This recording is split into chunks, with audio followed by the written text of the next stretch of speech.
Oki. Bantai Oki. Ya, bantai Oki. Bantai Oki chop. siap-siap Oki.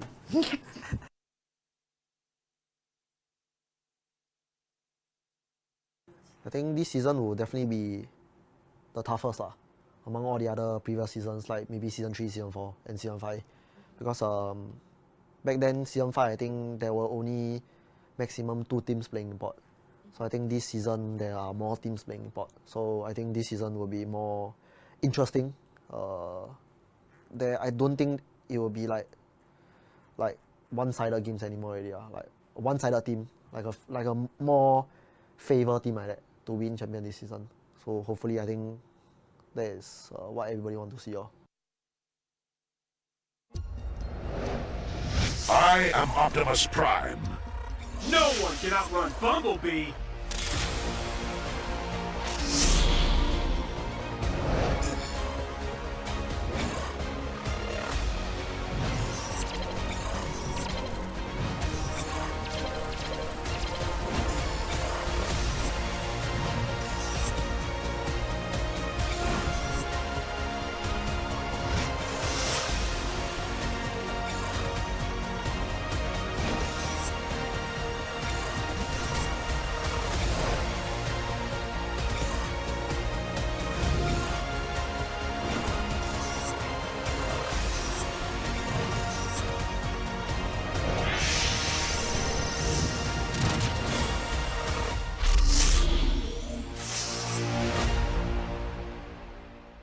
OSIM.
A crispier chicken McCrispy? So much crispier. Bite into an even crispier crunch with the improved Chicken McCrispy. Now, wouldn't that be nice?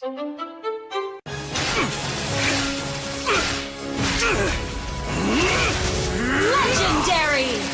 Tigreal!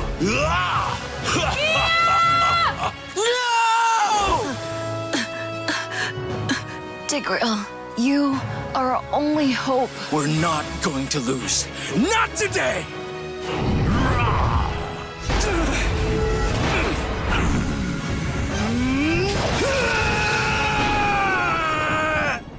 Huh? What's going on with my hand? Ooh, why is it so itchy? Yee! Dandruff! Yo, your hand's for gaming, not for scratching. You call yourself a pro? You have dandruff! Tigreal? Tigreal, is that you? Yes, that's me! Do you want to win a match? Defeat Dandruff and Itch with Head and Shoulders! Move on to Head and Shoulders. Up to 100% protection. Dandruff and Itch. Wiped out. Unstoppable! We defeated the Lord! That's why everyone should move on to Head and Shoulders.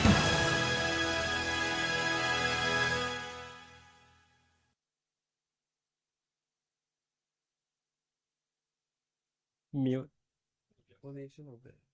I just shout at my team. Oh, what? I just shout at my team. I just mute. If we do well in the first 1 minute, the comms is always your house, invade.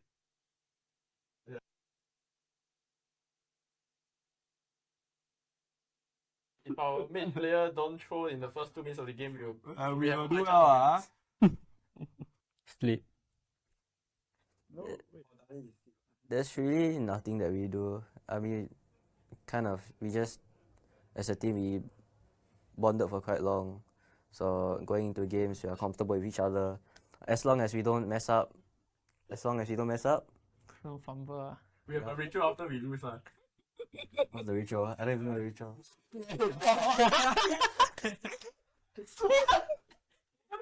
Entire day so emo.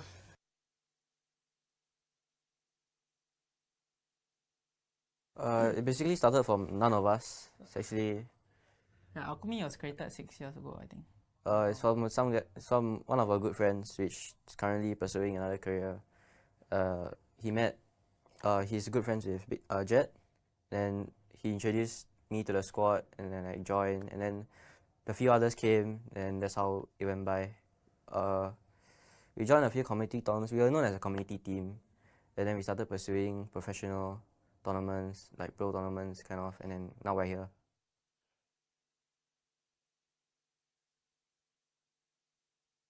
Better to go at our own pace. You know, we might not be as strong as them, but we'll get there eventually. Yeah. We don't have expectations of ourselves to like mirror or like follow in others' footsteps. We just wanna do our own thing, go at our own pace. Hello guys, my name is Enya. I'll be playing the goal lane for HomeBois SG. My name is Devi. I'll be playing the roam for HomeBois SG. My name is Jox. I'll be playing the jungler for HomeBois SG. My name is Pick. I'm playing in mid lane for HomeBois SG. Hello guys, my name is Firnokur. My role is XP lane. I play for HomeBois SG.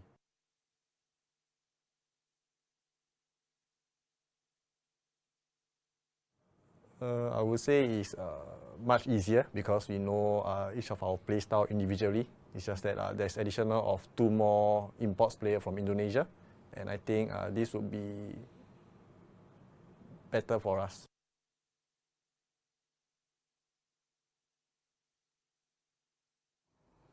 Nick Stain.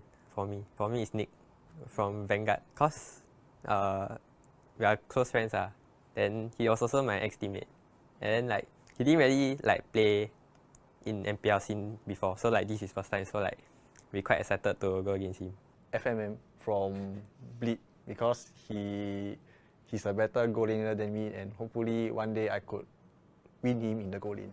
Fight Oki or Lucian? Oh, I think Oki. Oki. And Lucian, my friend. Maybe just Oki. Oki, my friend, and we best friend. I think. I can. I won't fight Oki. Bantai Oki. Yeah, bantai Oki. Bantai Oki, siap-siap Oki.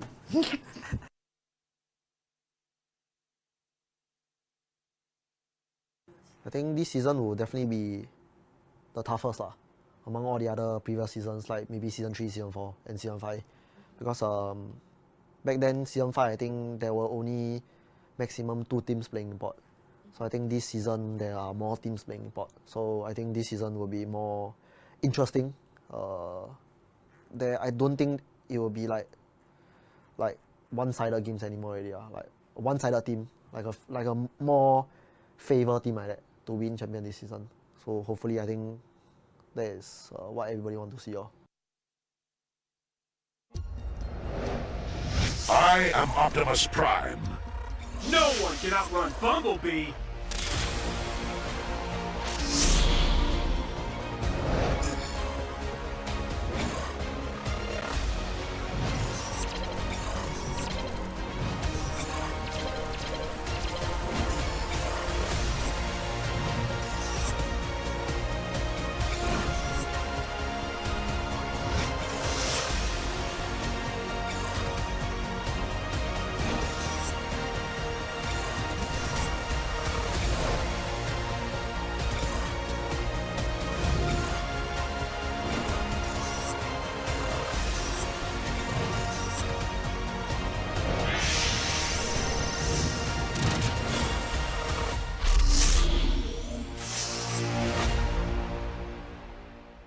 OSIM.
crispier chicken McCrispy? So much crispier. Bite into an even crispier crunch with the improved Chicken McCrispy. Now, wouldn't that be nice?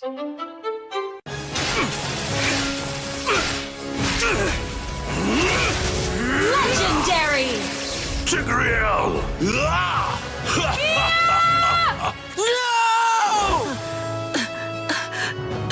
Tigreal, you are our only hope. We're not going to lose. Not today!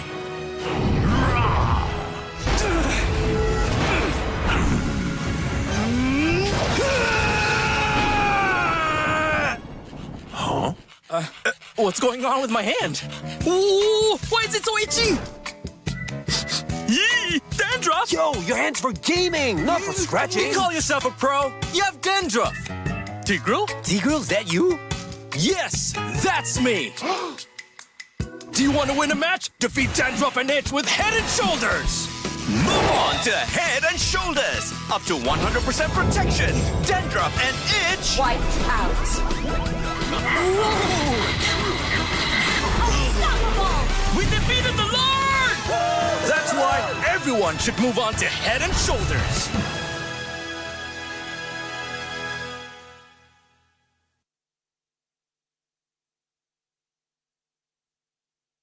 Mute.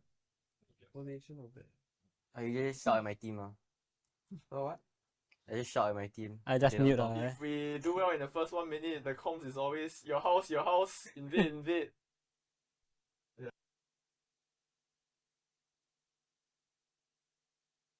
If our main player don't throw in the first 2 minutes of the game, we have do a well, Sleep.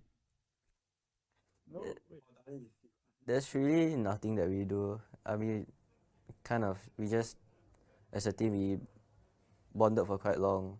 So going into games, we are comfortable with each other. As long as we don't mess up. No fumble. we have a ritual after we lose.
and we are coming down. That's it, ladies and gentlemen, welcome to MPL Singapore once again. We are back here.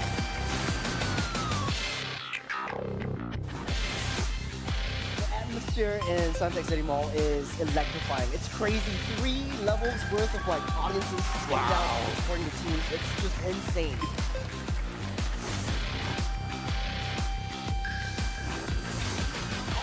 Everything to lose, right? You have to pull out every single strat right now. You can't hold back.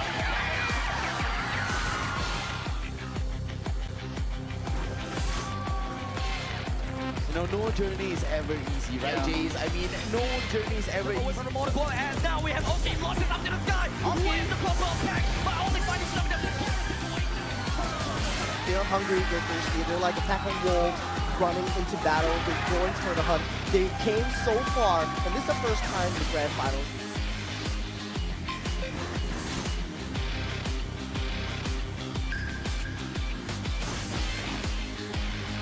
RSG, not back-to-back champions anymore, but back to back to back.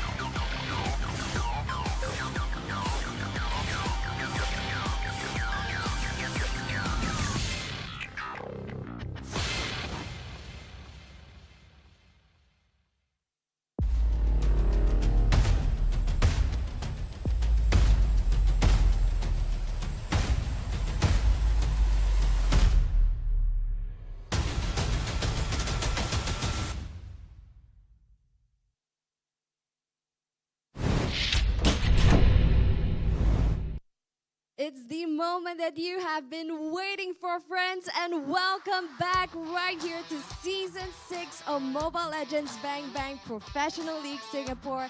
My name is Cheryl, and I'll be your host for this season. Now, there is change in the wind, my friends. We had brand new roster lineups and more, so we're very excited for that. But one thing remains the same, the amount of energy and, of course, the excitement right here at MPLSG stays the same.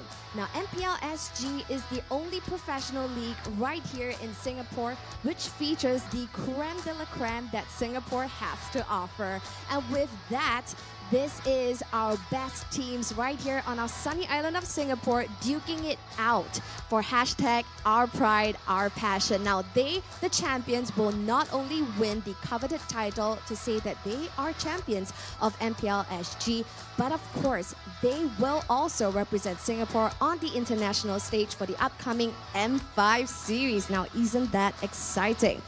Now, yes, ladies and gentlemen, what's going to happen real soon is we're going to kickstart the regular season featuring the top 8 teams right here in Singapore that we're going to see unfurl in a few moments' time. Now, this is very exciting indeed. Now, this is going to happen all the way across 4 weeks until 30th of September, so be sure to stick with us till then. And remember to follow us on our official social media pages, such as on Instagram at mpl.sg.official to stay up to date on all of the latest happenings to make sure that you're not missing out on any of the action. So without further ado, friends, presenting to you our top 8 teams right here in Singapore, duking it out for MPLSG Season 6 are, first up, Alchemy SG, followed by Bleed Esports. And let's not forget, Evil and HomeBois SG. Team Flash, Stellark SG, Vanguard Esports, and our back-to-back-to-back 3-times champion, RSG SG.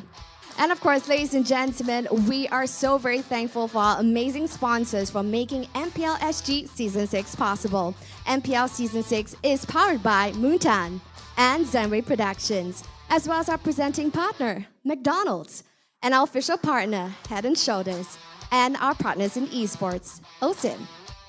So yes, ladies and gentlemen, we're going to kickstart our regular season right off the bat with our wonderful match schedules. So our match schedule are as follows.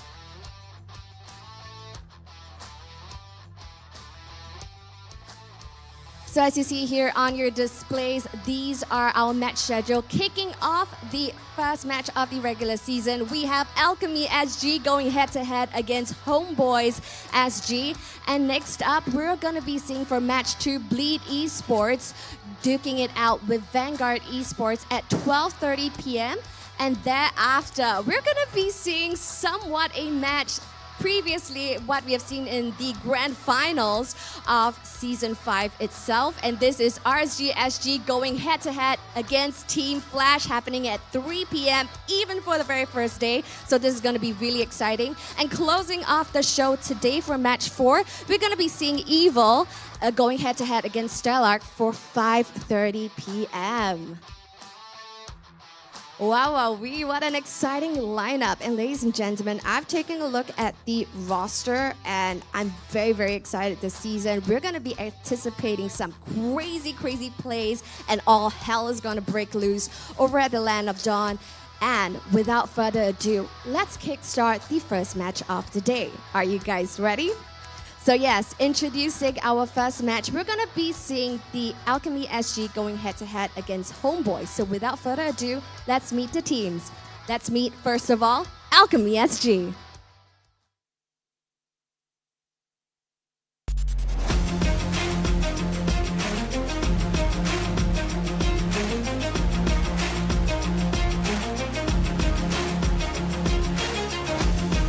Now Alchemy SG is headed over to their battle stations right here. Now there has been a little bit of role changes right here in the team, but of course familiar faces as well as brand new ones, and we're really excited to see our wonderful Alchemy SG showing us what they've got right here at the Land of Dawn. Wonderful.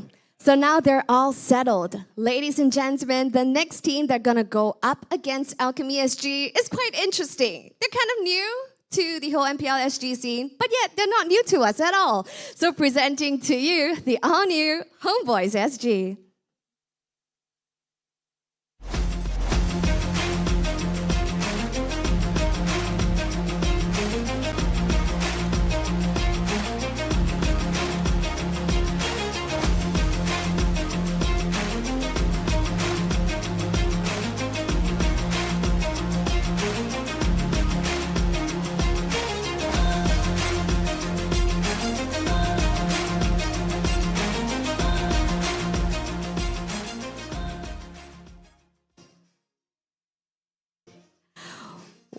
Wonderful stuff. Now, why I say that HomeBois is new, but yet not very new to us, because we have, so many familiar faces right here in the roster. We see Dairy, we see Anya, and of course, we see Superjax as well. But of course, we're going to be anticipating 2 brand new players right here on the roster. And boy, oh boy, they are decked with so many accolades, ladies and gentlemen.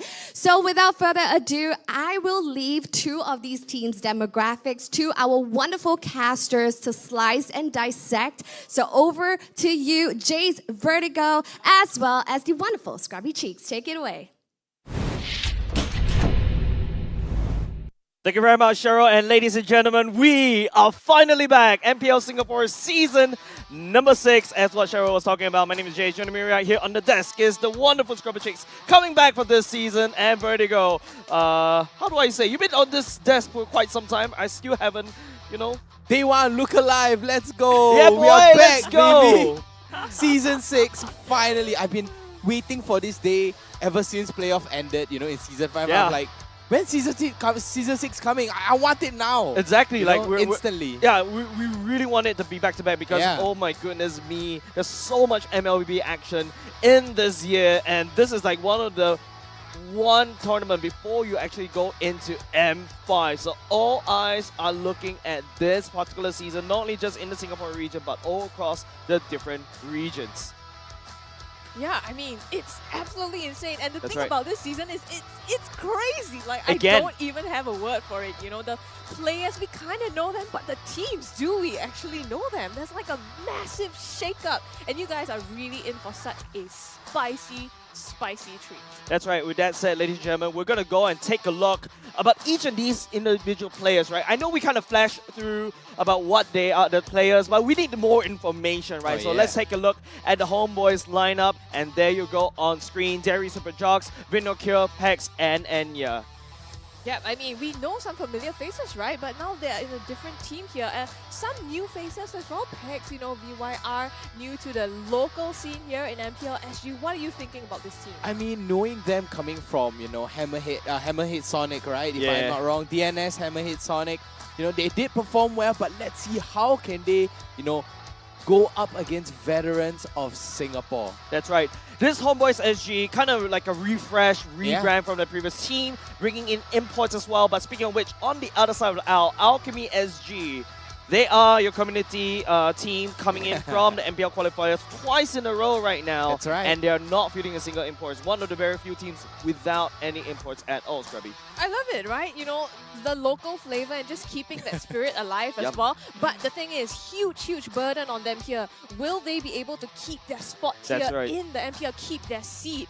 You know, it's kind of a redemption story. Will they be able to prove themselves? I mean, honestly, to me, Alchemy SG, it's like they're trying to prove a point, right? They're like, you know, we may get into the qualifier. Everyone might say, you know, Alchemy just got lucky, right? But this time, they qualified yet again to show everyone, like, hey, that wasn't luck in the first game. That wasn't a fluke at the first season, right? Yeah, like this is a community team that really earned their spot in MPL Singapore season number 6. Well, season 5, we can technically argue about that. Remember the first appearance? It was really rocky, but same could be said over to some of the teams that we'll be seeing later on. Now, HomeBois SG, another thing that we also have to point out, if you guys follow them on Instagram, the players, they have been traveling, they have been working really hard to make sure that the first day goes as smoothly, and of course, you know, hopefully they'll be able to do so. You mentioned two sides of the coin to this, right? On one hand, they're training for this synergy, building up the chemistry to work together, but then is all this traveling going to get to their head? Are they going to be tired, the fatigue? As you know,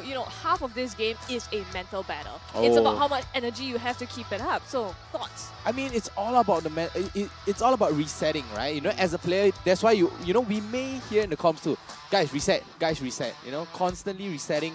And you know what is not going to reset? The talent prediction. That's right. That's going to be coming out on the screen. That's right. Let's take a look at what the talents on the desk are feeling about this particular series. Yeah, I think it's mostly just HomeBois going all out. Of course, you know, Vertigo. It's the Vertigo factor. It's every day, man. It's every day. You know, I love to have that, you know, a bit of hopium, you know, giving to them. You know, I feel it's a different Alchemy SG this time, right? It's a second season, second redemption. They have been training from the day they got kicked out of MPL. Ooh, sounds a bit harsh, but okay. So since you're the dissenting vote here, why did you vote for Alchemy? Honestly, I feel that, you know, as a coach, Pacifist as a coach, you know, he sees it from a bird's eye view, right? He sees it from a bird's eye view, and maybe he can't get his players to do what he wants to, and then he's like, you know what? I'm just gonna get my hands dirty. I'm gonna go down into the most important role of all time, and that's the goal lane. That's right. We'll be going into a head-to-head video just to see what kind of spice does both these two teams have with each other. With that said, ladies and gentlemen, let's take a look at the video. Roll it out.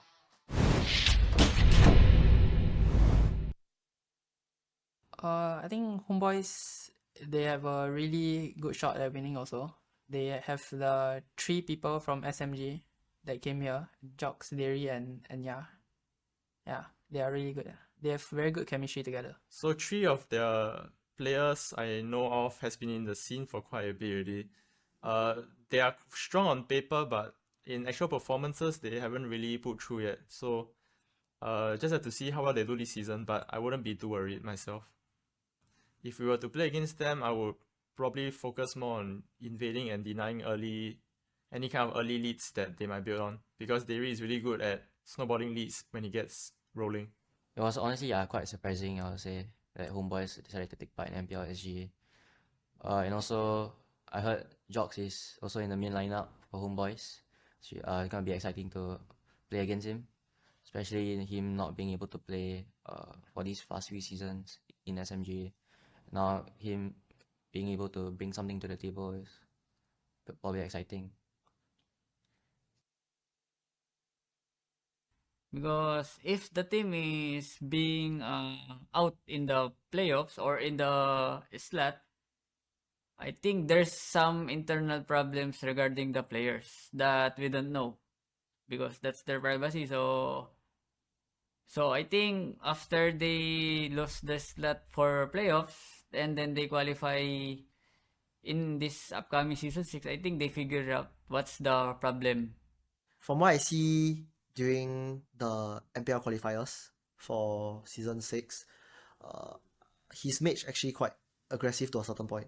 So I think he's one to maybe watch out for when we fight Alchemy in the regular season or maybe in the playoffs. I don't think Pacifist is strong. If he wants to bring out the Chang'e, by all means, he can bring out the Chang'e. And I will show you how to fight against Chang'e. Oh, spicy! Yeah, seems like someone is an enjoyer of a gold lane Chang'e. I'm also one of them. That's why immediately when I go into 5-stack, people immediately ban my Chang'e. Aww. I enjoy it a little bit. I mean, banning out the Chang'e is kind of sad, right? I mean, I don't see a point. Maybe it's just mind games. No, why would he ban the Chang'e? He said, Why you not? know, bring it on. I'm not Exactly. scared of your Chang'e at all. Yeah, but of course, let's address the elephant in the room, right? Oh, yeah. Coach Dale, Mr. Dale, is So in worldwide. Singapore this time around. This is one of the pit stops or maybe a permanent stay. We will never know because, you know, HomeBois, they fielded this amazing coach. And on the other side, there's also, you know, Passive this time around. It's a Coach player turned coach. player. Yeah, so especially in the gold lane, it's Yeah. going to be really stressful for him to be able to call the shots while laning because it's already very hard to go Yeah, lane. you got to gold lane. juggle, right? You got to juggle everything. You got to juggle shot calling. You got to juggle your goal lane. That's right. And you got to juggle drafting. And then you got to juggle everything objective as well. It's so much responsibility for one person, but it's exactly like an evil situation right now. Yeah, well, I mean, that's one thing, right? Yeah. Can they actually, when you juggle too many things at one time, you know that you might drop one. Exactly. But we're going to see exactly how they can handle this as we jump into the drafting phase, ladies Let's and go, gentlemen. man. Let's go. This is the first draft, the first series of the day. HomeBois is going to go in first pick. Alchemy going in second immediately. Yeah. Kurita out of the way. I mean, it's a must ban, right? With the rough Time to wave, drop the it's beat just of the too clock. painful Is and just too annoying to deal with, especially, you know, with that Petrify follow-up as well, and banning out the Joy. I mean, Joy is such a flex pick, right? You can go It's our EXP, showtime. you can Is go into the banning. jungle. Heck, you might even bring Joy into the gold lane, into the mid lane. Hey, not No, everybody not can go gold to the lane. gold lane, all right? Mid lane. We don't want to do Chang'e gold lane. But then again, Joy is so powerful in this particular patch Yeah. because if you bring lethal ignition, can run people down to AoE damage, strong, especially when you put up the whole stack. Usually people run it in jungle already. But yesterday, for some weird reason, Kyrie ran it in Pure Rage and Starlium Sign, so that's also a pretty interesting way of building this Joy. But we're going to talk about Among this the HomeBois planes ban exists on the the Claude, and equilibrium, usually Alchemy responds with I a was key made ban. for. Yeah, I mean, the Claude is a pacifist pocket pick right there, right? I mean, Yeah. Claude is an S-tier hero right there. With the Blazing Duets as well, banning out, I mean, it will make sense, right? It makes sense as well. But Alchemy this time, banning out the Eve, I think it's just an amazing ban right here on the Eve. Because, you know, it's a very good front to back. He has, the real world manipulation has a huge AoE. The slow is, although nerfed, still insane. Yeah, and I mean, this is kind of one of Jet's signature picks, you know, and he has picked this up multiple times as well during the qualifier phase, that along with Valentina. So even though it's been nerfed, taking that out of the board and I am the denying power of his light ability to incarnate. control the map is super, super important for enabling his other teammates. Yep, that's right. We're going to see Kaja ban right now. That's going to be a nod to Danny. Danny has always been playing these catch heroes. Cho is also one of them. Kufra is something that he also wants to play. yeah. But that's also the same as Derry, right? Both these two roamers are your catch heroes. Not too sure how Coach Dale wants to actually See drop value in me? around the roamers because You HomeBois should. identity revolves around Derry. Now you see a Fredrin ban at the I same will time, protect a very this strong world. first pick. Your Flex team pick. is Speaking about sky, Flex pick, all of SD. Edith. That's Edith going That's to right. the first pick. I Swivel. mean, with the Edith, Swing. it's so strong, but look at that Oh, instant wow. pick up. What's this, a Fanny? Not No. I don't know what wait. this is, Vertigo. This sounds like Icon is saying, yes, this is a different Icon as compared to season Yeah. 5. He's improved tremendously in between the seasons, especially in these kind of assassins, the Lings, the Fannies. Yeah.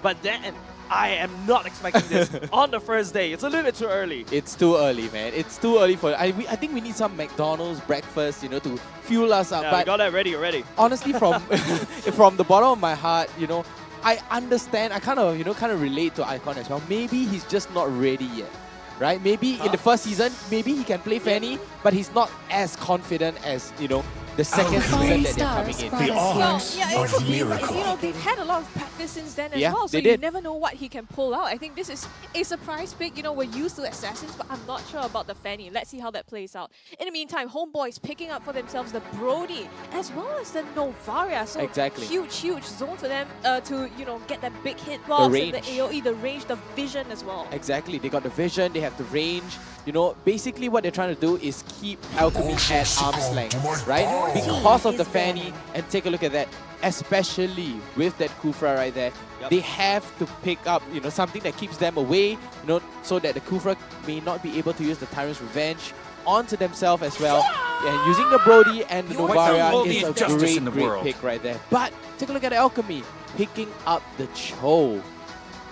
Banning out the Cho. Yeah, banning out the Cho, sorry. Well, I guess they don't want, you know, they want to give space for their members not to be caught out, not to set up for any more engagers. And I think also picking up the Kufra along with that helps Icon get a better game. Yeah, right? I mean, Kufra is the hard counter to Fanny. Exactly. So I think immediately picking that and preventing HomeBois from getting that in the second phase. So it feels like, you know, this draft is already pretty exciting. I feel like Alchemy has some sort of game plan in mind here.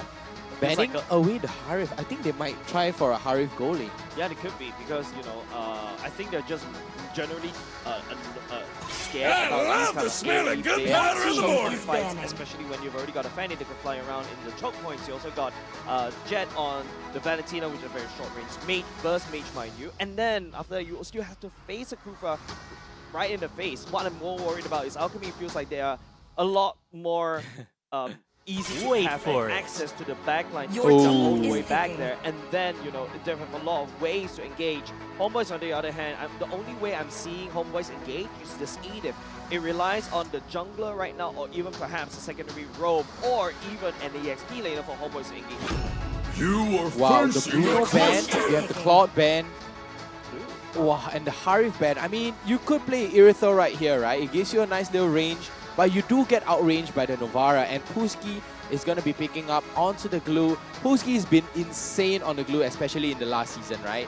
We've seen how he used the glue. He has carried, you know, quote-unquote carried Alchemy with, you know, with the glue. But right now, Pacifist is going to go for the last pick, and honestly, I'm feeling an Irithel, man. Irithel is amazing. You can kite, you can keep them at arm's length, you have a good amount of crit. You know, it would be great to pick up the Irithel right now, because right now, HomeBois, they're out of bans and they're on, you know, first pick. Yeah, and it also gives a lot of space, right? I mean, with gives the so Kufra much space. Kufra pick up, they already have the ability to heal and just get frontline damage now on the side of HomeBois. Going for that Martis and the Terisla pick. It's gonna be a Terisla EXP if I'm not wrong. Yes. Yeah, it has to be a Terisla EXP. I think HomeBois, the cat's out of the back right here. Yeah. Terisla going EXP, Martin's going jungle, and then that is Roam Edith, yeah. in the pockets of Derry. Kind of fits his style. The flicker flip or the flicker knockup makes it a lot more element of surprise, as well. And there you go. You also have another form of engage coming up from HomeBois, right? You can engage with a flicker penalty from Derry as well. Our passive is go back to a little bit of an old school meta kind of thing. That's a Melissa coming in from the side of Alchemy.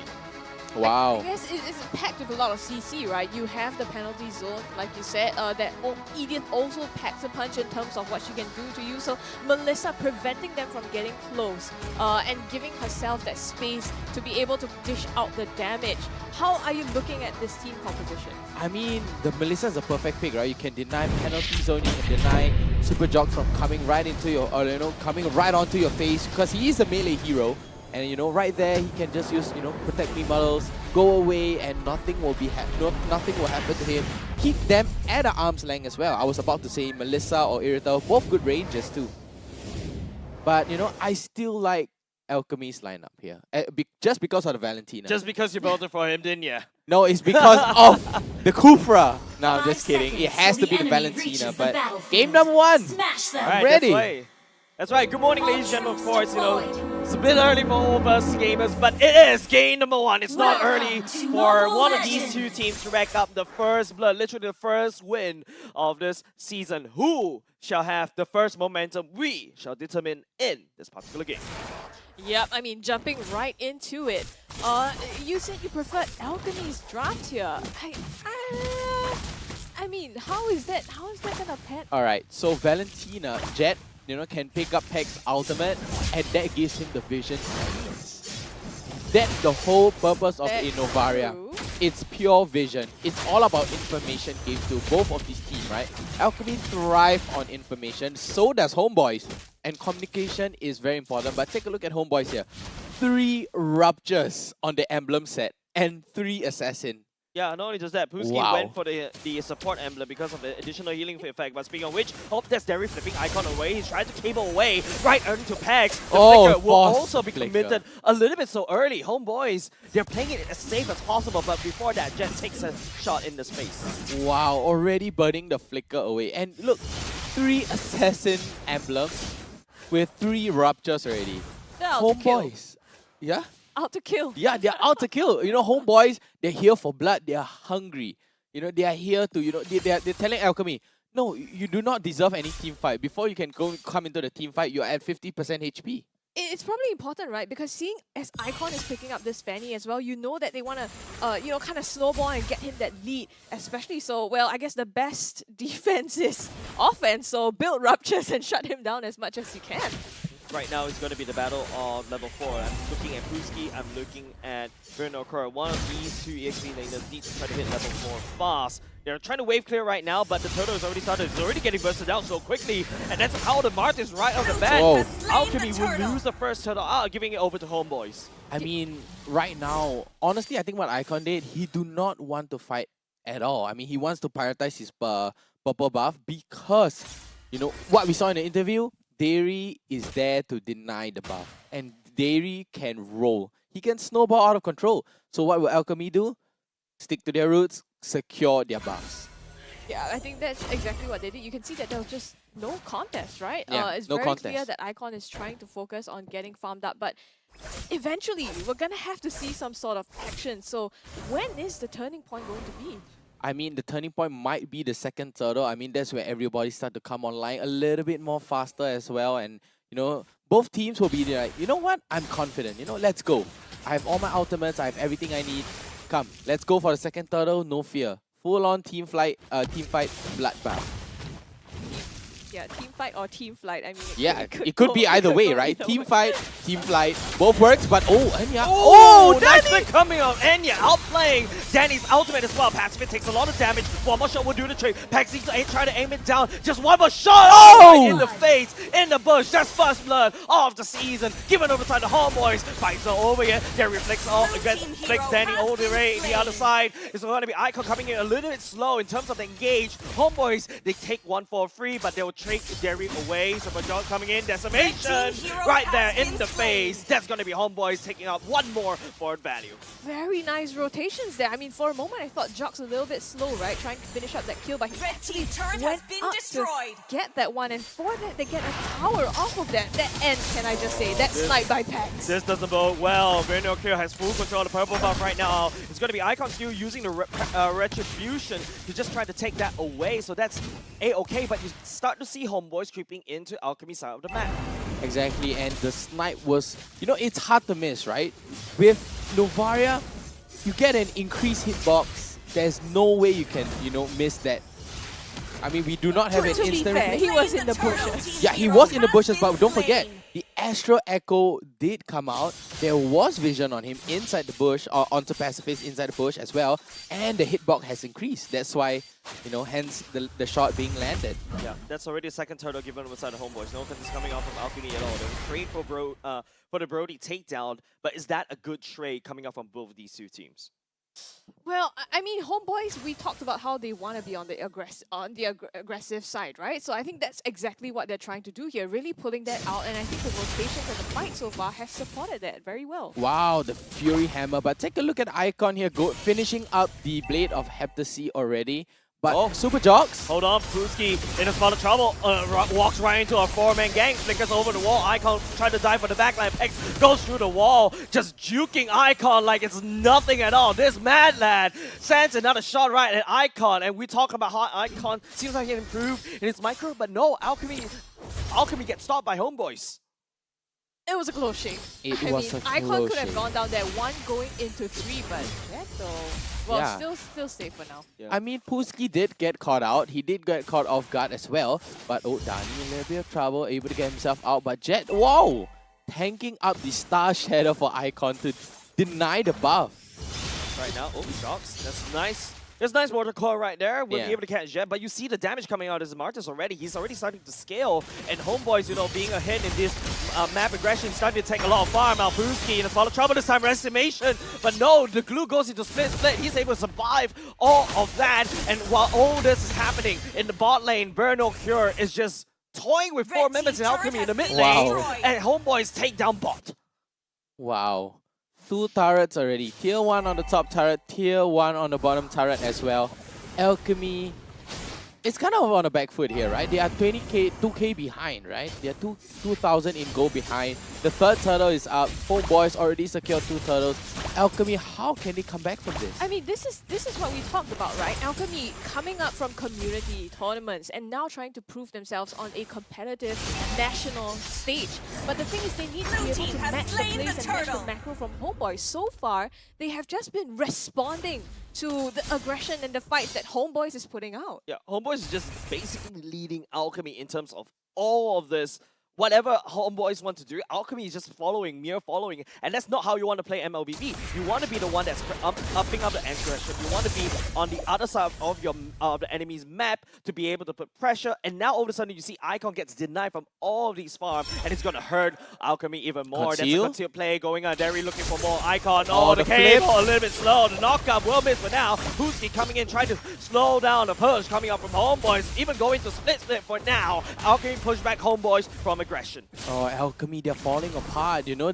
Just one kill, just one small little, you know, skirmish, Alchemy starts to look shaky already.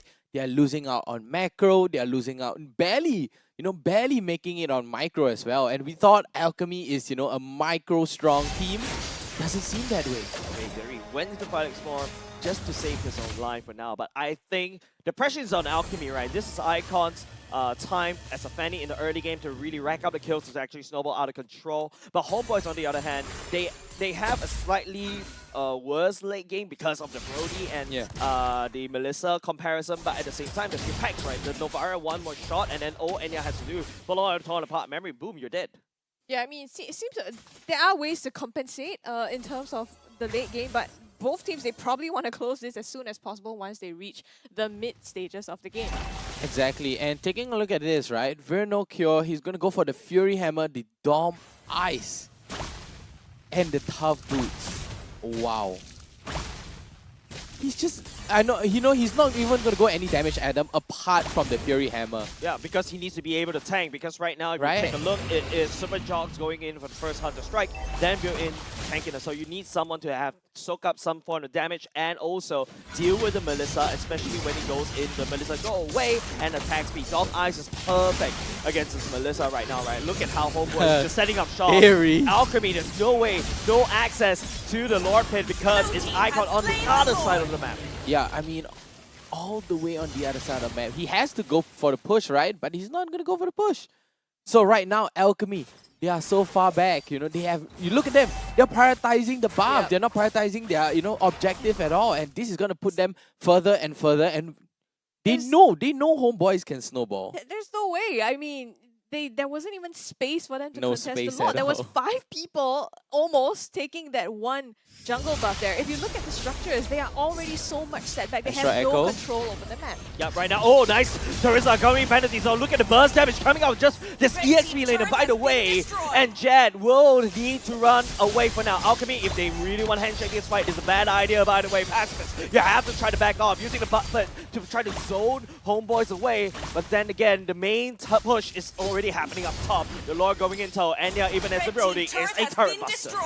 For sure. I mean, and right now they have the opportunity to start taking some of these base turrets. Pex. Just Wow. the damage coming up from Pex earlier on. I think he was at the top, but Oh, the Tyrant's Rage! The push, Tyrant Rage. Jerry now get caught in spot of trouble, but Enya will be there to secure the kill onto Pooski for now.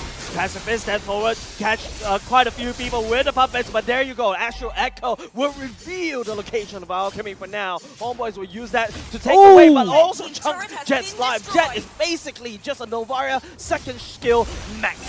Wow, that Star Shatter is hurting, but you know what doesn't hurt? A nice chicken crispy I on need the that screen. now. Yeah, we need that crunch. it might hurt. It's spicy for Oh. me, but you know what? They Oh, have no. different flavors. Oh, yeah? I And mean, they even got though this- it's spicy, it hurts, but it's good. Oh, it hurts, but it's good. I have love no that. idea. I have no idea why you like being hurt, but Oh, the again, catch? The we got penalty? hurt as the penalties are all the way back up. Look at how much time that he is able to buy for his own team, but he sends himself to death though. This is something that Alchemy may be able to springboard from. Wow, the first that finally, after a long time, 4.5k towards HomeBois. Now, Alchemy starting to shift the tide a little bit. You know, nothing out of the ordinary except for that Sea Halberd from Icon. And he's still going to go full on a Fanny damage right there.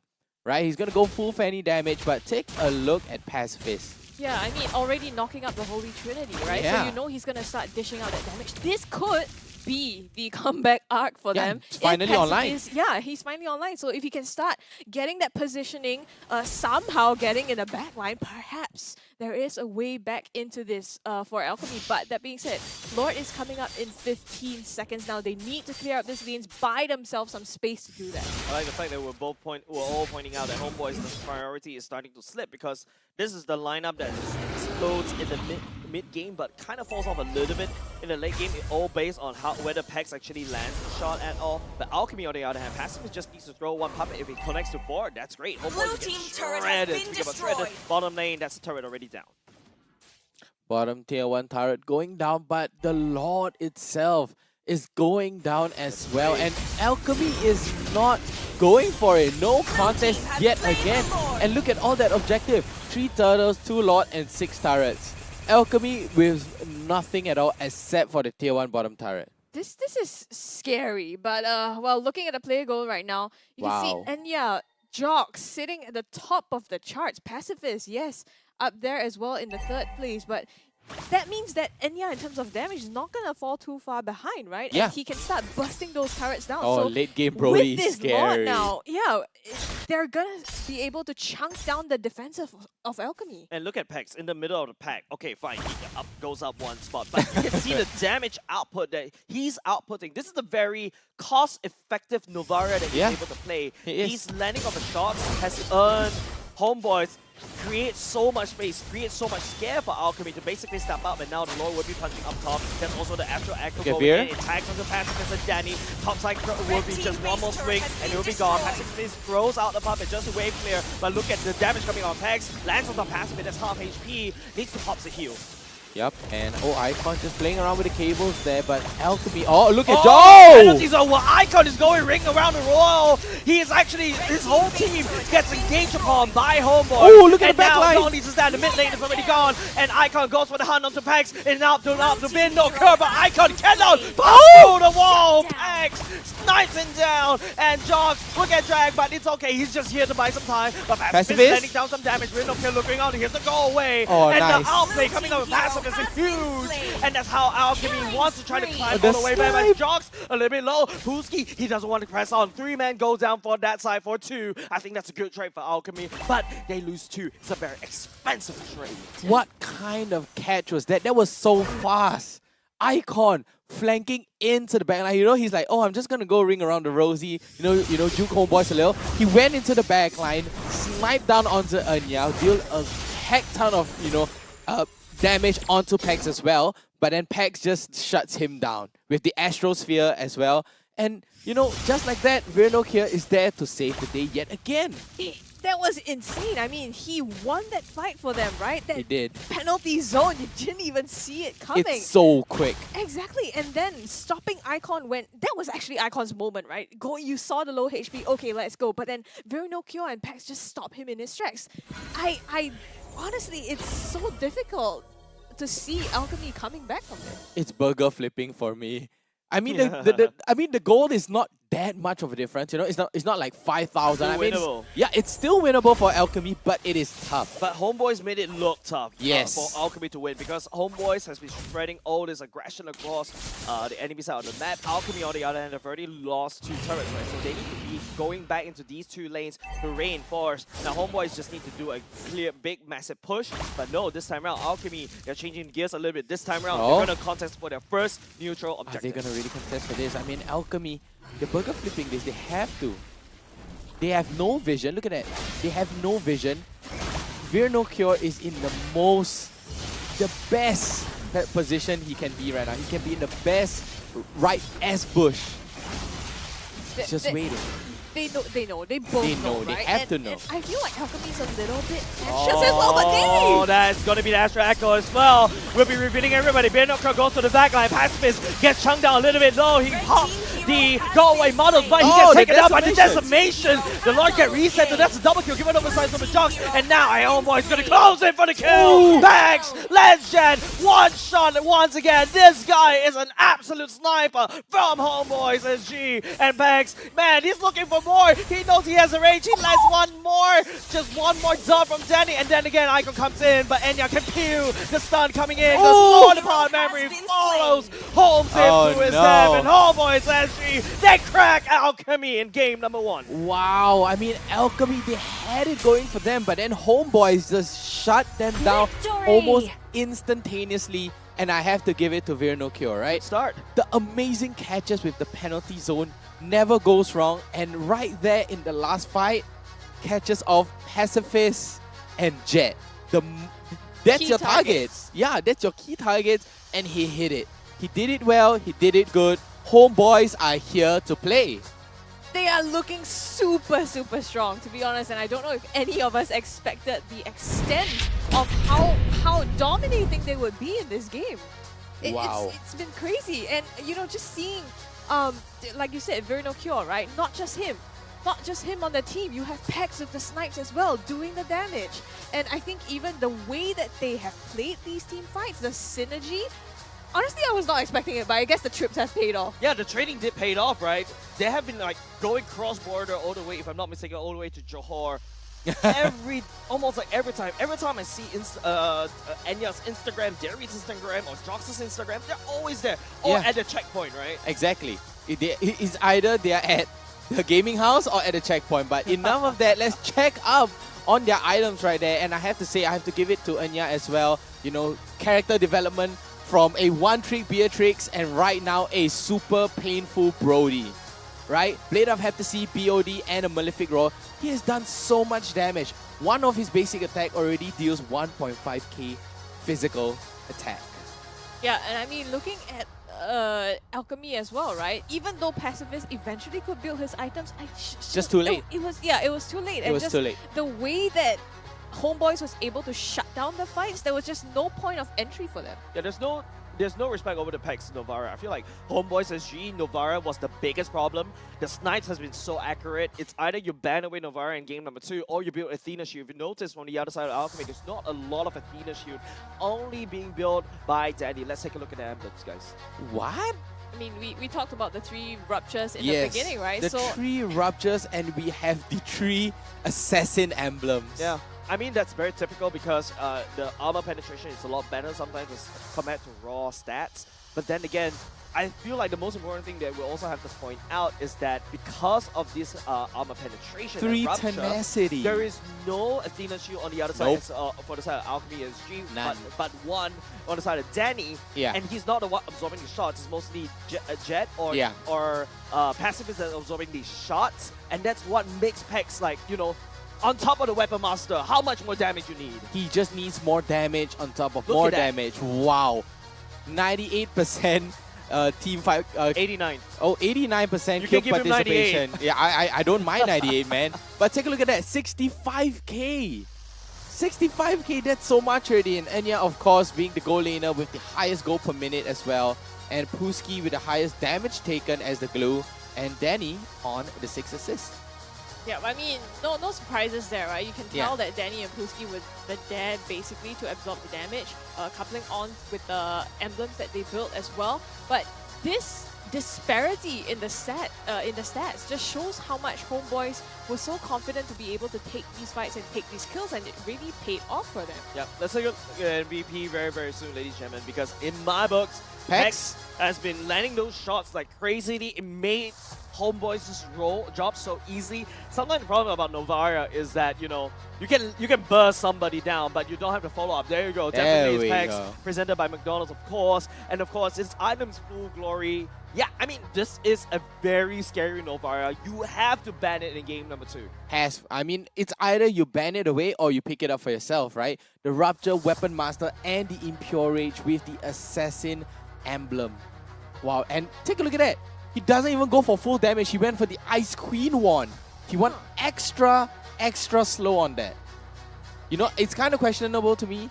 You know, instead of going for a Holy Crystal or even a Blood Wings, he goes for the Ice Queen one. I think he's on the way. You can take a look. He's already built the Yeah. first component. He's going on the way to Holy Crystal. Exactly. Because he doesn't really even go for Immortality. Usually doesn't you need it. reserve, as a carry, you reserve your last item to be Immortality. Yeah. But at the Ice Queen 1 probably made it easier for his team to follow up, right? You Yeah. land a shot, it's a slow, and then all of a sudden Jox could come in, very quickly zoom in, and it makes it easier for the rest of the team to follow up, because the last thing you need is the Novara to burst down somebody. One dot, he walks away. And One you're like, shot. oh, you can't do anything about it, right? Exactly, and he can literally walk right out the map, walk through walls. Easy. And there's a reason why I think Alchemy in the part hasn't been able to catch him as well. Throughout this entire fight, I think he almost had free reign to put out these shots, to deal the finishing blows and to deal out the damage. And I think that's, I don't know what the answer is, but Alchemy's gonna have to find something in the next game. Alright, definitely. But before that, we're gonna look at the highlights from this past game. Definitely. Let's take a look at the highlights. I'm going to just run you through a little bit moment. I think the biggest problem from the side of Alchemy right now is that they don't capitalize on the early game. The early game on Icon under Spanny, he's to try to gank Enya as much as possible to slow down that snowball. And Pex, even in the early game, was even given so much kills in the early game already, and that allowed him to scale even faster. Yeah, with the Astral Echo, it does so much. Take a look at Pex. Snipe down, gets Puski, and take a look at Icon. Rushing all the way into the backline and takes down Enya. Puski goes for the follow-up, but Pex, take a look at that. Flicker back, and then walks right through the wall. Icon cannot do anything about it and just goes down. Yeah, Icon was a little bit greedy right there, right? He Ready was. Go. Like, I mean, you already as a used it- Fanny. Yeah, you already cutthroat Brody already, but he thought he could go for more, but turns out Pex can actually walk through all. Fanny couldn't. I mean, this entire game, he didn't even die. Like, 4-0 and 4 as a Novara, no less. You know, like, it's not an easy feat to pull off. Definitely. And then after that, you know, if you notice this particular last fight, HomeBois realize that, hey, they've already got that winning fight already. There's nobody left on the side of Alchemy that could just use the existing minions and push up top to really seal the deal, to land a killing blow against Alchemy SG. Game number 2. What is the strategy, boys? And go.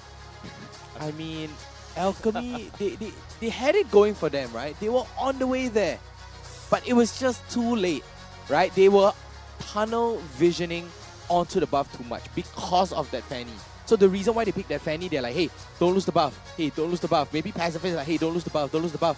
Then what about the Lord? What about the Turtle? What about your team? Yeah, they lost 3 turtles, right? 3 turtles I and think they let 2 it go. Lords. They literally let it go because they're so focused on the buff. I don't know if it was being focused on the buff or they just recognized that there was no contest. No needed. contest. Like, Personally, I feel that it could be a rotation error coming It up might from be. Icon. It might Because be. yeah, I know you're a fan, you can fly from one lane to another, but if you don't rotate properly, you may find yourself losing up a buff. You may find out your purple buff gets contested. Yeah, Derry is a very aggressive roam that likes to invade. And I could also think yeah, maybe there's a bit of a tunnel vision coming up from the side of Alchemy as well, just to protect. They played the purple buff like it's a turtle itself. They're contesting for the purple buff. Yes. I mean, in the end, Super Jocks managed to get one purple buff away. He did. well, yes. Yeah, How he much did is that manage to worth? get one. It's not worth much, but as a fanny, you're disabling that fanny by, you know, reducing that energy regeneration. On that fanny, right? I'm not sure if this fanny pick really worked out for Icon, and the way he plays it, it just doesn't seem like he's as comfortable with it as he is on his other heroes like Lancelot, for example. It could be because there was a target on his back, I feel right? like The that, yeah. entire part of the early game, and that definitely makes it a lot more difficult. But then maybe if he picks something else like a more stable and not something with so much conditions Correct. for him to win, it might be easier. I think that's why HomeBois, if you notice in the game number 1, they banned away the Fredrin. It's a very easy jungle to pick up and also to execute. Got everything you need Everything in you one need. nice package, right? So exactly how, you know, you want your muse coming in at the same time. But of course, you know, the most important thing from Alchemy and also HomeBois SG, I feel like Alchemy right now, they really hit the ground running a little bit too hard. They trip a little bit. Hopefully they're able to solve these issues going to game number 2. But HomeBois SG, this is a very solid team. I'm very impressed by the improvement coming up from Jocks already this time round. We're also talking about this during our past few talks, right? Our chats, We did. right? That what is Coach Dale's contribution? There you go. This is a solid team. You expect communication breakdown. You expect like they're playing 2 games in the same time, but no, they're working like a unit. One full unit, one single organism. You know, HomeBois SG. I think they might be one of the powerhouses. They're looking kind of good. But, I mean, it's still too early to say. It's still too early to say.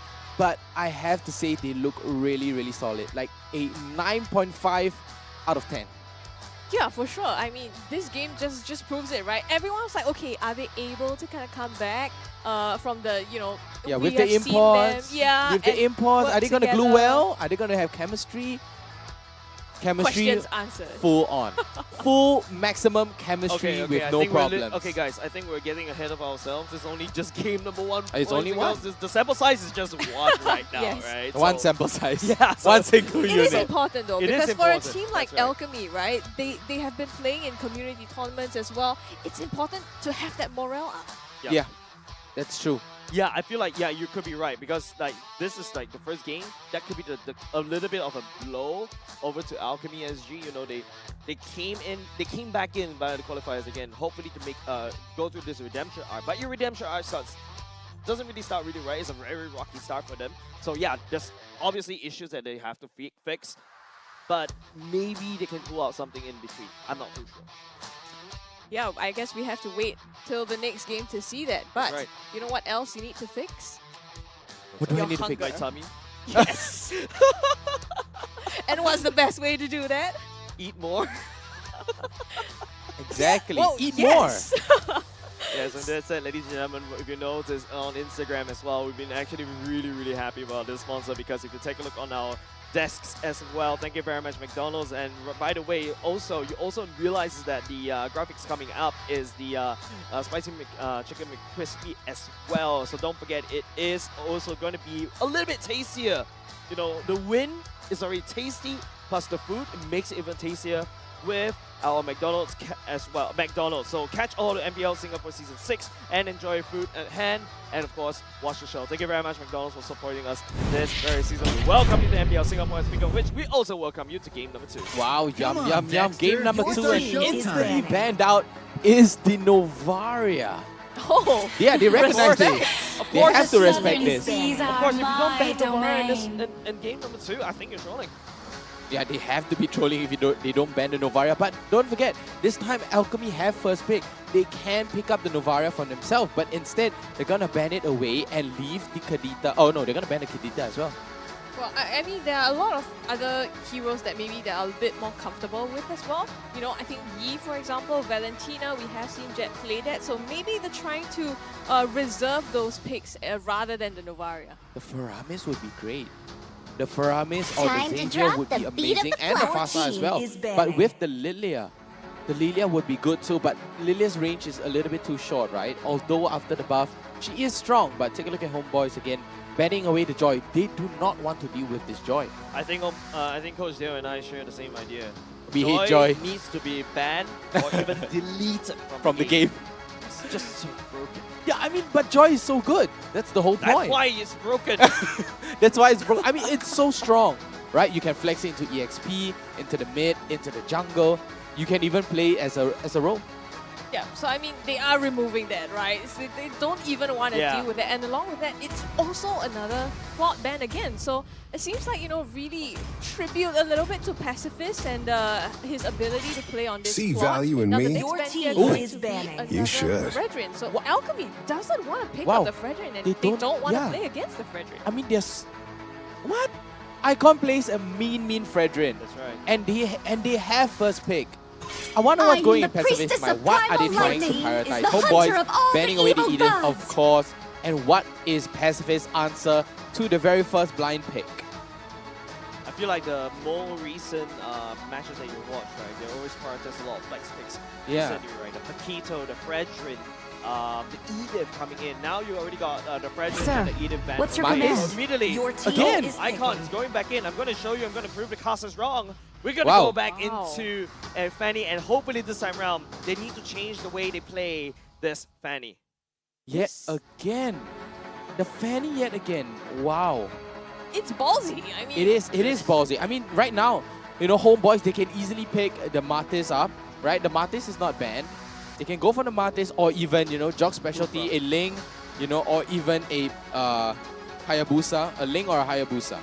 I feel like the high priority right here is a Kufa for Dairy because the bouncing ball is really good against very good. The Fanny as well. And of course, I think the Brody was really good, a good pick coming in game number 1, going up against the Fanny because there's a bit of form of subdue with the second skill from I didn't cure the Brody, but this time around, I it's going to be a Valentina off the bat. That's also going to be Wow. Enya going back into all Comfort reliable. pick, right? Going back to comfort pick yet again. You know, we did call Pex was the sniper, but Enya was the old sniper. He's like, no, I'm the OG sniper. You're not the sniper. And take a look at that. Alchemy SG goes for the Terisla. Wow. Well, at least they're taking that away from, you know, Very No Cure this time. Exactly. He played a phenomenal game with the engagers, finding the openings for the team to come in. So that could work in their advantage. I just don't know about still this Fanny pick as the first pick though. There's so much opportunity for HomeBois to basically counter that. I think a Fasa would be great here, right? I mean, a Fasa or a Eve would be amazing, right? You have penalty zone, the Fanny jumping right in, and then right there, Feather Airstrike all the way from afar and a very high burst as well. I think it's amazing. Bumblebee reporting for duty. Right, but this time HomeBois, they're going to be picking up the X-Borg. Wow. This X-Borg is Long time very no flexible. See. This Very. X-Borg is flexible. Usually you see in the XP lane, but if you guys watch Master the Basics, he was talking about how you can use this X-Borg. You have this triple slow, he pointed. You take the orange buff, it's a slow. You take the ice cream one, it's another slow. Wait and you for take it. An ice retribution, that's another Your slow. team It would Infinity definitely slow. land that lost insanity, even without a flicker. So potentially it could be, well, right now it seems like they can still take that into the EXP lane. Yep. Next ban is going to be on Bruno, so they are taking out Your the team options is for ready. Pacifist here. Already 2 bans on these Markmans. Alchemy responding with Angela. Whoa. I mean, Angela X-Borg would be insane too, right? Yeah, that's why Alchemy doesn't want to Right. face it, right? But Exactly. now the banning goes, the banning baton goes back into Need some HomeBois. It's going to be the stitches? I Melissa can once help. again. That It's monster banning. pool is trimmed down. There's Iritho, there's a potential carry if you want to go for that. A Clin as well, that's also potentially open for the side of Alchemy to pick that up. Alchemy right here, I feel like they really need to ban away the Kufra because that's not even contested at all in this draft. You don't want to give that over the side of Derry. Yeah, I mean, oh look, I talked about the Faramis just now, and the Faramis gets picked up, and the Lancelot ban. So they're trying to deny Jox here on the Lancelot. Right now, going to second phase pick, HomeBois right here. Yep, that's the sound. Enough said. Yep, that's the sound of the Kufra, and Kufra's gonna get picked up. That's a direct counter, you know, towards Terizla's penalty zone, as well as, you know, Jet on the Fanny. Oh, sorry, Icon on the Fanny. It's interesting that they didn't even ban that out in the second phase. Yeah, they chose exactly. to ban out the Angela instead of the Kufra, but I would be more afraid because in the previous game, one of the reasons they lost is because they shut down Icon. Maybe they have another idea. They're gonna fight fire with fire. They're gonna bring the Valere fire onto day number 1, game number 2 this time round. This is a very good pick in my opinion because there's so much from the side of HomeBois. It's just so much time towards you. One wall from a second skill of the Valere would do the trick. That's big brains coming out from Pacifist on screen right now. Exactly. I mean, it is common sense, right? And Ixia! Wait, we saw this yesterday, MPL ID! Whoa, Derry looks kind of shaky. No, Onyx! Onyx! This is Onyx game number 1 against Dewa! Exactly, but not to curse anything. I mean, if we weren't wrong, they didn't win that they game. didn't win that game with the Ixia. They did not. They did not. They gave the win over to... It was a full roster for Onyx. Yeah. They gave the win over to Dewa, so But I was actually kind of impressed by that. Wow, the counter, a hard counter to Kufra. As a Kufra player, I can tell you, I would hate to go against a Valere. The Valere is just annoying to deal with. It's so annoying. He slows you down. He constantly shreds you.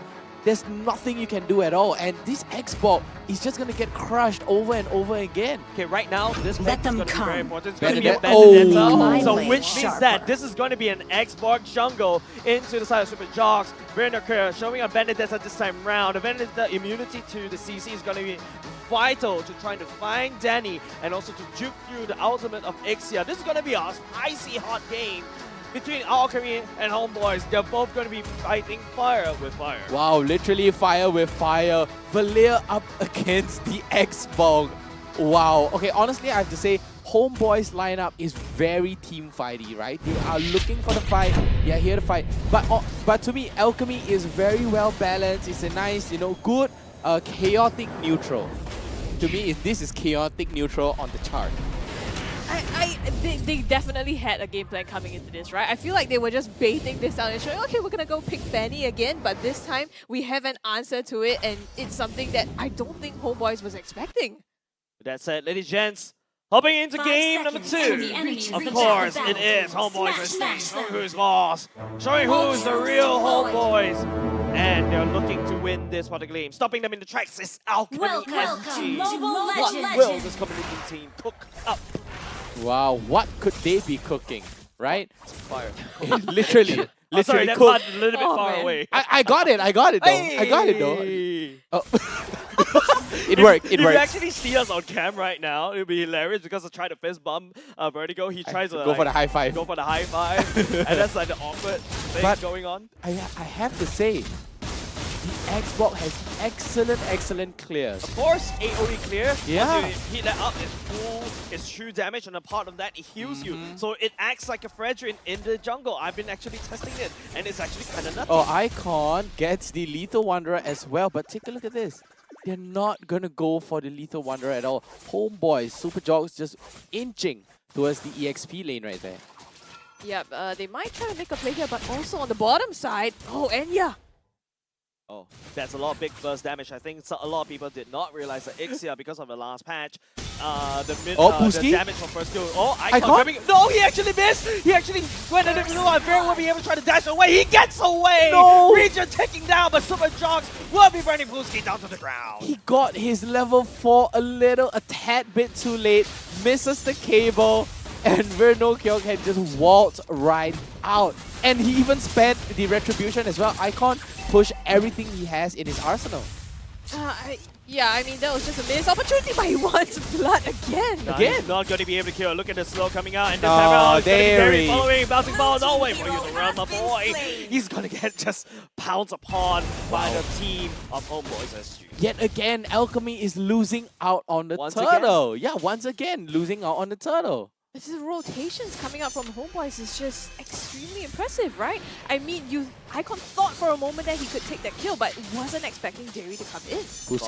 Bot lane though, the next flank coming out from Jen. The Ghostbusters will be able to do the trick, but Enya will do a sacrificial lamb from the side of HomeBois to secure the turtle. It's a trade coming out from Alchemy for now. I wanted to talk about this Ixia as well, right? We haven't seen this at all. This is going to be very new for us, and we've also noticed how, I mean, Ixia definitely has her weaknesses, right? She does. How is Alchemy going to work together to counter this? It seems like they've been trying to help out as much as possible in the bottom lane. Alchemy was able to bait out the Nether Realm by Pex. Basically, it's a Valentina ultimate. A little bit too early. Don't forget, on Valentina, your cooldown's a little bit longer as compared to your original because it's a copy machine. But then again, that's a good information. That's good information given on the side of Alchemy. I don't, it still doesn't sit with me. NetherRealm still doesn't sit with me. Court Order will always sit with me. NetherRealm just, who is that? Yeah, Whose ultimate is that? They changed the name halfway through and I'm like, no? Oh, okay. It's not mentioned in patch notes, so luckily Mirko was able to basically just show us on the screen like, so they changed it. Yep, and take a look at that, HomeBois and Alchemy. Although the lead not quite far away, you know, objective-wise, HomeBois do have the first turtle as well, and they do have a slight lead in front of Alchemy, but HomeBois, they are controlling the map way better than Alchemy is. That's a repeat of the previous game. Oh, but Pex. Cutthroat already used. Pex will be able to get out away from the murder scene easily. But the reason why Alchemy is losing out so much map pressure is because Danny has always focused down at the bottom lane, just making sure Pacifist gets in the items and get enough damage, because Pacifist relies on this item. Ixia is a very expensive marksman to build, while he's happily, you know, Pacifist happily farming up. Enya is more than happy to entertain them because Enya just secured basically screen for 2 members from the side of Alchemy and allows HomeBois full map control. Exactly, full map control right there, but oh, take a look at that. That's a drag coming in. Verno will be able to get away. Start the turtle for now. Brewski looking for targets right here, but where the rest of the Alchemy members? This time around, Danny and Pacifist will be able to reinforce the 5-man stack onto the turtle right now. Derry comes in, jump, nice push coming out on the Valera to save the team, but would it be enough? Verno will go all the way to the back line. It's going to be the last Insanity, and also the Retribution that picks up the turtle, and the damage coming out from Pacifist is there, and HomeBois felt it just a little bit. Verno trying to buy some time. Second skill all the way out, and HomeBois takes away 1 turtle, but they will lose Derry. Exactly. Lose Derry for a turtle, I think it's worth. I think it's 100% worth, but just like that, Alchemy with that 1 kill, HomeBois right now is neck and neck, right? The goal is easily neck and neck. Yeah, we need to see Danny to explore the map even more, to open up the map, but then again, do you open the map with a Valera? No, you that's one never. question, right, Scruppy? No, and he hasn't been doing that as well, right? He's been babysitting. He's been babysitting the whole time. Just him and Pacifist sitting in the bottom lane. And I don't know if that's worked out for them so far, right? That gives so much vulnerability to Icon if he tries to do anything on the map. I feel like Alchemy right here, the strategy is to let HomeBois engage in, and then they react. Yeah. The only way that Alchemy can force and engage is to use Puski penalty zone ultimate. HomeBois, on the other hand, they're the one that needs to amp up the pressure, because in the late game, the Faramis, well, I almost said Cult Altar, but the NetherRealm cooldown gets even lower. Pacifist and late game, and the Ixion also does quite a load of damage. But HomeBois, I feel like they also have the match, but if they execute the team fight incorrectly, Alchemy is more than happy to sustain even longer with the NetherRealm and win in these late game. Exactly, and it's a very good catch as well. Last Insanity. Insanity off, Pacifist will be the victim. Danny will bounce away, getting away with murder down in the bottom lane. That was supposed to be the counter, right? You had Danny there to prevent exactly that from happening, but even then, under the turret, Pacifist died. So granted, I think they were outnumbered, but still, even that game plan is not really showing up to be what it might have supposed to be. Exactly. And right there, I mean, they had the right idea. Alchemy had the right... Wow, Icon just can't take any of it. The battle with assassins up top lane. It's an EXP going up against jungler. Usually the jungler should have more Nibra's farm passion? because of the innate, farming. You have access to the jungle, right? But no, Icon couldn't even hold its candle against Binocure in the EXP lane. And take a look at that big level deficit. Look at the EXP deficit. Super Jogs at a level 10 already, and all the way Icon is barely level 10. Yep, right now, Alchemy, is slowly inching in. This Vice Grip is closing in onto the throat of Icon. Binocure shows his presence. Wow. There, Super Jogs will do the same, and now Alchemy has to play this purple buff like a turtle. Oh, they have to play it like a turtle yet again. Yeah, I mean, they're trying to do that, right? Hold on, did he just take that as... Yeah, so Yeah, he did. Stole that as well, so... Icon has been giving up the objectives like the turtle, right? Constantly. So, okay, maybe you get your buffs, but then even in this case, Jogs takes that Oh, away the from jump. him. Round 2. That's also Nibiru's passion. Last Insanity. So much AoE damage coming up from HomeBois. Wow. The main prize right here, not only just Pacifist, and also the bottom lane turret as well. HomeBois is just running away and escaping these crime over and over again. They get a free pass, right? Oh, the Petrify! Binocure goes in, Petrify! Icon cables all the way just in the nick of time. But you actually want to recall right underneath Binocure. Wow. I mean, Alchemy right now are walking into the hands of HomeBois. Yep. They're like, take a look at that. Pacific gets taken down. The first tier bottom turret gets taken down. HomeBois walk away scot-free. No damage taken, no consequences. They've been... no consequences is exactly right. They've been doing that the entire game as well. I mean, looking at Alchemy then, right? Again, this is a repeat of game number 1. Yep. Yeah, they were it behind is. and their structure is slowly going down. Is there a chance for them this time in the late game? What? Ice Queen won! Ice Queen won! No, that's correct. Yeah, because it's exactly. the slow. It You is the extra prioritize- slow. Correct. You prioritize Ice Cream 1 because your flame actually scale with magic, and also not only just that, it also applies to slow. And don't forget, Ice Cream 1 also gives you life steal for your skills, and that's the reason why Super Jump prioritized that item, of course, second item. But I think the bigger thing that I want to address is Pacifist on Ixia going in attack speed. Wow. I tried both of these builds. Which attack one would speed and which attack one do you damage. prefer? Because of the buff recently, because of the Ixia, right? Your first skill actually does more damage to the mid lane, but hold on a second. Oh, the cat? A little bit. That's a cat coming up from Fruity. The rest of the members of NetherRealm. HomeBois join in NetherRealm for both of these two teams to disengage. Jet trying to look for more. I don't think you want to try that, my boy. You have to try to back away. Look at that, they had to force the NetherRealm and the penalty zone. But, I mean, that's good for them, Oh, right? I think this 1v1? was... 1v1? I can't be able to outplay that. No, Binocure goes in, but Oh, no! Derry! You walked right into it! Binocure baited him right there. HomeBois takes him down and also immediately takes another long for himself. HomeBois fans must be smiling neck to neck. Yeah, I mean, HomeBois, they are walking right, Alchemy are walking right into a HomeBois hand. Yeah, man. Oh, the pullback onto Super Jogs as well, into the turret's nose, but he's able to get right out. And yeah, with the sniper. It just feels like Alchemy's a little bit tunnel vision, if I may, right? Yeah. Icon just going for the 1v1s, yes, that's his job. But at the same time, you have to be aware that, potentially Dairy's gonna come. Like, the rotations, they're so close at the lot, no less. So far, he's, died a couple times to this already. Yeah, no, it's just that. I feel like HomeBois, you don't want to play Monopoly with them because they have an insane amount of style. Get out of jail free card. Oh! Wait, there's also Pax getting on murder. Once again, Pacifist goes down at the same time. Lost Insanity being used. Those out Alchemy SG. They have to really run away. Pax coming for the re-engage. Puski going in penalty zone. Oh, Pax! Pax and Strikes all the way back. There's one kill given to Icon for now. Members of HomeBois, they don't really care. They're going to give Pax Icon. over, but they take mid lane. Icon trying to wave clear for now, but do you want to really use a Fanny to wave clear? Don't forget, Alchemy is still sending a Lord up top, and look at where Binocure is already setting up for another push down bot. Icon just use control onto a minion. He That's used a gotta be- cutthroat on a minion. That's how desperate Alchemy SG are. To the point where you have to use the cutthroat onto a minion. That's It's just rough. desperate. Yeah, it is rough. And you can see, I mean, right now HomeBois, right, launching it was 3, now 2 lane siege across Alchemy as well.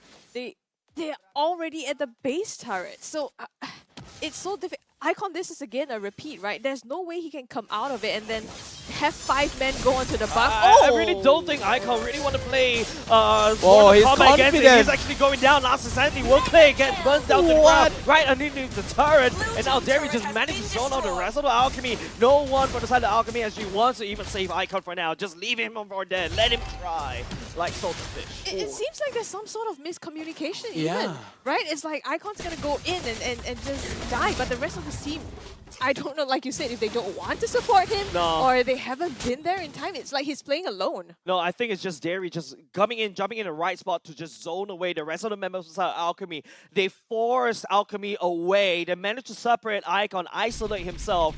This is a weird pick composition, right? It's like my enemy is actually jumping into me alone, and I caught him, and all Derry has to do, just zone out the rest of the members of Alchemy. Exactly, and Derry, a nice hard counter, but take a look at Jog's item there, going with the Radiant Armor. I mean, that's just purely to counter Danny, right? That's just purely to counter the Valier, as well as a little bit of Jet, on the Faramis, but, that was insane. I have to say, Vernocure, I have to give it to him. All he did was just stand still. He's so confident. He's like, no, just use everything on me. You're not gonna kill me. And then Super Jog comes up, cleans it up, and right now, Vernocure is going for a Oracle as well. Yeah, it doesn't seem like it's like they've lost their nerve a little bit, right? And like you said, desperation. Vernocure is the one just standing there waiting for them to engage. And Alchemy takes the bait, that's the problem. Right now, it's gonna cost them a lot as well. Zero contest at all the way. And Pacifist right now, is he online, Jace? Marksman, Mr. Marksman, is he online? Sorry, Mr. Marksman? Yeah, you are the Mr. Marksman. Jungle Gold Lane, bro. Jungle Gold Lane. Jungle Gold Lane, bro. Okay, if you take a look at items earlier just now, Pacifist went on full attack speed. Yeah. This is an Ixia that only chips away slowly, bit by bit. Yeah. In my opinion, that's not enough. Pacifist, I feel like the damage really relies on your first skill, that middle line. That's the one where you do burst damage, and that's why you really should go full damage. I even go for, Assassin Emblem just to maximize the armor penetration. Yeah. Sammy Snowman, if you guys remember from Revival, was the one that recommended me to that particular build. I love it to bits. With the Rapture as well. Yeah, of course. Why not? With the Rapture, the Weapon Master as well. Yeah, no, Tenacity. Oh, Tenacity? I'm a little bit afraid. Don't be scared. Go full scared. in. It's all in or nothing. Yeah, but speaking about all in, Alchemy SG needs to try to find a way to go all in. Top side is going to be a Lord marching down. Look at how HomeBois right now sinking the waves. Enya already whips up the bomb, ready to wave clear in a moment's notice. Alchemy SG, what is their play? It looks like they're banking on Pacifist, right? Ixia as well. And you mentioned the attack speed. Pacifist ult? That's the thing, right? If you're building jump? attack, hold on. Derry, that's a jump right here. Okay, this time around, Pacifist will out. Last Insanity will clip. That's going to be one member going down for the count. Now the Icon going all the way to the backline, trying to wave clear the heroes for the side of HomeBois. But then again, they forgot about the Lord pillaging onto the core. But then again, luckily, Alchemy SG Puski drags some tension away. HomeBois will do damage up top and bot, and not only just that, the core half HP. I have to say, Icon, that was the clutch of the game. But, right now it's back to 4v4 again. I mean, Jet is right out because of the passive. Okay, so that was a glimmer of hope, I guess. Right? There was a little bit of glimmer of hope, but we did saw that in the previous game as well. A slight glimmer of hope for Alchemy, and it just all goes right into the trash. But take a look at Puski, right up there with Vernocure. Pacifist sitting in the middle as well, right? Exactly.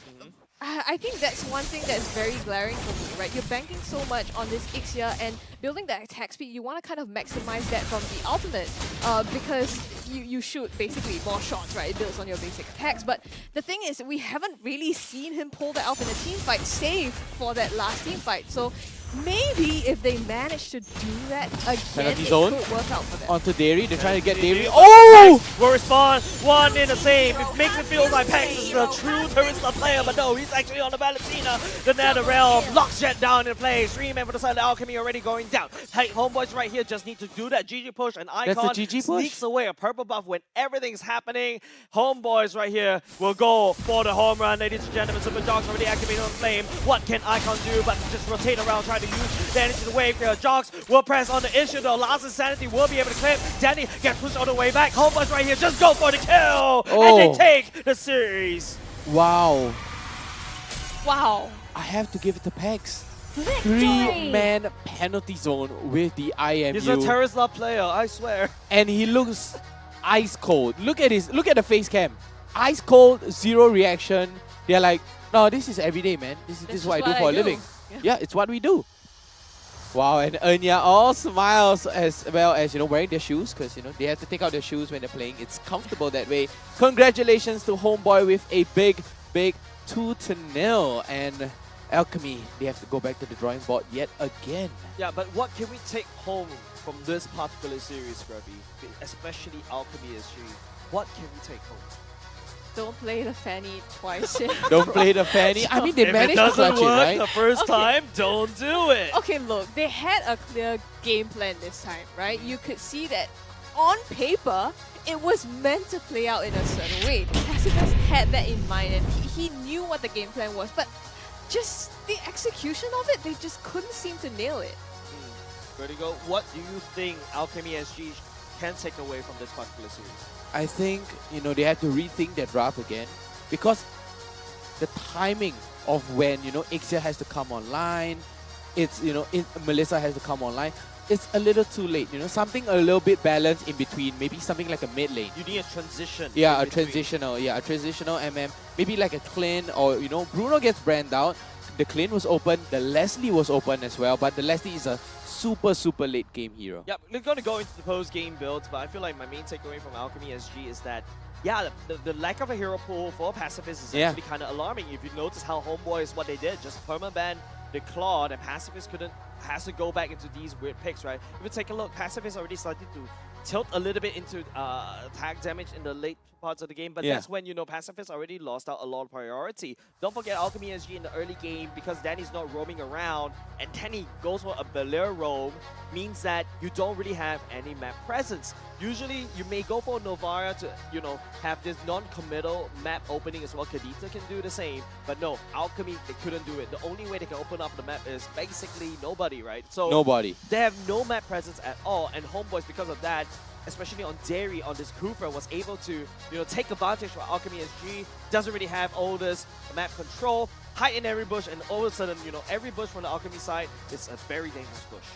Exactly, and constantly opening up the map for HomeBois. They gave information over information and over information as well, and HomeBois just takes advantage of it. If you take a look at the emblems, what do you see, Scrubby? 3 Ruptures again? Triple Ruptures trying to do what HomeBois did? Maybe Triple Rupture as well, but I have to say Alchemy seemed kind of shaky on, week 1 and day number 1. Yeah, not a really good start, right? Yeah. But at the very least, you can see Assassin emblem being selected by Pacifist side. Yeah, he has, I feel like, but this is the kind of emblem that doesn't really scale well into attack speed. Usually, Assassin emblem, you go for pure armor or armor pen or pure damage, right? But I feel like, all in all, it's also kind of really glad to see Benedetta being played by Bruno Cure, because I don't believe any of the regions actually start fielding the Benedetta. It's like, it feels like a meta that belongs 2 seasons ago. But let's take a look at the kill participation chart. Take us through this, Grubby Cheeks. I mean, just looking at, Alchemy, even though they were trying to, they had high kill participations, right? Yeah. You can see that on their side of the team, but even then they weren't able to take the fights in the first place, Sample because the kill size. count 4 to 13. Sample size is 4. Yeah, exactly. So even though they worked together as much as possible, maybe slightly than the better previous game even, it just wasn't enough. And I think the amount of rotation and the timely rotations coming in from HomeBois as well was just, I don't know if Alchemy didn't see it coming or they just weren't prepared to do that. And also because of, like you said, right, Valier not being able to open up the map enough, maybe that was the big detriment to them. Yeah, there's no peel, right? I mean, there's no peel coming out. Peel. Yeah, there's no peel. So basically, there's banana no one peel. there to tank the damage for you to open up for Pacifist, right? Minotaur was open. Why not Minotaur? Right? That's Alchemy's pocket pick.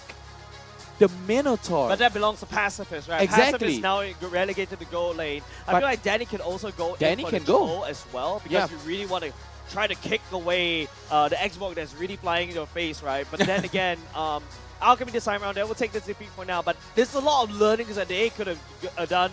But let's take a look at the MVP coming up side of HomeBois. I don't know who is the MVP this time around, but this time it's going to be Bernerker. His ability to outplay Icon in a 1v1 up top is just crazy.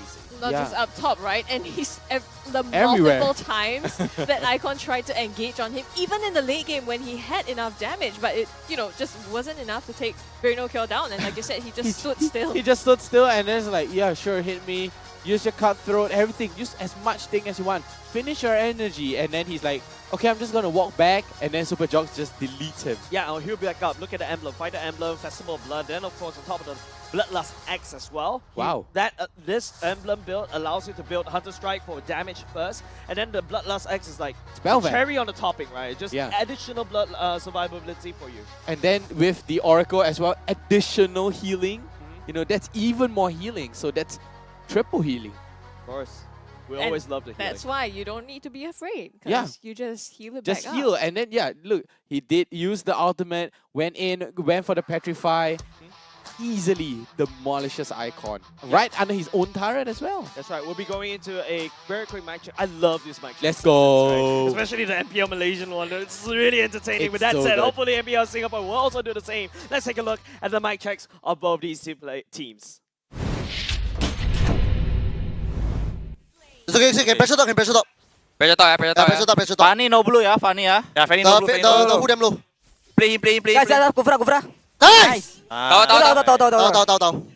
Oh. Hey, they only me. Melissa with me. Can Melissa? Melissa, nice! One. Can watch me? No flick, Nice! Hey! Go! Ulti-ultinya. Santai. Bisa ya. No mana. Can come? Oh, nice one. Nice one, Dewi. Free turtle, go. Push.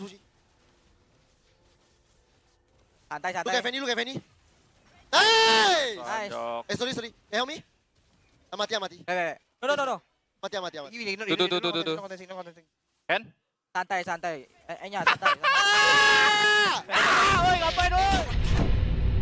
Of the fact that HomeBois, all of a sudden, he was like, complete silence. Yeah, Oh, just and it's a full contrast. focus. You had the more noise when they were fighting 1v1 against somebody, and then suddenly on a full-on team fight, it goes quiet. Yeah, and this goes to show the amount of communication, the amount of training they have to go through to the point that they literally can read each other's movements. Yeah. This is the telling sign that HomeBois SG is actually starting to become a very strong team going up into the ranks of MPL Singapore. Yeah, definitely Alchemy needs to kind of reset, right? And I think they've chosen for themselves a very difficult draft to execute. That's It right. has a lot of conditions. Maybe come back, think about it, go for something they're comfortable with and a lot easier. Yep, with that said, ladies and gentlemen, we're going to throw it back to Cheryl Yao for a quick player interview. Take it away, Cheryl Yao. All right, thank you so much, guys, for that intro right there. Now, yes, I have right beside me Jerry right here with us. Very, very excited to have you here. Now, we do have so many questions for you. Namely, you are back again, but here with a brand new team. So right here, HomeBois does have, a little bit of, traction with the Malaysia side. So, there's a lot of overwhelming support right here from the Malaysia side over to Singapore as well, showing you guys support. So do you have anything to say to all of the supporters for HomeBois SG?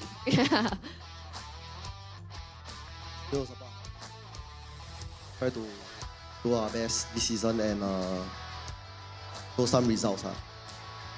Do your best, but I mean, it's really proven, and it's really wonderful the fact that you guys are familiar faces. We have seen you, Anya, and Super Jocks very often right here in the MPLSG scene. But with the two new additions right here for HomeBois SG, they're making very, very significant waves with Vera no cure. Really no cure for him. I don't know, as the opponent, if I were to meet him over at the Land of Dawn, I'll be so scared. And we also have Pax making really crazy moves like that Valen with that Terizla ulti. Crazy. And, do you have anything to say on what we can anticipate with these two new wildcards from HomeBois SG? I think just don't underestimate them. They are very good. Right, and the fact that, we do have all these import players, how how does communication go about for your team? I think usually there will be a lot of language barrier, but we usually just try to speak on the most basic English terms to tell them stuff. But usually they will know because they're quite smart lah. Right, and of course pro players to say the least, right? So when it comes to your games itself, from what I've seen in the match, the whole follow-up was absolutely phenomenal. Like how does this go about? Like that team synergy we have seen even right here at day one. Is this something that we can continue to anticipate throughout the entire regular season? I think can anticipate lah, cause we really train a lot. And we're very excited for that as well. And starting here off day one, and especially match one with a 2-0 clean sweep, what do you have to say, you know, to your fans as well as your other competitors that you're going to go up against? Good luck, have fun. Good luck, have fun. Can I have anything more than that? Just good luck, have fun. Like some tea lah, like stir a bit lah. Can't wait next week to fight RSG, cause I can smack Bray. Next week for RSG. Yeah, to smack Bray. To smack Bray. All right. So who else? Which other team you feel that you have got your eyes on for this season? I think Bleed. You're looking out for Bleed as well. Okay. So we're very excited for that. So thank you so much, Derry, for that wonderful interview. Thank you. Thank you very much. So yes, ladies and gentlemen, that was Derry right here from the all-new HomeBois SG. Now, they had definitely made their mark, especially right here for day one, match one itself. So we're very, very excited about that. Now, next up, coming up at 12:30 p.m., ladies and gentlemen, that is going to be Bleed Esports going head-to-head against Vanguard SG. Now, this is going to be an exciting match that you don't want to miss, so stick around and we'll see you at 12:30 p.m. for match 2.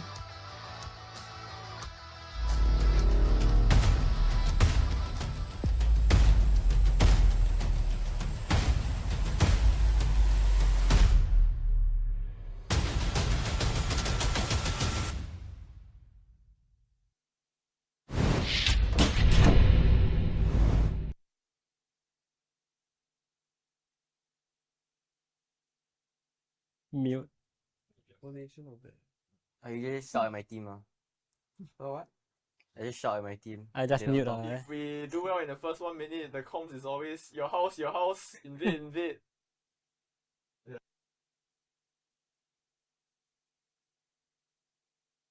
If our main player don't throw in the first 2 minutes of the game, we will do well. Sleep. No. There's really nothing that we do. I mean, we just, as a team, we bonded for quite long. So going into games, we are comfortable with each other.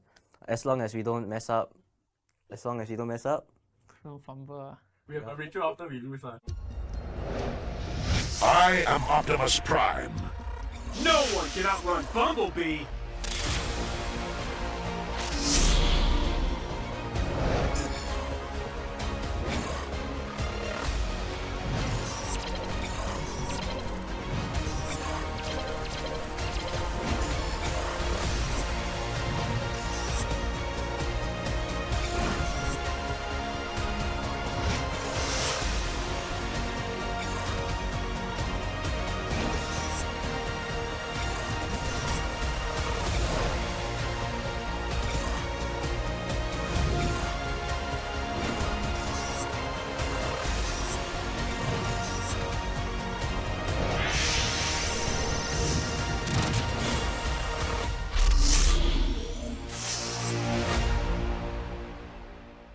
OSIM.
crispier chicken McCrispy?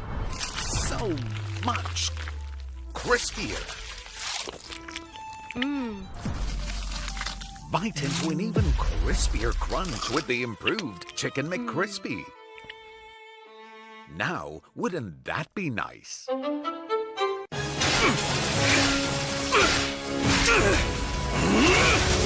Legendary! Tigreal!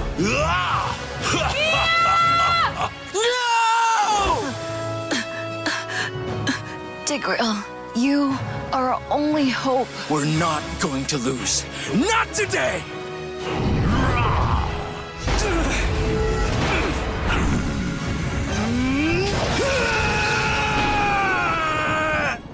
Huh?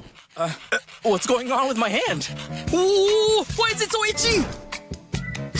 Yee! Dandruff! Yo, your hand's for gaming, not for scratching. You call yourself a pro? You have dandruff. Tigreal? Tigreal, is that you? Yes, that's me. Do you want to win a match? Defeat Dandruff and Itch with Head and Shoulders. Move on to Head and Shoulders. Up to 100% protection. Dandruff and Itch. Wiped out. Unstoppable! We defeated the Lord! That's why everyone should move on to Head and Shoulders.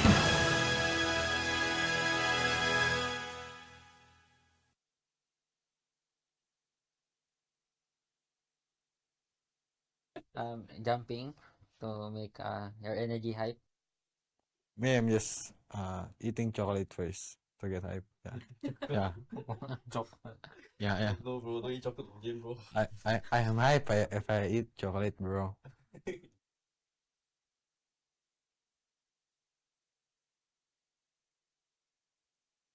Think with Coach Yang Yin's departure, the team as a whole really looked to buck up because we realized that we underperform or we don't do well, anyone could be kicked out, and everyone just stiffened up and we are trying our best now, and the culture of the team has taken quite a change.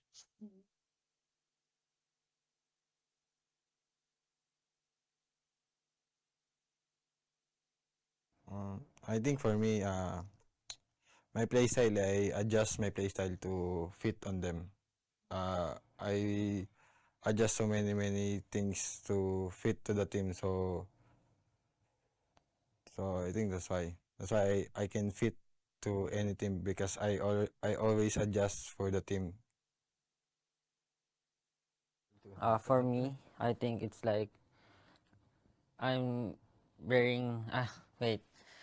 It's like for me, it's I cannot still give my 200% as when I'm playing in Philippines because I'm really comfortable speaking Tagalog. That's why when my experience is like I cannot explain in better English, right?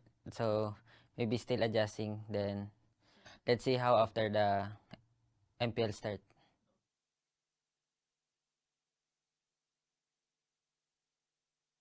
As FMM wants to be Suns and I want to be CW. Oh, nice. My idol Suns. My idol CW. That's why we also.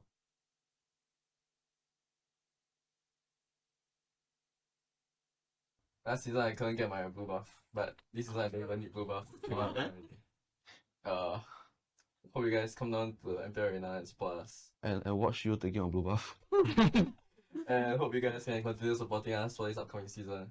Yeah. Thank you. Thank you. We will do our best. Thank you. Welcome. My name is Slowly.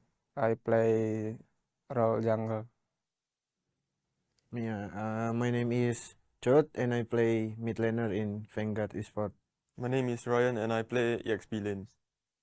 My name is Nick and I play tank. My name is Luxian and I play Golin.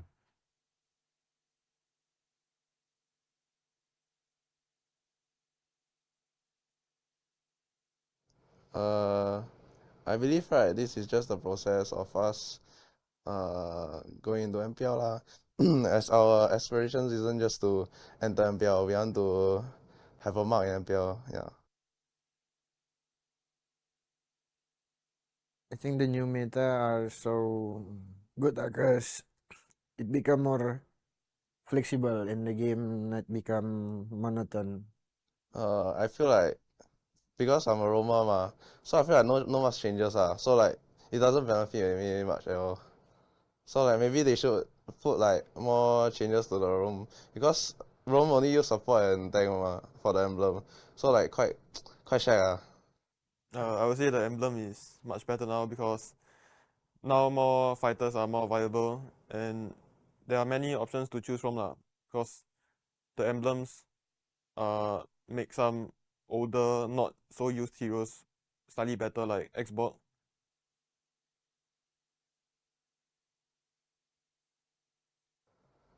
I feel like the team and me we are excited to face them because we want to show that we are the new dark horse of MPLSG yeah. And besides that, I can't wait to face Bleed vs JPL because I want to prove it to you that he is below me. Same for me. I just want to do my best and win every team. I can't wait to face Telak cause that time they knock out Zion, but I was not playing If I playing, confirm different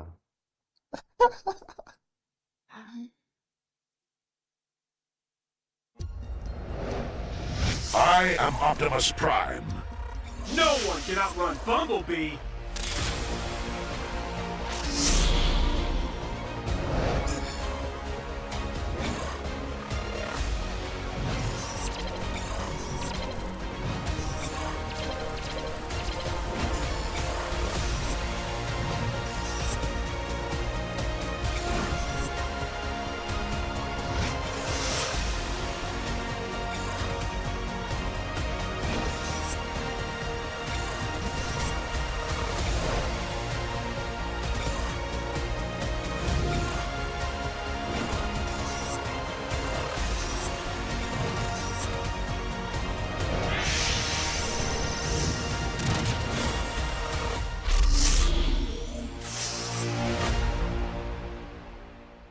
OSIM.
A crispier chicken McCrispy?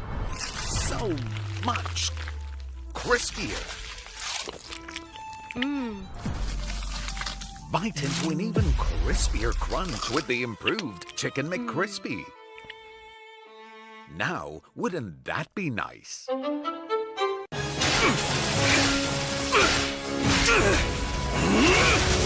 Legendary! Tigreal!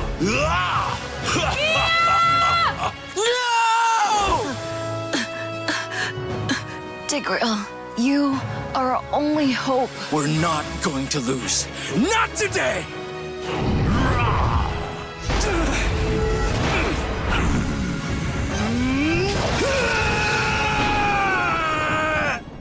Huh?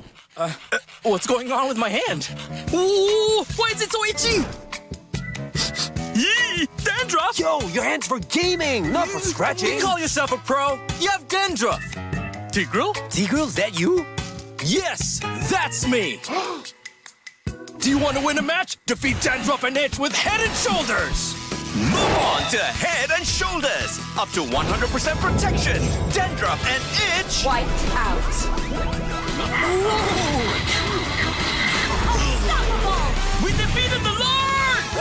That's why everyone should move on to Head and Shoulders.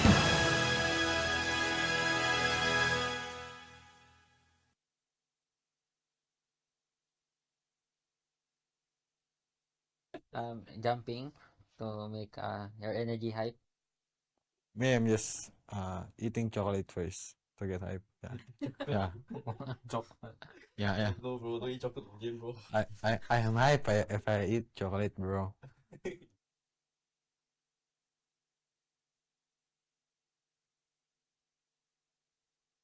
Think with Coach Yang Yin's departure, the team as a whole really looked to buck up because we realized that we underperform or we don't do well, anyone could be kicked out, and everyone just stiffened up and we are trying our best now, and the culture of the team has taken quite a change.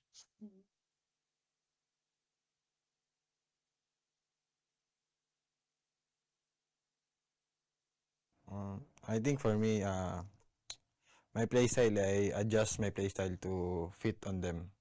I adjust so many things to fit to the team, so I think that's why I can fit to any team because I always adjust for the team. For me, I think it's like I'm wearing wait. It's like for me, it's I cannot still give my 200% as when I'm playing in Philippines because I'm really comfortable speaking Tagalog. That's why when my experience is like I cannot explain in better English, right? So maybe still adjusting. Then let's see how after the MPL start.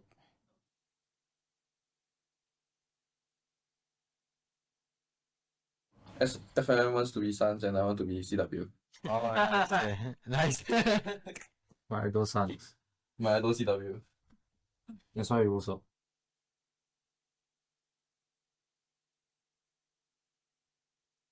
Last season I couldn't get my blue buff, but this season I don't even need blue buff. Hope you guys come down to the MPL Arena and support us. And watch you taking on blue buff. And hope you guys can continue supporting us for this upcoming season. Yeah. Thank you. Thank you. We will do our best. Thank you. Welcome. My name is Slowly. I play role jungle. Yeah, my name is Chot and I play mid laner in Vanguard Esport. My name is Ryan and I play EXP lane. My name is Nick and I play tank. My name is Luxian and I play Golin.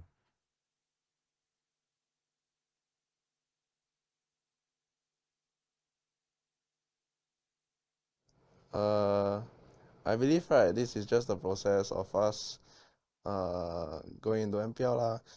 As our aspirations isn't just to enter MPL, we want to have a mark in MPL. Yeah.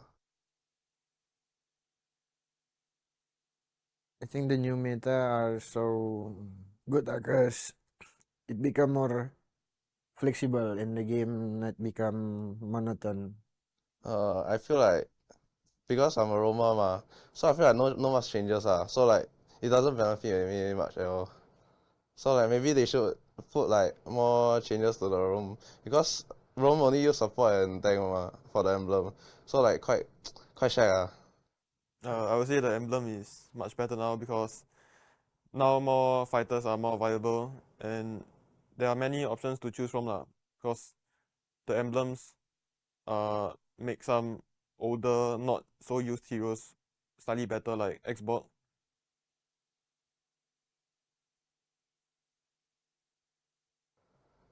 I feel like the team and me we are excited to face them because we want to show that we are the new dark horse of MPLSG. Yeah. And besides that, I can't wait to face Bleed vs JPL. Cause yeah, I want to prove it to you that he is below me. Yeah. Same for me. I just want to do my best and win every team. I can't wait to face Telak cause that time they knock out Zion, but I was not playing If I playing, confirm different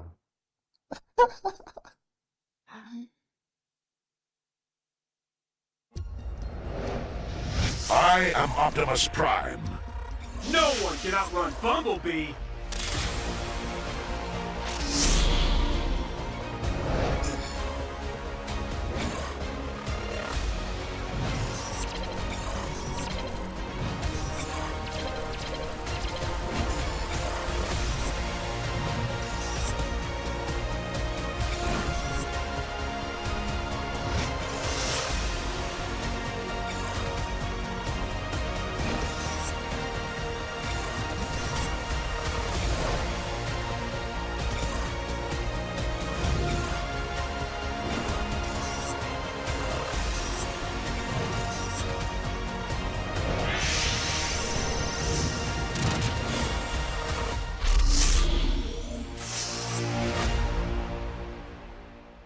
OSIM.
A crispier chicken McCrispy?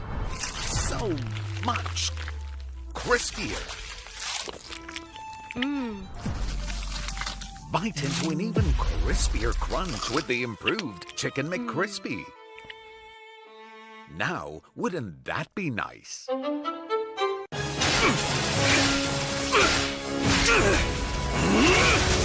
Legendary!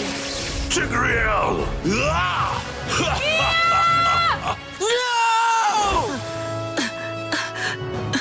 Tigreal, you are our only hope. We're not going to lose. Not today!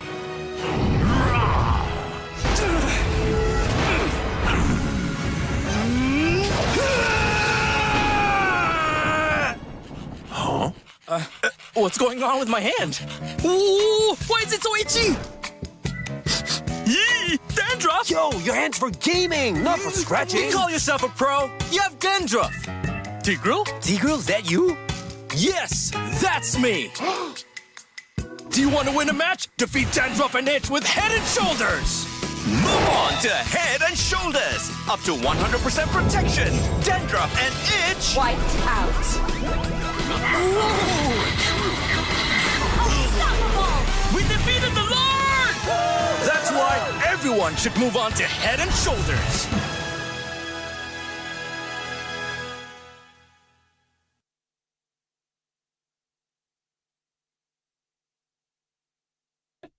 Jumping to make your energy hype.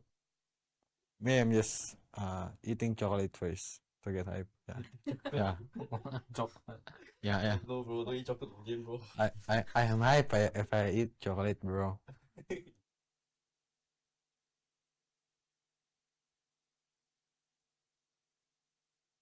Playing with Coach Yang Yin's Bacha, the team as a whole really look to buck up because we realized that we underperform or we don't do well, anyone could be kicked out, and everyone just stiffened up and we are trying our best now, and the culture of the team has taken quite a change.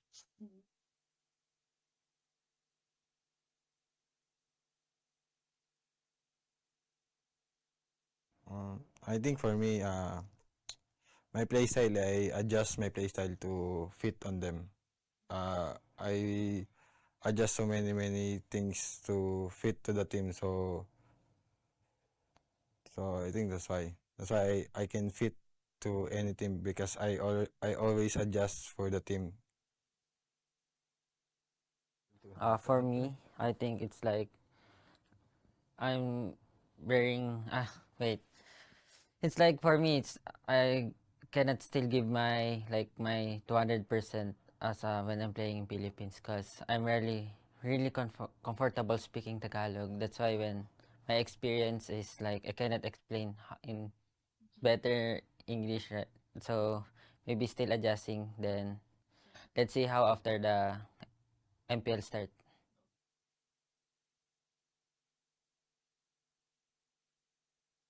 FMM wants to be Suns and I want to be CW. Oh, nice. My idol Suns. My idol CW. That's why we also.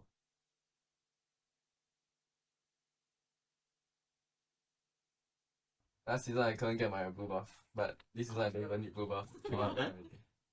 Hope you guys come down to the MPL Arena and support us. And watch you taking on blue buff. And hope you guys can continue supporting us for this upcoming season. Yeah. Thank you. Thank you. We will do our best. Thank you. Welcome. My name is Slowly. I play role jungle. Yeah, my name is Chot and I play mid laner in Vanguard Esport. My name is Ryan and I play EXP lane. My name is Nick and I play tank. My name is Luxian and I play Golin.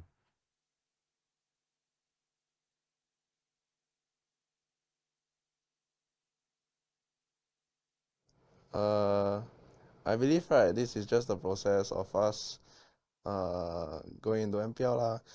As our aspirations isn't just to enter MPL, we want to have a mark in MPL. Yeah.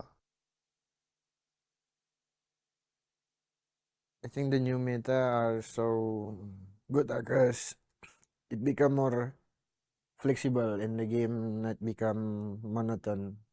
I feel like because I'm a Roma ma, so I feel like no much changes so like it doesn't benefit me much at all. So like maybe they should put like more changes to the roam because roam only use support and tank for the emblem.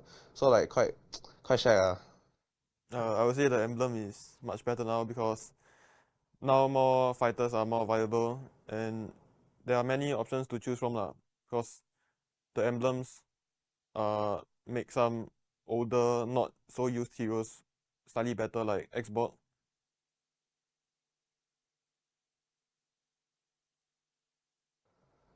I feel like the team and me we are excited to face them because we want to show that we are the new dark horse of MPLSG Yeah.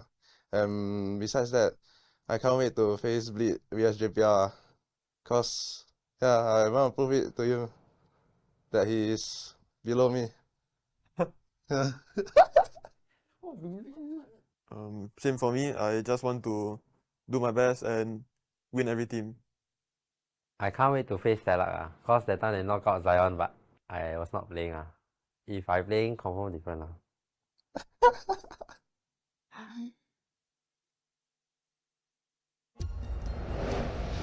I am Optimus Prime.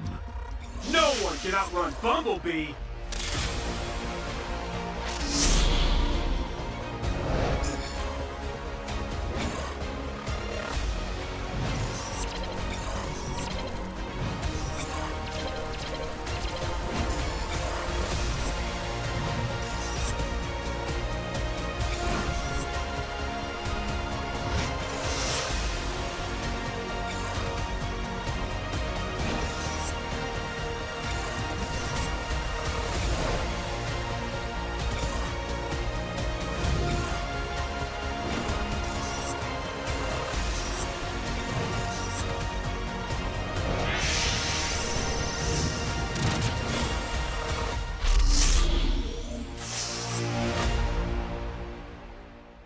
OSIM.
A crispier chicken McCrispy? So much crispier. Bite into an even crispier crunch with the improved Chicken McCrispy. Now, wouldn't that be nice?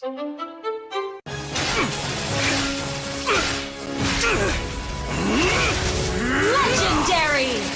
Tigreal!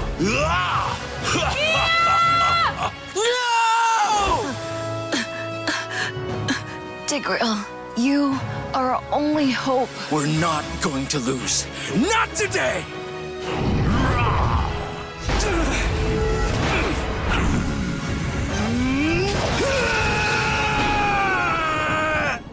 Huh? What's going on with my hand? Ooh, why is it so itchy? Yee! Dandruff! Yo, your hand's for gaming, not for scratching. You call yourself a pro? You have dandruff. Tigreal? Tigreal, is that you? Yes, that's me. Do you want to win a match? Defeat Dandruff and Itch with Head and Shoulders. Move on to Head and Shoulders. Up to 100% protection. Dandruff and Itch. Wiped out. Unstoppable! We defeated the Lord! That's why everyone should move on to Head and Shoulders.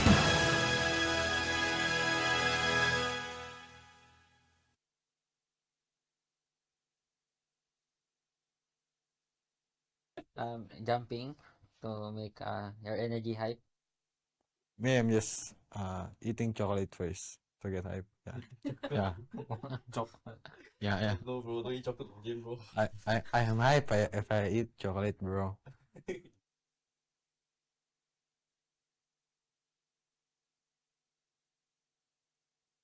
Thing with Coach Yang Yin's departure, the team as a whole really look to buck up because we realized that we underperform or we don't do well, anyone could be kicked out, and everyone just stiffened up and we are trying our best now, and the culture of the team has taken quite a change.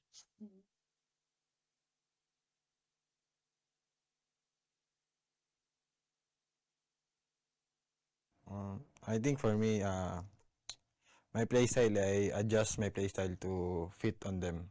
I adjust so many things to fit to the team, so I think that's why I can fit to any team because I always adjust for the team. For me, I think it's like I'm wearing wait. It's like for me, it's I cannot still give my 200% as when I'm playing in Philippines because I'm really comfortable speaking Tagalog. That's why when my experience is like I cannot explain in better English, right? So maybe still adjusting. Then let's see how after the MPL start.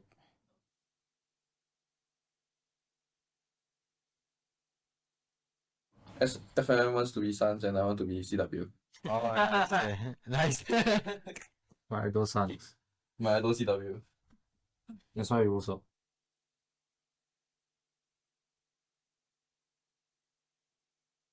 Last season I couldn't get my blue buff, but this season I don't even need blue buff. Hope you guys come down to the MPL Arena and support us. And watch you taking on blue buff. And hope you guys can continue supporting us for this upcoming season. Yeah. Thank you. Thank you. We will do our best. Thank you. Welcome. My name is Slowly. I play role jungle. Yeah, my name is Chot and I play mid laner in Vanguard Esport. My name is Ryan and I play EXP lane. My name is Nick and I play tank. My name is Luxian and I play goal lane.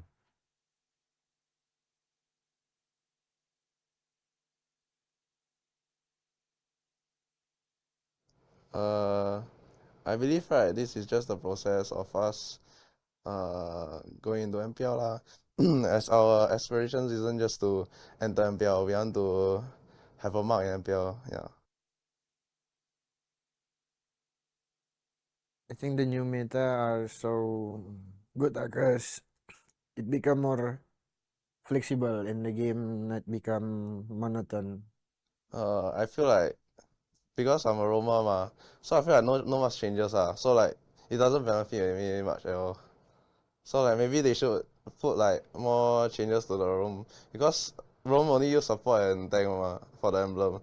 So like quite shag I would say the emblem is much better now because now more fighters are more viable and there are many options to choose from because the emblems make some older, not so used heroes slightly better like Xbox.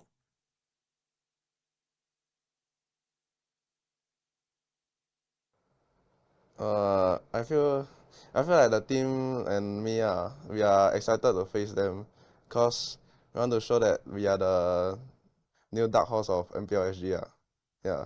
And besides that, I can't wait to face Bleed vs JPL because I want to prove it to you that he is below me. Same for me. I just want to do my best and win every team. I can't wait to face Telak cause that time they knock out Zion but I was not playing If I playing, confirm different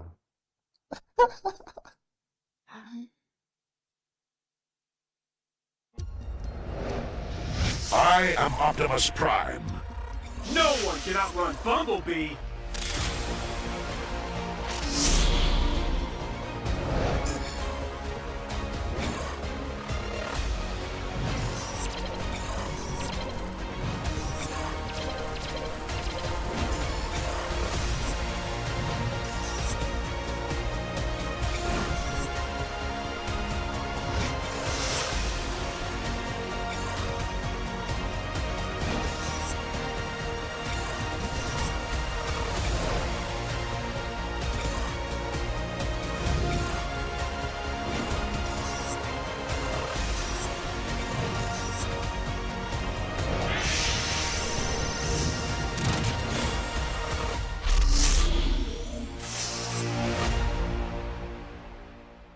OSIM.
crispier Chicken McCrispy? So much crispier.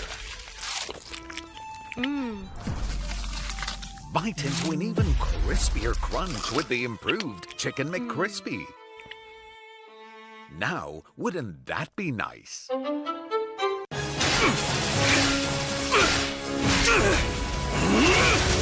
Legendary! Tigreal!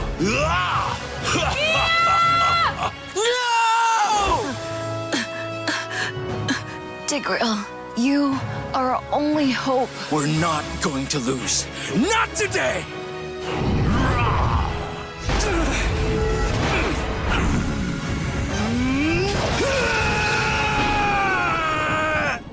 Huh? What's going on with my hand? Ooh, why is it so itchy? Yee! Dandruff! Yo, your hand's for gaming, not for scratching. You call yourself a pro? You have dandruff. Tigreal? Tigreal, is that you? Yes, that's me. Do you want to win a match? Defeat Dandruff and Itch with Head and Shoulders. Move on to Head and Shoulders. Up to 100% protection. Dandruff and Itch. Wiped out.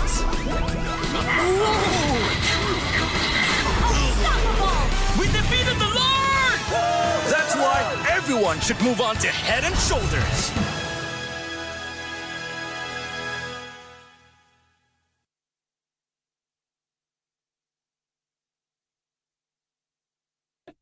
Jumping to make your energy hype. Me, I'm just eating chocolate first to get hype. Yeah. Yeah. Yeah. No, bro, don't eat chocolate in game, bro. I am hype if I eat chocolate, bro.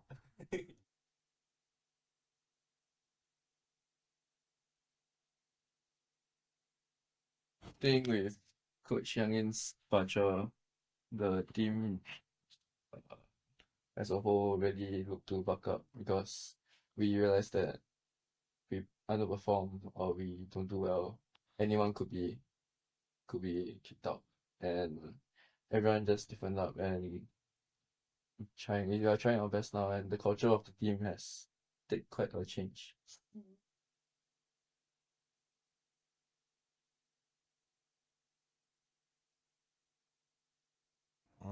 I think for me, my playstyle, I adjust my playstyle to fit on them.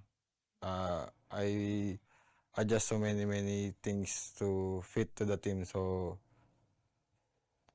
I think that's why I can fit to any team because I always adjust for the team.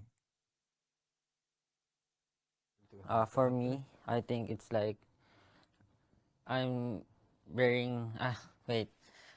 It's like for me, it's I cannot still give my 200% as when I'm playing in Philippines because I'm really comfortable speaking Tagalog. That's why when my experience is like I cannot explain in better English, right? So maybe still adjusting. Then let's see how after the MPL start.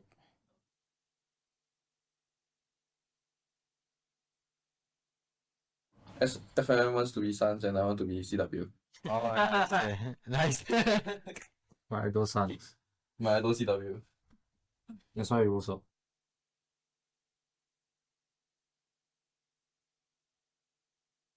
Last season I couldn't get my blue buff, but this season I don't even need blue buff. Hope you guys come down to the MPL Arena and support us. And watch you taking on blue buff. And hope you guys can continue supporting us for this upcoming season. Yeah. Thank you. Thank you. We will do our best. Thank you. Welcome. My name is Slowly. I play role jungle. Yeah, my name is Chot and I play mid laner in Vanguard Esport. My name is Ryan and I play EXP lane. My name is Nick and I play tank. My name is Luxian and I play Golin.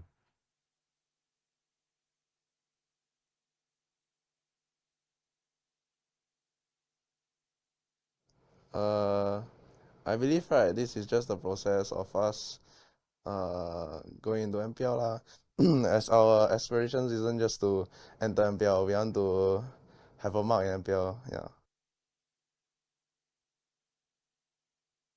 I think the new meta are so good because it become more flexible and the game not become monotone. I feel like because I'm a Roma so I feel like no much changes so like it doesn't benefit me much at all. So like maybe they should put like more changes to the roam because roam only use support and tank for the emblem. So like quite shag I would say the emblem is much better now because now more fighters are more viable and there are many options to choose from because the emblems make some older, not so used heroes slightly better, like Xbox.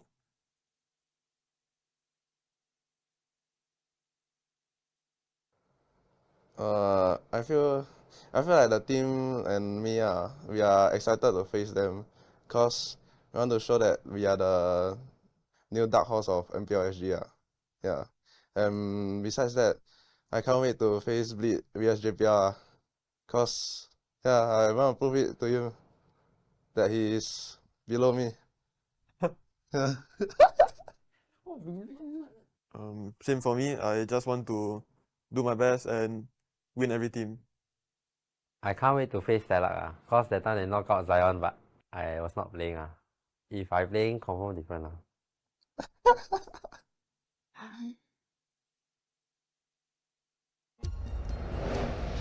I am Optimus Prime. No one can outrun Bumblebee.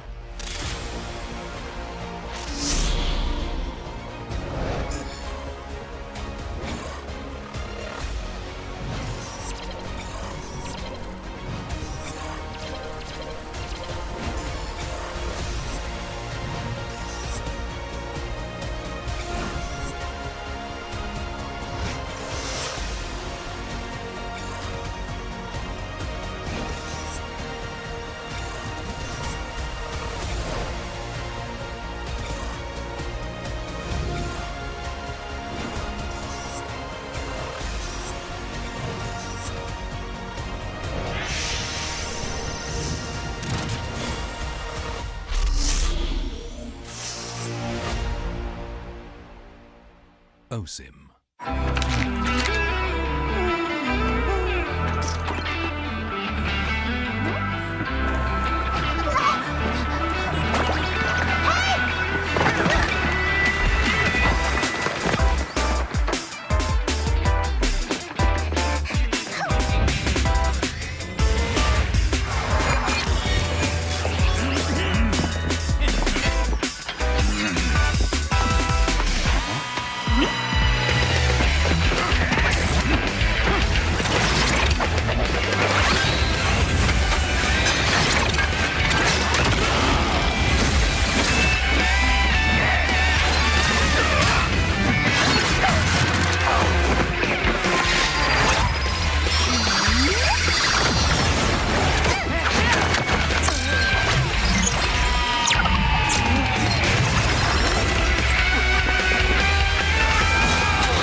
A crispier chicken McCrispy?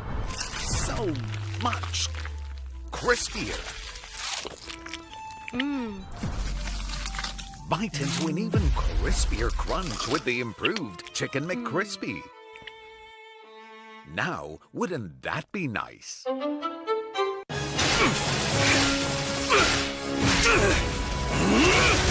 Legendary!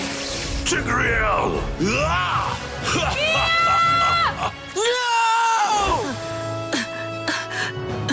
Tigreal, you are our only hope. We're not going to lose. Not today!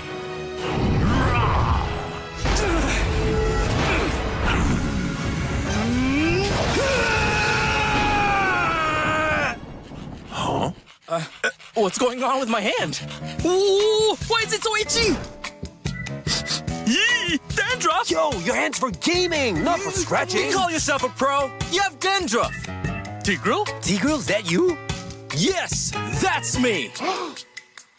Do you want to win a match? Defeat Dandruff and Itch with Head and Shoulders! Move on to Head and Shoulders. Up to 100% protection. Dandruff and itch. Wiped out.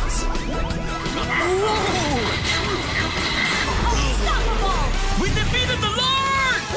That's why everyone should move on to Head and Shoulders.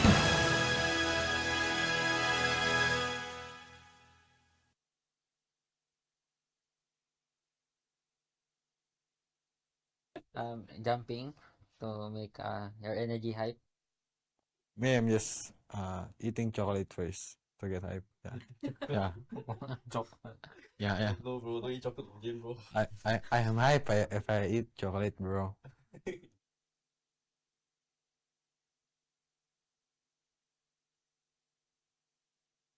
Playing with Coach Yang Yin's departure, the team as a whole really looked to buck up because we realized that we underperform or we don't do well. Anyone could be kicked out, and everyone just stiffened up and we are trying our best now, and the culture of the team has taken quite a change.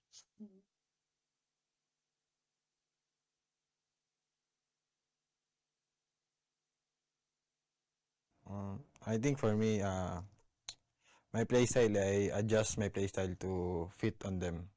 I adjust so many.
Alrighty, so friends, earlier on in match 1 itself, even for day 1, we have seen a clean sweep earlier on for HomeBois SG against Alchemy SG, and boy oh boy, things are heating up. And right here, we're gonna move on very quickly into match 2 already. We're gonna be seeing 2 teams, one namely the veterans of Bleed Esports, and they will be going up against Vanguard Esports. Now, Vanguard has newly qualified right here for the MPLSG scene, and we are very, very excited to see them as well. And this is going to unfurl next right here over at the Land of Dawn. So without further ado, let's meet the teams right here for match 2 itself, presenting to you our veteran teams right here, Bleed Esports.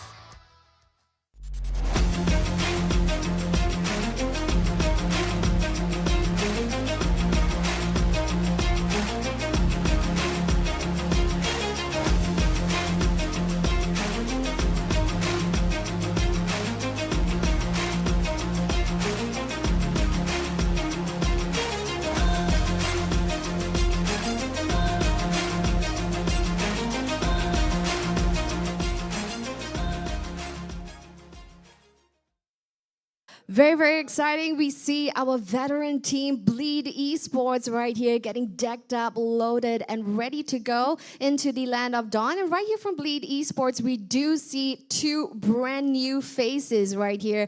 But I'll not go into it. I'll leave it over to the casters later. So yes, going head-to-head against Bleed Esports right here from this round, presenting to you our next team. Ladies and gentlemen, Vanguard Esports.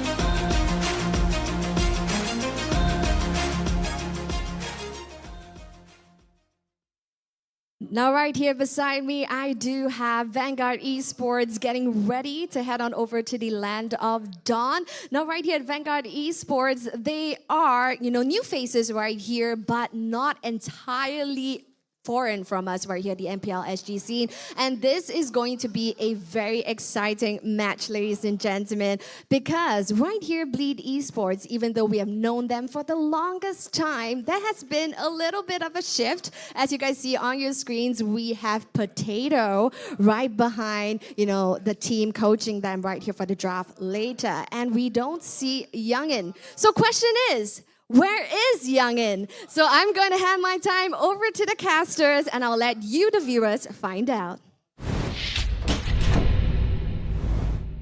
Thank you so much, Cheryl. And the question to where is Youngin will be answered right now as you see the man on the screen. Welcome back to the desk, ladies and gentlemen. This is MPLSG Season 6. My name is Scrubby. Here with me is Vertigo and Youngin.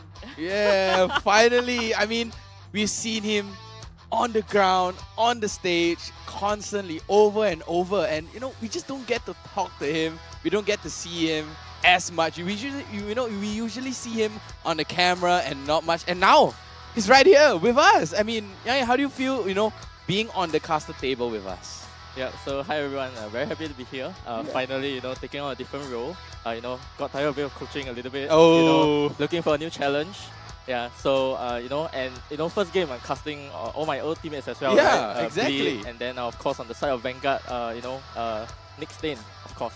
Yeah. Wow. I mean, you have to think it was planned somehow, right? Yeah, for to cast the Bleed game. Yeah, I swear they planned this. It has to be planned. I know there are a lot of comments, right, talking about Youngin being on the desk, so this is finally happening, guys. We are super excited. And without further ado, we're going to jump right into the teams for today, starting with Bleed. That's right, and for Bleed Esports, we have Deck, FMM, JPL, the usual suspects, but this time with the addition of Sagitnu and KelVJ. I mean, these are, I would say, legendary players. They are really up there. I mean, they have many accolades, they have many achievements, and they're just all over the place. And this time, can they finally conquer Singapore? Yeah, I mean, we'll leave it to Youngin to break it down, right? What are your thoughts about Bleed? Yeah, so I think the big question here we have, right, is definitely the change of roles. You know, where fun note here, right? I was actually the one who recruited both Sagnito and KLVJ. But you know, to have them changing their roles, you know, it is a shift for me, and we'll see what they have for us. Interesting, interesting. So, of course, they have to have an opponent, and that's going to be Vanguard. So, let's see the team lineup. Yep, with Vanguard, we have Lakshan Stain, Chute, Super Ryan, Slowly, and Nick Stain. The ex-Bleed member going up against Bleed, and I wouldn't say the disciple of Youngin, or rather being taught by Youngin and being coached by Youngin. But this time, Super Ryan, Lakshan Stain, and Nick Stain, we have seen them in the MPL in a couple of seasons as well, on and off, but Chute and Slowly. Wow. I mean, these are great additions. So it's like, 2 more additions from another country, another 2 more additions from another country. It's a battle of additions. Yeah, so this is also the story of the imports as well, right? Because we have 2 Indonesia on the side of Vanguard, and also 2 Philippine players actually from the side of Bleed here. So interesting to see what their comms will be like as well. Because I believe for the side of Bleed, actually easier for them to comms in English, but for Vanguard maybe not so much. Ooh. Yeah, so I mean, tough decisions, right? But let's take a look at what we think on the desk as to who's going to be the winner of this series. Of course, again, you are going to be the dissenting vote without question. So would you like to explain your stand here? I would like to explain, because I would say right now, because Nick Stain was in the shadow of JPL. He couldn't come out as much. But the first time he made a debut, on the professional stage, he lost 2-0 to Evo, right? 2-0 lost to Evo, and Evo just took the game away from Evos, and Youngin was coaching at the time too, and he had to put Nick Stain, and then at the time his name was Nick as well. But right now, he's finally out of the shadow. He's finally out of the chains. Can he finally bring something to the table? Can he bring something new, something refreshing, or something very unique? But knowing Nick, he plays a lot of catchy heroes, right? He loves to play catchy, he loves to engage, he wants to catch you off guard. But yeah, we're gonna roll to a video to see all the spicy stuff you want to hear about these 2 teams coming right up. So let's see what they have to say. For Vanguard,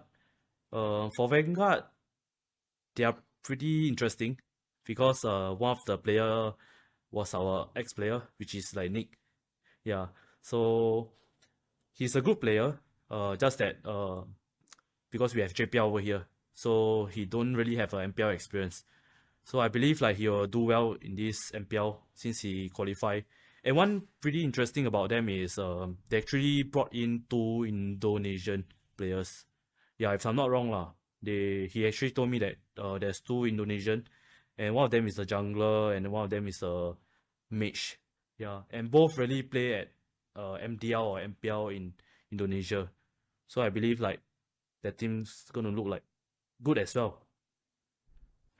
Vanguard SG is quite good, because the mage and tank have chemistry, because I saw the last game before they qualifies, and they have chemistry right now, and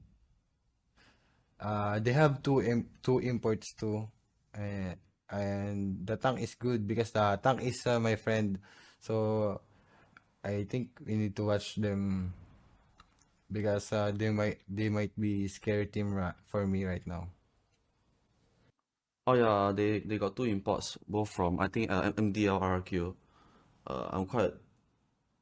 I'm looking forward to fighting them lah. Just want to see where they stand. Personally, I would think that Bleed Sports is a very strong team with very talented players, especially after importing KLVJ and Sanginu. I feel like it further strengthened their team, but I feel like the loophole is in JPL itself, cause JPL already should retire. I would hope that it will be 2-0 lah. Mainly because I just want to prove to everybody that thinks that JPL is better wrong. Personally, I feel that Bleed is gonna be the champion for this season. I feel Bleed is gonna win RSG. Yeah, but against us, I think it's a 50-50.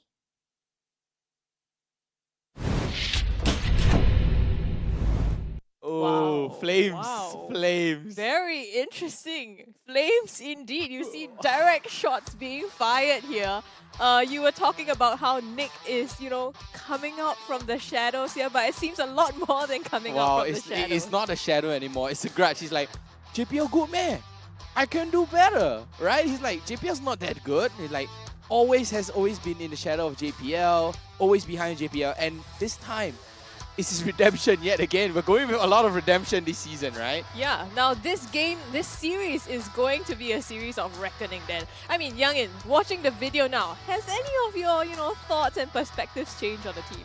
Yeah, so I think one interesting I want to share about this whole Nick JPL rivalry, right, is that ever since I recruited him since season 3, so this is, you know, 2 years in the making already. Wow. And every single season, I actually give him a chance to actually, you know, it's your time now to outshine JPL. And, you know, unfortunately, every single season after, you know, we still felt that JPL was that anchor of the team, and, you know, we really couldn't bring him in, and that's why he was a sub all the way. But I think finally now, I've been telling him, you know, make your own team, go and play in the qualifiers. The first one you're gonna go in, you are gonna make it, and look at what has happened. Wow, Youngin called it first. Yeah, Youngin called it first. I mean, Youngin is watching, he's like, yeah, Vanguard's gonna win this. He's like, that's Nick, right? Nick is the JPL of the team, but this time is his, you know, is his opportunity to shine. There's no way to run. Correct. There's no way. One thing to know also as well, right, is Yeah. that Nick actually, he plays well when he has good people on his team. Oh. Yeah, so I think one of the reasons why he didn't want to qualify at first was, you know, with how the import meta is shifting in, you know, the level of play is higher. So he feels that this is the perfect opportunity to come in, you know, and set the stage right. Yep, right, so and right now, we are going to come right into the drafts here, ladies and gentlemen. Game number 1 between Vanguard and Bleed. Already off the bat, we have Kaja and Fanny bans on the board. Yeah, so for this Fanny ban, alright, so immediately this tells me a story, right? Bleed has been kind of Thorns like in the remain. off-season Your preparing team to is not banned. play against Fanny because maybe because of Roll Shift as well, right? That was their de facto Fanny player for a very, very long time, and, you know, maybe having it Among the shift planes LGJ now, exists you know, the is equilibrium, something that they don't want to which deal with, I and was then made because for. of that, they do not want to deal with the Fanny at all, and this could set the stage, you know, for upcoming games as well, where teams kind of know like, oh, Bleed is a team that doesn't want to play against Fanny now, and, you know, they kind of always know one ban is out of the pool. Yeah, I mean, it kind of forces them into a nice little corner. Like, you know, coach, what do you think, coach? Like, you know, I know what they're gonna play. I can force them into this, right? Yeah. It's a mind game. It's all about the mind game. Correct. And this Lancelot ban here is very interesting to me because Yeah. in every other meta that we see so far, you know, we don't see a Lancelot being banned. But one of the high level Come on, things that you Dexter. can do here is It's our showtime. this Lancelot serves as kind of like a you know, each of us only have 5 bans. Yeah. Yeah. So there's only 5 bans in total, and maybe later on, you know, they're kind of like predicting that Time to drop the jungle pick beat will of the actually go to clock. the second phase of the pool, and that's why they, you know, they start banning. And I love this Joy ban a lot because this showed that Bleed have actually studied the MPL qualifiers. Wow. Because for the side of Vanguard, right, slowly has been dominating on that. Joy I am for- the for priestess of most primal the games, lightning, you know, your that's team, reason why the they are hunter of keeping all MPL the evil qualifiers, gods. And, you know, this is a very, very good start. You know, bans that I would like to see a lot. Oh, but going for the first pick, Edith, right? I mean, it's very flexible, right? It's either EXP or Roam, but I much prefer the Roam on the Edith. Yeah, but for the Detective side of Frederick Vanguard, right, they on actually the like to case, leave on the 24/7. EXP lane Oh. a lot. Oh, wow, So okay. this gives them perfect setup as well in the EXP lane, you know. Their jungler actually I didn't is kind of cure like the an assassin pain. player. So I having, harnessed you know, is picking. a form of CC in the EXP lane, Oh, you know, yeah. this makes them able to come and gank them anytime. But without the Fanny, you know, they probably have to go for something like a Haya, a Lens they already banned out. Correct. So Haya, A Ling, yeah. Correct, and Joy being banned out as well. So we'll have to see, you know, do they lean towards the assassin kind of draft, or, you know, teams are more leaning towards tank junglers back already, as you can see from the side of utility Bleed. jungle. Correct. So this Fedrin pick, serves as a double purpose. You can go into the jungle, you can also go into EXP. Yeah. From what I know, alright, Sakmitu is he loves his Fedrin a lot. Oh yeah, I mean he has to go for the Fredrin, right? Correct. So I'm predicting like a jungler last pick here. So basically they're setting up in the way that this Fedrin will be able to choose his lanes and whether there is a very good last pick for them or not. Wow. Topping this off with Beatrix. Now, and I mean, also together with the Roam as well. So we know that Nick plays a lot of these roamers, right? We're talking about how he plays roamers that can catch, can initiate the team fight for them, and that's exactly what they seem to be doing. I mean, it's still a good flex pick as well, right? I mean, the Grok can always go into the EXP, the Eden can go into the Roam. Yeah, so I'm calling it. It's definitely it has to be. Yeah, Grok by Nick's lane. ED on the XP lane, Yeah. and then this is the perfect setup that wants, many CCs, teamfight abilities with the Beatrix as well. I think, it's very good for them to actually get this Beatrix here because they have actually bent out the clock. And from what I know as well, Wipe out Zack all is the very injustice in the pro-efficient, world. Transitioning to the goal lane. He is quite pro-efficient on most likely the Clock and the Beatrix, two of the meta picks right now. Yeah. So having these two choices taken away from him and now even heading to the second phase of the pool, I foresee that Vanguard will be banning out more marksmen, putting that on the pressure here, even in his debut game, he wants to be able to show that he can play marksman. Exactly, right? and I have to say, it's Lakshan's Stain pocket pick as well. Yes, correct. So this Beatrix coming in here, I would say the perfect first 3 picks for them. We get to see JPL on his signature throw now. Yeah, so one thing to know as well, right, is that Vanguard doesn't actually have a coach, right? Yeah, here no on the coach. screen we It's see Nick. It's Nick just Nick yelling is into the dictating mic. everything, right? Okay, he's a new player, a guy who played MPL 3 seasons ago, right? This is season 6 now, and to see him finally step up, this shows our next generation, our next talent of players, stepping up and doing what is needed. And I have high hopes for them this game. Yeah, and I mean, you don't mention, right, that we talked about Nick was kind of Young's disciple here, so you can expect that he has inherited some of, your ideas. It's the proud daddy smile right here. He has the proud daddy smile on, guys. But the bans, they ban out the Mades as well as the Paquito, right? So this Paquito is really strong in the EXP. How does the Paquito fare in the jungle, though? Right, so now I think Paquito is mostly played in the XP. I think they kind of are just taking out options here. I disagree with these choices. I think you should go out for more bans for deck so that you have an easier win condition. Personally, I would maybe take out heroes like the carry because carry and Cho goes very well. And carry takes Purify as well, right? So this actually gives them that single target pick off and easier for Vanguard to actually execute their composition. Right, but so my problem with this is that they decided to go the other way here and decided to take out more junglers, even though the Fedrin can be flexed. So personally, a mistake on his part, I feel. Take out more marksmen, I do believe a carry is coming out right here. Oh yeah, I mean a carry would be good here. I mean, Vanguard don't even need to pick the carry. So Bleed can always pick the carry for the last pick, right? But I think they should pick the carry here and then leave the last pick open as well because Vanguard, for the their Fedrin, first pick. correct. Yeah, for the Fedrin as well. It's a very, very good pick coming out from Bleed. Amazing pick. Exactly like you mentioned, right? They have the potential now still to save the jungle for the last pick, and then Vanguard wouldn't have an answer to that in time. Let's go. So let's see, it's actually Illistel here. Oh, what is Youngin thinking here? What is Youngin thinking? I think it got to go for pro efficiency here, right? This basically shows me that deck is probably more pro efficient on the Irritail rather than the carry. Alright. I think because of this as well, not being able to take Purify, he most likely take Sprint or the Inspire, right? Most likely Sprint. Kite? Correct. Kite, right? So this actually opens up a loose condition for him because from what I know, both Ryan and Nick, they actually are very, very good in their catching style. And here we actually, surprise pick Hanzo. A surprise pick. I mean, Hanzo is like S tier on my list, right? I mean, my list puts Hanzo on the S. This has to be a Hayabusa at this point. Yeah, it has to be.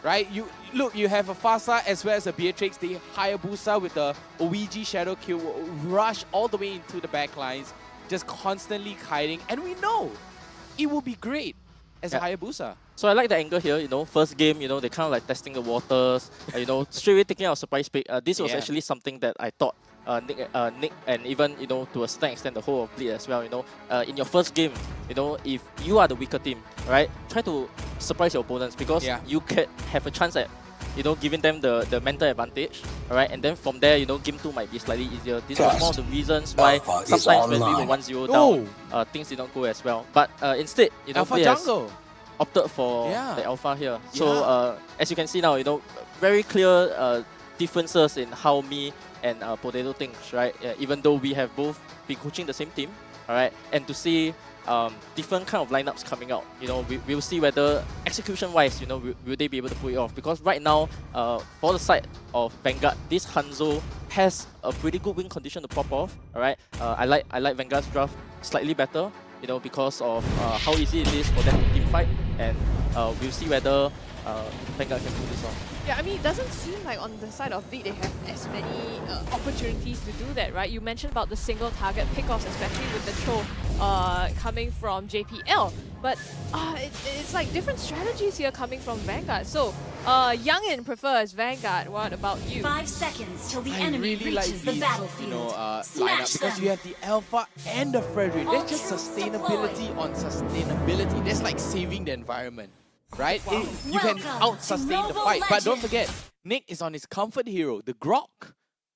And so is JPL on the Cho. So, I mean, it's a battle of roamers here, right? It has to be. Exactly the rivalry that we talked about, right? So let's see how this pans out. We are already into game number 1. Ladies and gentlemen, if you've just joined us, again, this is Vanguard against Bleed. The first game, we're going to see whether Vanguard can actually come back against them with this surprise Hanzo pick. Yeah, so in the first 2 minutes, right, I think we should be putting our eyes on this anticipated roam matchup, right? Nick Stain and of course JPL duking it out, right? Because from what I know, right, JPL has always been the one better at holding bushes compared to Nick.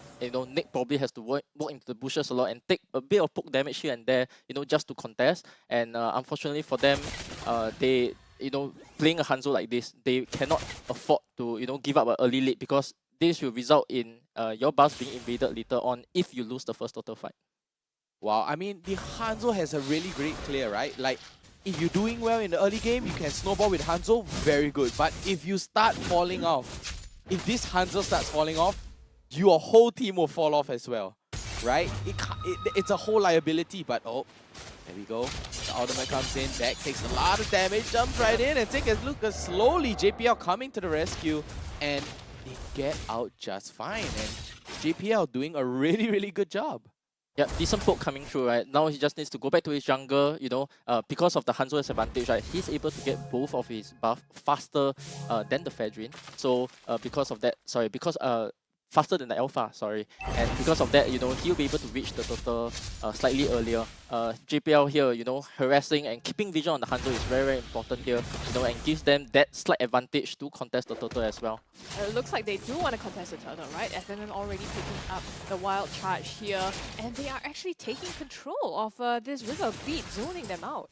Yeah, I mean, zoning them out pretty hard, and Ryan right here just trying to give a little bit of vision, and I don't think they're trying to go for a contest, but a little bit too late. Comes in, the throwback by Super Ryan here, feathered airstrike as well. First blood goes down onto FMM. They continue to fight. Super Ryan one hit. JPL will take credit for that. Sakinu flickers away to safety, and it looks like an even trade across that. Yeah, but honestly, I think Vanguard kind of benefited from that because FMM goes down as a Valentina. Super Ryan, his lane is holding up well, but as at the same time, Cho is doing amazing as the Fasa as well. I mean, because of that Valentina's death, because of FMM death, he has to go back, and that gives a little bit of advantage towards Chud. Yep, so I think if Blade has been watching the MPL qualifiers, right, they will have realized that, for the side of Vanguard, Chud actually does very well when he's in a snowballing momentum, to have such a decent start, and taking the Purify. This also means that, later on, JPL won't be able to get the way of the Dragon so easily, and because of that, he's going to start this kind of snowball momentum, and when later on, down to the late game, he could chunk out the Iritel, one ultimate blast, that one airstrike, right, is enough to actually get the Iritel to half HP and just take him out of the fight like this. I mean, it kind of forces the Iritel to go into a Athena shield as well, right? In order to out-sustain the fight, because we know an Iritel does not build lifesteal at all. She would want to go into the crit build and kite out as much as he can. But look at that. Deck goes for the Purify instead of the sprint. Yep. Oh, that's a that's very, very different, right? Usually we see a Irrital on the sprint, you know, to kite, to gain that, you know, take advantage of your passive as well. And that's what we were hoping to see, right? I think at the beginning of the game, we said, okay, Irithel sprint, she's going to use that to kite, especially with the Fasa, you know, That's the zone, you want to kite around this ultimate and be able to avoid that damage, but it's not what we're seeing. So is there a different game plan here? I mean, she went for the Purify instead of the sprint. I mean, what are the reasons behind this, Youngin? Yeah, so to me, right, this Irritel just wants to take a lot of objectives. You know, his role in the game is just to take objectives for now. You know, I think you know, first game out, maybe not so confident yet. Here, as we see a fight is breaking out. Slowly. JPL through that heavy chick. Oh, and does still get the turtle, but here we go. The ultimate is mixed in already down. KelVJ next to go. It's 1-1 at this point, but Super Ryan, the onward goes on to Sagitnu. They will retreat. Well, I mean, KelVJ for Nick Stain, right? Although you may lost the second turtle, you did take down KelVJ, so that kind of brings your lead back up a bit. Oh, the Renner's Apathy going a little bit wide. Luxian Stain gets out in the nick of time. The JPL. JPL. Is he gonna do it? The rest of the team rotate in the Oh same. no! It's down by Nick Stain. Nice one, and Shoot gets the credit. The wild charge plus flicker combo on the Grog. Yeah, here you also see Fasa actually getting into position, right? So if with the Beatrix coming back, if they're able to get this pick off here, this actually means a tower push for them as well. Yeah, it has to be. And FMM escaping by the hair on his teeth. Just barely surviving. But I mean, Chut, he's doing very well on the mid lane. That's why he went over to the goal lane. Luxian Stain nearly died there. JPL overstepped a little bit, goes onto the sniper. Renner's Apathy catches out onto deck. Yeah, doing some damage there, but it's not an ending shot or anything, right? Just looking to poke a little bit. And right now, we're looking at the early game items that they have. Yep, and I mean, going for the Molten Essence as well as the Dom Ice already. Sagitnu almost there for a full bar. Oh, Meta Airstrike comes down, trying to zone back deck and JPL. They're trying to take the turret though, but Luxian Stain is not going to do anything. Choots gets the knockup. Yep, Nibiru's Passion onto deck to make sure he doesn't come forward. JPL's in trouble, retreats, but Luxian Stain the knockup. Meta Airstrike comes in, one more shot will do the trick, and Luxian goes down. Oh no, that's not what you want to do. Vanguard, a little bit out of position, forces out the flicker out of Luxian Stain as well, but still goes down.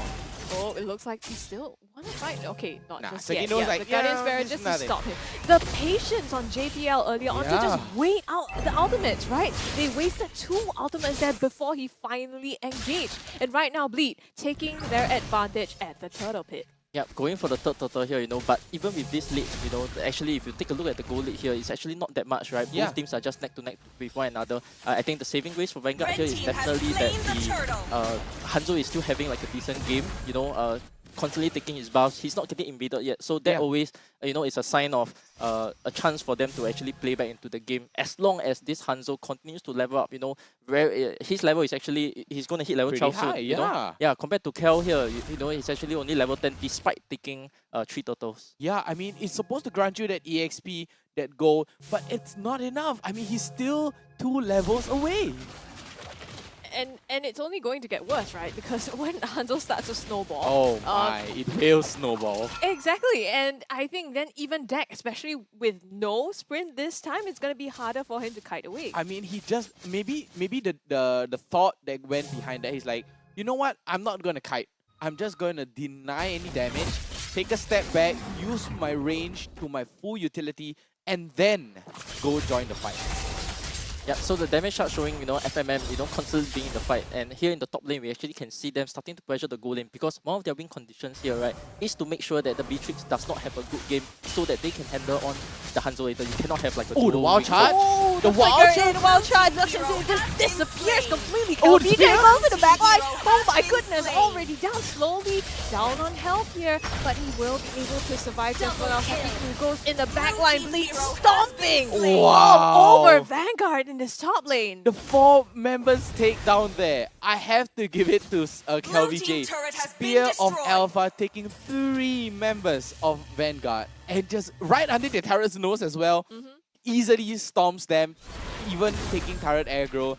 And just like that, they take the tier 2 top turret. Blue team Two turret towers has here, been this actually, just what I was saying, right? You need to be able to pressure the Beatrix, to make sure that the Beatrix has a difficult time farming. As now we can see, he's slowly, his game is slowly going slower. But then for the side of deck, right, perfect timing for him, right? Because first Lord is spawning, he's pushing out the waves easily. He doesn't feel as much pressure, as what he had felt 2 minutes ago. Exactly, and you see, look, he doesn't even need the sprint. He just needs a Purify, that's all. But next stage takes a little bit of too much damage, but Sky Guardian Helmet secured for Sagitnu as well as the Brute Force Breastplate for KelVJ. Yep, Clearly, so here, Bleed has this advantage right now, right? I mean, they've already taken the Lord as well, and like you said, they've shut down the Beatrix. He's like a full level behind deck at this moment. So what are we looking at for Vanguard to start doing? Yeah, so I think right here, because with the first Lord coming in, this is actually in Hanzo's advantage because, he can just hide in base. There is definitely no lose conditions for him at this point, right? And, hopefully they're able to catch either the Valentina or the Iritel here, to give them that possible comeback. Yep, as well. And take a look at his Bleed. Oh, the Conceal comes out. Take a look at JPL, just establishing his dominance. Taking so much space and vision. So much space created, so much map control here coming out from JPL. All he had to do is just use the Conceal and walk right in. And just like that, he covers. Entire team just like, oh no, JPL's coming. What am I supposed to do?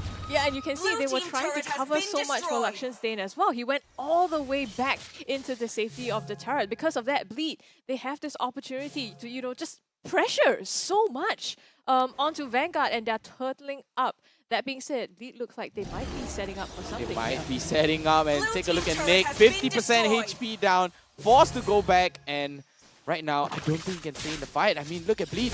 One catch and it's all over. And whoa, was that Spear of the Alpha? The ultimate from KelVJ was used. I think it was a misclick. Yeah, so I think they're trying to find a bit of momentum here because JPL has both the Way of the Dragon and his Flicker. So he's trying to make something happen here so that they can start taking down the mid lane, tier 1 and tier 2, which actually opens up the game for them to take on the second Lord later on. Exactly, and JPL is just like that friend you do not want, but all the two-man's on. Oh yeah, already Vanguard backing out, but they can't go anywhere, and the full-on onslaught by Bleed here. Super Ryan goes in, but he's just gonna lose his life here. Slowly, as well as Nick's lane already down. Bleed gotten what they wanted, and sieging the mid turret. Yeah, all they wanted to do was just siege the turret, and that's all they had to do. Lakshan Sane pops the Neber's Passion, but down goes slowly, and down goes Nick's Stain. Oh, that was insane from Bleed, and they all escaped by a hair on their HP, right? And take a look at that.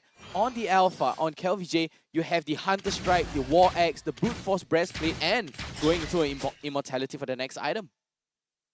Yep, so here for the side of Vanguard, right, okay, I would say that their items, not doing too bad. Right? The Hanzo's scaling, the Beatrix is scaling. What they actually need now is that team fight. And unfortunately here, again, use the Conceal, use the Wild Charge, and then even with all of this, it is not enough to do anything. And because of that, most likely we can really see Bleed setting out for the Lord perfectly already. They're going to take a free Lord here, and what happens next is how is Vanguard going to defend this? Because we have already seen the power of the 5-man coming from Bleed, right? Immense team fight damage.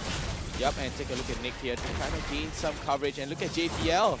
JPL, Way of the Dragon, onto Nick Stain though, but not going to do much. He's just creating space. Look at Sagitnu as well. FMF, they're just creating space slowly. There's no way he can cover up this gap to take or even try to contest the Lord. They had both of these entry points into the Lord covered. One by JPL and one by Sagitnu. There's just no way that Vanguard could even get close to the Lord. That's right, and there's so much space created, so much map control. JPL is just asserting his dominance all over the map. He's just walking right in. He's the friend that you do not want to invite to your house. He just self-invite himself right into your doorstep and just walks right in.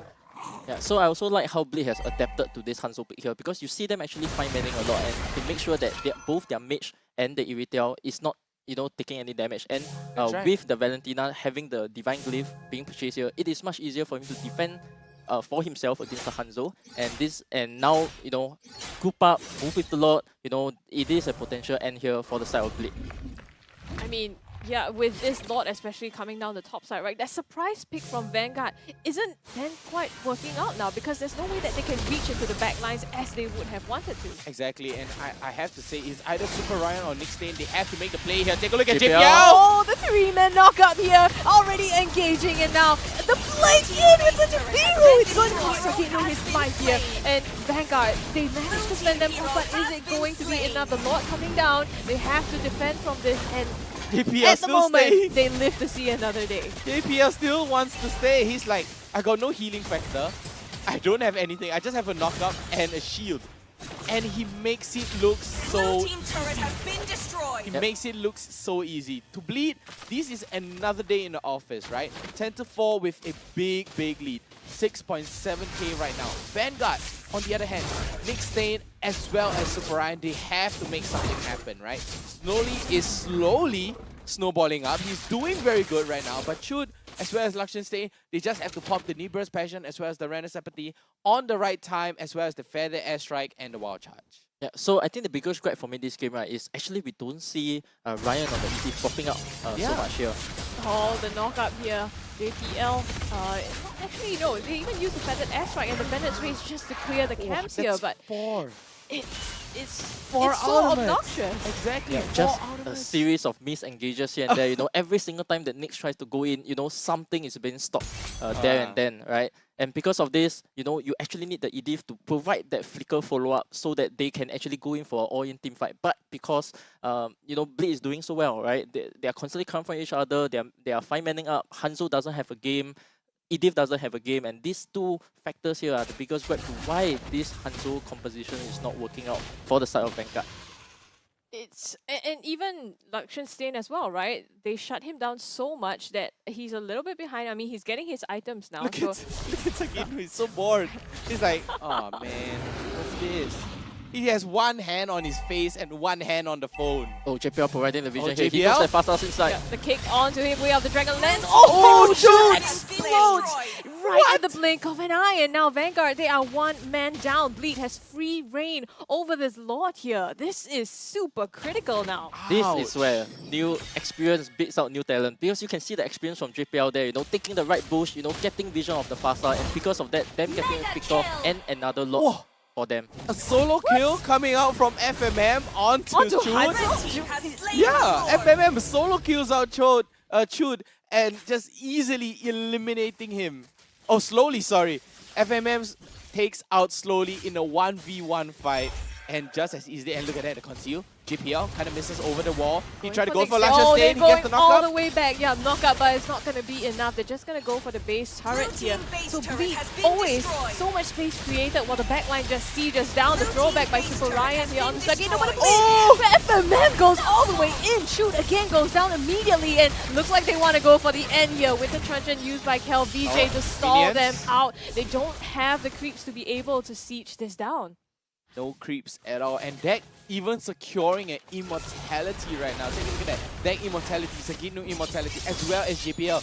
Immortalities all over the place. I mean, apart from J, but to go for the GG push. No way, the Lord's coming down already, slowly is down. JPL, low on health, but still has the immortality. Sagino goes in as well. Here comes the Nibiru by Lakshan Stain, trying his best to fend them off, but it's not going to be enough, as Bleed is just hits away from ending this game, and will do so.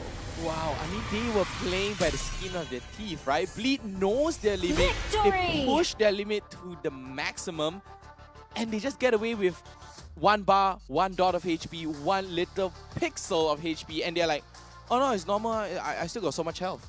Yeah, right? so credit to FMM here, because he stole the wild charge. He was the one who actually initiated here rather than JPL, because JPL went in there, you know, he missed the kick there, he tried to go for the Beatrix, and you know, just because of that, Vanguard thought that they were safe for that moment, and then suddenly out of nowhere, FMM comes in with the stolen wild charge, right? Yeah. And then totally changes it for the team. I was having a little bit of doubts whether they can end it there, because FMM was on such a low HP. They still ended it. Correct. Yeah, I mean, they just still ended it, and that was such an amazing gameplay, picking up that wild charge. Yeah, I mean, super strong showing coming from Bleed, right? And we talked about the role changes earlier on, right? Between, you know, Deck, FMM, they're all playing, well, not quite the same roles as we saw last season. So in this first game, we have seen how exactly they perform. What are your thoughts? I mean, are they living up to your expectations? Yeah, so I think this rule change, definitely show that they have been practicing it for a while. This was not a last-minute adjustment that they needed to do because you can clearly see, mastery coming out from FMM, right? For the start of that, I'm still a little bit in doubt here, because he didn't really have a good game. He still had to take the Purify, right? Yeah, so, he still had to take yeah, the so to me, the confidence not really there yet. Coming up against teams like potentially RSG and Flash, it could be there could be a weakness that could be exposed here, right? And here, take a look at the post-game stats here. For the side of Vanguard, right? What I liked about their lineup is, they were willing to try out this Hanzo composition, trying to catch Blade off guard, right? And then for the better part of the game, he was actually skilling pretty well, as we can see here, end game, he actually have his full items. Yeah. Yes, correct. And even on the side of Lakshan here, he at the end, he still managed to build up his items, but unfortunately for the team fights, it was clearly an outclass of pure mechanics here. It was I would say Lakshan did had a little bit of a tough laning phase.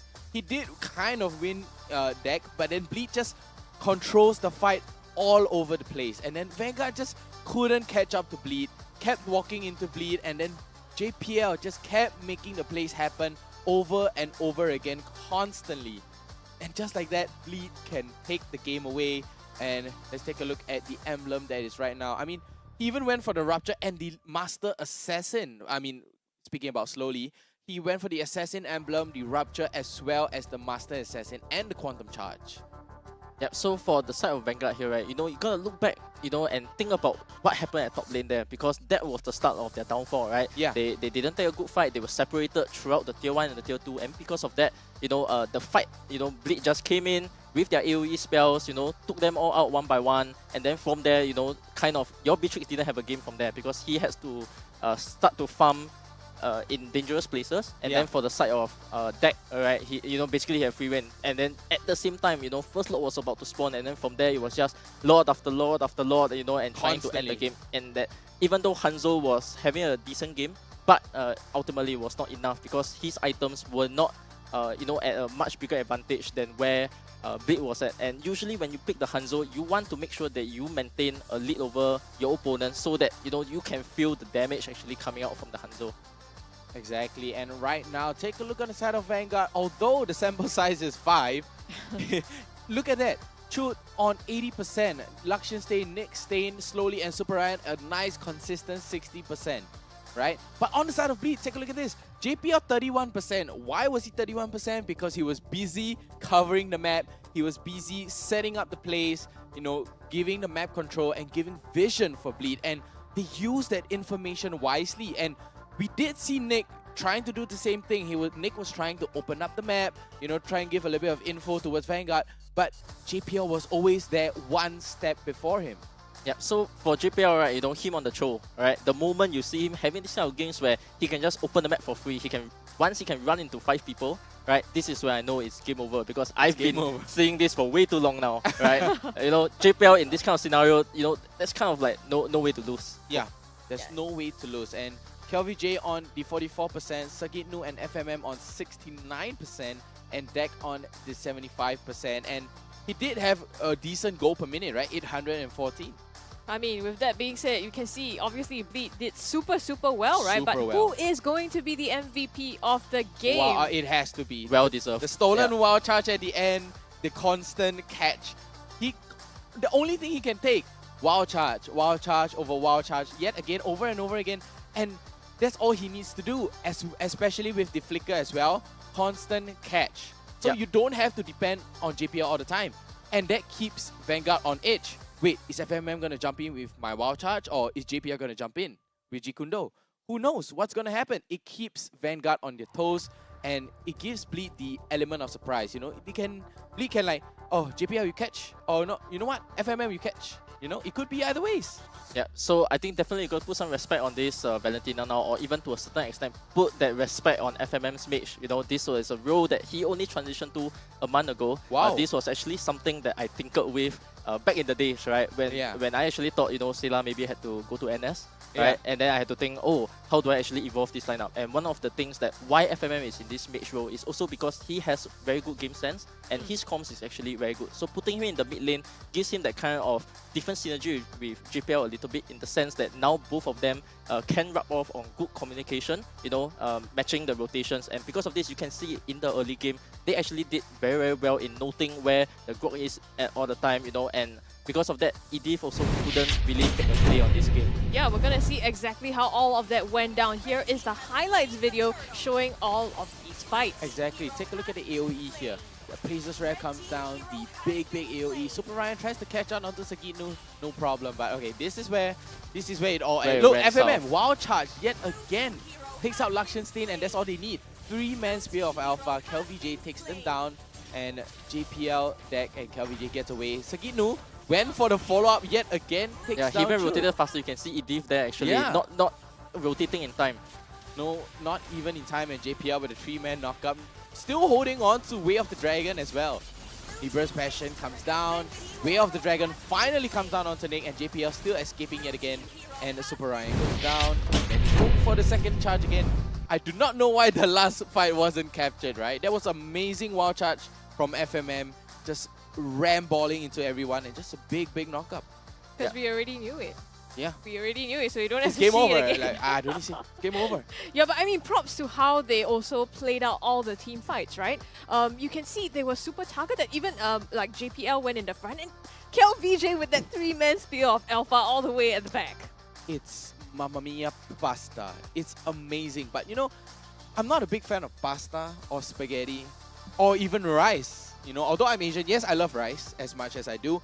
But what are you a big fan of? I'm a big fan of McDonald's. I eat it for breakfast, I eat it for lunch, I eat it for dinner. I drink it for breakfast, lunch, I and drink dinner. it for breakfast. Every single thing is all about McDonald's. And you know what?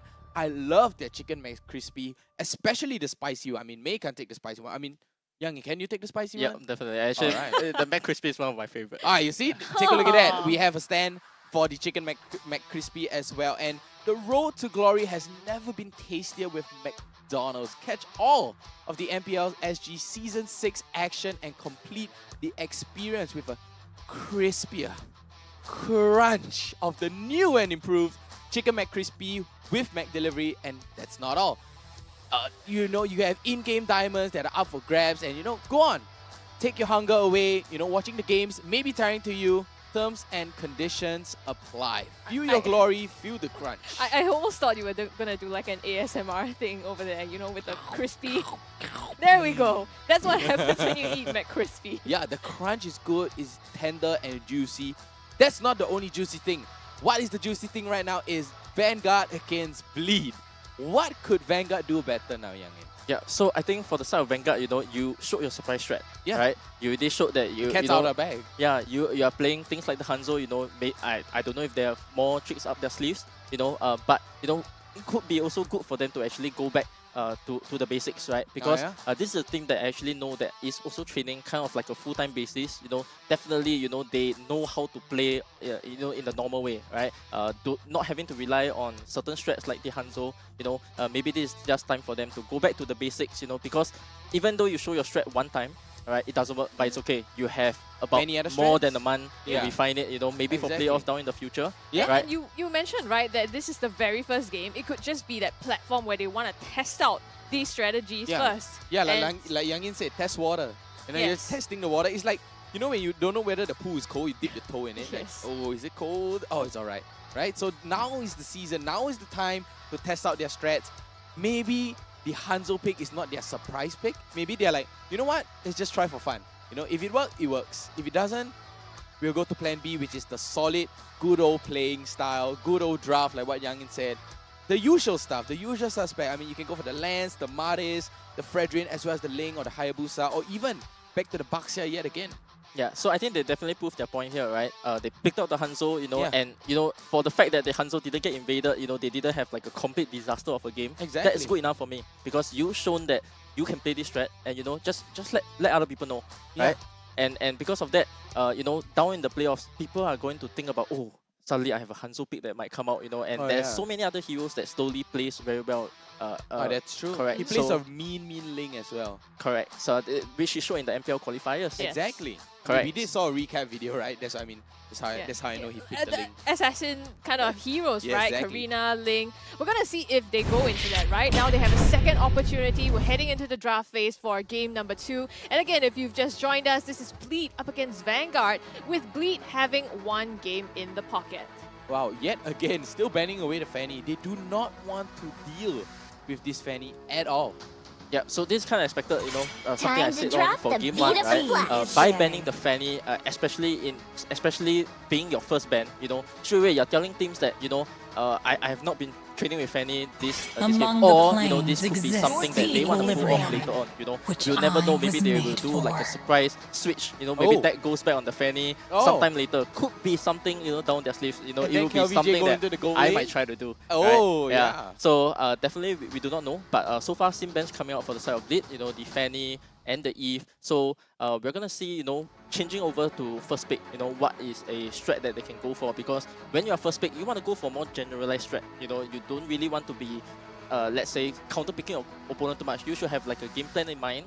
Exactly. Right? Because you have to pick 2 heroes at a time, and that's kind of hard to Thorns remain. go for the counter picks all the time. Exactly. Right? And then it's like a counter pick, ban pick, blind pick, counter pick, and one counter pick, one blind pick, right? That's usually the case. Correct. So right now, I don't see Kalita being banned out. I think it is one of the premier picks now that teams are going for, right? And for the side of Vanguard, they have actually opted to go back for the Lancelot ban again, right? Yeah. And this time around, taking out the Joy, which was something that Bleed actually did when they were second pick.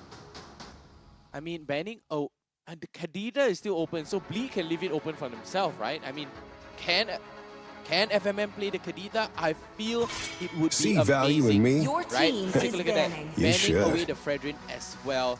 And right now, slowly, he's not going to be able to use any of that, right? You can't use the Fredrin, you can't use the Fanny, and it kind of pushes slowly into a corner, and he has to go for something different.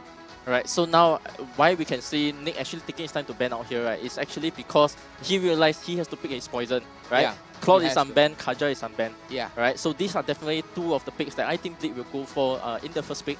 So that, these are heroes that they're comfortable with. Betrayed is still open, so I expect both marksmen to be open and the Kaja being banned here.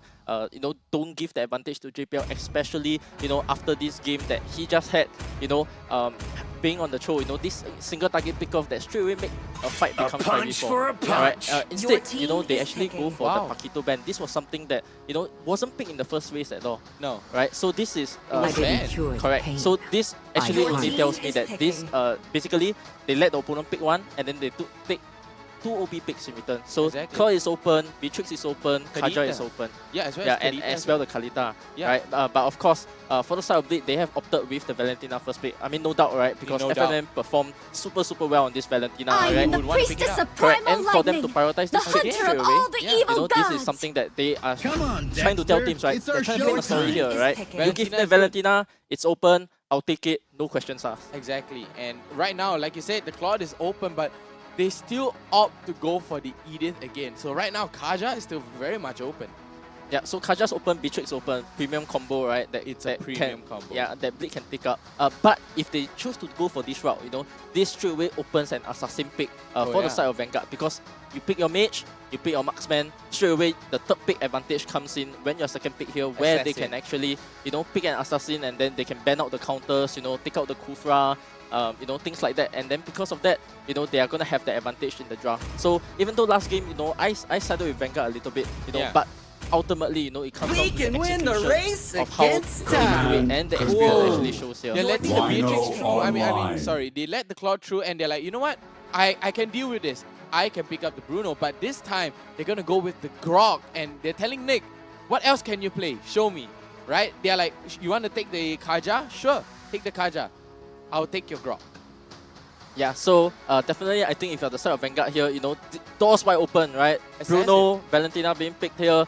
You're slowly such a good assassin player, you know, go for the assassin pick here, you know, set the stage up for both of your marksman and your assassin player as well. And here we actually see Nick, you know, thinking about it a little bit while, you know, taking his time to pick out the heroes so that he has more time to think about, you know, potentially what to ban in the second phase as well. Exactly. You mentioned earlier that this is the time that they The wanted to see the southern jungle seas are pick, my but no, domain. instead they're gonna opt for the Kadita. Wow. Yeah, so very different thinking, right? Very. Yeah, so this shows that, you know, maybe I've been out of the game for too long, right? Yeah, making wrong predictions here and there, you know, for the roles, right? Or this could be something that, you know, as a player, things, because you're so pressured as a player, right? You're 1-0 down, you know, maybe for the side of Nick, he could not be thinking straight, you know, I'm not sure, right? They might go for the Kadita. I'm the power of light incarnate. Yeah, definitely. It's a very good flex. But if I'm not wrong, Best I is don't mid. think. Yeah. I don't think Nick Stain likes heroes like Kadita. He's Yeah. more like a, you know, casual style. He likes can his catch Kufra. and peel. Yeah, he likes his Kufra. He likes his Minotaur. You know, and yeah. to ban out the Kaja like this, you know, I'm a bit surprised because he actually has the choice to. And for the side of Blade, they could actually opted to ban out. There we go. Yeah, so for the side of Blade, you know, perfect read here because they are Perfect gonna read. start banning out all the assassins. You know, putting a lot of pressure for slowly speak here. I mean, banning out the Fredrin, the Hayabusa, and the Fanny. Yeah, so Lance is out as well. So, Yeah, so they and actually Lance. bent out potentially their own Lance. So I actually don't like this Lance. You know, both games they actually bent out the Lance, and you know, when they go back to the drawing board, you know, they will realize this might not be something that they have done.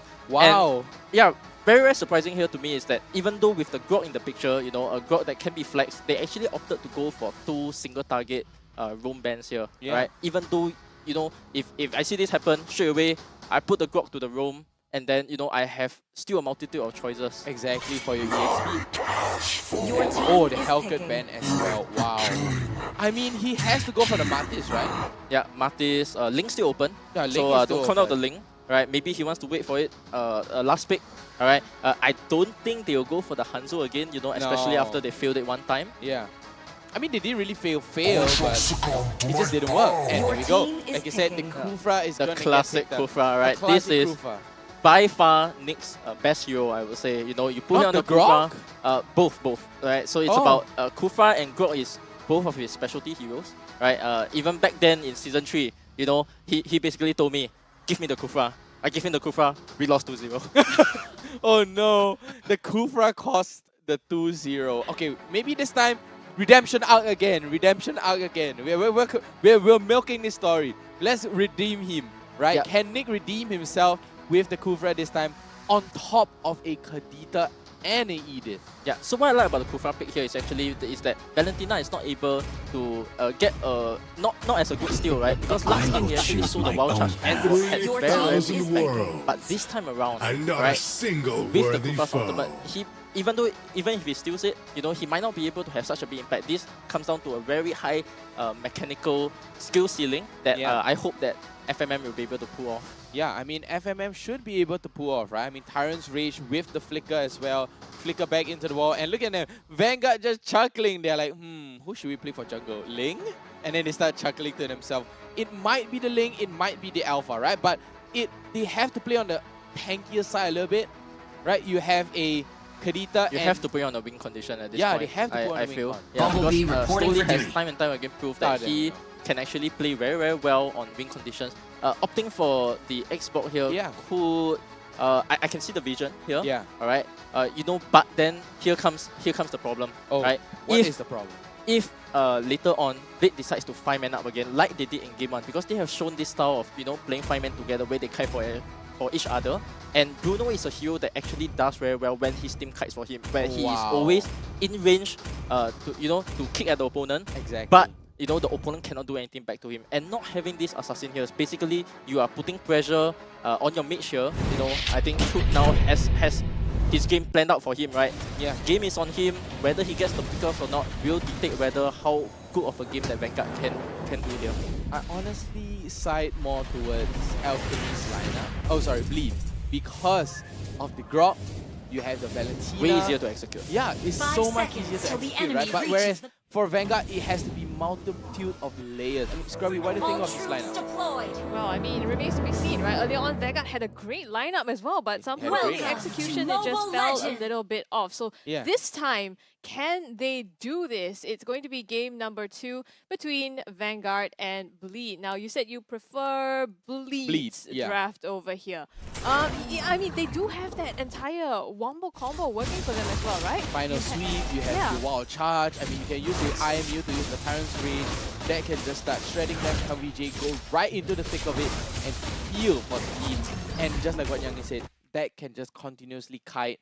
And Bruno thrives in a 5-man fight. Yeah, so one thing to note here as well is that this is the second team today they actually see Xbox jungle. Yeah. Right? So usually, you usually see it being picked up in the EXP lane, just for, potentially more, the items would come slightly slower a little bit, and putting this jungle here, with the red buff and potentially the blue buff, this kind of like gives him that ability to stand his ground, at the total, you're baiting your opponent in, and then you want your Kalita to actually, get the conceal, roam around to the back, and your Kufra being able to jump on the Xbox. And, once they're able to wombo combo, Edith, Kufra, all of them jump onto the back line, onto the Bruno together, and then, get a team fight from there, because that is how your win condition pans out for you. And, to me, it is a little bit tough, because there are a multitude of factors here. And, putting Ryan again on the Edith, I'm not sure, because from the last game, he didn't pop off. Correct, right? No big flicker catches, and because of that, I do think that he has to show up here as well for the side of Vanguard to actually stand a chance against this big lineup. Exactly, and right now Vanguard is going to be slowly taking the turtle away with that true damage. Mind you guys, true damage here in the jungle on the Xbox, and he's just going to be slowly taking the turtle away. It's not that fast, but WJ, some nice damage. This here and actually ruling them out. The stun Sagitno? onto Ryan, the knockup comes through as well. He's in trouble, flickers out, manages to get away so far. Last insanity already used there by slowly, and still the turn on stand. Yeah, I mean, Sagitno escaping by the skin of his teeth there. Did not even use their final sweep, and take a look at that.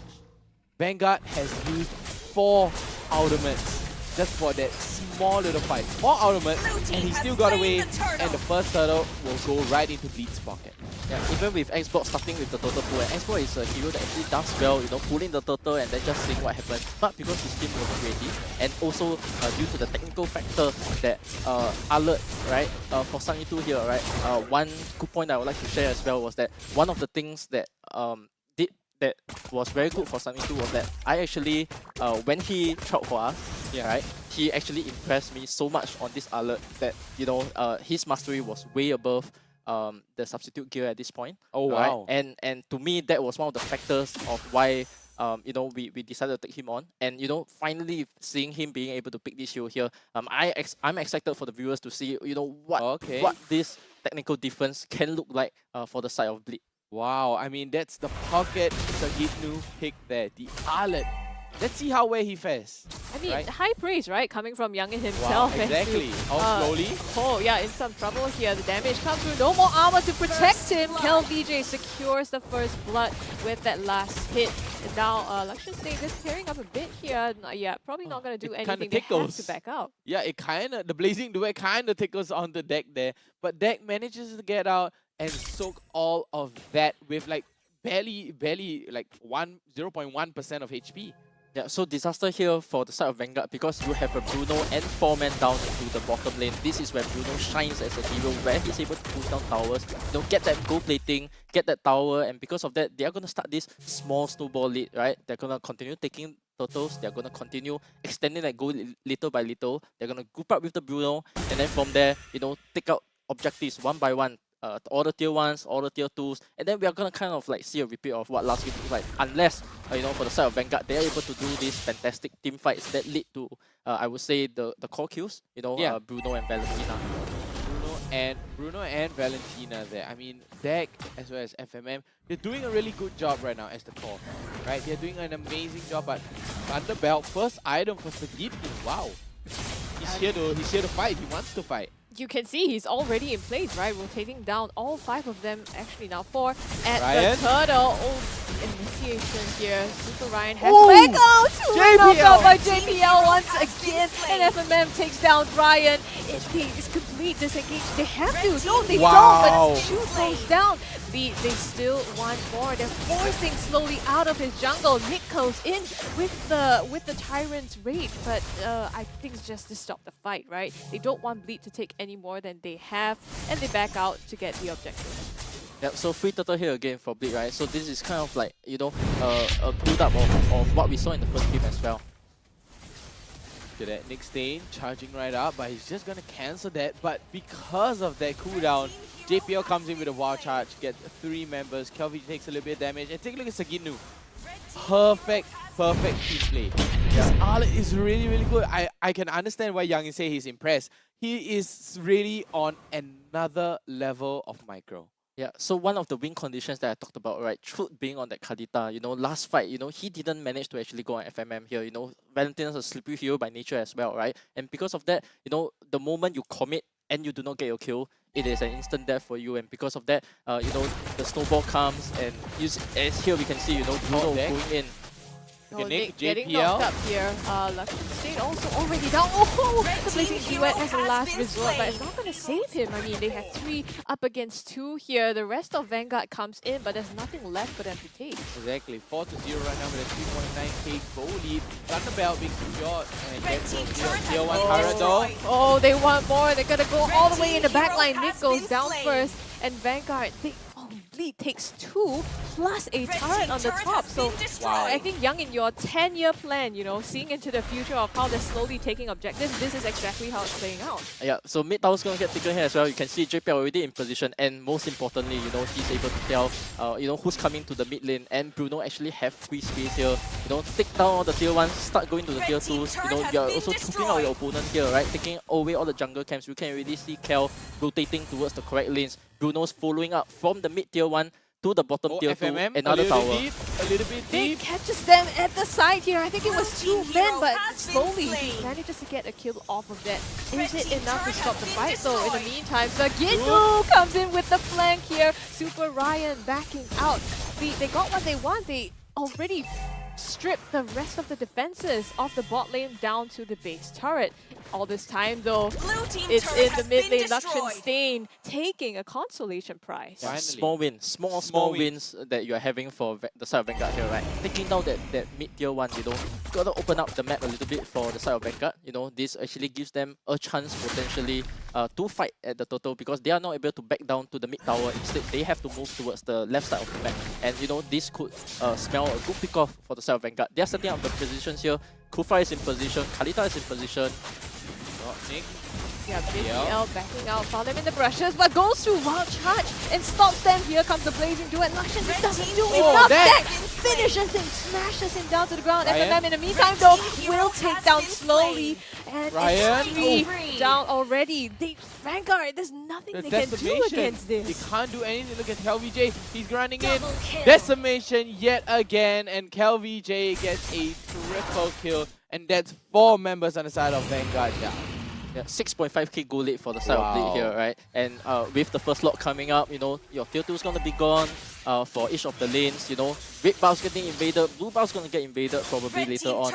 And you know, if you're the side of Bleed, right, this is looking to be a very comfortable win for them.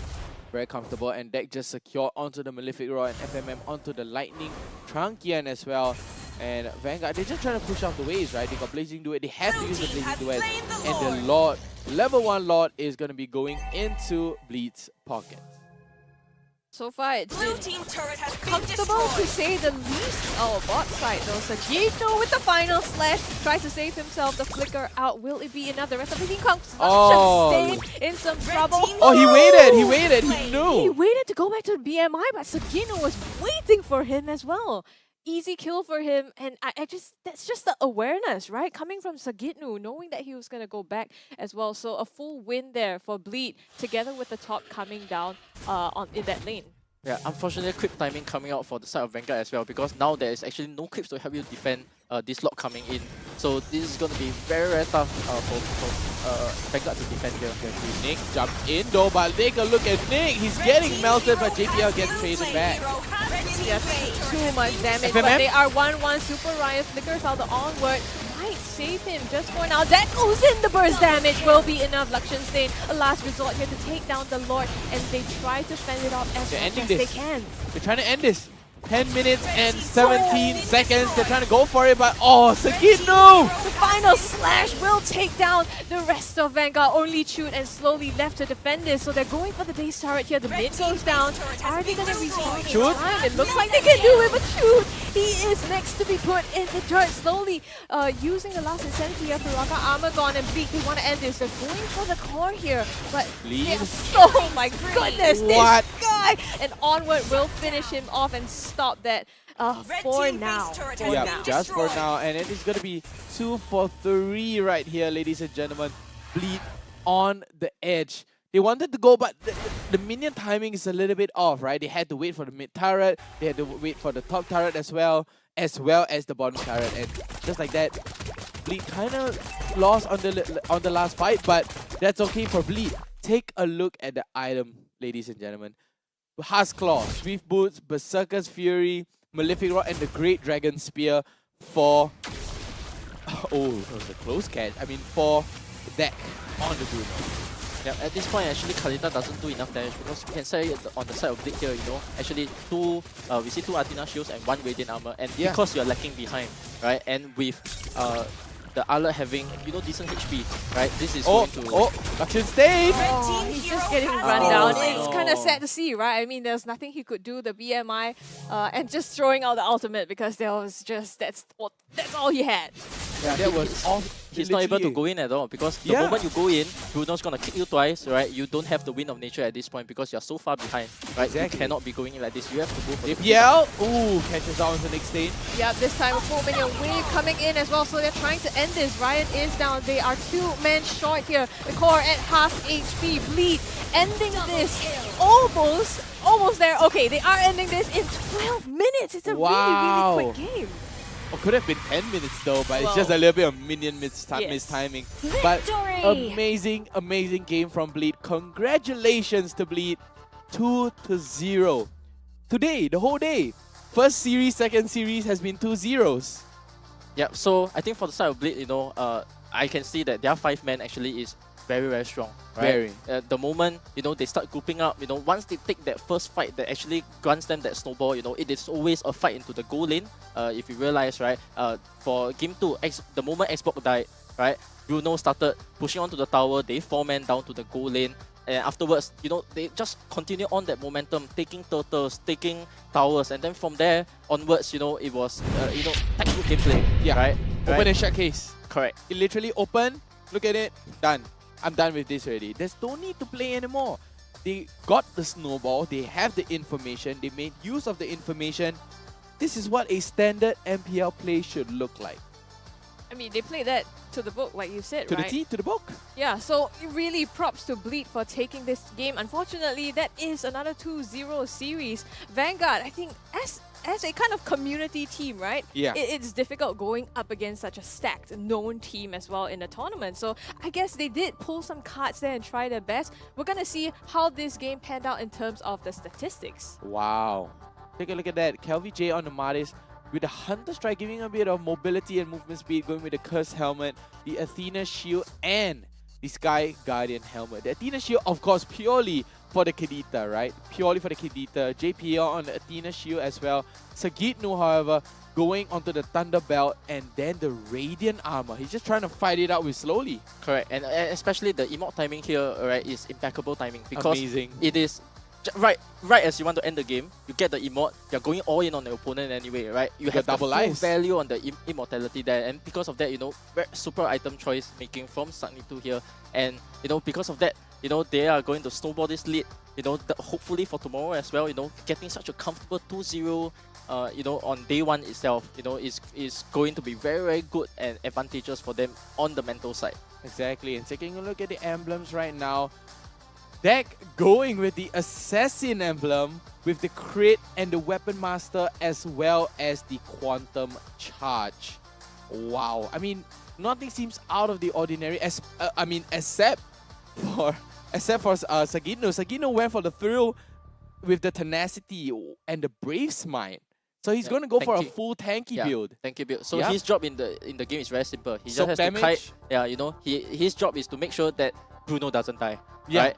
Correct. Because Deck here, you know, he actually took the Purify, right? Because he both games actually, you know, normally you see Bruno being on the flicker, right? Yeah. You know, both games the game plan for them, right, was that they could stick together, stand together. I'm gonna cover you, you're gonna cover me. Yeah. You know, as long as we stick together, nothing's gonna go wrong. You know, and unfortunately because of that, you know, that put Ryan kind of like in an uncomfortable spot, right? Because no matter who he engages on, it is incredibly hard for him to follow up. And there was no synergy between Nick and Ryan in terms of engaging, even though for both games they were picking, you know, like this kind of teamfight style. Yeah. I mean, let's take a look at that. Deck with the highest goal per minute and the highest damage, dealt with 69,000 right here. And Nick, of course, taking the most damage as the Kufra, and FMM on the highest assist. And take a look at that. Slowly, 100% kill participation. 4. Lakshan Stain 0 on a sample size of 4, of course. Yeah, I mean, Lakshan Stain was really, he really didn't have an easy time this 2 games, right? It seems like the game plan for Bleed really shut him down the entire time. Even when there was a Hanzo, no, let's shut Lakshan Stain down on the like, Hanzo, no. Lakshan Stain only. That's their target.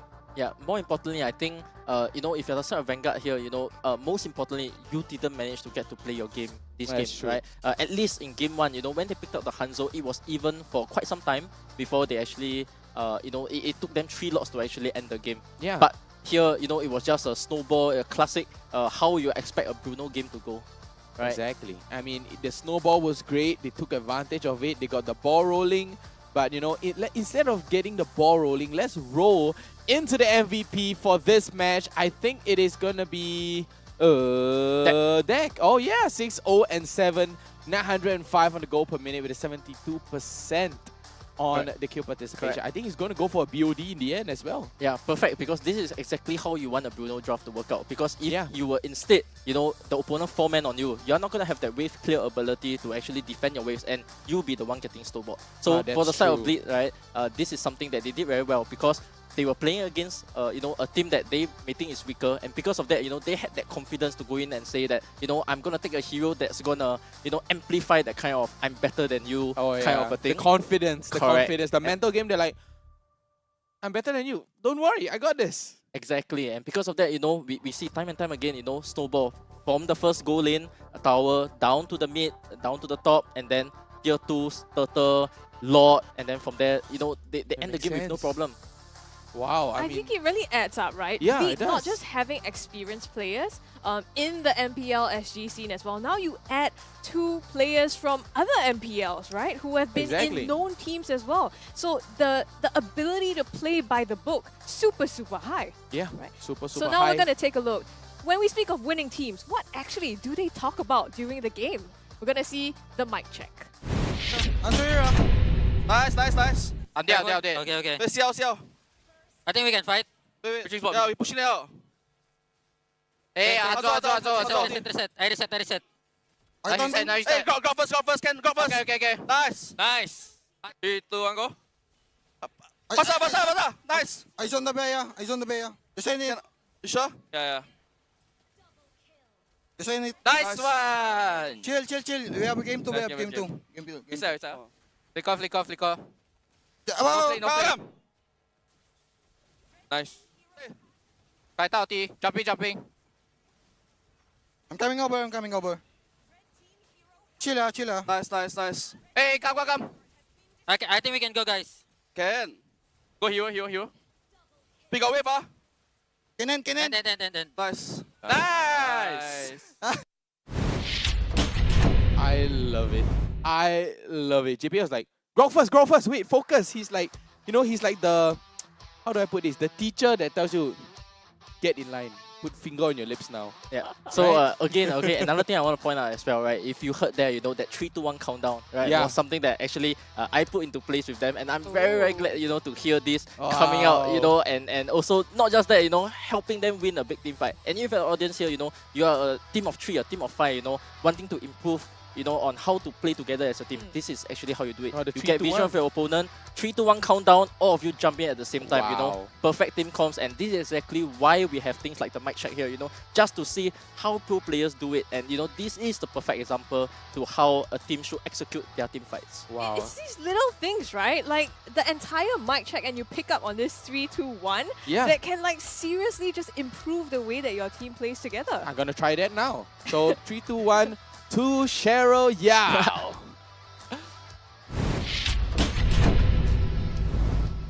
Thanks, guys. And right here, I have Coach with me, and Bleed Esports is actually potato powered, as we can see right here for match 2 itself. Now, I wonder what behind the scenes Youngin has to say. So, hi, Potato. So, question. So, first up, right? Youngin is right now on the caster's desk. Is there anything you want to say to Youngin now that you're a coach?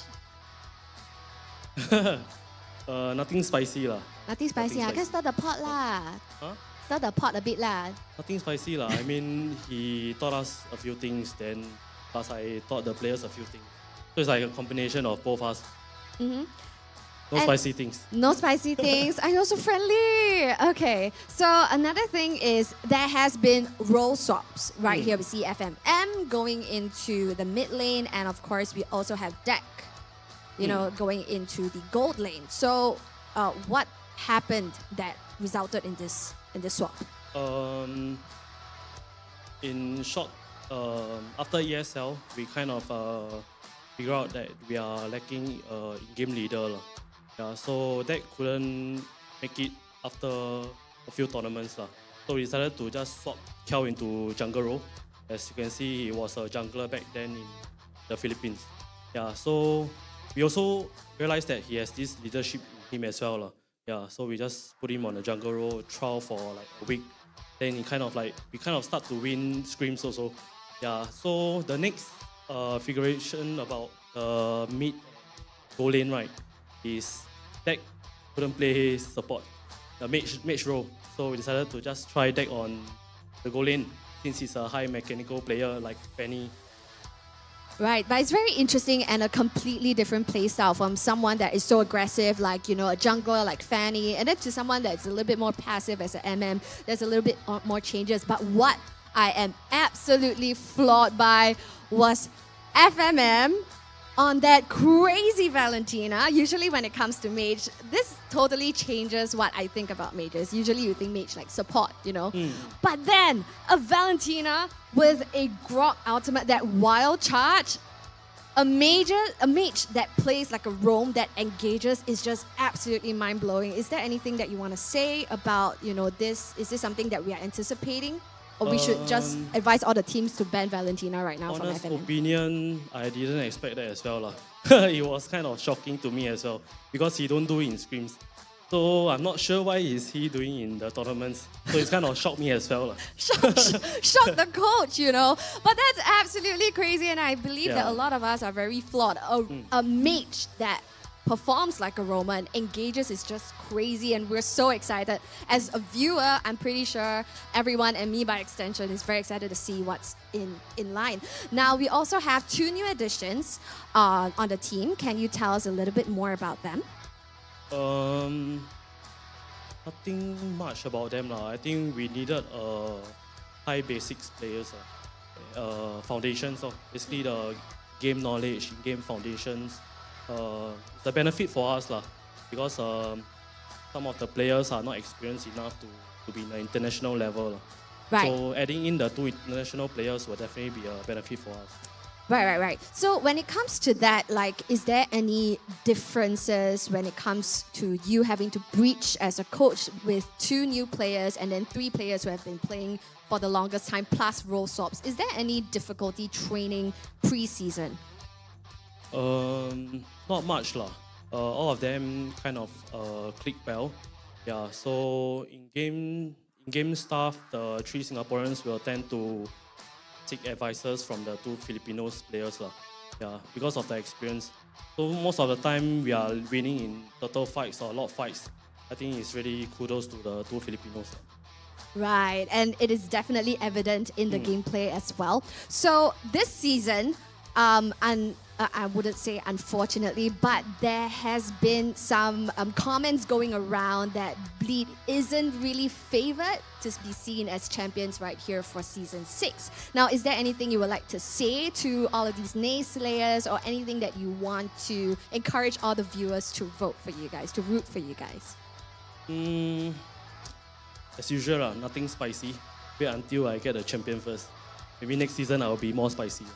Oh, so just wait and see. You have more tricks just up be your humble sleeve. first, win the champion, then after that I'll be toxic next season. Toxic next season. Okay, now that we're very excited for. And final question, just curious, because earlier on in the interview stages, in the videos earlier, Nick Stain actually says that he would actually supersede JPL. So I'm just stirring the pot here a little bit, yeah? So what do you think about Nick Stain's performance so far, given that he is an ex-member of Bleed Esports, right? Any comments on Nick Stain?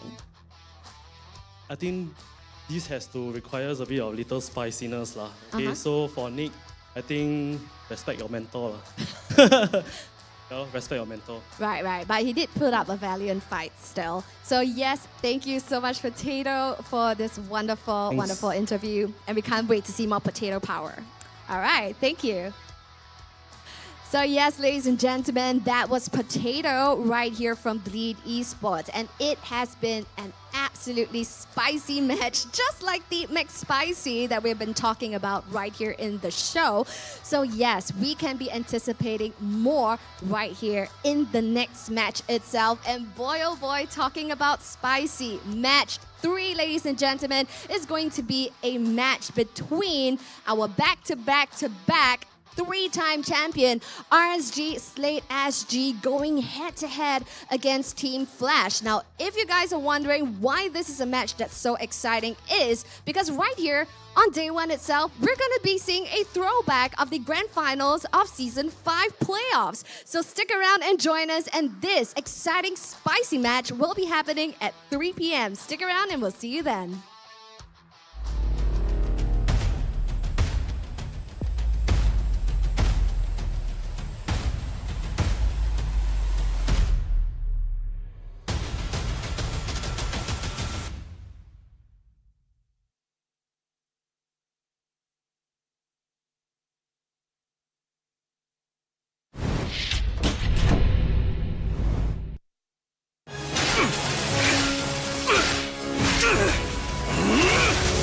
Legendary!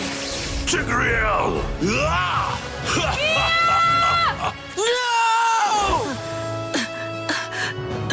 Tigreal, you are our only hope. We're not going to lose. Not today!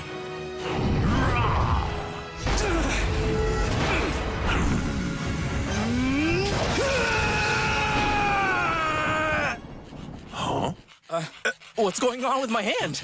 Ooh, why is it so itchy? Yee! Dandruff! Yo, your hand's for gaming, not for scratching. You call yourself a pro? You have dandruff. Tigreal? Tigreal, is that you? Yes, that's me.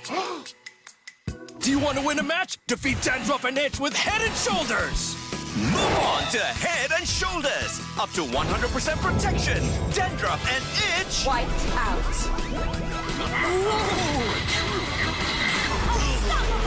We defeated the Lord! That's why everyone should move on to Head and Shoulders. Hi, I'm Venix. I'm playing goalie for Team Flash. Hi, I'm Adamiel, and I'm playing EXP lane for Team Flash. Hi, I'm Adis. I'm playing jungle for Team Flash. Hi, I'm Lowzy and I'm playing the roam for Team Flash. Hi, I'm Jay. I'm playing mage for Team Flash.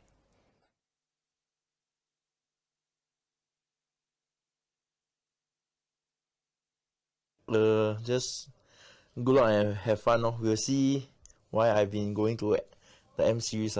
So hopefully it will be continuing. with this team? I think Adamir got some thoughts about Bleed. I think their lineup is very strong. Yeah, without you lah. It's very strong.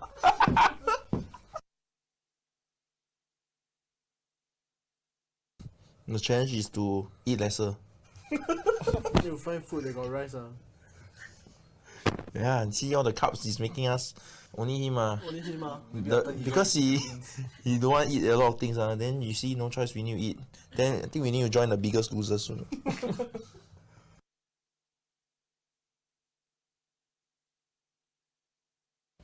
You do anything before you play? I think he will play before playing. Oh, Lozzie will slap his face lah. Wake myself. But in the end, still the same. Still lose eyes. I think I just watch TikTok. Watch what kind of TikTok? Girls, I just swipe. Any. Animals.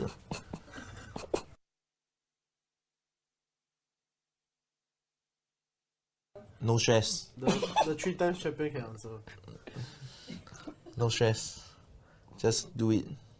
If we don't make mistakes in Scream, how do we improve? Yeah. So just treat every Scream as a learning process. I mean, there's no like being toxic or scolding the teammates. You not make the team go lah. This guy, the face always the blackest, So we just learn to improve together as a team. Yeah, that's how we move forward lah. I never hear this team scolding to somebody.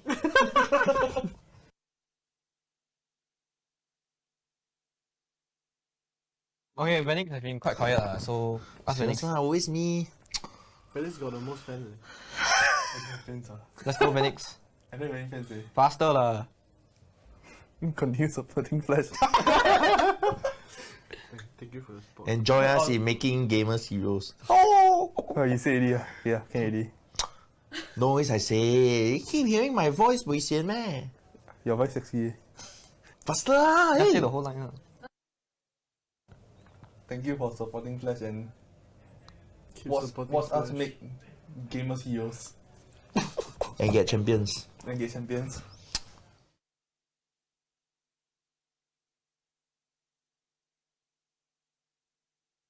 For me, I think it's losing. I don't like to lose. Yeah, that's why. I mean, every gamers, nobody would like to lose. Not really. It's just you have to be constantly thinking.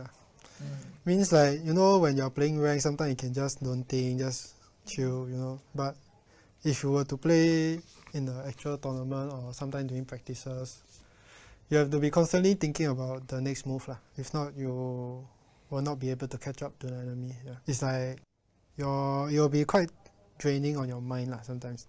It's like communication and also planning. It's like we don't usually do that a lot in ranked games. We just play and see how it goes. Yeah.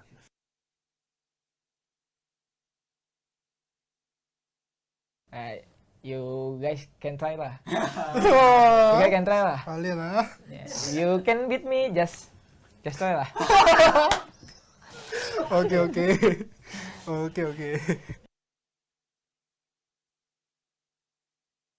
Opens up to more versatility to picks and like gameplays.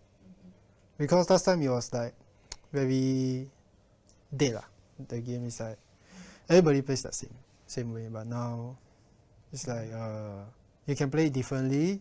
Like there are a lot of things to explore, so it just takes time to really integrate into the new emblem system. For me, I think the the mid lane got quite big changes recently because now the rotation is also very different. And if you mess up your rotation early game, I feel now early game very important. So if you mess up your rotation early game, it's very hard to come back, especially when you lose the fight early, especially at the first turtle. So because of the recent EXP changes, now there's specific rotations for specific heroes. So depending on which hero you play, you have to rotate differently. So this part is quite new, and also we have to I feel mid laners need to adapt to it, and me also. Yeah.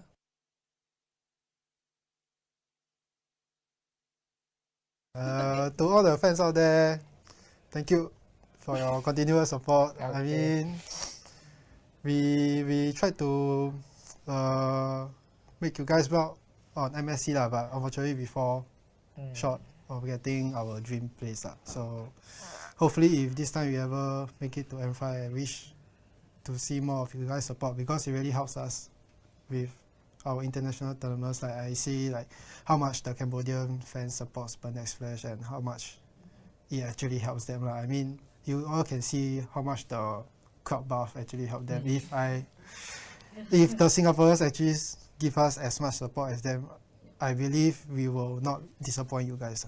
Yeah. I am Optimus Prime. No one can outrun Bumblebee.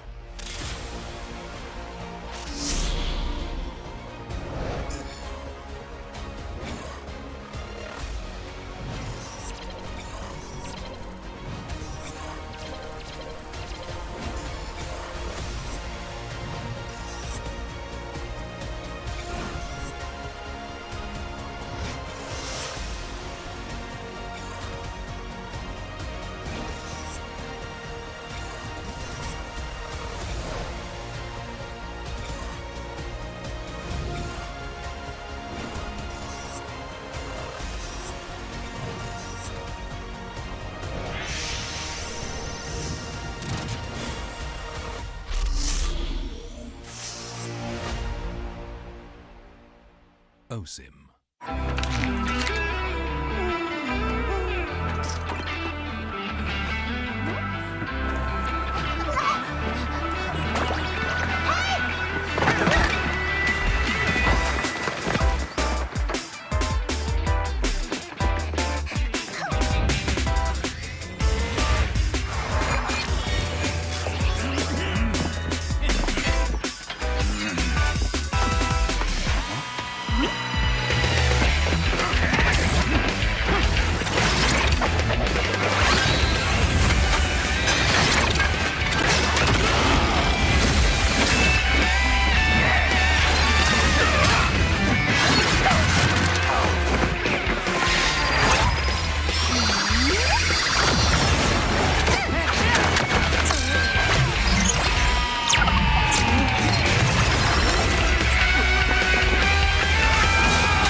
A crispier chicken McCrispy?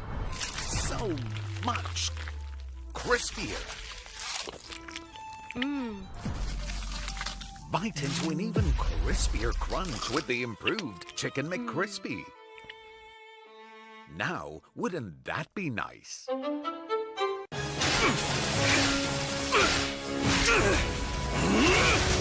Legendary! Tigreal!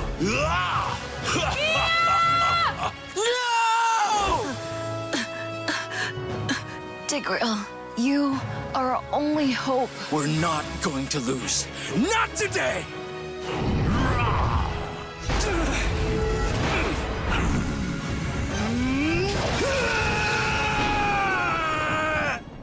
Huh? What's going on with my hand? Ooh, why is it so itchy? Yee! Dandruff! Yo, your hand's for gaming, not for scratching. You call yourself a pro? You have dandruff. Tigreal? Tigreal, is that you? Yes, that's me. Do you want to win a match? Defeat Dandruff and Itch with Head and Shoulders. Move on to Head and Shoulders. Up to 100% protection. Dandruff and Itch. Wiped out.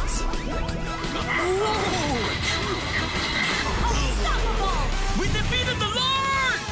That's why everyone should move on to Head and Shoulders.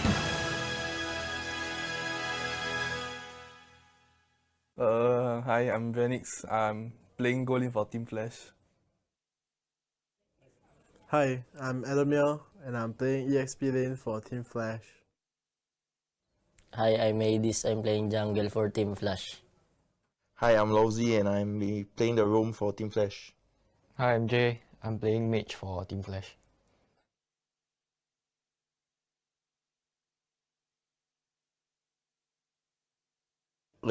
Just good luck and have fun. We'll see why I've been going to the M series. So hopefully it will be continuing with this team. I think Adamir got some thoughts about Bleed. I think their lineup is very strong. Yeah, without you lah. It's very strong.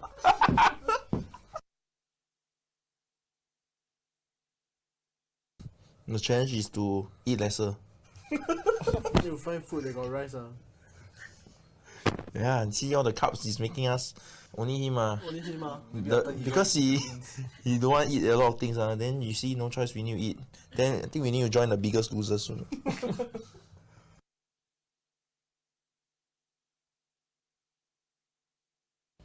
You do anything before you play? I think he will play before playing. Oh, Lozzy will slap his face lah. Wake up, wake myself. But in the end, still the same. Still lose eyes. I think I just watch TikTok. Watch what kind of TikTok? Girls, I just swipe. Swipe. Any. Animals.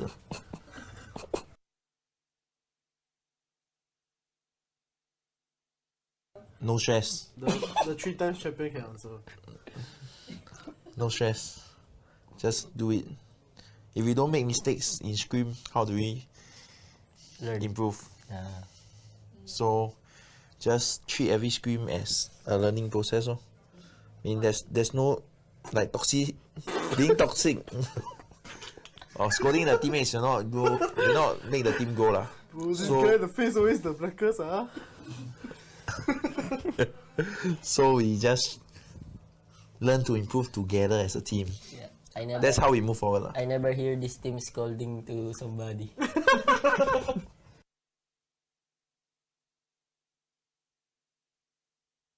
Okay, Venix has been quite quiet, so ask Venix. Always me. Felix got the most fans. Let's go, Venix. I don't have any fans. Faster lah. Continue supporting Flash. Thank you for the support. And join us in making gamers heroes. Oh, you say already. Yeah, can already. No worries, I say. You keep hearing my voice, Wei Xian man. Your voice sexy. Faster lah. Just say the whole line. Thank you for supporting Flash and watch us make gamers heroes. And get champions.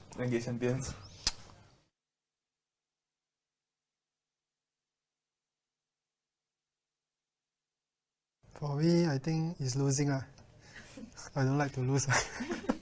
Yeah, that's why. I mean, every gamers, nobody would like to lose. Not really. It's just you have to be constantly thinking. Means like, when you're playing rank, sometimes you can just don't think, just chill, But if you were to play in the actual tournament or sometimes doing practices, you have to be constantly thinking about the next move. If not, you will not be able to catch up to the enemy. Yeah. It's like you'll be quite draining on your mind sometimes. It's like communication and also planning. It's like we don't usually do that a lot in ranked games. We just play and see how it goes. Yeah.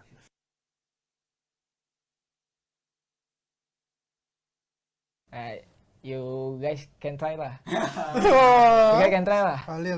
Yeah. You can beat me, just try lah. Okay.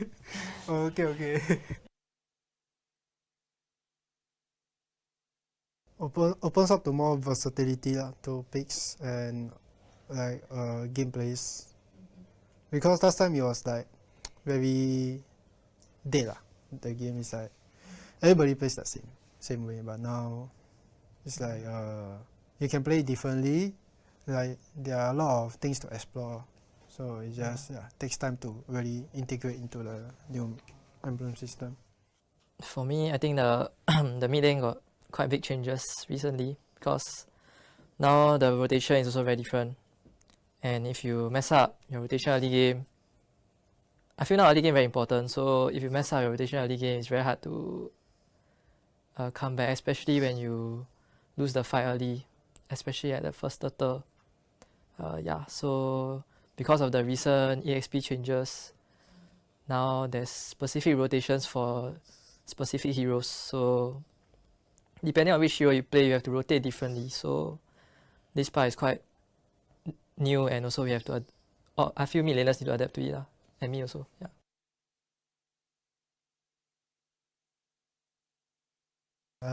To all the fans out there, thank you for your continuous support. Okay. I mean, we tried to make you guys proud on MSC but unfortunately we fall short of getting our dream place So hopefully if this time we ever make it to M5, I wish to see more of you guys support, because it really helps us with our international tournaments. Like I see how much the Cambodian fans support Next Flash and how much it actually helps them. I mean, you all can see how much the crowd buff actually helped them. If the Singaporeans actually give us as much support as them, I believe we will not disappoint you guys. Yeah. I am Optimus Prime. No one can outrun Bumblebee.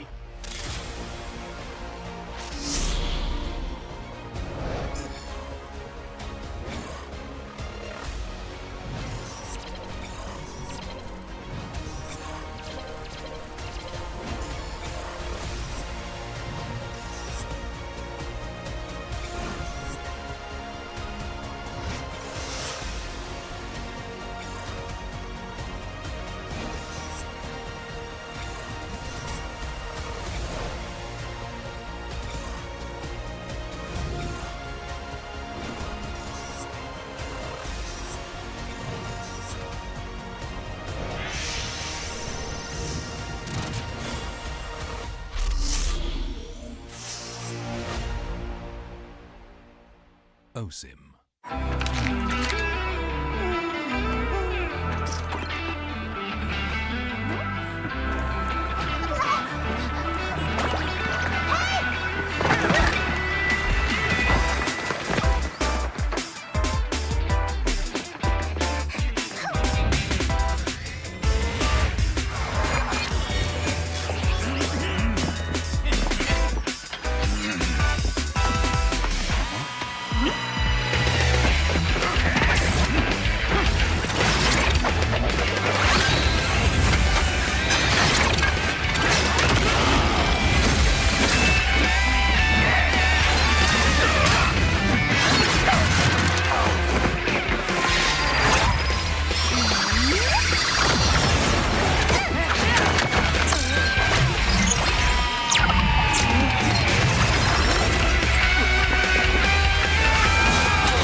A crispier chicken McCrispy? So much crispier. Bite into an even crispier crunch with the improved Chicken McCrispy. Now, wouldn't that be nice?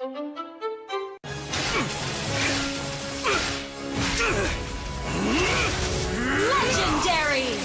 Tigreal!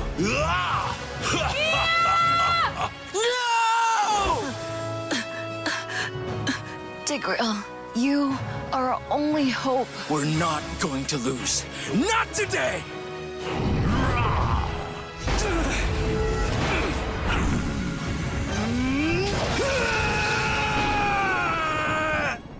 Huh? What's going on with my hand? Ooh, why is it so itchy? Yee! Dandruff! Yo, your hand's for gaming, not for scratching. You call yourself a pro? You have dandruff. Tigreal? Tigreal, is that you?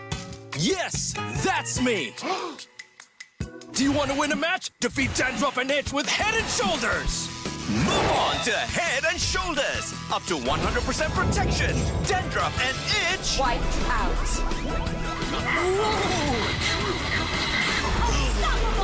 We defeated the Lord!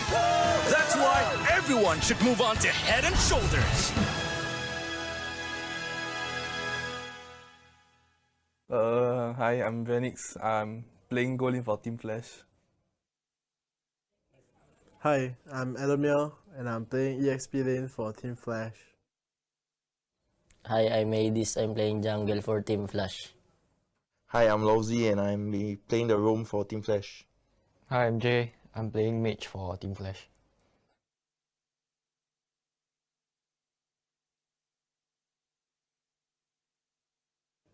Just good luck and have fun. We'll see why I've been going to the M series.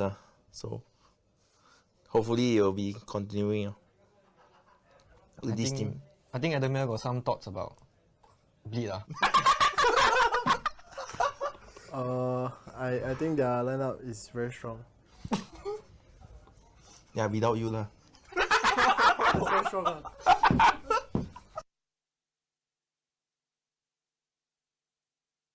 The challenge is to eat lesser. You find food, they got rice. Yeah, and see all the carbs he's making us. Only him Only him because he don't want to eat a lot of things. Then you see no choice, we need to eat. Then I think we need to join the Biggest Loser soon.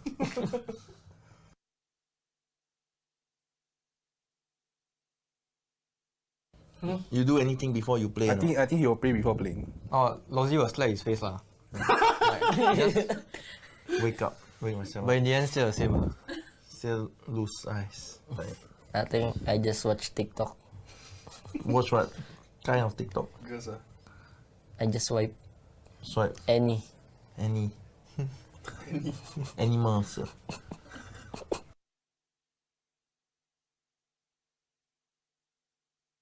No stress. The 3 times champion can answer. No stress. Just do it. If we don't make mistakes in Scream, how do we improve?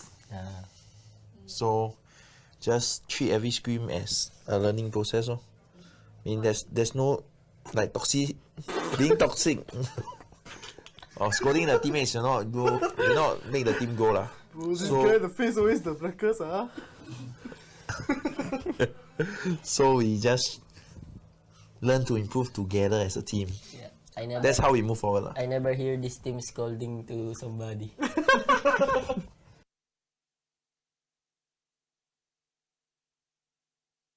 Okay, Venix has been quite quiet, so ask Venix. Always me. Venix got the most fans. Let's go, Venix. I don't have any fans. Faster lah. Continue supporting Flash. Thank you for the support. And join us in making gamers heroes. Oh, you say already. Yeah, can already. No always I say. You keep hearing my voice, boy, man. Your voice sexy. Faster lah. Just say the whole line.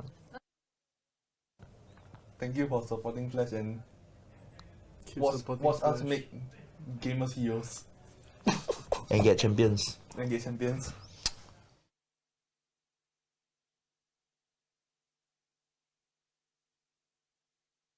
For me, I think it's losing. I don't like to lose.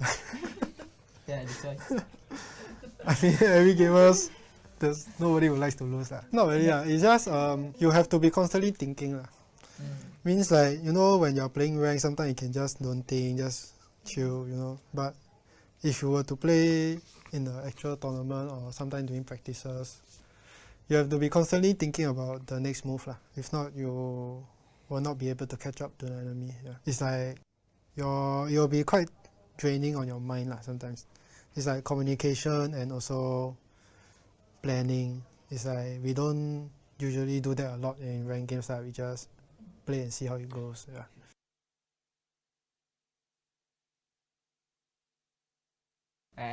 You guys can try lah. You guys can try lah. Yeah. You can beat me, just try lah. Okay.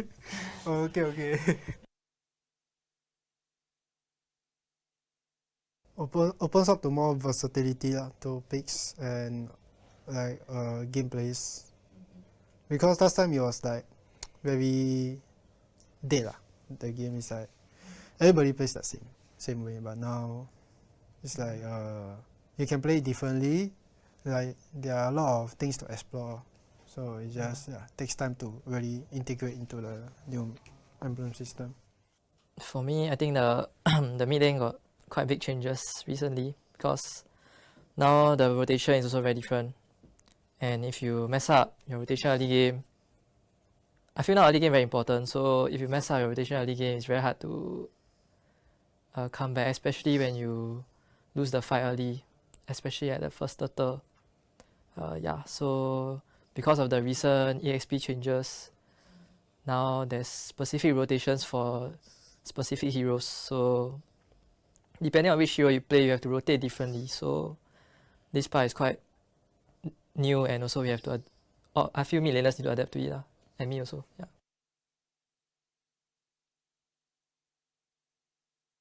To all the fans out there, thank you for your continuous support. I mean, we tried to make you guys proud on MSC lah, but unfortunately we fall short of getting our dream place lah. So hopefully if this time we ever make it to M5, I wish to see more of you guys support, because it really helps us with our international tournaments. Like I see like how much the Cambodian fans support Next Flash and how much it actually helps them. I mean, you all can see how much the crowd buff actually helped them. If the Singaporeans actually give us as much support as them, I believe we will not disappoint you guys.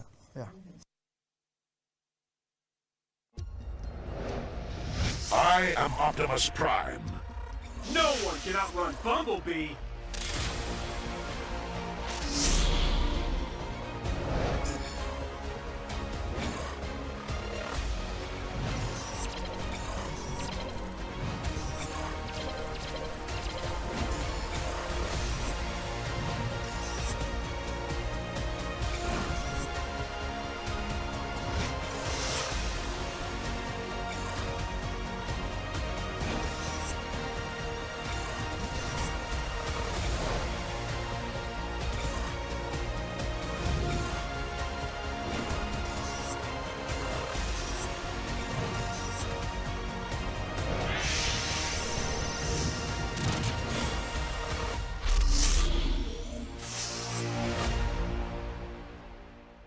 OSIM.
A crispier Chicken McCrispy?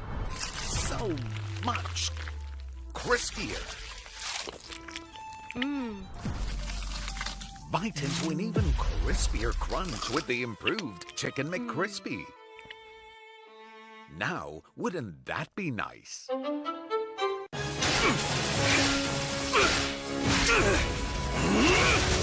Legendary! Tigreal!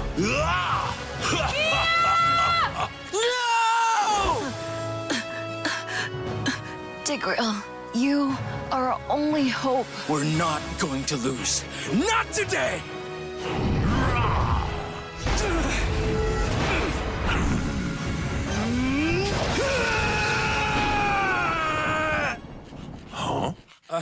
What's going on with my hand? Ooh, why is it so itchy? Yee, dandruff! Yo, your hand's for gaming, not for scratching. You call yourself a pro? You have dandruff. Tigreal? Tigreal, is that you? Yes, that's me. Do you want to win a match? Defeat dandruff and itch with Head and Shoulders. Move on to Head and Shoulders. Up to 100% protection. Dandruff and itch. Wiped out. Unstoppable! We defeated the Lord! That's why everyone should move on to Head and Shoulders. Hi, I'm Venix. I'm playing goalie for Team Flash. Hi, I'm Alchemy and I'm playing EXP lane for Team Flash. Hi, I'm Adis. I'm playing jungle for Team Flash. Hi, I'm Lowzy and I'm playing the roam for Team Flash.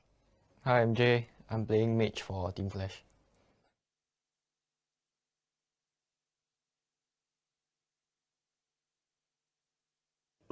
Just good luck and have fun. We'll see why I've been going to the M series.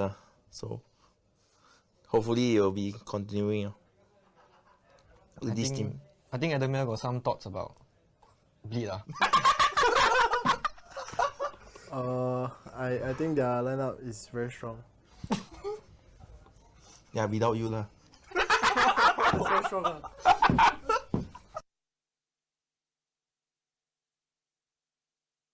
The challenge is to eat lesser. You find food that got rice. Yeah, and see all the carbs he's making us. Only him Only him because he don't want to eat a lot of things. Then you see no choice, we need to eat. Then I think we need to join the Biggest Loser soon.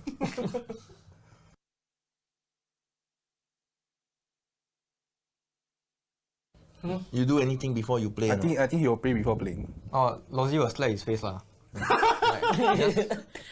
Wake myself. But in the end, still the same. Still lose eyes. I think I just watch TikTok. Watch what kind of TikTok? Girls, I just swipe. Swipe. Any. Animals.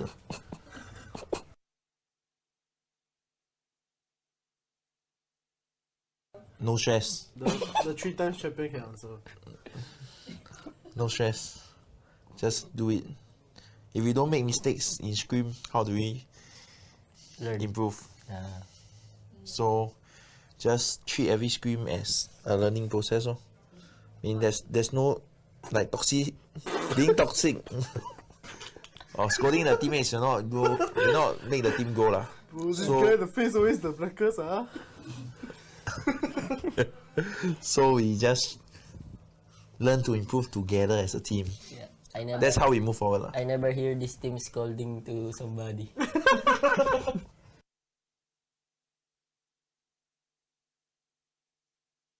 Okay, Venix has been quite quiet, so ask Venix. Always me. Venix got the most fans. I don't have fans. Let's go, Venix. I don't have any fans. Faster lah. Continue supporting Flash. Thank you for the support. And join us in making gamers heroes. Oh, you say already. Yeah, can already. No always I say. You keep hearing my voice, boy, man. Your voice sexy. Faster lah. Just say the whole line. Thank you for supporting Flash and watch us make gamers heroes. And get champions.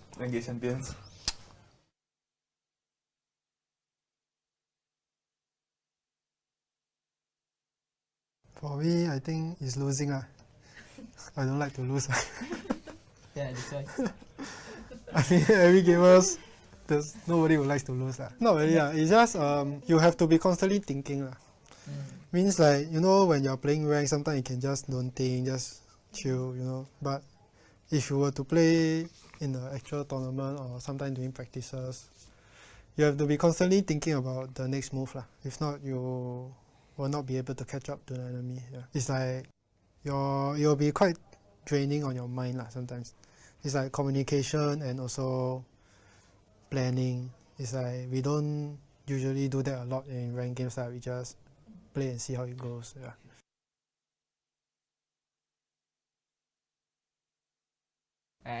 You guys can try lah. You guys can try lah. Yeah. You can beat me, just try lah. Okay.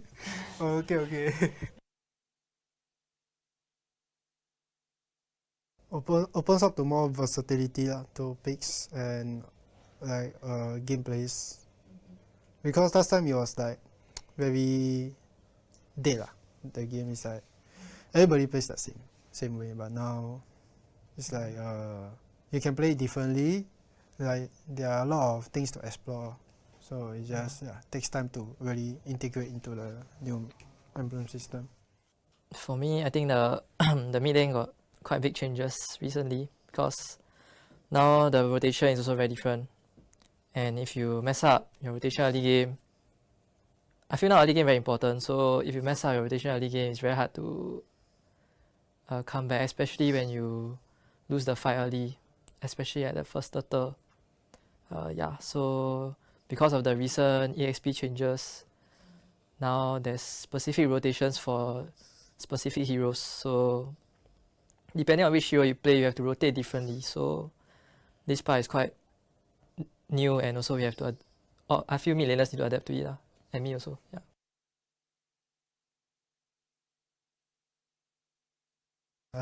To all the fans out there, thank you for your continuous support. I mean, we tried to make you guys proud on MSC but unfortunately we fall short of getting our dream place So hopefully if this time we ever make it to M5, I wish to see more of you guys support, because it really helps us with our international tournaments. Like I see like how much the Cambodian fans support Next Flash and how much it actually helps them. I mean, you all can see how much the crowd buff actually helped them. If the Singaporeans actually give us as much support as them, I believe we will not disappoint you guys.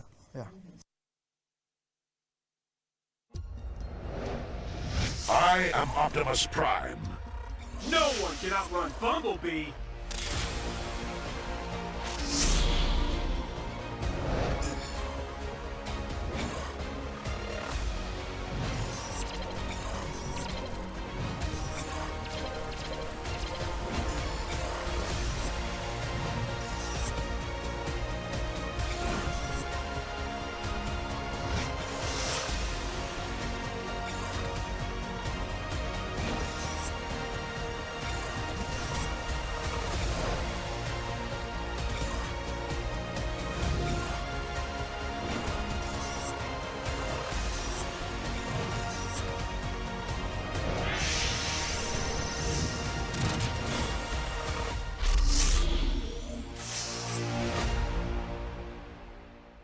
OSIM.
A crispier chicken McCrispy?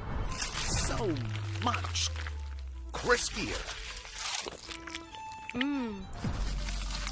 Bite into an even crispier crunch with the improved Chicken McCrispy. Now, wouldn't that be nice?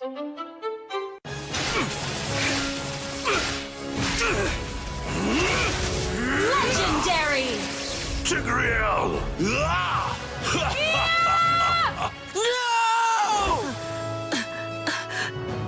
Tigreal, you are our only hope. We're not going to lose. Not today!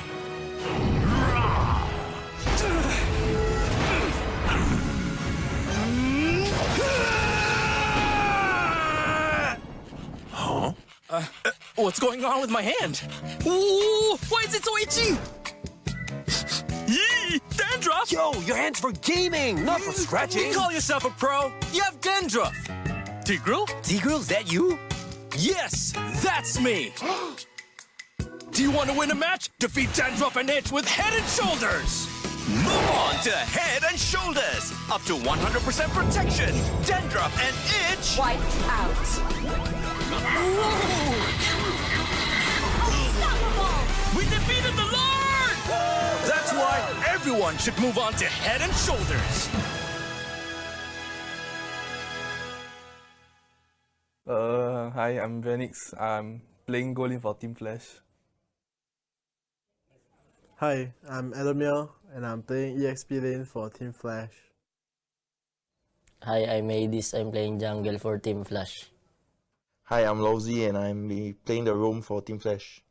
Hi, I'm Jay. I'm playing mage for Team Flash.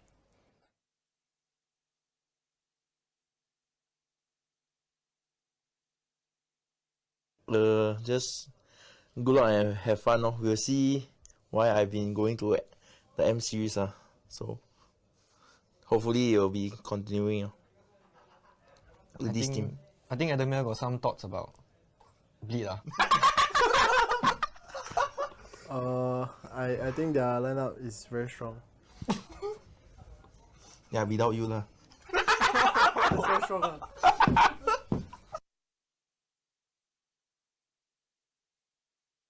The challenge is to eat lesser. You find food, they got rice. Yeah, and see all the carbs he's making us. Only him. Only him. Because he don't want to eat a lot of things. Then you see no choice, we need to eat. Then I think we need to join the Biggest Loser soon.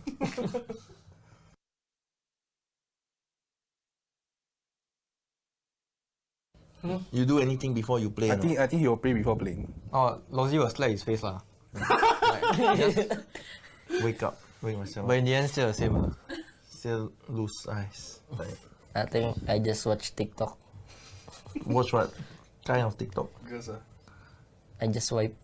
Swipe. Any. Animals.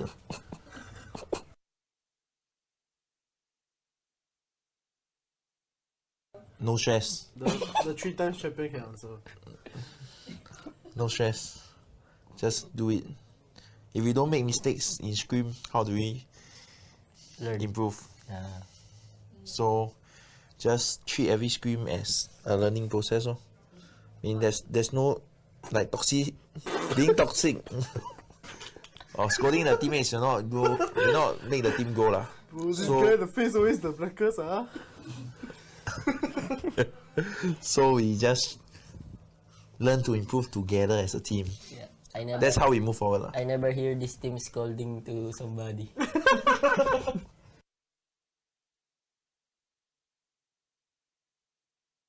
Okay, Venix has been quite quiet so ask Venix. Always me. Felix got the most fans. I don't have fans. Let's go, Venix. I don't have any fans. Faster lah. Continue supporting Flash.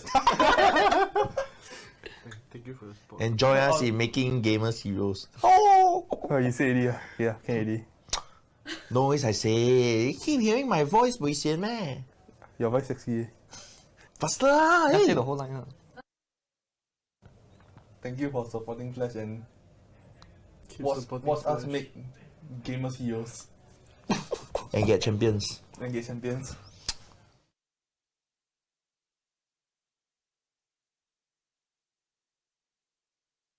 For me, I think it's losing. I don't like to lose.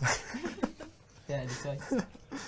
I mean, every gamers, nobody would like to lose. Not really. It's just you have to be constantly thinking. Means like, when you're playing rank, sometimes you can just don't think, just chill, But if you were to play in the actual tournament or sometimes doing practices, you have to be constantly thinking about the next move lah. If not, you will not be able to catch up to the enemy. Yeah. It's like you'll be quite draining on your mind lah sometimes. It's like communication and also planning. It's like we don't usually do that a lot in ranked games. Like we just play and see how it goes. Yeah.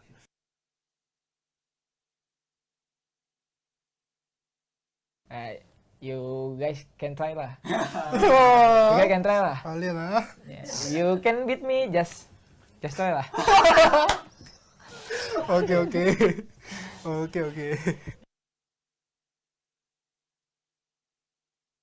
Opens up to more versatility to picks and like gameplays.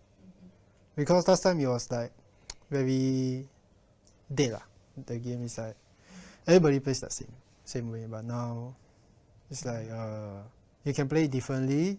Like there are a lot of things to explore, so it just takes time to really integrate into the new emblem system. For me, I think the the mid lane got quite big changes recently because now the rotation is also very different. And if you mess up your rotation early game, I feel now early game very important. So if you mess up your rotation early game, it's very hard to come back, especially when you lose the fight early, especially at the first turtle. So because of the recent EXP changes, now there's specific rotations for specific heroes. So depending on which hero you play, you have to rotate differently. So this part is quite new, and also we have to. I feel mid laners need to adapt to it, and me also. Yeah.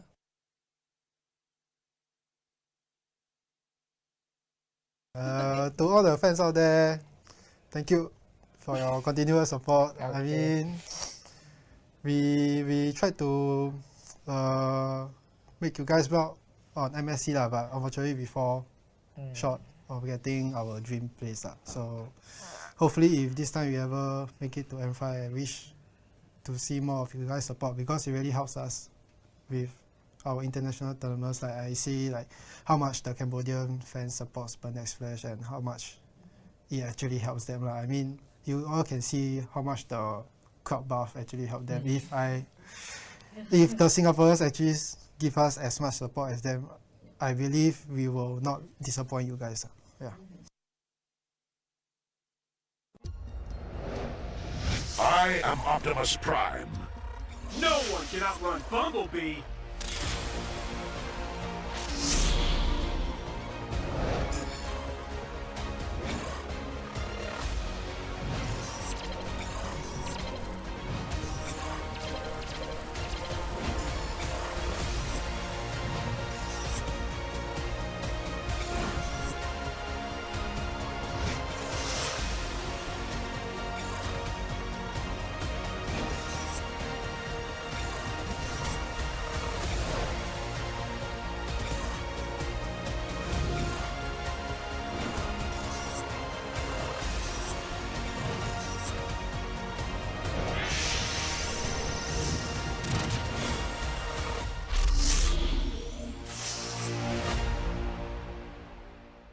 OSIM.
crispier chicken McCrispy? So much crispier. Bite into an even crispier crunch with the improved Chicken McCrispy. Now, wouldn't that be nice?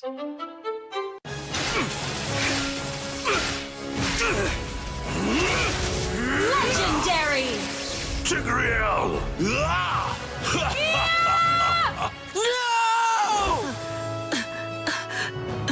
Tigreal, you are our only hope. We're not going to lose. Not today!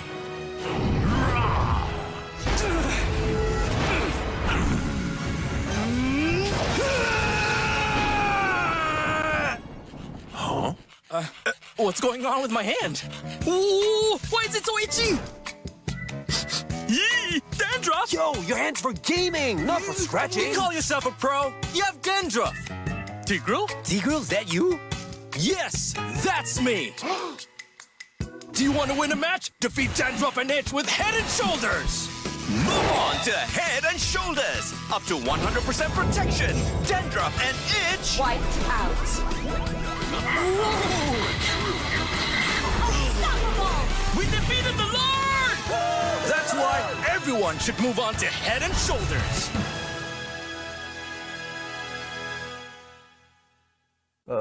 Hi, I'm Venix. I'm playing goalie for Team Flash.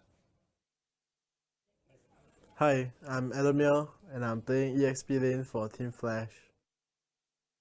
Hi, I'm Adis. I'm playing jungle for Team Flash. Hi, I'm Lowzy and I'm playing the roam for Team Flash. Hi, I'm Jay. I'm playing mage for Team Flash.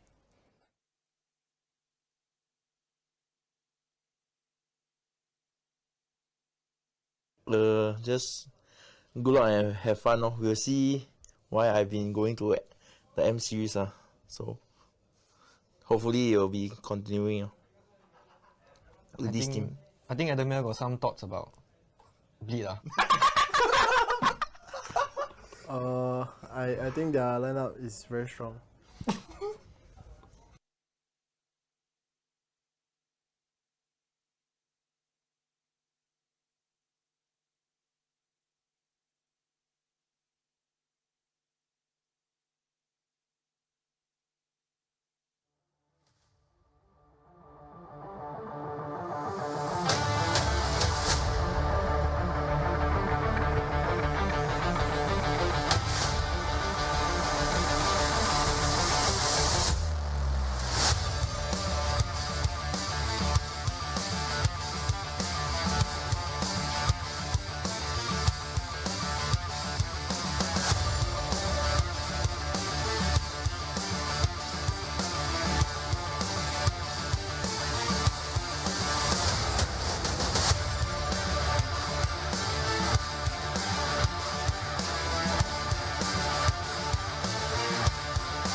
And we're back, ladies and gentlemen, right here from match 3 of MPLSG Season 6. Earlier on in match 2, we have seen Bleed Esports cleaning Vanguard Esports over at the Land of Dawn with a 2-0 sweep.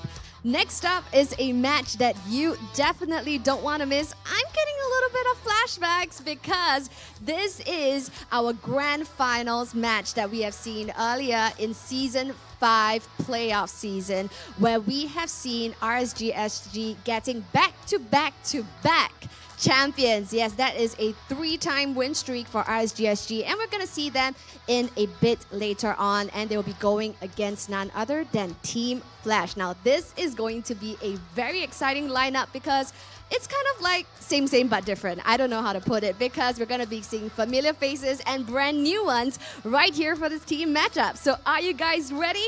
If you are, let's meet the team, shall we? First up, your back-to-back 3-time champion, RSG SG.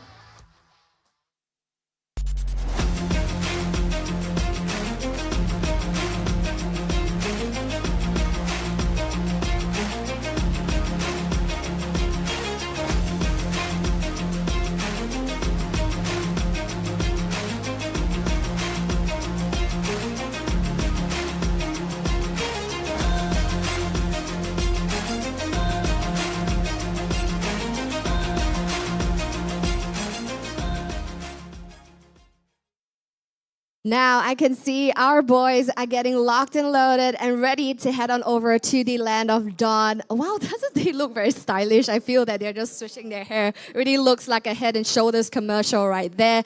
So yes, without further ado, the next team that's going to go head-to-head against our defending champions.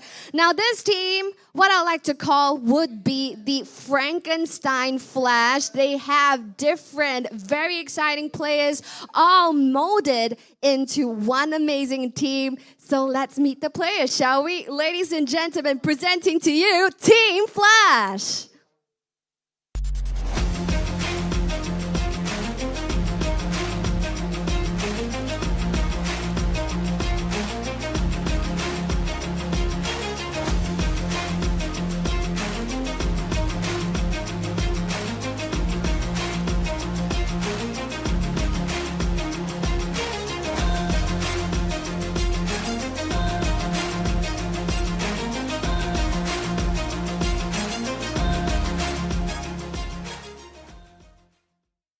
Now, boys are currently getting ready over at their battle stations, and it is very, very refreshing. Just taking a look right here to my side, I see all these familiar faces, but here, donned in the Flash jersey, just gives me a little bit of a confusion, which truly makes them the Frankenstein Flash right here, with all these very notable players right here on one single team. One person in particular that's noteworthy right here for this matchup is, of course, Lowzy. Yes, Lowzy is right here on Team Flash going head-to-head against RSG SG, his previous team. So what can we expect right here in this crazy match, even on day one? I'll hand my time over to the casters to find out. Take it away. Thank you very much, Cheryl. Yes, this is a Frankenstein team, but Frankenstein is a beast. They are a monster. My name is Jay. Joining me right here on the desk is Scrubby Cheeks and Youngin, and it's kind of interesting to see on this side of the table, yeah? Yeah, definitely, for sure.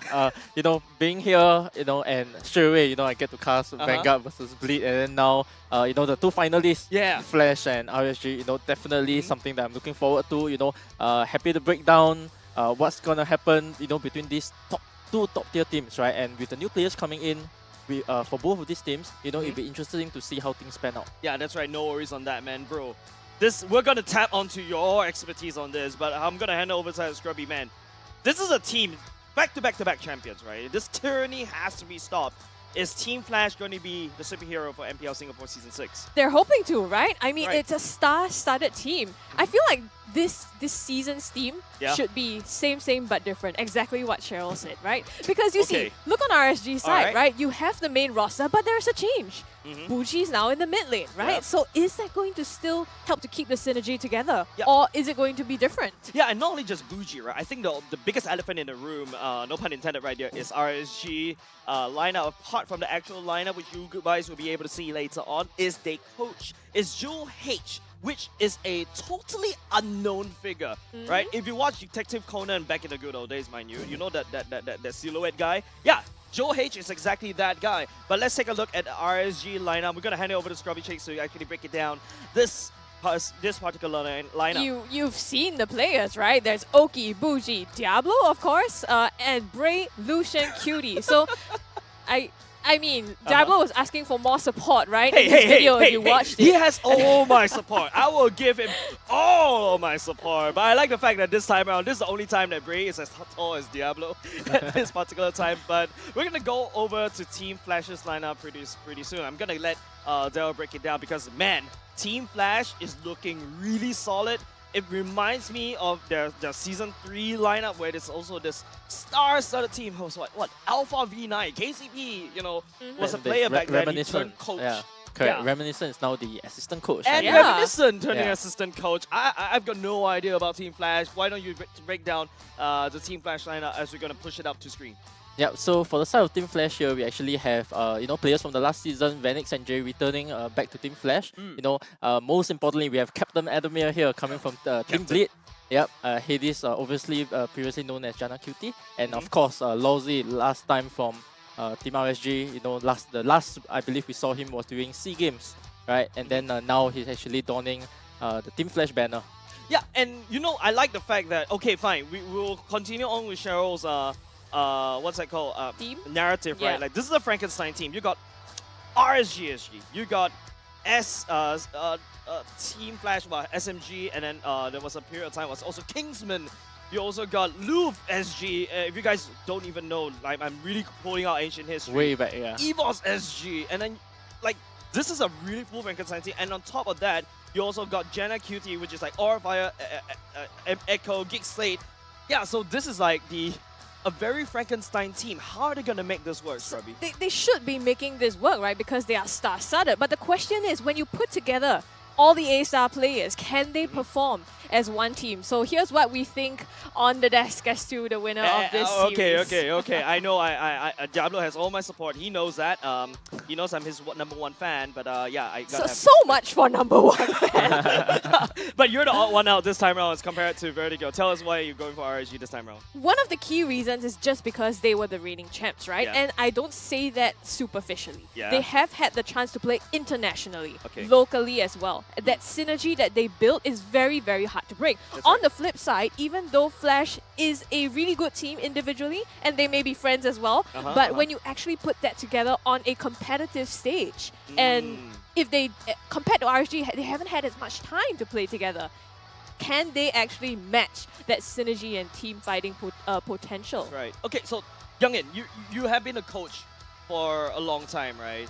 And you kind of know like the history is with Team Flash. And I saw you voting for Team Flash. Would the power of friendship reign here in this particular series? I think this also comes down to momentum as well, because straight away we have them facing on day one, right? This is where everybody wants to set the stage right, prove once and for all, right? Who is going to start out the best? Because very likely, with the exception of Bleed, of course, we do not know, whoever wins this matchup, is very likely going to take first place in the standings overall if they manage to show that they are the actual powerhouse. That's right. Momentum is very important for both these two teams, especially RSG, but we're going to go into a bit of a banter video, so take a look. In my opinion, I feel that our team fight perhaps is like more stronger than them, so we are able to resolve their surprise engage, and I think it will. All right, hold the phone just a little bit. I think we're sneak peek. A little bit time Latest journey. match, We yeah. activated the Diggy Ultimate just a little bit with time journey a little bit. So we're gonna be prepping the video, making sure it's the RSG and Team You know Flash why? lineup. Just because there's so why? much meat in I that want video. to see You want Diablo. to keep the suspense, right? There's so much history. I will hold on my suspense for Diablo. Okay, I'll chill. See Diablo. I mean, you would see him, right? Yeah, I The would see video him. should be ready now, so now you're gonna actually see Diablo on the screen. I think it will be a vice versa lah, because Logi is the analyst, right? So he analyzes us more than we analyze him lah. But Logi's playstyle is very simple lah to me, so I roughly know how he plays. So he's not gonna get what he wants lah. Yeah.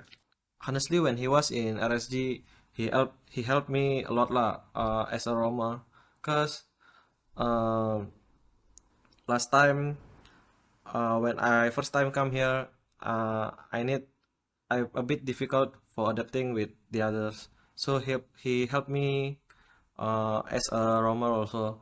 So I'm very exciting for the first match against him. I will beat him in the first match.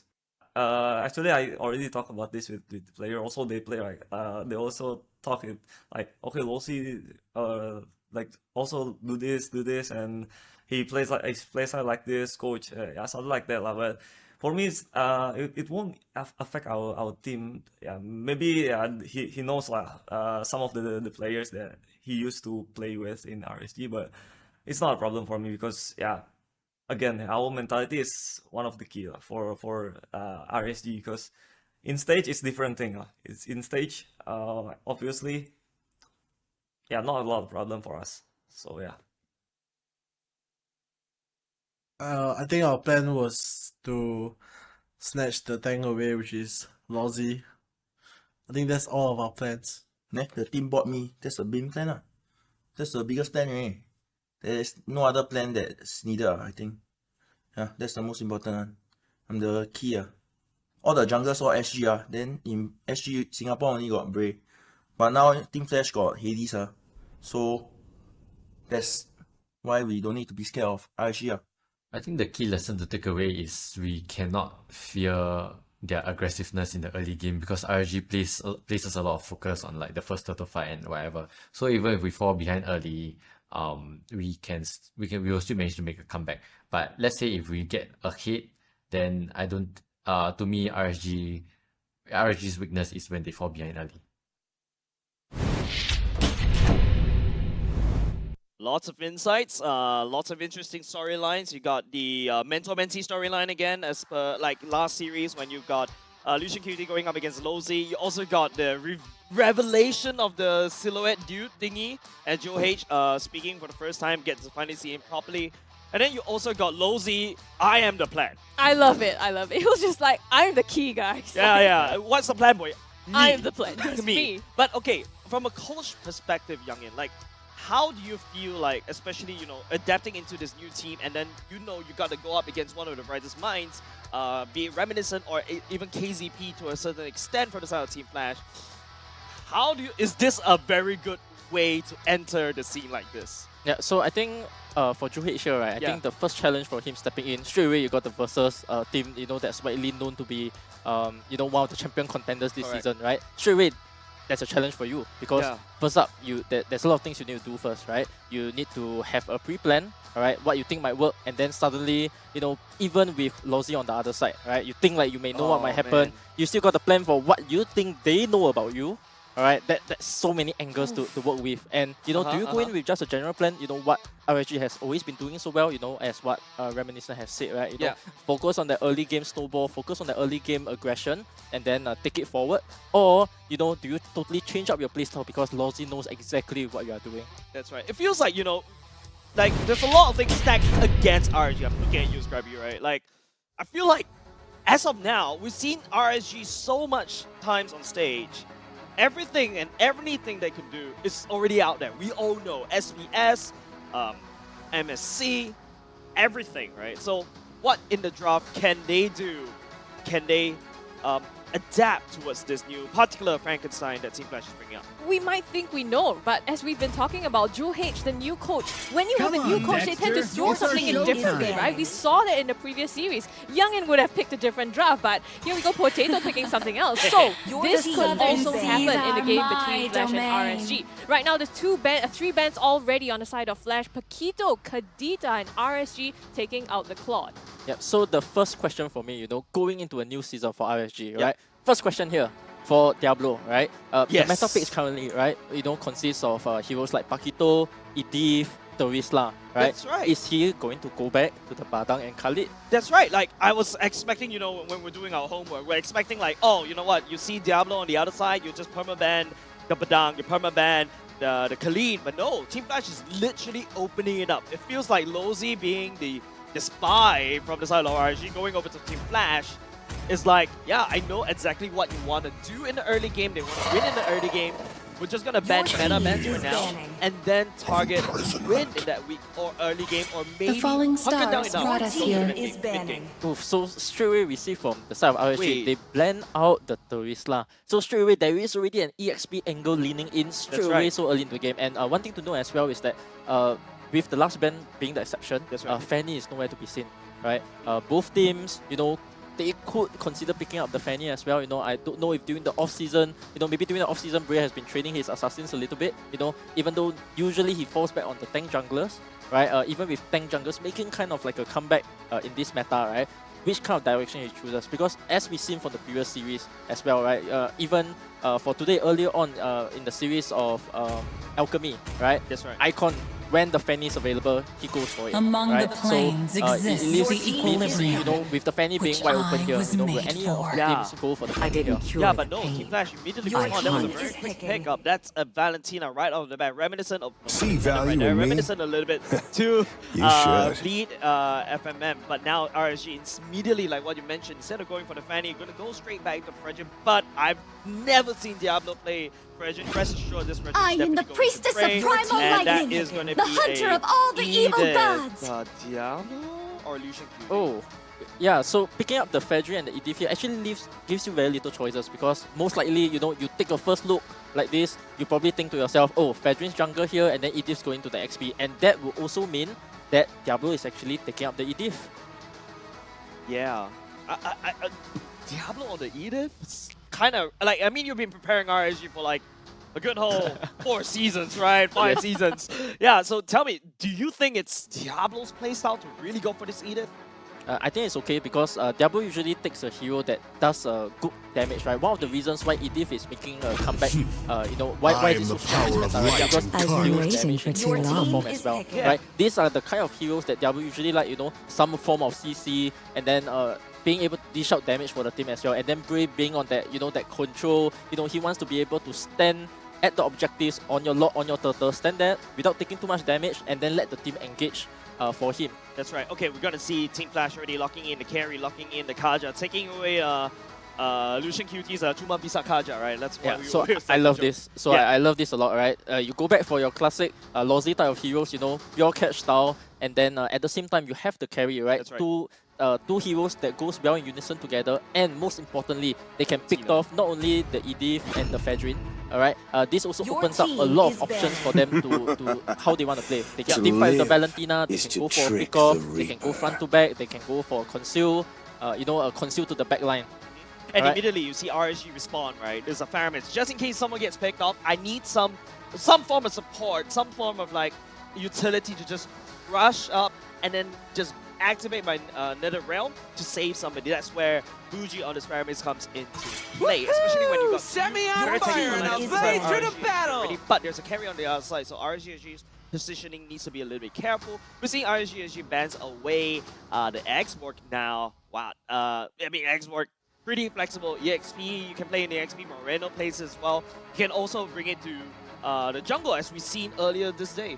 Yeah, two Xbox pick. But more importantly here, right, you know, having the first pick Valentina here also opens up that you have a good ultimate to take, right, the Nether Realm, right? Because of this now, you know, I slightly favor Flash's draft a little bit more just because, you know, they can choose how they want to play the game. And the draft, most importantly, can be adapted to that style once they see another hero pick coming out from RSG here.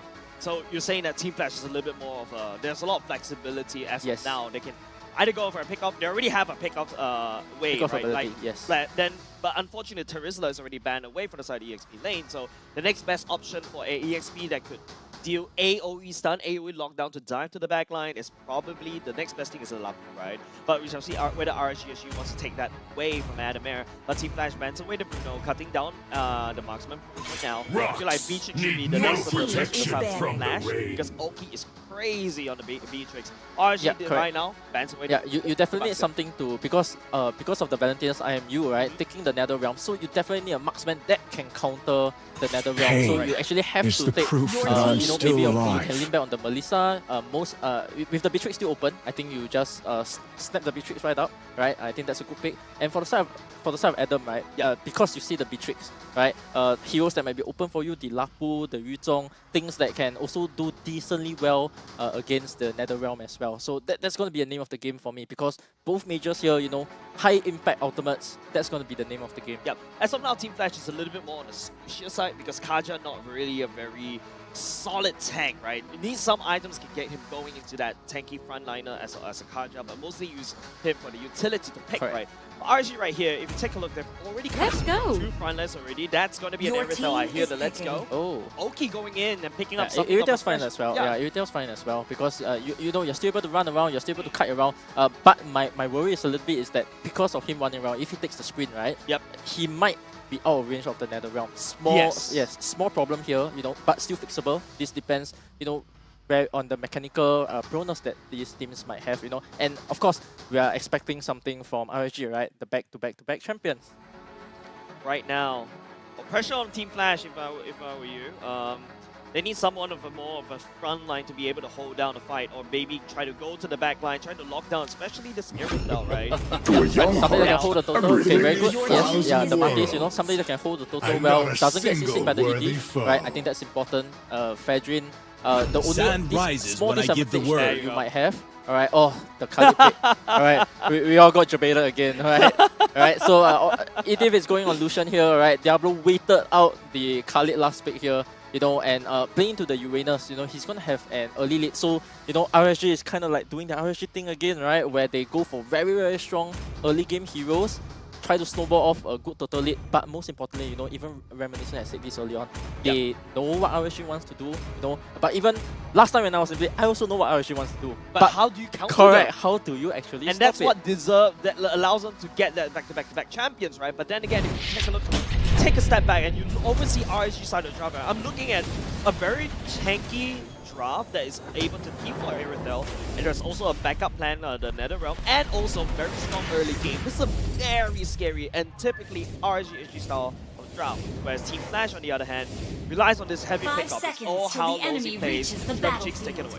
I mean, this is going to be exciting, right? We're going into game number 1. This is RSG Flash, 2 star-studded teams. Now, they are all experienced players, so we're going to see a very, very different game here. While Adamir already in the early part getting harassed by Diablo. Yeah, Adamir as a Uranus doesn't bode very well against Diablo.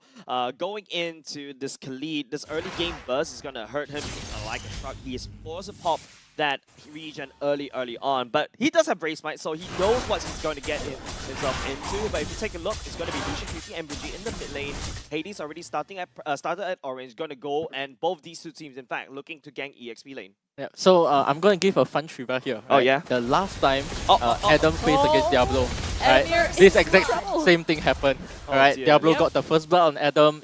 Back then when they faced against each other in the Season 4 Grand Finals, right? One of the advantages that Diablo managed to put up for his team was him, doing very, very well against Adam. But here we right now, see here's the revenge. There you go, Jay taking down Diablo. I guess they recognize, exactly what you were saying, that EXP potentially is going to go down, so they want to compensate for that and not give RSG that early lead. Yeah, shut down Diablo early, right? That's going to be something that's going very well for you. But more importantly, actually, I see the Marquis puffing towards the bot lane instead of puffing towards the EXP lane. Bray is still doing his usual puffing, usually going towards the EXP lane more, chipping away at Adam to make sure that Adam doesn't have such a good game. This is to ensure that later on in the total fight, Adam is under pressure to engage for his team because he's always at this low HP. You know, it's surprising that usually we see the EXP kind of stale and stagnant in the beginning, right? But right now, there's so much pressure. You see Diablo and actually 3-on-3 in the top EXP lane here. Oh, going in. The knockup onto Lalzi pulls him in. Damage coming through. Diablo won't choose to dive this for now, so they back out. Yeah, but that's okay because they are able to now take the advantage in the total. And in a 50-50 total fight, Fedrin against Martis, right? Because Martis does not have a real burst, Fedrin usually has the advantage in a 50-50 total fight. But because of them controlling the total here, you know, classic RSG style, right? They're gonna get the total lead with that EXP lead, with that small jungle lead. You know, they are gonna look to start to snowball this game. That's right. That's a win con for RSG, right? Early game snowball. They've already got the turtle right now, and now they're looking at the gang and down bottom lane. Alki a little bit terrified for now, but still some pressure. Lots of action happening up top. This is the first time I see some action down bot. It's super important, right? Because now that the EXP, kind of the changes around the EXP now, it's a super crucial role for them. And I think that places more emphasis on Adamir and Diablo. Yeah. Yep. So look at mid here, right? Your trio sticking together, fast clearing mid, alright? They are gonna get the catch on Lozzy here. Alright, he's gonna go for the Flicker and Divine Judgment. Alright, to get into the goal lane, and then they are looking to start their classic RSG snowball in the goal lane.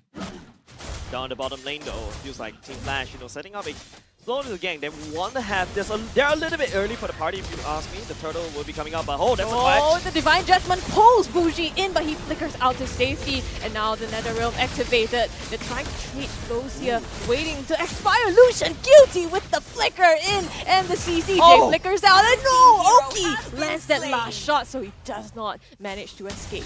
Man, there's so many things that's happening right here, but okay, that's going to be Hades trying to live steal just a little bit more. We'll be able to walk away for now. You notice Jay's positioning right there, right? Right there at the turtle bit. Force RSG to burn the flicker. Yeah, the knockup. Oh, two-man knockup here onto Lalzi and Hades as well. Bougie flanking from the side. Not going to commit to this. And they're actually recalling right around their faces. Lalzi! I think that was a little bit showy.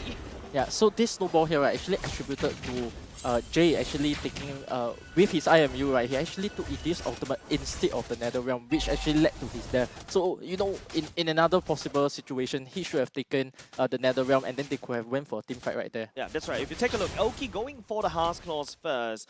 Yeah, this is a new updated way of building the items as well. Adamir, you know, doing a little bit of a greedy poke, but he's actually taking too much damage. Yeah, way too much. Princess Wrath lands as well to seal the deal, so Bougie actually is the one to get the credit for it.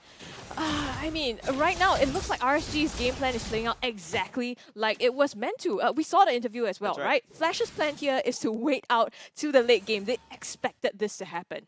Yeah, however, Fedrin actually we see here, you know, delaying the total a little bit. Edith is currently controlling the total, right? Yep. And then because of that, this actually gives a small window for Lozzy with his Flicker and Divine Judgment to actually get a pick off. You can see them changing their gameplay a little bit, giving up the total. Instead, they are rotating up. They actually swap their lanes. They're rotating up to find Diablo instead. You know, I think overall a decent game plan right here. Yeah, okay, fine. I mean, RSG will be able to secure the turtle, but Team Flash wasn't able to find Diablo. That's why Buji's already come up here, ready to land some any form of support over the side of Diablo up top. So that was the foul gang up Team Flash. But is this the way you want to try to fight against RSG? You give them an early game lead, especially in this particular patch. Early game is more important because you gain bonus EXP from these turtles. Lozzy flickers. Oh my goodness, he missed. Yeah, didn't quite catch it there, but Bray comes in for the counter engage as well. Chura's Wrath gonna stop them in their tracks. RSG looks like they still want to press this situation, but I don't think they would get anything out of it. Bray just taking some damage. Yeah, very early 5-man, you know, they gathered 5-man so early here for the side of Flash, right? And then straight away you see on the bottom lane, Iritel taking a tower, even Kali at the top lane, Diablo, right? Almost taking down the top tower as well. So overall, very, very good macro movement from the side of RSG. Definitely, RSG definitely loves this. Adamir is basically a punching bag right now. Yeah, he is getting punched. I mean, actually activated the Nether Realm to save him there, so that's one ultimate down on the side of Jay. That's power of friendship right there. Jay just activated Nether Realm just in case if Adamir actually falls right there in the mid lane. And right now, if you take a look at the player gold right here in terms of the farm, Oki and Diablo on the top of the charts, because like what the youngin's talking about, like both of these lanes on the side lanes are already pushed down. Team Flash is slowly losing a bit of map pressure. Yeah, so we go back on the inside on the draft a little bit, right? Yep. Because your Uranus was actually a 4th-5th pick, right? Yes. So generally, with only one pick left in the draft, you want to make sure that your XP laner actually have a decent game, right? But so far, as we can see, Adamir is already starting to stick with his teammates a little bit more. They are 5-manning up a lot. You know, they are waiting for the lousy catch. But without the flicker here, you know, he has you know, not as effective, right, as with the flicker. So not really sure what the game plan here is, because you know, they 5-man up and then your Iritel's just split pushing. Diablo's going to the other lane, applying so much pressure on the other side. As we see here, right? So much pressure on Adam, and because of that, they get not only the total, but look at top lane as well, right? Iritel, you know, doing decently well. Alright, Lucian just went down here, but because you know, in exchange they actually get the total. Yeah, so a trade between two teams, right? Clearly, I think they chose to give up the objective here, but in the mid lane, they might roll it out. Oh, the flicker again with the Dimension praises Rev just misses, but Diablo comes in for the kill, spinning and trying to catch Hades there. Oh, okay, decides to stop there, so they're okay for now, but they rip off the mid structure. Yeah, the Frankenstein is actually starting to fall apart. You can imagine totally this zombie guy, right, walking around, the gut spilling on the floor, the limb starts to fall on the floor, the eyeballs start to pull out, just connected by the bare nerve socket. This is actually looking very disconcerting for Team Flash. Yeah, so I have to imagine here that things, you know, for the side of Flash did not go as well as you wanted to, because 7 minutes in, you know, suddenly every single lane's getting pressured. You know, Lozy's not getting the catches that he need to, you know, to really let the game come back. You know, Adamir is making some cuts here, but you know, the moment he shows for way too long, and then once there are no more objectives, they are gonna come back for Adamir, because at this moment his farm is not enough to actually be sustainable enough that RSG can still turn back and then get a free kill on him. Yeah, you can see Adamir, speaking about Adamir, he's actually starting to cut the waves. Look at how RSG, it's basically just, you know, you left a clump of sugar in the middle of an anthill and all the ants just swarm against it. Yeah, you talk about the lack of gold. Look at Team Flash's item, right? Yeah, we're gonna see Adamir getting picked off right there. It's a last-ditch effort coming off from Team Flash. There's not enough items to support what Team Flash wants to do in the draft. Yeah, so right now, clear mid, you know, Diablo's already, you know, such on-point macro gameplay here, right? Clear up this lane, right? Lots coming out in 30 seconds, you know. He's going to clear out the lane. He's going to start pressuring mid a little bit more. Make sure mid is pushing in, bottom is pushing in, and then from here, they're actually going to get a lot for free. But on the flip side, actually, Flash does stand a chance because they do have that flicker divine judgment, that thing that, you know, we know that Lozy is so capable of, you know, turning the game for Team Flash here. Yeah, we're just waiting for it, right? There's a couple of times where Lozy actually tries to flicker forward just to try to catch up. He doesn't really land, and not only is this just that, RSG, if you take a look, they're not only just the roster fit their playstyle, their emblems, their key talents also fit their playstyle, right? Oh, hold on a second. 5-man conceal play, try to rush down to Diablo. Diablo walks away, scuffing it off, just baiting and pulling attention away as Ray starts the Lord. Yeah, but it doesn't look like Flash is choosing to contest this one yet, actually. Choosing to take the buffs instead on the bottom side. So they're slowly waiting it out, right? Right now, Vanix has just secured the golden staff as well. So it could be the key condition that they're depending on, and the patience. Is it going to be enough? Or RSG, they're going to just come back at too quick a rate. Right now, it's just calm before the storm in a sense, right? Adamir just trying to pull attention away. Hades forced to use the second skill to just get on the way. The taunt would not land. The Lord marching up top. Team Flash needs to devise a plan to defend. But if you take a look at Team Flash's kind of lineup, you don't really have that sort of wave clear that is sustainable to basically clear off and push off the waves that RSG SG is setting towards their base. Yeah, waves are syncing up as well, right? Yeah. Mid lane, bottom lane, top lane, all is going on at the same time, right? Wait, hold on a second. Adamir on the other side of the map. Look at him. That's a good play. Yeah, he basically brings people back, you know, cuts off the next wave as well. I believe next wave are still big creeps as well. Oh, he's gonna get even though he might die here, right? He's probably going to respawn in time by the time the quick waves actually come back. And now it's actually a 4v4. Yeah, actually, it is actually quite a smart play coming off from Adamir, but hold on a second, that's catch. Yep, the Nether Realm already coming up from both sides, actually. So the sustain is there, but is it going to be enough is the question. Loose and QT having to back out here. Bougie going in, not being able to get anyone. It's Hades down on the side of Flash, but they do manage to take down the Lord, albeit sacrificing the top and potentially this mid-base turret. The lane's gonna get cracked open without a doubt at all. Anime actually tried to buy some time to no avail, and RSG looking to solidly push even more waves down Team Flash's throat. Top side, mid side already cracked open. They just have to deal with the bots.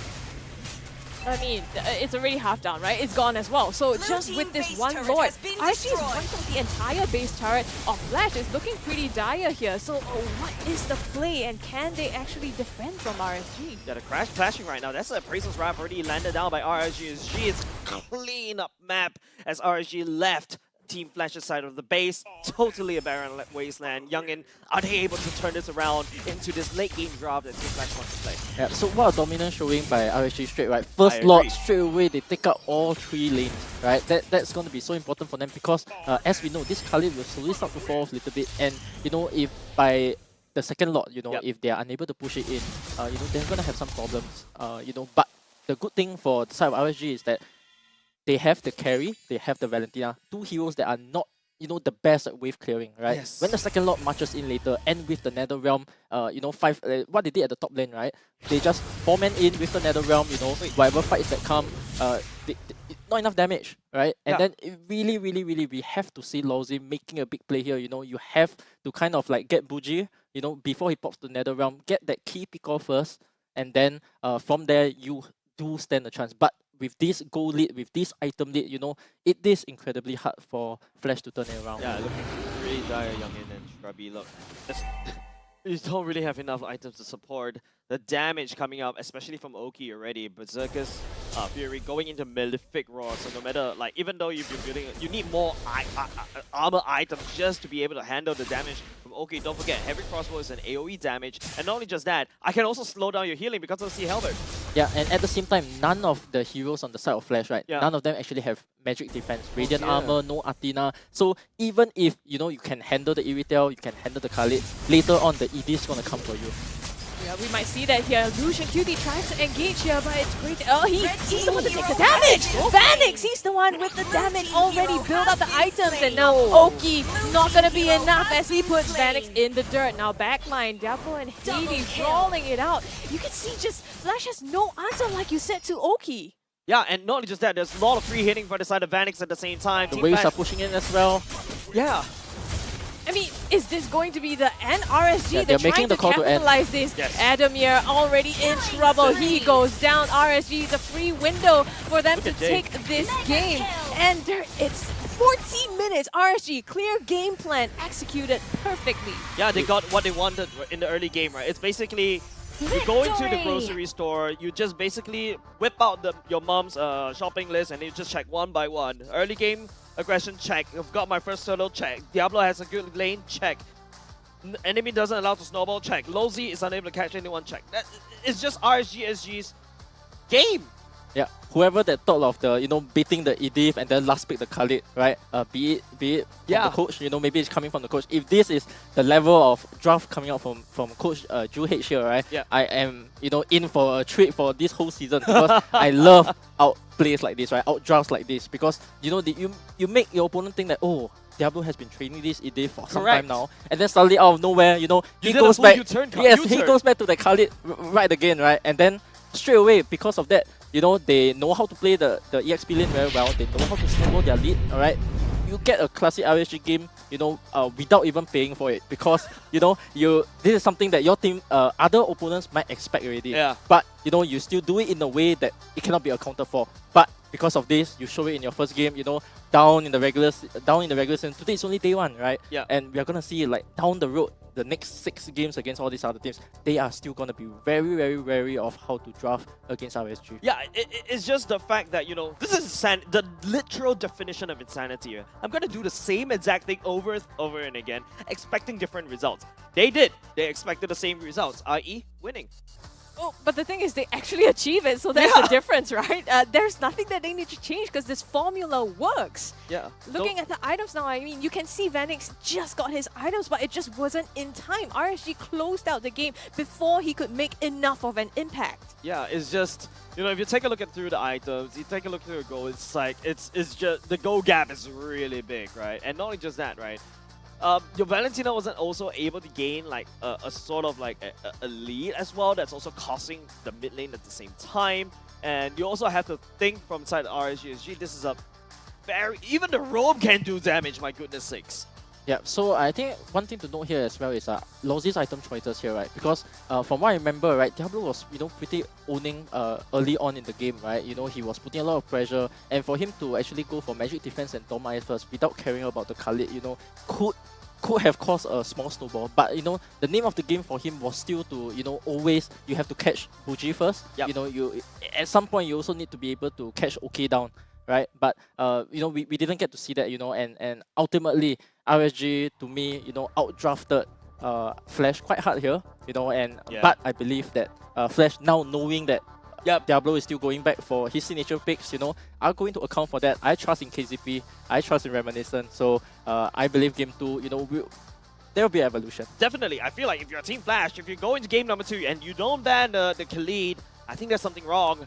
I think they have to really do exactly that. Even though, just take a look at Diablo, right? Going in for pure assassin, and then with the concussive blast, it's allowed them to clear the waves even faster. And not only just that, right? I think it's also, even like Gray on this Fragile, right? You expect nowadays the flavor for the Fragile is the quantum charge, right? You hit one, you AA, you get to chase people down. That kind of solves the problem of the Fragile unable to stick onto your target sometimes. But no, he's going in blast damage. I'm going concussive blast.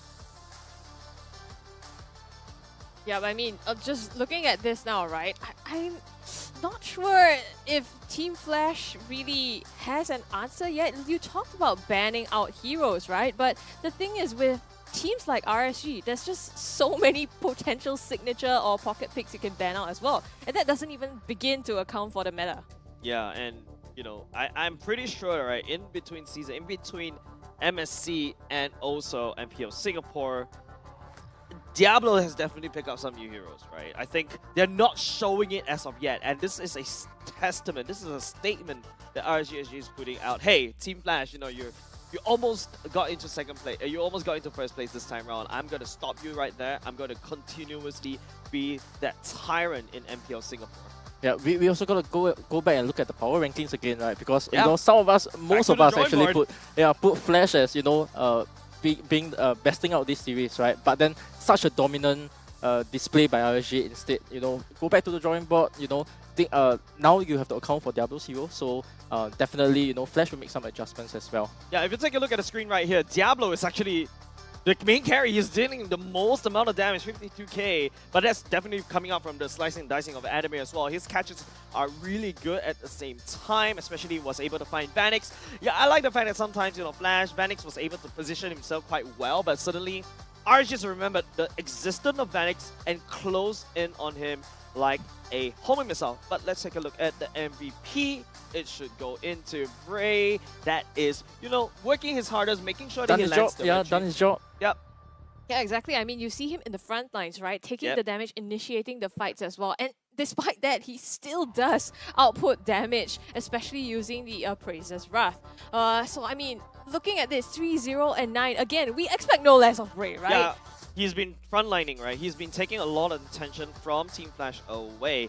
Even in the face of a carry, which is known to shred through the Edis, shred through the Fragrance, right? Now he has the emote. So he has the emote for that, basically just to make sure that in case he's the one who get caught, he can leave it through, right? When the second phase of spells come, when the Netherrealm comes, he's able to survive. So very smart item choice here, because he also understands that when the second lock comes, that is his window to end the game. And having an emote during that period, grants him the most effective way to go in for your team, make sure that nobody can damage the Lord, nobody can damage your team, and then you just go in from the end as what we have seen. Yep, we're going to go into the highlights very soon, ladies and gentlemen, and you get to be able to see, I really agree. You did point out a very good point there, Young, in that the immortality as the first item, knowing that he's basically a main target of Lozzy, and I was joking with Ray, there's this one time Lozzy was commenting on the comments that, hey, that's the face that Lozzy will do when he kajas your face. Nah, he's ready for it. Take a look.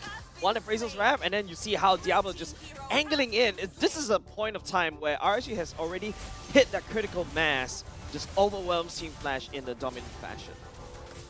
Yeah, but I mean, this is the fight, right, where RSG really stomped the base of Team Flash here, just with that one Lord alone. So huge turn in their favor. Yeah, definitely right. If you can see Vanix, this is the one fight that I was talking about where Vanix was basically left unattended. Oki comes in, find an angle, and Buji as well. I think he's also an unsung hero. Take a look. He's always had another realm on the ready to pop at any time. There are also a few close shaves that RSG could have lost that fight, but Buji came in the last. Like, he's basically that handsome guy that slides into your DMs and gives you the nether realm. Yeah, so here you also see the power of the emote because in the second last highlight there, right, they actually so brave proccing the immortality, and then afterwards still going on the Martis and making sure that the Martis does not have a way back home. And because of that, you know, very smart itemizing by Grey here, you know, it gets to show why he is the best jungler in Singapore. Yeah, and usually you go for the Molten Helm, and then after that you go for Garden Helm, but no, brother just went for Immortality because, not the fact that he's afraid of dying, but he knows he's the prime target, and I really agree with you. Like, this is an amazing game. It shows how RSG SG is able to adapt on the fly and then, you know, beat one of the Frankenstein team of Team Flash. But how is it going to be like going to game number 2? Team Flash, adaptation has to be there. What do you think? It feels a little bit at risk of offending people, right? It feels a little bit like RSG has evolved so much as a high-tier team here, right? Not only have they nailed the draft, they also nailed the execution, and down to the nuances like you pointed out, how to change up his items such that it enhances his role even more. Yeah. It's just this micro decisions that I wouldn't make as a casual player as well. But of course, you know what? If you want to get a very good hair like Diablo, of course, get Diablo on the advertisement. I will buy anything that he endorses. But most importantly is, of course, if you notice our sponsors on the table right here is Head and Shoulders. I'm looking at you, Arashi. I know if you remember the story, I tell you, this is a snippet for you. But of course, Head and Shoulders is our one of our sponsors for this season, and with the very good hair, it will help you to remove all this dandruff. And not only just that, there's also 2 new limited edition of anti-dandruff shampoo featuring Tigreal and Eudora as well. And of course, with the different scents respectively, we got a cool menthol. I love my menthol all the time, and apple fresh scents respectively. Level you up game, wipe out everything, the dandruff like your enemy's base, with the new Head & Shoulders XML BB Anti-Dandruff Shampoo. It's now available in fair price. In fact, it's already available right now. You guys already have a sneak peek. It was even released even before MPL Singapore is here. Of course, what you're waiting for, go get yours right now and look fab like Diablo. I'm such a Diablo fan. You are. I mean, everything just goes back to him, right? Of course. I bet you can even link McDonald's back to Diablo. Yeah, be Go happy for like him, like a happy meal. Okay, nice try. All right, moving on. So we talked about, I mean, RSG being that high-level team, right? But I think the thing that Flash has to answer now is, can they match up to that level? Because yes, they are experienced and they have played at big stages like this before, but down to these details. Yeah, I mean, I think it's what you mentioned, right? Evolution of them going through these world stages has molded them. Don't forget, Fuji, his first official debut was literally SPS. Yes, correct. Straight away, you know, going to international tournament here, you don't just get to versus, you know, your Singapore standard level players. Straight away, you are against the best, right? For it to be a LAN event as well, right? Straight away, you are going up against the best in the world, and that kind of exposure, that kind of ceiling that you have to immediately get to, you know, is going to result in so much growth. That was also one of the reasons why, you know, back then in Bleed, you know, why Nick is now being able to play MPL, right? One of the first few tournaments I put him in was MSC directly, because straight away you need somebody to you definitely just want to you know, put them at this ceiling, because straight away they versus the best, they will know what it takes to reach the top, right? And to be honest, for the side of Flash, I'm not worried about them, right? Because this is a trick. Most likely, RSG, because it's the first game of the season, they get to pull out this trick once, right? No team's gonna underestimate that again, alright? Nobody's gonna think Diablo is not going back to the Badang, not going back to the Khalid. You know, people know, you know, now that you have that information, how do you continue to plan ahead? Yep, that's right. Definitely in between the breaks, right? The teams will be going back into their respective player rooms.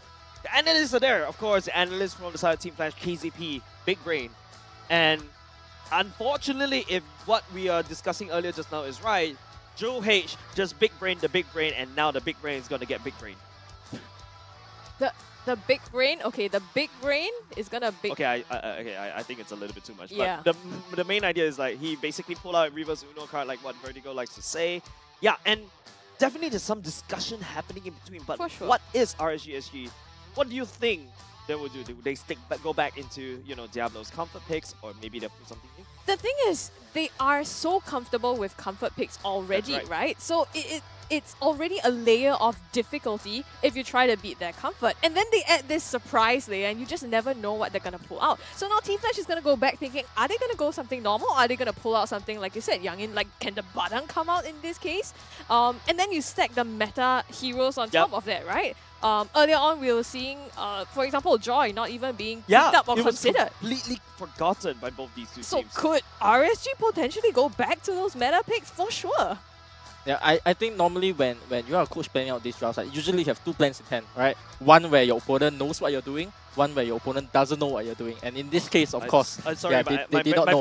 My brain, stop. Yeah, I cannot. So usually we come up with two scenarios, right? Of like, oh, how well did my opponent prepare? Oh, they actually did not have a single idea what I was gonna do. And now since they know, my plan B is ready. Because now you think about how to counter my plan A, as shown in game 1, and then now I have something even up my sleeve. But even saying all this, there was still risk involved because for doing that, for picking the Khalid, they actually had to put Edith on kind of like a sacrificial role. As you can see in that game, right, the moment that Edith popped the ultimate, he wasn't actually able to do much in the team fights as well, right? This basically you kind of are going sacrificial lamb just to make sure another person on your team pops off, right? So in another scenario where this game have not worked out, we'll be thinking to ourselves, oh, for them to take such a high risk, swapping over the Khalid and the Edith, right? They could have just went normal, had the normal game, and then would have done the trick. But they took the risk and it paid off tremendously for them. Yeah, I think that has been always Singaporean style, high risk, high reward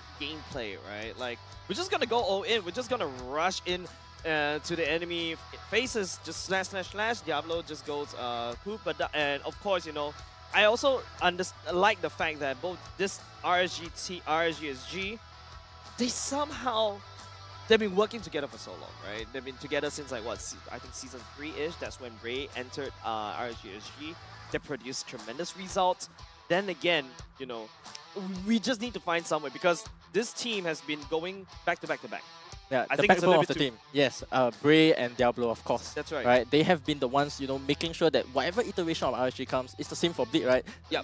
Whichever team that JPL pulls out, there's 1.0, 2.0, EVOS 1.0, EVOS 2.0, and now Bleed, right? So for the same side of RSG, no matter who they pull in, there is always gonna be this core DNA for the team that that they will always have, and and they get to show on stage, why they are so capable, why they have been the champion all along. And for this upcoming game, right, I don't think we'll see as much surprises. I expect it to be a much closer game, strictly because of the fact that, now you have shown your surprise, right? I give you one game, right? Will Flash be able to mount the comeback? Do you understand your opponents well enough? Since going back to, Lawsy and knowing how RSG works, right? And then not being able to counter that in the first game, right? Surely they will have a plan B in mind. That's right. We're going to go back to draw, ladies and gentlemen. This is game number 2.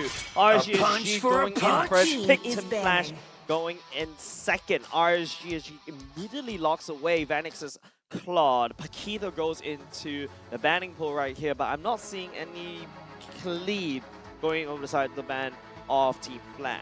Yeah, so interesting here is that Flash, even though they know that they will go for the Khalid, they will go for the Balan, they still opted to ban an EXP laner as their first choice here. The advantage they usually have is that if you have a ban that you have always been banning, this shows to me that in your training, this is a hero that you always have been banning, right? For the same side of Bleed in the earlier game, right, they have always been banning out the Fanny, right? So for the side of Flash here, right, banning out this Paquito means to me that, they want to first see the two picks, the first two bans of what RSG have, and then they'll decide from there what is the actual formula to knowing what RSG have there up their sleeve.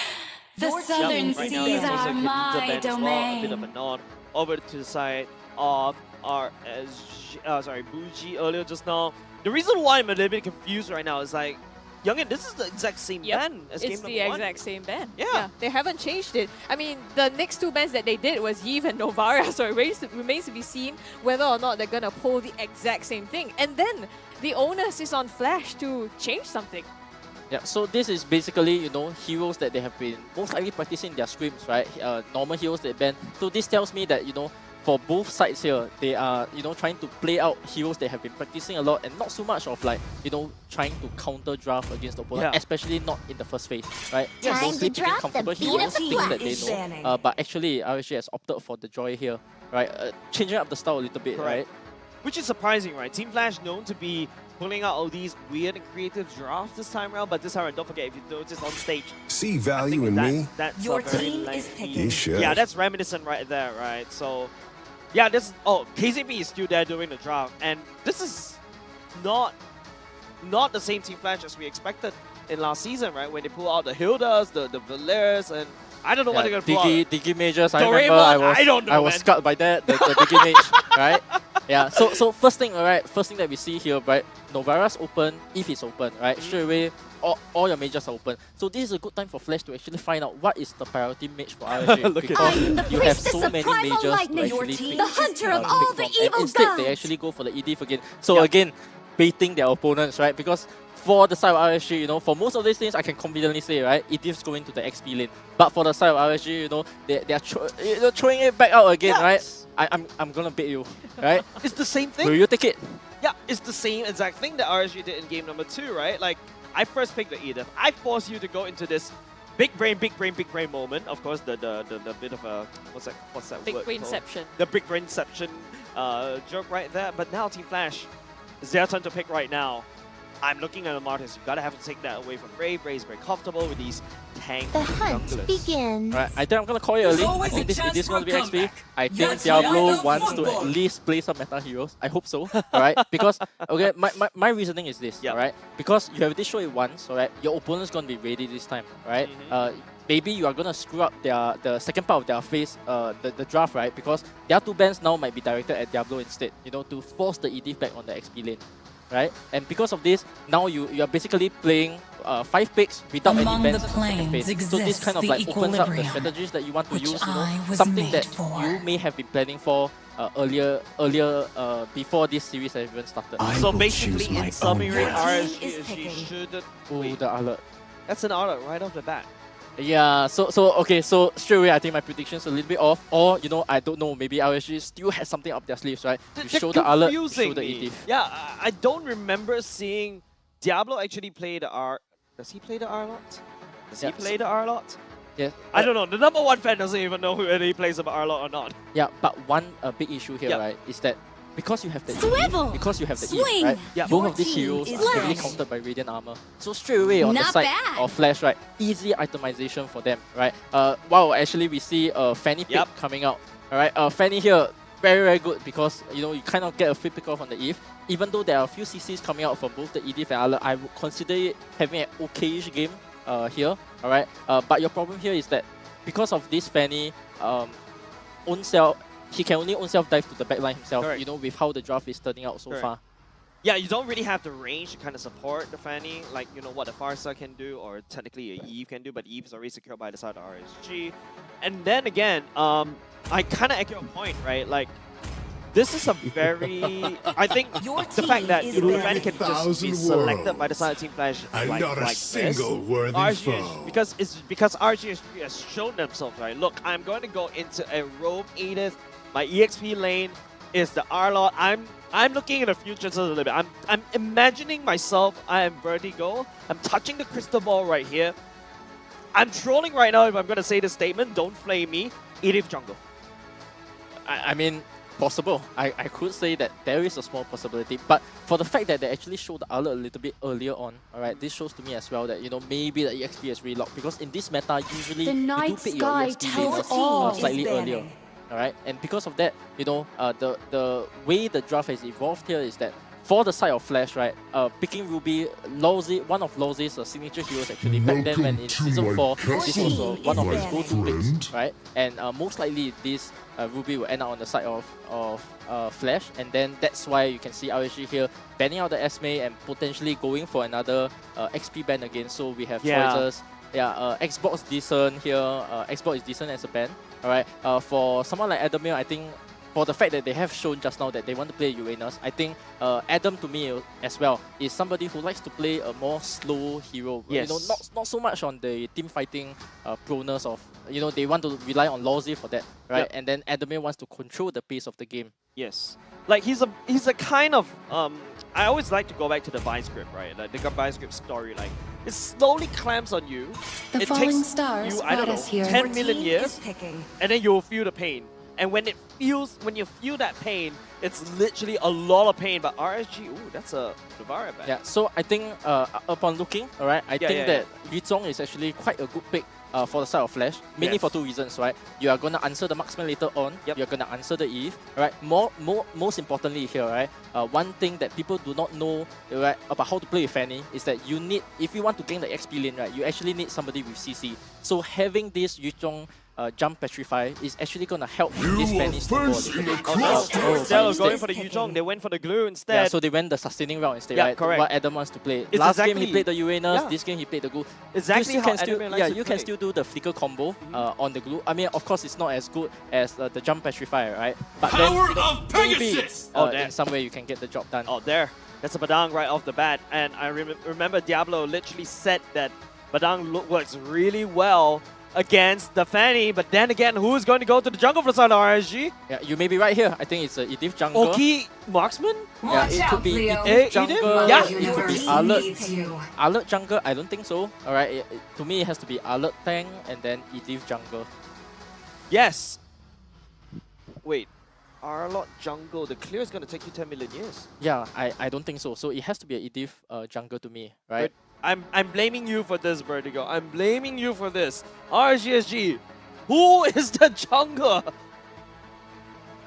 Yeah, so very interesting drafts here by RSG, right? So they've opted to go for the same type of, you know, kind of bait and switch strategy for both first pick and also second pick. So this is something that you don't see a lot because usually teams want to do this when they are second pick where, you know, your opponent cannot respond to you. But giving Flash a last pick here to potentially deal with the Badang, you know, could spell some disaster for them down the road if they actually find the good pick here. Okay, right? Lilia being the last pick of Team Flash. Is that how you deal with Diablo's Badang? No, that's going to be Bray going into the Arlot jungle. So I'm interested to see Alert jungling here because I do not know about the clear speed well enough. You know, this is one of the very rare little times that we see Alert ending up in the jungle. Alright, I think decent combo here, right? Because you have so much CC on the side of RSG, right? This could be, you could do potentially very, very well against the Fanny. If you get the jump on the Bruno, that is fine as well. So Lilia here with most likely taking the Purify, right, is going to do a lot of damage on the side of Flash and will most likely be the game winner for the side of Flash. So this game, I'm looking at Jay. He took my IGN since Season 1, alright? Anyways, jokes aside, we're going to go into the game. This is RSG SG going up against Team Flash. This is game number 2. Lots of things. Lots of high expectations being placed on Team Flash. But ill-advised. I mean, this is a series of 2 as well, right? RSG already has one in the back, so they have some room for experimentation, especially with this Arlot going into the jungle. It is actually on Team Flash to be able to knock this up to an even score. So let's see exactly how they can do that and whether they have answered the questions that RSG has put up in their draft. Now, win conditions, Youngin. Win conditions for both these two teams. Yeah, so I think for the side of RSG, pretty simple, right? You just want Diablo catching on to the Fanny, catching on to the Bruno, right? Lilia, yes, in some circumstances, sure, you know, without the Purify, but in the case of Flash, right, it is all about the Lilia. Lilia's gonna be the one abuse the Purify, right? Make sure that whoever comes in front, you know, Lucian QT, Diablo, and straight away we see a fight breaking out here. CC is being thrown onto the side of Flash, but they respond and Lucian QT is the one to go down first. Adamir might be in some trouble here. It's 3 for now, 3 brawl. Adamir stunned out. Fuji takes the credit for it. Lawsy, one more hit secured by Bray, and RSG clocks it up to a 3-1. Damage dashes for days. This is actually quite creative, right? If you take a look at it, everybody from the side of RSG can actually land hard CCs. Diablo, there's a knockup as well. There's also the stun. Lucian QT, there's also a flip. There's also a stun. Bray can abuse all of that, and he also has his own stun. He has dashes for days. Yes, very creative drafting here, right? But at the same time, you see Flash actually playing out to their win conditions very well, right? Fanny getting his level 4, having the blue buff, going to gank the bottom lane, right? Where the Iritel just died, right? This also gives a chance for your Bruno to start that small snowball, like the game that we saw earlier in the day, right? That's in right. the Blitz series, where if your Bruno gets a very good start, he's able to not only bully out the opponent laner, but at the same time, putting pressure on the tower so that everybody has to rotate down to the goal lane to put a stop to this Bruno. Yeah, and in fact, if you start to see, Lucian QT is already starting to rotate all the way down to the bottom lane, but that means that Lozy, Jay, and Vanix, they kind of know what's up. They know that there's 2 members down bot. They're going to go commit onto this, but the turtle is getting contested though. Yeah, and he's real. That was close. Where did he come from? Yeah, Hades, right? Way Coming too in close. hot, but still secured by Brave. Now Flash choosing to go on the bottom side. It's kind of a trade here, and I think realizing that Oki, right, they don't want him to be able to get up online as fast as the last game. Especially now with the chain CCs, it's just going to be blows after blows. Yeah, so for the side of Flasher, we actually see Lozy still on level 3 compared to Lucian's, who's already level 4. So he has to go to mid lane, quickly clear out the waves, get his level 4, and then quickly rotate to the goal lane because you will need this Bruno to start his snowball. And you actually down in the bottom lane, we can already see Lucian making his way down to the bottom lane, hopefully to get a pick off on this Bruno, At the same time, they do have to worry about this Fanny because he has the blue buff, the second blue buff, and right now at top lane, we actually see Fanny going on to the bottom here. But, Diablo outskilled the Fanny once again. Man, it's going to be going very bad for Flash right here. Yep, Lozy already obliterated. You can see Flash wanted to make a play down, but RSG realized exactly what they were trying to do, and they were quicker to pull the trigger there. Yeah, so very insane timing here for the side of Diablo as well, because for the next 1 to 2 minutes, right, this Fanny is not going to have his blue buff and his effectiveness will be lower. We actually see Buji here flickering it to actually try to get a pick off on the Bruno, but unfortunately failed to do so. But because of this, as I've said about the win condition, right, you cannot have this Bruno having a good game. And because of that, all of them rotated down, give some space to Oki so that they can actually be the ones starting that golden snowball. That's right. Let me just go back to the trash bin. I'm going to pick up that shopping list that I threw away. It's already crumpled up and with all the checks. I'm going to double check again. First turtle, check from RSG. Early game aggression, early game snowball for the side of Diablo, checked. And now Team Flash is unable to still crack what RSG SG's win con, and it's actually looking really hard. And Hades trying to get onto Diablo, but Diablo he eats fannies for breakfast, right? He eats fanny players for breakfast, and immediately I feel like when he sees a fanny getting locked in, he smiles. He knows it's just another Badang game. Yeah, so here we see actually Lozy scouting out that the turtle is being taken here. Bray goes for it. Fanny is actually preparing to fly in here. Once he sees the HP is low enough, Lozy is going to go in and try to take a disable onto Bray, but unfortunately the turtle has resetted here, and then they'll be doing the dance once again, and we'll see Hades actually trying to go for a pick off here. If I were him, I'll be looking out for the Eve a little bit, because I remember that earlier on in the fight he actually flickered to try to go for the Bruno, but did not do so. So Eve does not have the flicker for this fight. Yeah, 30 seconds on the clock right here. The Fanny goes in. I think, oh, hold on a second.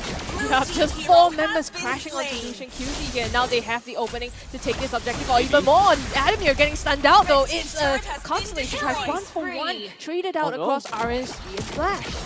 They don't really have the burst rate. Decides to break the forward just a little bit. Still Flash going to take a turtle though. Lozy. Yeah, flickers backwards, but it's not going to make his way out. Bougie with the Void Crystal slows him down and manages to seal the deal. Yeah, so I'm going to play Devil's Advocate here a little bit, right? Be the devil, Diablo, yeah. Yeah, so the problem I have currently with RSG's lineup, right, is that with the EDIF, right, just now, even in game 1, even though, this is still a bait and switch kind of a composition, I do not see Lucian doing so well on this EDIF, right? There are times when he go in, he gets picked off, and this is kind of a bit detrimental for the side of RSG because without realizing the momentum is slowly changing a little bit because of, having no frontliners. Yeah, but now game plan right here, well, top side of the crack open, now just RSG focusing down bot instead. Lozi looking for an angle. Anime coming in. Gets spotted out by Brado. Has to use the jump right here, but hold on. Oh, they're going all the way in here onto Adamir, but the rest of the team respond. Adamir trying to make his way out, not enough, and it's going to be RSG on the retreat now. They kind of, you know, so that I'm offended pulls 2 members of RSG, and now Flash, it's their time to engage. Here comes Hades in the backline. Bougie, the cutthroat, manages to put him in the dust. Massive win coming off from Team Flash right here. This is exactly what they're looking out for. Giving Vanix over to Berserker's Fury, which is like key item over the side of this Bruno. This Bruno is gonna kick a football super hard right here. Real manipulation there, right? Because of that, they are not able to pick off fight. And yes, and more importantly, right, getting picked off. Yes, getting picked off right after, right? This totally swing the momentum over for the side of Flash. You know, Lozi on his signature hook there, right? The moment he goes in for this kind of 2-man hooks, 3-man hooks, you immediately know that, you know, Flash actually have a game up their sleeve. And as I predicted earlier, right, game 2 not going to be so easy for RSG after all. Right now, slowly, hold on a second, in between the instant replay, Badam was able to kill the Fanny once again, but then again, Team Flash actually hammering down on the bottom lane. The minions actually kind of responding just in time. The wave click coming from RSG is still there. Lozi goes in concealed though, but then again, cannot find the engage. Yeah, good RWM there, because you not only protect your bottom tier tower, but you actually, on the other side of the map, you are actually taking a turtle, right? So what's so important about this kind of Bruno compositions, right, is to prevent that kind of tower snowball. The longer the Bruno has to stay on a single tower, the more advantage you have. Adamir gets flip over. Well, I mean, it's just Adamir doing his stuff, right? But he's flying around. I think he's trying to look for an angle here. Bray at the side. Oh, the pulls here. Jay resets himself with the black shoes. In some trouble. Bougie will be able to take him down. And not only just that, there's a fat stack of minions up top. And then Team Flash would trade one only first tier turret down bot. Map dominance still goes in the pockets of RSG because of the top side crack. I don't think Hades should go and deal with Diablo right here. He's gonna get solo killed off the screen again. My goodness me. Yeah, so welcome to MPLSG, right? Okay, these are, you know, usually players who have not seen the power of the Diablo. Yeah. Yes. Hades. And then straight away they go in. They think that I think at this point you're already aware. But you know, you think you can outplay it, but no. You know, Diablo comes in, smacks you right in the face. You know, another death for you. One doesn't simply Fanny against a Diablo Badam. He knows how to counter the Fanny. He suddenly can just block you, he stun locks you. And this is basically just another day on office in Diablo's office. Yeah, such a swing, you know, back in the favor of RSG, right? Yep. So they have been, they did well in the early game, you know, towards the mid game a little bit, not so well, and then now towards the first slot, they are making their comeback again. That's a hook right here, bring it in the middle though. Yeah, caught out. Whoa, the 3-man knock up here. The CCs are coming through. It's enough to put Lozi down first, but the rest of Flash are here in the backline. Bray in some trouble. The Void Crystal, real world manipulation to help him out as well. But will it be enough? They trade out 1-for-1. Here comes Lucian Cutie.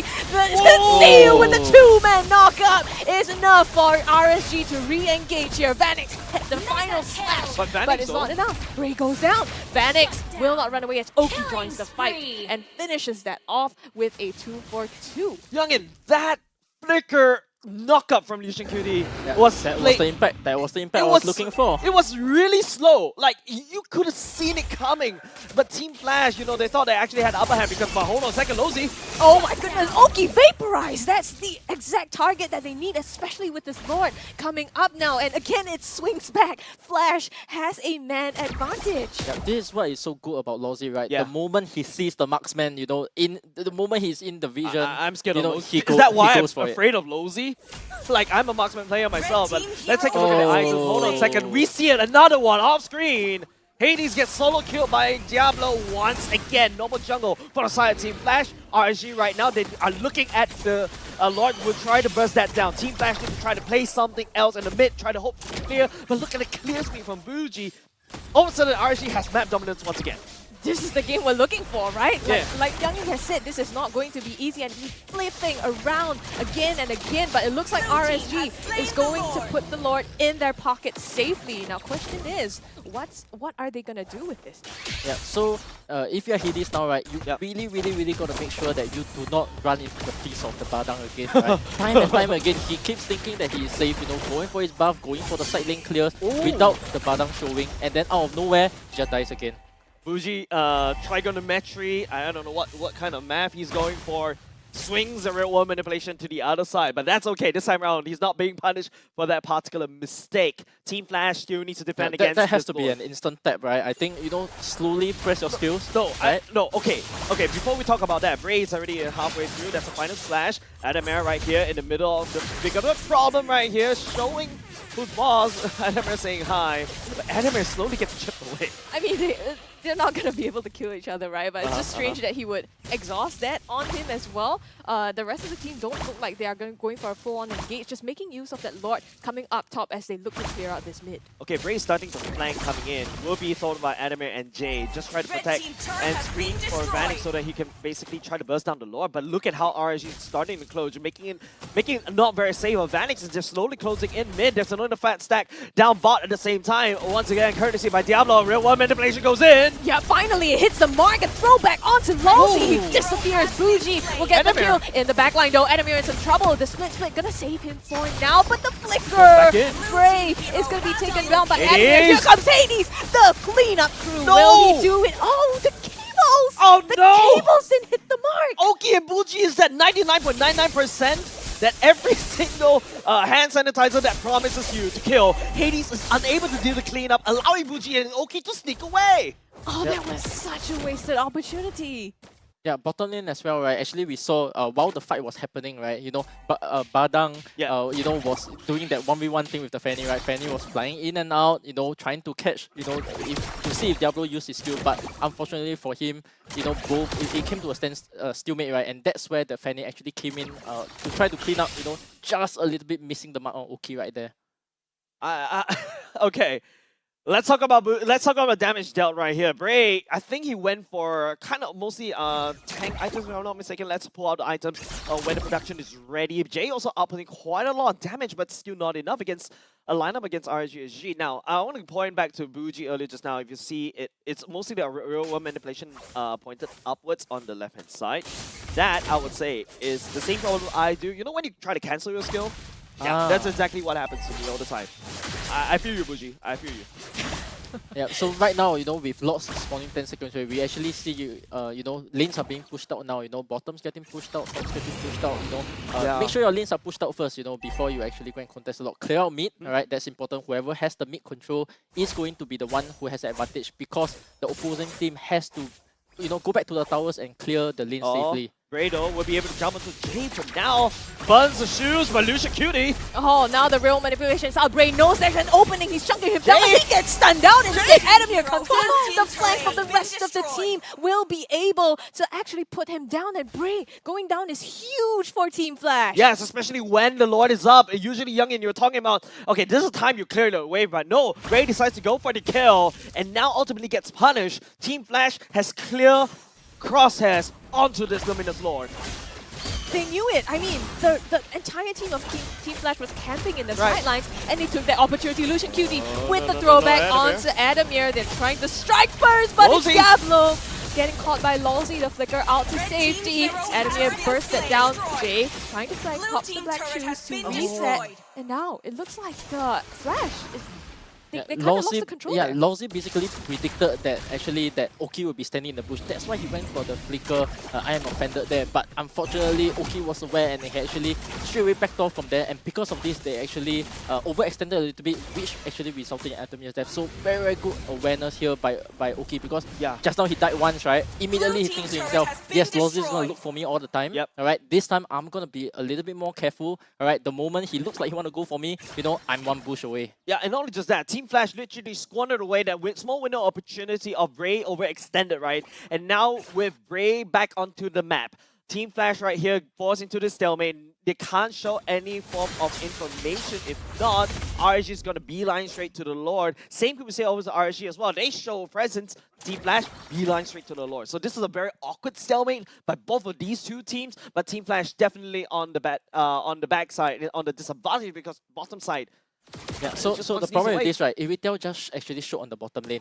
with the Fanny actually, you know, waiting it out. So this kind of, if you have that very good map awareness, you actually know that Diablo is actually camping top because he always wants that Fanny pick off first. So that's why you see this kind of high level positioning by both Vanix and Lowzy. You know, they're actually thinking that, you know, there could be people in the bushes, you know, they are splitting.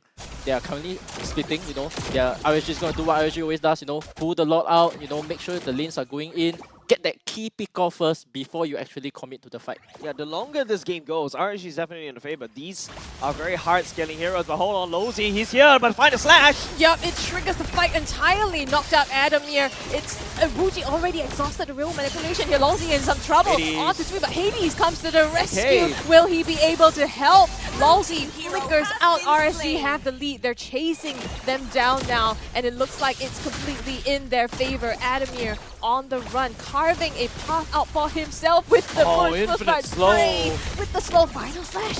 Misses the mark, thankfully, for Team Flash. Yeah, but it's fortunate for Team Flash right now, right? They buy so much time and they manage to burn down Lucian Cutie. But then again, if you notice, Hades needs to commit to the cutthroat at the same time. Now he's gonna hard shot up top, and because he's a Fanny, sees Diablo, runs away. Yeah, good decision making by Hades here because he immediately realized that the fight was over and he saw that top lane was actually pushing in. Yep. So immediately by doing that, he puts pressure on Diablo to actually come back, and because of this, they actually have this advantage here in the lot here.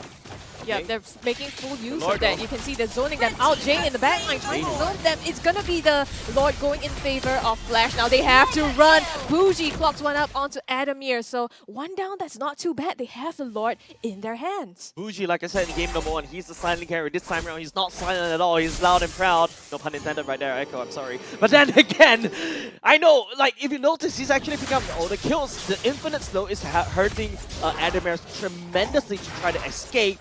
But at the very least, Team Flash still managed to buy some time with the sacrifice of Adamir to get a Luminous Lord out. Question is, what value can Team Flash get out of this Lord? Yeah, fortunately for RSG here, they actually made a very good decision here to actually come out and hit the Lord instantly. And you already see Lucian taking on the position so that the moment he sees Lowzy, they know that the opponent's coming down.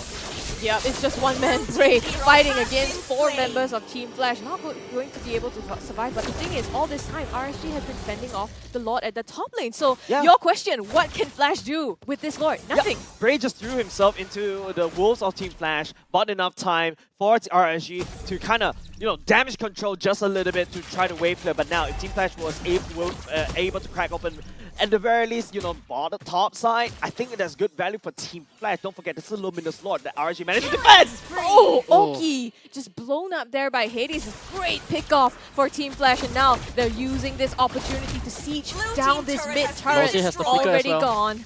Yeah, Lowzy has the flicker. We just have to wait for him to activate. He needs to see somebody, anybody. He's going to use the Diablo. Yep, he gets it, and Diablo pops the immortality. Real manipulation coming down. Vanix flickers out, and now Lucian QB trying to help out his team. And Q here, Bougie in some trouble. Adamir deep down in the base, chasing that out. And it's now RSG in an uncomfortable spot, trying to defend from Team Flash. Team Flash is I'm offended again by Lowzy. Gets 2 men, and now Team Flash, they're trying to crack them open. RSG, it's still going to be Hades as well as Lowzy taken down. It's traded out for 2. Bougie flickers forward, Vanix still kicking on for the ball at the same time. Bray has to go on. There's going to be a shutdown given over side Vanix. The killing spree given over to him. He's actually healing. He goes into double kill. Oki chasing down. He's only one left. Heavy crossbow deals so much damage just to clean up. Oki successfully defended for dear life. You thought you took down Oki in the beginning, but that entire fight lasted long enough for him to come back and shred through the team. Yeah, incredible solo play by Oki here, because if not for him making that play, actually this would have been an endgame scenario for the side of Flasher. So, big props to Oki here for extending the game, but it all comes down to what actually happens in the next slot. That's right. Vanix made a huge play right there. Oki was the one that saved RSG, because if Oki goes down, that's it. The hopes of RSG 2-0 is over. Now Team Flash right here doesn't evolve on respawn within the next 4 seconds. Hey, let's do a very quick item check earlier just now. If you pop on screen, Jay already picked up a Holy Crystal. More damage going in for the side of Jay already. And there you go, the Lord is right here waiting. RSG is shoving up top, but super minions marching against normal minions. disadvantage goes over to RSG. It's up to Team Flash. How they set it up. Hades in a sneaky, bleaky positioning. Yeah, so in late game scenarios like this, games that go past, your 80 minutes or 20 minutes, one important thing that we always need to be looking out for here are your flickers, right? Right now, Flash is currently waiting for all their flicker cooldowns to be ready, so that Lawsy can go in for the flicker unoffended. Bruno's able to get out of sticky situations. Adam's able to go for big plays as well, right? So for both sides here, actually, all of their battle spells are cooling down, and we could see a potential clash to the finish here. Yeah, Team Flash right here, full battle spells available. Fuji's the only one with flicker, but he did buy a Wind Trunkin. Should be able to, outlast Hades just a little bit more. Bray has already started the Lord right here, already going in half HP. Lucian QD on standby, ready to pounce, but don't forget, Team Flash does have super minions marching up against RSG as well. It's up to how Team Flash get into positioning there for going the push up top and mid. They didn't really shove it in. They're gonna go and try to contest for this Lord. Yeah, Bray, is he gonna take it or not? Everyone is here. They are prepared to take this team fight and fight to the death here. The question is, when will the trigger be pulled? The tension is just building at this moment. Oh! Hades! Stealing the Lord away from RSG, and now the fight breaks out. Bray in some trouble, split onto him. He pops the immortality, and the Hades goes down. It's Flash getting the Lord as well as one member off of RSG. Massive control at the Lord pit right there. RSG was able to whittle down the Lord all to half HP. Team Flash comes in, yoinks it away. Hades! Why? How? Yeah, so right now, this situation we have here is a 5v4 with an involved 80-minute Lord marching in, right? How is RSG going to defend this? Definitely. The RWA has to come out early, prevent the Lord from coming in. Fortunately for them, it start coming out at this moment, right? We are going to see how, they are going to engage in this manner. Okay, nice play coming in. Losey looking for a pickup right here. Yeah, but he gets knocked up here, and it's chunked down. He pops the immortality as well. He goes down. Diablo traded out as well. The Lord is leaving on the base, and it's going to be Team Flash taking game number 2. Did we sign up for a game number 3 in just day number 1 of MPL Singapore? If I'm not mistaken, this is the particular series that literally sold out in the tickets like overnight. This is like the Swifty concert-ish. If you are a Singaporean, you know what I'm trying to say. And unfortunately, we can't create a different night because there's only one series between these two titans, right? The Frankenstein managed to somehow stitch back their limbs back to their bodies, push their eyes back into our eye sockets, and they're back. They're the beast right now. That's a very graphic image right there, but graphics is exactly what this game is about, right? Graphical. So much intensity, and you expect none less from two Titan teams like this. Yep, so definitely for Team Flash here, right, they have mounted the comeback, right? Starting I was thinking a little bit at the start, right? Maybe because of that 1-0, they were so early on, right? They already went down, right? And then I was a little bit worried for them going to game 2 because they at the start they also didn't show that they were ready to put a fight back, right? And then suddenly now mounting a comeback, initially they lost the first lot, right? Fortunately for them, none of the lanes went down, and because of that, they actually continued to snowball into the game, play into the late game a little bit more, and then from there, take up good fights. So last fight, actually, we see Adam making a very important call that he actually, for the side of RSG, alert actually for the side of Bray, he wanted to reset the lot because Diablo was still clearing the lanes. But correct. Adam straight away saw the 5v4 opportunity, made the call to contest it to be a 50-50, and because of that, they actually got the lot, not only the lot, but also resulting in this GG push. Yeah, let's take a look at the items real quick right here, right? But I feel like items don't really tell you the full story of this particular game number 2. It was an overwhelming of dominance in RSG SG in the early game. Team Flash, something ticked. And I put that blame on Vanix, right? That football, that one fight where he greeted and he was rewarded. Yes, Oki was the one that put him down to the ground, but the damage has been done. It allowed Team Flash to snowball and allow Hades to really shine. He stole 2 lords away from RSG SG. Yeah, I think partly of why they are able to come as well, if you recall earlier on, just when RSG, when they were clearing the lot at top side, right, Bray actually died for nothing, right? Even though Lucian was giving out vision to everybody, right? Bray died, and because of that, they started to get cycled. Lawsy, understanding the timing, go in. He go in for the flicker iron offender, and then that start kind of like a chain effect that ultimately led to this snowball a little bit for me. Yeah, we're gonna take a look at the emblems for just a little bit. I just wanna make sure that my hair is a-okay so that I don't look like Arashi. But then again, the most important thing is if you take a look at through the emblems right here, yes, that's a very greedy emblem coming from Vanix. Whenever I see a marksman player go for the weapon master, yeah, you agreed. But if you take a look as his counterpart goes for tenacity, it's a very safe, okay kind of playstyle.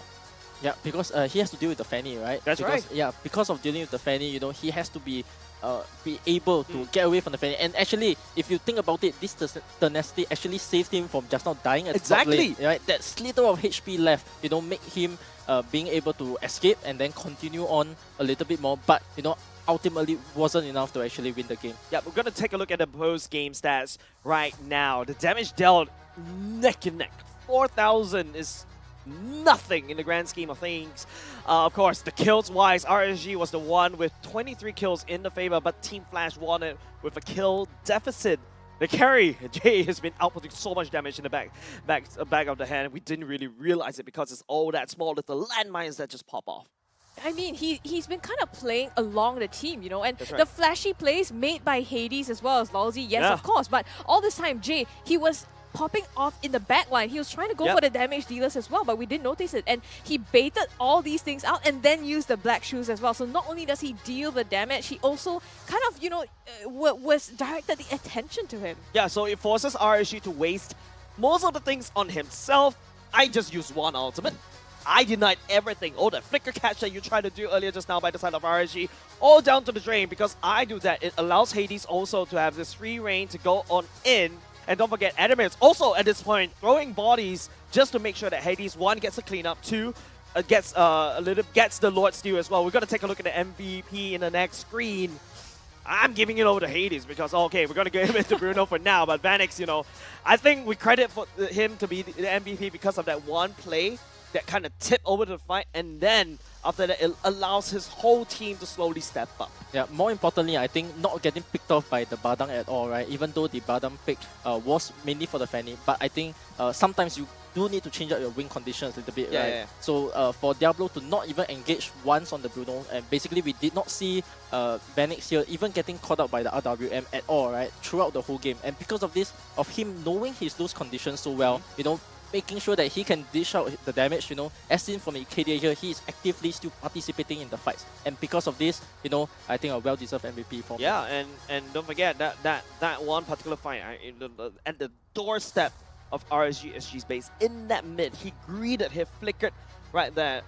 I think there's a lot of shutdown goal from that one at the very least, because don't forget, it was a kill deficit that Team Flash was experiencing through, and because of that, it allows them the assist to go on. We're gonna go into the highlights just a little bit more to kind of see how did this story unfold. How did it tilt from RSG into Team Flash game? Let's take a look at the replays right now, and I'm gonna get Young into just kind of go through, kind of break down the highlights just a little bit. Right, so right at the start, you see here, earlier in the game, straight away going for skirmishes like this, right? We see the Fanny actually doing well, getting the first blood on Lucian. You know, I was a bit worried, you know, whether he can get the momentum. Adam's doing pretty well here, right? This is where actually Bray resulted in the double kill. I think he straight away level 4 from this fight.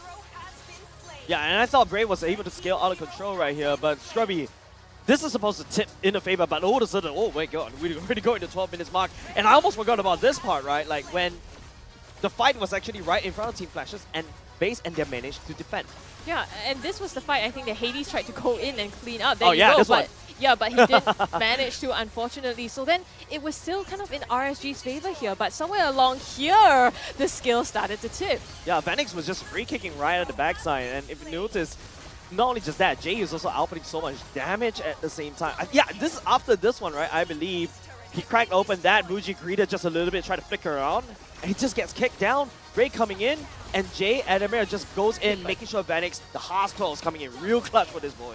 Yeah, so for the side of Buji, right, you know, I encourage rookies like this, right, to make this kind of mistakes early on. You know, it is still regular season, so making mistakes like this, you know, when you feel you're confident to go for the play, go for the play, because ultimately this is only going to build up on your experience. Now he understands, you know, going for this play ultimately resulted in a loss for him, but he's going to take this big lesson, this big takeaway for him. That's and then, you know, he's going to improve, and this is why, you know, regular season is as important, you know, for players to start growing, especially these rookie players who have been on the stage, you know, for just a short while, right? And these are the experiences that they will not only cherish, but also learn the most from.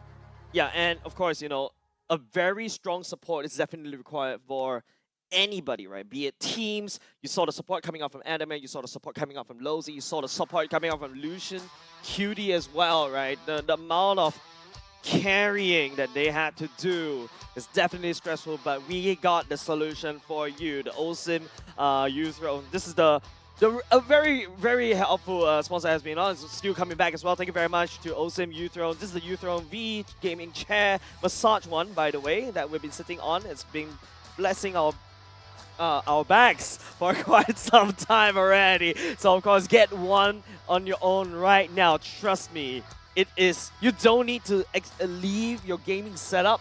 Just enjoy the massage.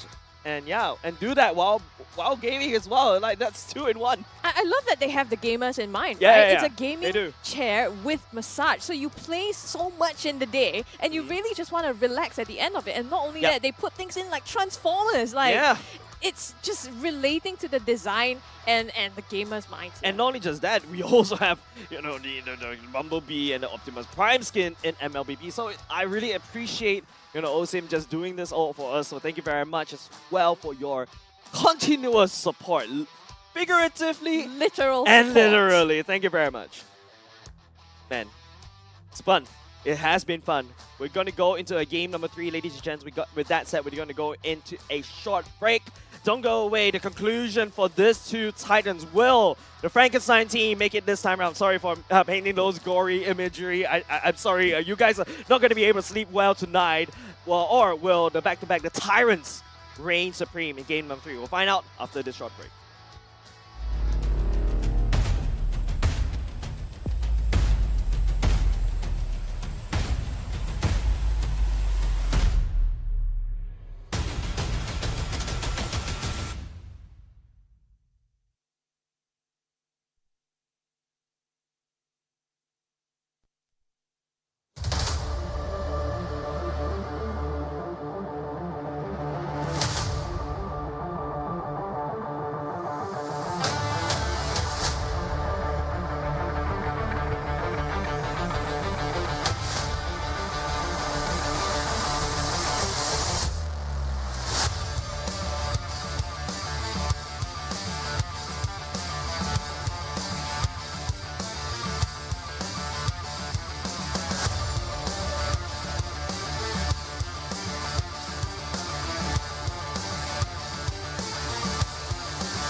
Ladies and gentlemen, the battle on Frankenstein and also the Tyrant continues.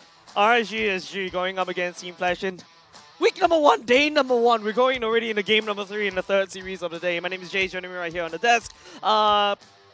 Coach turned caster Youngin from Lee, and also Scrubby coming back from the other season after 1 season hiatus. I'm being blessed. I'm in between both of you. I'm happy. I'm a happy boy today. We're blessed.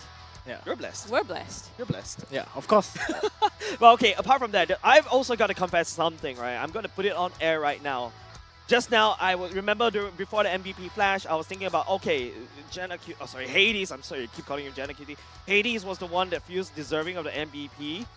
Yeah, the producer also thought so. And the producers were literally headbutting, debating among themselves. Is it Vanix or is it going to be Hades? And then, okay, producer, make sure you don't mute my mic, alright? And then Hades, and then suddenly Vanix made that 2v4 play that allowed them, Team Flash, to win that game. And therefore, the head producer, like, yeah, let's just give Vanix. He's inevitable. He is Vanix, the inevitable. Inevitable. I cannot English. Maybe we should change the name, but yes. It had to be him, right? Yeah, it had to be him. Alright, he's the one for now. But of course, you know, going to game number 3, Youngin, what's the strategy right here? Right, so I think for the side of RSG here, right, you know, they done this 2 times, this bait and switch kind of a thing, right? Put back Diablo on his Badang, put back Diablo on his Khalid, alright? So now, right, the true test comes, right? Do they go back for the same type of strategy again? Is it this kind of Edith opener into a Badang, a Khalid, or something else? Or are they going to try a completely different strat? Because right now, you know, Flash kind of feel RSG out already, right? Yeah. You know, they're still struggling a little bit on the early game, but then once it gets through, as Reminiscent has said in the pre-match interview, right? As long as they are able to get that momentum going, right? Once they find that swing of that mountain, right? Once they go downhill, right? It is downhill all the way for them. Yeah, they found it, right? You notice like Team Flash all of a sudden found that particular downhill of RSG SG. And that was Vanix 2v4 earlier this time. They delivered them the victory. Don't forget this time around, Team Flash going first pick, RSG going second. The potential Edith opener for the side of RSG SG could be gone because Team Flash may look to first pick that away, throwing off the drafting idea of RSG SG. Yeah, so bans wise, you know, we are seeing the same things coming out again. You know, this Paquito ban, Kalita ban, you know, Terisla ban on the side of RSG here, right? We are still looking at things like the Novaria. We are still looking at things like maybe the Marksman, right? Maybe they could switch direction a little bit, you know, maybe the Claude, maybe the Beatrix, right? And then Eve is also in the pool as well, right? So for the side of RSG, right, are they thinking about doing the same kind of bait and switch strategy again? Come on, well, they could be doing that, but right now, like you said, it's exactly the same bans going in from the first and second game. Claude being taken out by the side of RSG. So the question is, are they going to go for Novaria or the Eve that they've changed around? Oh, but it's a Badang ban! And Khalid? Question mark? Yeah, so this shows to me, right, they are letting the Khalid go, right? And if you're on the side of RSG here, right, you're looking at the Khalid third pick, right? This is where it might not get counted so early on, alright? If they want to continue going for this, you know, Diablo, Badang, Khalid kind of a strategy, you know, they have to do it on the third pick now. And because of doing this, they have to reveal that strategy pretty early on, right? So for the side of RSG now, you know, looking at the Badang ban, this is why they're taking their time a little bit to think about what are the possibilities, right? What are Flash looking for? Are they going for potentially the Edith first pick on their own? Because from what I know, right, Adam is actually a very good Edith player as well. So definitely, I think high chances of the Edith being picked up early on just to make sure that RSG doesn't pull off any surprises from here. The hunter of all the there you evil go, gods. Edith first pick. So I think if you're RSG here, you kind of like expected that a little bit because you're on second pick, right? Yep. So the Bruno's being bent out here, Claude's being bent out here. You know, maybe they are picking up the Beatrix very early on here. You know, just to get that Marksman pick advantage a little bit, and then from there they're gonna see how the draft evolves, right? Valentina's still open, Novaria still open, Eve is still open. So majors, you know, wide open for both teams for the taking. Yeah, and I really like, you know, this is exactly what the Professor Youngin actually prescribed, right? The Edith immediately first pick right out the bat just to make sure that they don't get bamboozled for 2 games in a row. KZP just now is like, enough is enough. Let's just snatch it away from RSG. The potential Beatrix here is high, I agree with you. Don't forget RSG this see value in combo, me? Fuji I and hunt. okay, they're You not going to go should. for what I'm thinking. I'm thinking for a Beatrix Novaria pick, but RSG, they're going to go get Braids, Fredgen right up. Of course, the Valentina going into the side hands of Fuji. Yeah, so very stable picks here, right? You know, RSG go back to the drawing board, you know, pick up heroes that they have been performing well on, right? The Fedrin for the side of Bray, the Valentina for Buji, and then third pick, you know, they're going to see if they can pick up the Khalid, right? For the side of Flash here, you know, with no surprises being thrown here already, right? You kind of like have to show your strategy early if you're RSG here. So Flash, you know, I think this is more of a cool-off period for them, you know, don't have to think so hard in terms of, oh, are they still trying out this bait and switch kind of a tactic here? Yeah. It's RSG literally just saying that they're going to go for all The of art this. of miracle. Obvious. Now Team Flash is having around, they're upping the ante just a little bit instead of going for these, you know.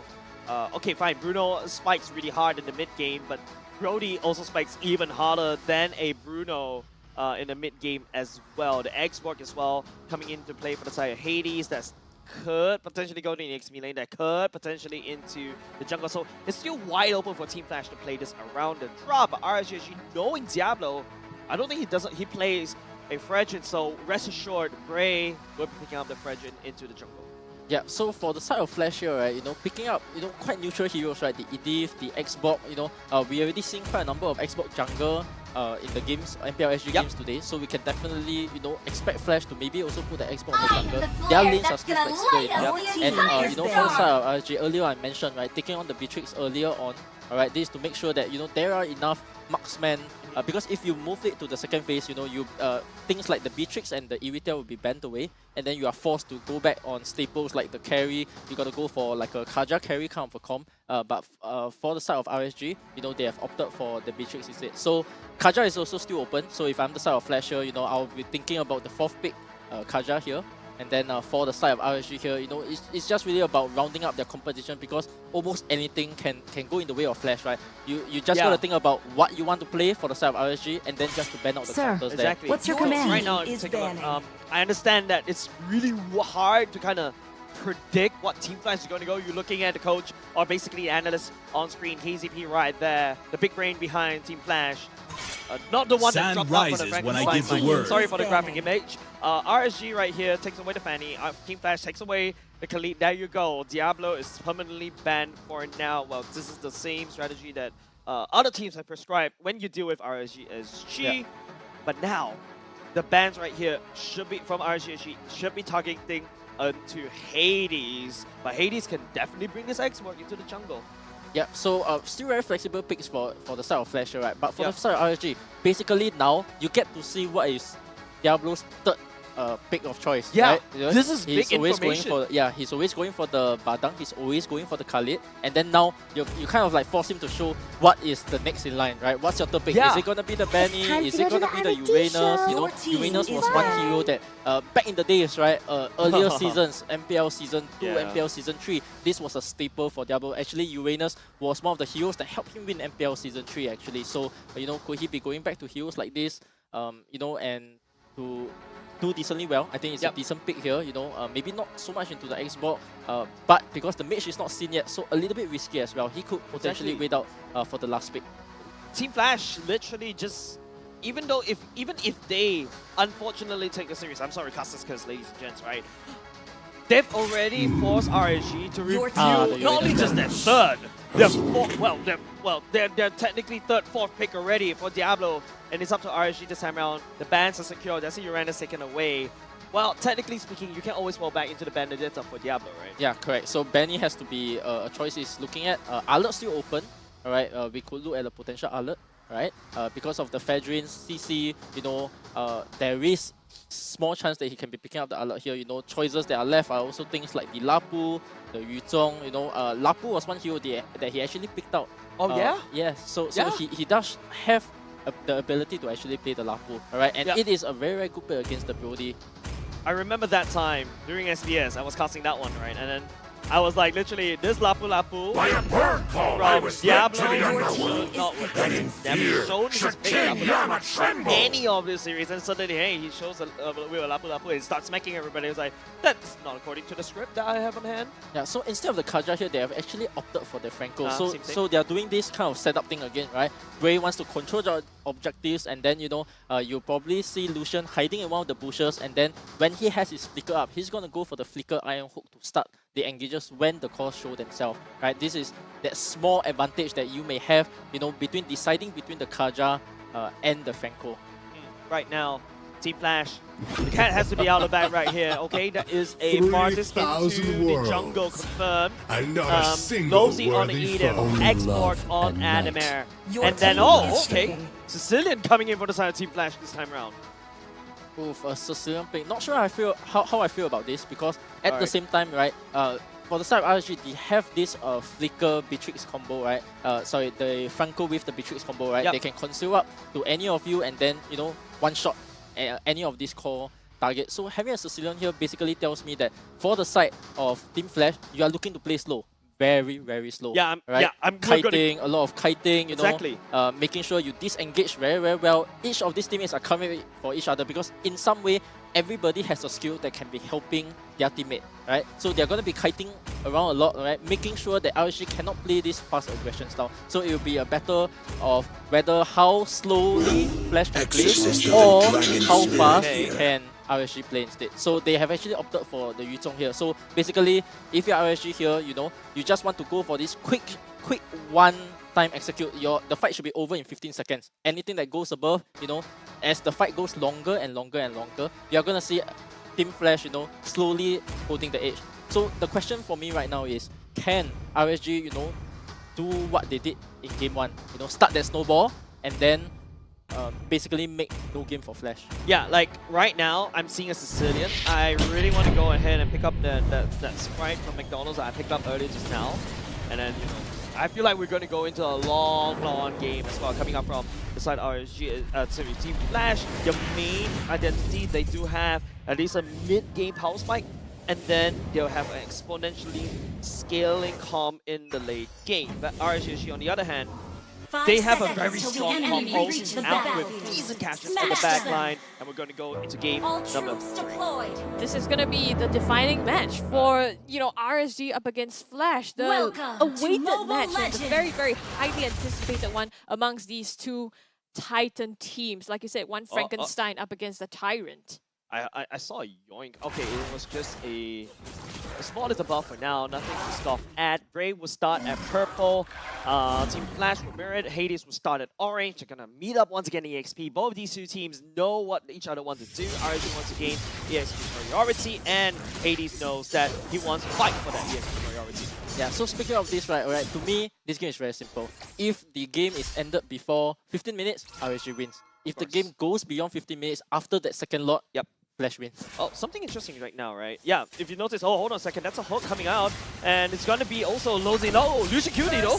Yeah, he falls as the first blood, right? Gives that away to Team Flash now, and Bray looking to take the second one, but he gets knocked up by Lozy. Bougie putting out enough damage to secure that for himself. So it's a 1-for-1 at the moment, but looks like a 1-for-2 as Bray also finishes off Lozy. Yeah, definitely. RSG has the edge right there because it's early game. The Sicilian doesn't do much damage. Bray has already hit level 4, Hades 1 level behind, and immediately you see what Bray is doing. Started to clean up extra camps the as jungle. Well. Yes, correct. 2 extra camps from here, and then this, you know, most likely will actually result in him potentially getting level 5 if he chooses to hold the turtle a little bit while more, alright, while waiting for the Yuzhong to get his level 4 as well. Maybe you can even wait for your Franco to get level 4 as well before you actually go in for the fight, so that you not only have your tank with the ultimate, but you also have a level 5 jungle advantage over Team Flash here. Yeah, level 5 on a jungler on your first turtle. That's a big advantage, right? Okay, now Hades at the very least has already hit level 4, but Bray slowly ticking to level 5. Look at them slowly delaying just a little bit. Diablo already down to the eye bush already, but Team Flash tries to gank down bot instead. I mean, they know that they're playing for the late, right? So like you said, a lot of kiting, a lot of patience that they have to put out. But the question is whether they can survive until the late game. Like Yanin said, 15 minutes down bot, gonna get suppressed. Lawsy, the knock-up as well. The chain stuns here, the pull in. And Loose and Cutie will actually be the one to take him down.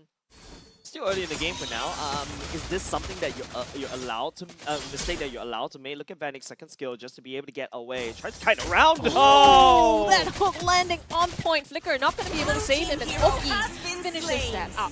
Yeah, it's an easy game for now for the side RSG SG. Team Flash will respond with a top side push at the same time. Right now, time is ticking against RSG SG. They need to end the game before 15 minutes, right, Professor Youngin? Yeah, so for good thing for the side of Hades here, right, is that you are actually, trailing Diablo. So for a side like RSG, right, what you want to do is to make sure that Diablo does not have the game. And instead of people playing towards the goal lane, they have actually decided to play for the EXP lane instead. And then because of that, Hades actually took down the top lane so early on in the game with the extra gold plating as well. He has actually mounted a comeback for himself, even though he did not get the total. Yeah, I know just that, right? Yeah, Hades is also a Martis that relies on the snowball. If you don't get the kills, you also gain so much of these turret plating as turret energy at the same time. Team Flash, this allows them to get even into game. Oh, he walks into the wrong side of the bush. Yeah, he gets the bloody hunt to the face. And now Oki flickers out, but catches Lawsy with the Rena's apathy as well as Vanix. And he's going to be sealed. And Jay at the bottom with the flicker. Nibiru's passion being put out by Oki. Not quite enough to take down Lawsy yet, but they are still chasing that down onward by Lawsy. The knockup Bougie is going to be done for. And now Lucian Cutie, my goodness, this is a really messy fight, but RSG sacrificing lives for this. Another throwback as Halsey comes down with the onward, and he trades out his life for that. Bray the next to go, and Hades seals the deal. Wait, we started this whole team fight with Hades going down, and he's back to pick up a kill on the decimation. Diablo punches the black dragon form, just a bug all the way out. Look at how long drawn out these two teams want to duke out bottom lane priority. Yeah, I think small mistake by Diablo here because he actually popped the black dragon form even though he was not in danger, and because of that, actually now Flash do have a decent chance of going for the total here. Taking on a 5v5 fight with knowing that Diablo does not have the petrify and does not having the black dragon form. Yeah, that's a big information given over side Team Flash. Bray has already dragged the turtle over to their side, looking at the items. No boots for the side of Oki as of now. Relies on pure positioning to make sure that he stays safe, but greeted. So went in with the Fury Hammer and going towards the BOD. Whereas on the other side, look at Vanix. The small little components right here. Still, plays finally goes into the late hand. Sees that's a power spike given over the side of Team Flash. It's a lot more cheaper for Vanix to build out the items, whereas Oki needs to build all the way to the BOD and the Malefic Roar for him to be actually damaging. Yeah, so Lawsy has the Dominance Eye soon as well to make sure that the Yu Zhong, when he comes in, the healing that he receives from each of his skills is not as much. I think that would be important in determining some of the fights. And also at the same time, we see Adamir actually picking up the emote already. What's this stack? Bray walks into the wrong side of the bush, catches Hades and Tom though. Yeah, but Lucian Cutie flickers in as well with the CC. Hades has to run away. The Batsby is not going to do enough damage just yet to fend off RSG. They look like they're still on the hunt. Bray goes in for the minion to Retries actually, but no! Lucian Cutie gets Hades. Lawsy flickers in onward onto Bray as well. He's going to put him down in the dirt. Vanix takes the credit for that. Lawsy still pressing on though, goes into human form. Adamir comes into the flank, will be able to catch Bougie. Bougie is actually getting a lot of true damage. Diablo will be able to push Adamir away for now. RSG will be able to walk away with just one casualty. Right now, it's just, Team Flash on the other hand, their playstyle is just trying to win this scrappy fight, and RSG somehow just decides to go down to the level and pick it up, and Vanix takes down the destroyed. I mean, we talked about how, Team Flash was waiting out the late game, but right now, in terms of the structures, they're doing really well, right? Slowly but surely getting control of the map, and that's only going to start working out in their favor more and more, giving them more leverage to take it to the later part of the game. Now, we're already at the almost halfway mark of that 15-minute timer that we were talking about. Yeah, so for the side of Flash, right, they are playing their composition very well because they are kiting for each other. Every single fight that you see, even with the Iron Hook coming in, there is some form of backup in place to make sure that the fights extend for some time. And then because of that, they are able to get the trade on Grey to make sure that they actually drag out the game. Not only drag out the game, but to keep the fight slow. Alright, they don't have to go for these kind of fast engages. They can just take it slow, take it steady, let your Xbox build up the damage, let your Sicilian build up the damage, and then from there you actually have a very good game ahead. Yeah, the stealth plan a little bit failed right there for the side of Team Flash. Try to catch on Bougie, will not be able to find it. Let's take a look at the damage now. Woo, Bougie straight on the charts, just bursting people left, right, center. Jay still following up very soon. Expect that to ramp up even more as it gets his stacks up. But in terms of the map control though, mid for the side of RSG, two of the top side and bottom and mid is already cracked open. Team Flash bottom lane is cracked open for now. Yeah, so Team Flash has mid control here, right? They are constantly sticking together, clearing out mid, and then rotating together. Their net objective here would be the bottom tower. They are making sure they are clearing out every single lane properly to make sure that the Franco is not camping. So the good thing for the side of RSG now is that they are still in fog, right? Franco hasn't showed himself, Valentina hasn't showed himself, so therefore, they're playing a little bit wary, but because of them showing on the bottom lane, Team Flash is going to push maybe even a tier 2, an extra tier 2 here. Yeah, right now, if you notice the base trade right now, it's a race to take down the base, the turrets for the side of Team Flash and RSG. They're trading top side, bot side at the same time. Black Dragon Foreign will be committed by Diablo for now. Vanix pushing him away. Look at where Team Flash positioning. It's going to be the Martis and also Jay, but Flicker. Yeah, by Lolzy here with the Petrify, and it's going to be Lolzy falling first, but they get a revenge kill by Vanix here, so trading out evenly here. In the meantime, like you said, top side, they're also brawling, so just fighting for space, and it looks like Adamir in trouble, not going to be able to get away. Yeah, and the worst part is RSG is the one that actually got away from that trade even better because they are able to crack open top side as well. Team Flash unable to seal the deal down bot, and they also use that they lose Adamir and also Lolzy as well. RSG got the better of this trade. Yeah, so one of the things that also happened as well is Adamir losing their immortality, right? So for the upcoming lot, alright, there is still a chance that RSG can pull this through if they get the right Iron Hook. They need to start the fight, with the Beatrix and the Iron Hook coming through. Something like this happening, right? You get a hook onto the Sicilian, you get a hook onto the Brody, you make sure that there is good follow-up afterwards. There has to be like a jump Petrify, or Fedrin has to make sure that he covers his teammate well, and then from there, they must get that one single pick-off and then snowball into more and more. Let's see play going in. Lucian Kuti looking for a big person to pick off right now. The stun and the hook lands with the Bloody Hunt as well. Praises Rav by Bray to stop Vanix from engaging. Here comes Jay with the Sanguine Claws. Bats Feast is launched. Hades joins the fight here. They're gonna brawl it out, but the hook comes in from Lucian Cutie. Hades, Adamir is here, and now it's a full-on fight between both of these teams. Adamir with the last insanity in the backline. Diablo manages to get 3 in the knockup is enough for them to put everyone down. Oki securing those kills. Diablo jumped right into Petrified. Vanix while Flicker at the same time. No, Diablo actually aimed for, I believe that was a Jay or Adamir right there, and Vanix just Flicker right into Jay. Both these two players gets petrified by Diablo and make Diablo look like, and all of a sudden RSG has full control at that Lord Pit. Most importantly here, right, you see the weakness of the Draft of Flash here, right? The moment they cannot back up each other, this is where the team falls apart, where each of them are running for their own dear lives. They are only looking to save themselves, and because of that, RSG just comes in, go for the jump Petrify, and then one by one, all of them will slowly get picked off. I like how you say that. Everybody running for the hills, literally. Tail stuck behind and between their legs, just running away as RSG continues on to plow through every single objectives on the map. Now that's also the Lord. This is the baby Lord that's coming up.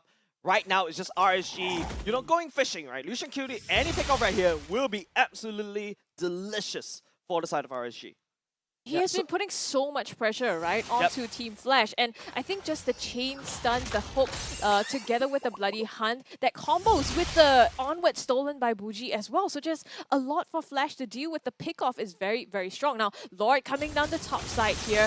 seeing how Flash is going to respond to it. Lucent Cutie comes in first with a flicker, and it's going to be Adamir in trouble. They take the Lord down and fend them off for now. Is it going to be enough though? RSG turns their sights to the mid lane. Yeah, successful defense coming off of Team Flash. Hades, I think they overpowered just a little bit more. He has to come back to safety. Look at Oki just landing down the bombs right here. Then again, don't forget, there's a bit of a good, high ground in the form of the Sicilian as well, landing the bad impacts, and now there's another fat stack of wave coming in down ball. Look at Adamir and Jay hard at work, just cleaning up the whole minute wave, but no, that's engaged! Throwback by Lolzy here. Bougie flickers out to safety. Oki joins the fight though. Bennett's Rage going to put out the damage, and Diablo again diving into 3 people, obnoxiously taking the damage, but still manages to get away. Nibiru onto Adamir, flickers out, and both teams, they have to just back off at the moment. Okay, Team Flash a little bit wounded right now. They lose Lolzy. Lolzy will be coming back in another 15 seconds. Team Flash does have the wave to defend this one now, but don't forget RSG has a massive stack, massive lead in the sense of gold, 5k, and not only just that, they also have the wave clear. But then again, RSG is just shoving wave right in, basically keeping Team Flash on lockdown. Yeah, so I think one small mistake that RSG did right there, right, was that their lanes were not synced up when they push in. And when you're playing to an Xbox and Sicilian combat, you need to make sure all waves are coming in so that, they might be a bit confused, they might be defending the wrong lane, and because of that, you might get one tower here, one tower there, maybe open up the side lanes, because that is one way that you can actually, get an advantage from there and then try to end with the next lot. So the timer now is 13, right? So even though RSG is doing well, there is still a way for Flash to turn this around. Sicilians already starting to stack up a lot, and then here we can actually see Lucian Cutie, just giving the vision and then making sure that he has a chance to go for somebody here, especially when he has that flicker up. That's right. I'm looking at the Oki already, building in House Claws. He has played a perfect game so far on the depths. Also poised to the point that his positioning is impeccable for now. Team Flash on the other hand, they're cleaning up the map around, but no, what RSG is looking for, it's more than ambush. They're putting there are 2 death balls rotating around the map right here, and they should clash in one particular spot. Where would it be? Lolzy will be flipping! It's a double conceal play. Lolzy is the first one to trigger, but they've caught asleep, but the Wheelvanix goes down. Their key damage dealer here already gone, and now it's Flash limping away from this fight, having lost their core member and giving RSG this free pass to the Lord. Alright, I'm gonna go into a bit of a harsh language right here. RSG and Team Flash is going Stone Age. I'm gonna pick up the nearest club, I'm gonna pick up the nearest rock, I'm gonna throw it at you, and we're both gonna die, we're both gonna lose, but Team Flash is the one on the losing end because RSG has the better items. Yeah, so for the side of Flash, right, maybe you're not too concerned because you still have a Sicilian, you still have an Xbox, right? As long as the waves do not sync up properly for the side of RSG, as long as the Black Dragon doesn't fly in, and maybe get a 3-man Petrify, you are actually, A-okay. Because there is a chance that you can still defend this if you're on the side of Flash. That's right. RSG right now, playing it slow is the name of the game. They cannot allow...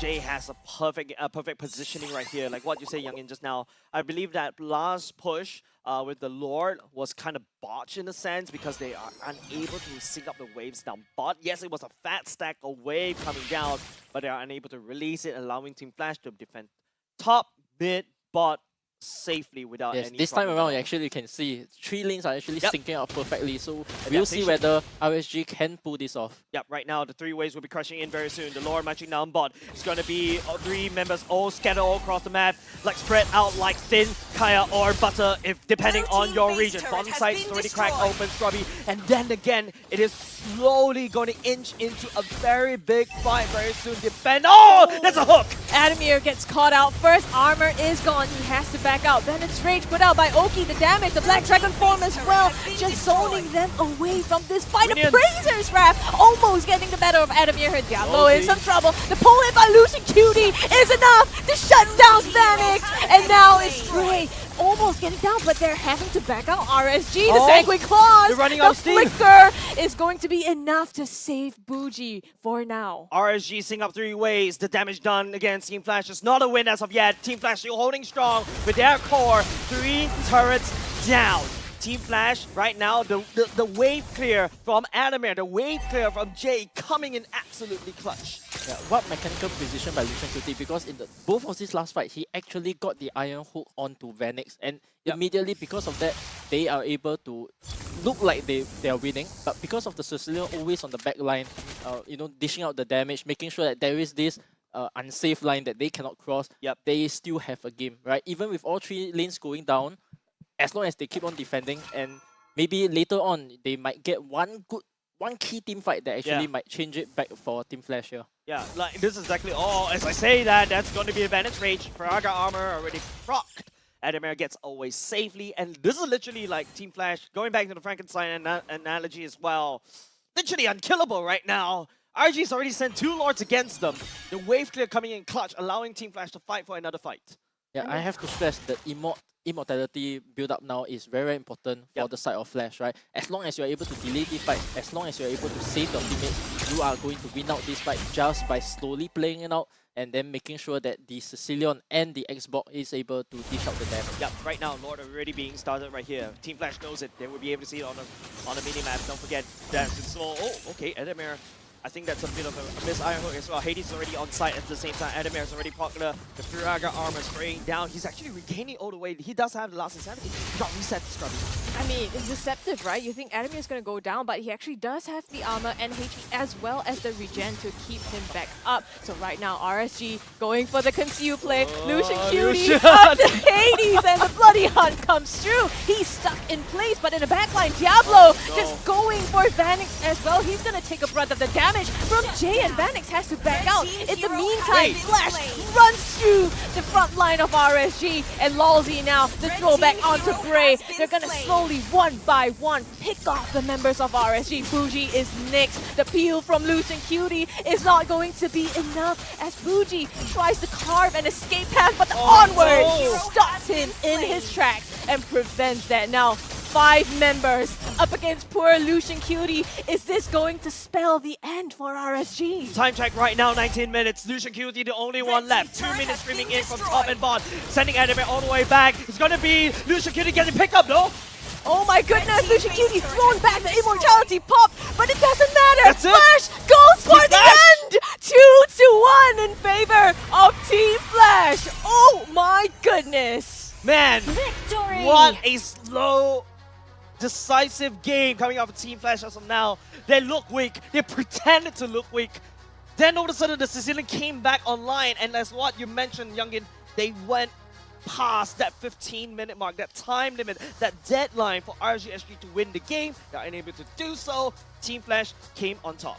Yeah, so later on when we look at the highlights, right, I want to point out both teams, how high level they are, right? Because if you saw just now, the way they went for the conceal, right, was that RSG, knowing that they have to go for the Sicilian, but not knowing exactly where he is, they went for the backline, crossing the Martis, crossing all the frontliners, in an attempt to go for the frontline. And because of that, Oki was out of position because he wanted to go for the backline as well. The moment they failed to realize that they sniped the Sicilian flickered away, and then that was when I kind of knew it was game over for the side of RSG. That's right. We're going to take a look at their items, but I feel like, the items, especially in the late game, it really doesn't really matter anymore. It's all about who engages and how engages, the positioning. I know what you're talking about, Youngin. I really feel like that was a beautiful engage by both these two teams, from RSG and Team Flash. But the biggest concern that RSG wasn't able to resolve is Lozi on the Edith is also a damage dealer when he goes into the human form. Yeah, I mean, you don't really account for that, right? Because you imagine Lalzi would be the one engaging, building the tank, and you don't expect him to dish out the damage here. But in this case, it was enough. And when you go in a backline like Diablo did into Jay and Vanix, not just your backline gets shredded, your front line does too. Yeah, Diablo's doing everything, right? He was able to, pincer down both Vanix and Jay. Vanix and Jay is unable to reinforce onto the front line. Now you got a front line that's already separated by RSG, cut into half. And then Brave, Bougie, Oki, and Lucian Cutie was dealing with the front line, like the likes of Lozi, Hades, and technically Adamir as well. Adamir does have the slow, and don't forget, you also when you go into the emblems, you shall see a Festival of Blood and also fight the emblem with a Bloodlust X. That's a lot of lives here right there for him to basically slowly build up the HP back and then turn around. Oh, instead of going for fighter, that's actually a tank element, but does have the Festival of Blood and the Brave Smite coming in clutch. Yeah, so for the side of RSG, right, actually, you know, I could foresee their draft working out, but they actually had to own the early game much more, right? They had to make sure that Diablo had the fantastic game. Going into the mid game, you know, any single time that the Black Dragon Fall comes in, you know, it was like that fight at bottom, right? Where it was a very convincing victory. The moment everybody used their spells, Team Flash is gone, right? But the moment you have fights where the game is not decided by 10 seconds, by 15 seconds, that's when Flash will slowly tire you out and then go in for the kill and then go in for the victory right there. Yeah, I totally agree with you on that point, but we're going to go into the post-match statistics. There's a lot of damage being dished out by both of these two teams. I'm looking at the sandbag right here. Ray taking the brunt of that damage, 157k, I believe, inflicted by Dear OJ or even Adamir as well. But don't forget, the main carry of this particular game, of course, is Jay on that Sicilian. Yeah, he's been doing fantastic, right? From earlier on when he was playing the Lilia to now on the Sicilian as well. He knows exactly how to position himself, and as a Sicilian that's especially important, right? You don't have that reset available for you.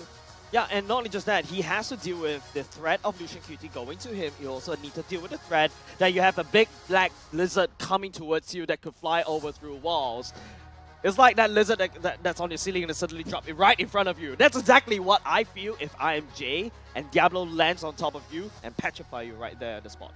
Yeah, so for the side of both Lucian QT and also Lawsy, we can see actually their styles go into each other, right? Yep. Both of them want to, the moment they get the first catch in, and then that's where it's all game over. And right now, we take a look at the MVP for Game 3. Yep, let's take a look at the MVP. Thank you very much, Youngin. We're going to go in. I couldn't place a finger, mind you. It's going to be, yeah, okay, this time around, I'm sorry, Losey. Losey's out here to cancel me, I feel. But Losey going in, coming in clutch at the very, very last team fight, providing the tankiness and somehow the damage. Isn't it a bit broken? Yeah, you can also see just now on the face cam, right? The moment they engaged properly, right, during that last fight, I could see on the face cam, Losey, you know, he was shouting. I think typical. He basically was saying like, you know, I totally outplayed them. I knew what they were doing and I was ready to counter it. And because of that, well-deserved MVP coming in for Losey. Definitely. What's the plan for Team Flash? Exactly. Me! I'm the key, right? I am the key. I am the one that you need. He proved exactly that. I mean, clinching the MVP and setting up, initiating for a lot of these team fights as well. I think Losey definitely key to the entire team, as they did rightly point out. Yeah, I am the tank. And I am the damage dealer as well. I am. I am. We're going to take a look at how Losey screams later on in the next mic check. Ladies and gentlemen, enjoy the mic check. Hey guys. Hey, barang. Help me. Wow, I cannot help you. Edit flicker. I got barang. I help you, Vanny.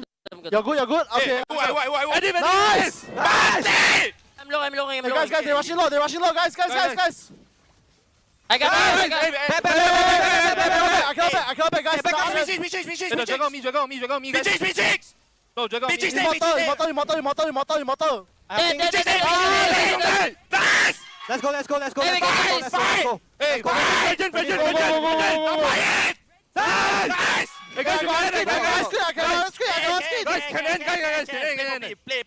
play properly, guys. Hey, the Valentine. He's so fast, guys. Here you go. Hey, tower. Nice! Nice, guys. Wow, nice, Losey. Losey 2023 goes to another team and says, play properly. The number of times that Losey's mic peaked, I mean, it is insane, right? We've had pretty quiet mic checks this entire day, but this one just tops the charts. I could imagine what the bottom stage was feeling as well when they get the brunt of the whole scream. Yeah, straight away, you see the impact of Losey on everything that he goes to, right? You know, this kind play of properly. Correct. Yes, this kind of you know, authority that he brings to the level of the team, right? Straight away is elevated, and because of that, you know, straight away becoming MVP as well, you know, and then ultimately beating out RSG for day one of the regular series. That's right. Speaking of which, we're going to go down to the bottom stage as well. Hopefully they're not deaf as well. Cheryl Yao, take us away for the player interview. Now what we heard earlier on in a mic check, now it's the same person but just a different team. So that is very refreshing indeed. And right here, ladies and gentlemen, I have Lousy right beside me. Hello, everyone. A bit, in Singapore terms, a bit gao wei. See you wearing a different jersey. I don't know how to feel, but as I was telling him off cam earlier, he's kind of like the incognito agent right there. All right, so previously from RSG SG and now here at Team Flash, how do you feel going up against your previous teammates? I mean, it's definitely a very exciting fight. We hope to form this super team to make a new El Clasico. If not, it's always Bleed and RSG. And it's time to dethrone them. Oh, wow, the team right here already. Now, of course, you know, we're talking about not just any team, not just even your ex team. This is a 3-time back-to-back champion. And this is the largest hurdle right here, even for day one. Like, how was your headspace for the team going into this game, especially on the first day? Just do our best. Then actually, the back is here, I think. Yeah. So you say you're the win con and basically the win con left. Yeah, hopefully I can back. Yeah. Collect 4 medals, yeah. Oh, so okay. So he's flexing now that he's actually the win con. So now RSG SG, how? Don't stand a chance. No, definitely. You see, they gave us such a good fight. Although we formed such a super team, we got the MPL ID jungler and the MPL PH jungler also, and they gave us a very tough fight. It was quite tough, but Flash always, our scrims and all were always 18 minutes, so we knew that if we drag to late game, it's our game. Yeah. Right, now that's very exciting. And even on the battlefield, do you think that you really know RSG SG on the inside out already? I know, but every time we tell my jungler, the Fanny, hey, Diablo gonna be there, the Barang. He say, okay, trust me guys, then I think he died 5 times. But yeah, the rest of us, we know. But he, in the midst of the game, I think he needs some time. But maybe after today, he got more phobia already. Yeah. But honestly, even not for him, I think even for us, the phobia is real. Like we could see, like in game 2 itself, you see Diablo actually hanging out up top, and then you and Bruno actually went up to find him. So the thing is, like even for Diablo himself, it's just like, okay, do I fight? Do I not? Like, and that is a very interesting take. Like you know exactly what's going on already. But I mean, this is just regular season, and moving forward, you're gonna be facing loads of other teams. So now that you guys have defeated RSG SG in the regular season, which other team you guys are keeping your eyes out for? I think the only team that we should look out for is actually not much teams. We should just, our own enemy is actually ourselves. Like today, our first game, the coach always say we need to warm up, but today we tell him skip the warm up. But we always lose the first game of Screamer. Yeah. So same thing happened today, and I'm just glad that we resettled and we came back. Game 2 and Game 3. Yeah. Now that's very exciting. Even as a viewer, we are always at the edge of our seats with, you know, multiple points that could turn a re at any point. So that's very exciting. Now, moving forward, you know, what can we expect from this all-new Frankenstein Team Flash? I think our team will be the most diverse. As you can see, we are the team that only perform with Fanny. Hopefully, other people can show us the new assassin gameplay. If not, just ban out assassin. So yeah. So you want people to tutor you? Yeah, hopefully he can teach our jungler new like tricks and all. Cause you know, coming from MPL ID, he's a bit, you know, feeling like it's easy. Yeah. It is very exciting, right? Because previously, in the previous season, we see Team Flash just hard on the Assassin jungle. But right now, in this meta, you guys can literally play anything. Nothing is stopping you. So this is very, very exciting for us to watch. Now, with the 2 new additions to the team, is there anything that you would like to share, you know, with our audiences right here today? Just Adam is not a one-trick Isla, guys. So although he today cannot ban 3 games, but he can play other heroes, guys, as you can see. So give him a chance to 表演 a bit. Oh, yeah. Okay. Now that is something we're looking forward to. And thank you so much for joining us right here for this interview. Thank you, Lalzi. Thank you, thank you. Go celebrate your win. Now, this is a surprising turn of events, ladies and gentlemen, and that was the wonderful Team Flash giving us a 2-1, a best of 3 right here in day 1 itself. And boy, oh boy, what a show it is. Now stick around and join us for the final match of the day, where we will be seeing another incredible game. Now this is going to be between Evil and Stellark. So head on over and join us later on in a few moments' time. Stick around and we'll see you then.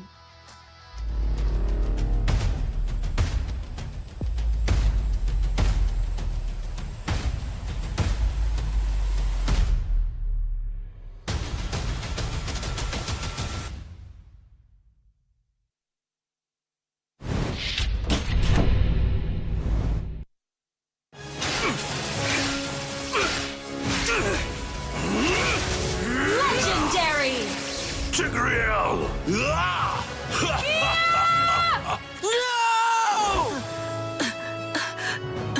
Tigreal, you are our only hope. We're not going to lose. Not today!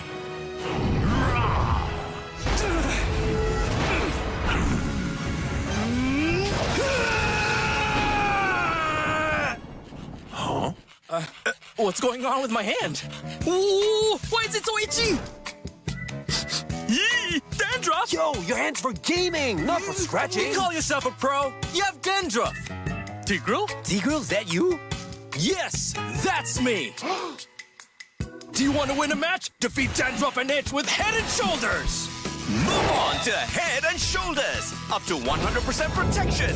Dandruff and itch. Wiped out.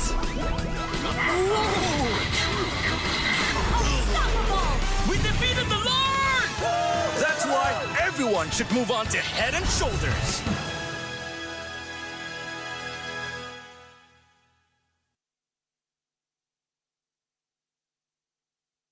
So I guess what happened is, during the regular season, why we always come off like not strong is because we're always not prepared enough. Yeah, so we use the regular season to somehow train, I guess, so that we'll be more prepared during the playoff.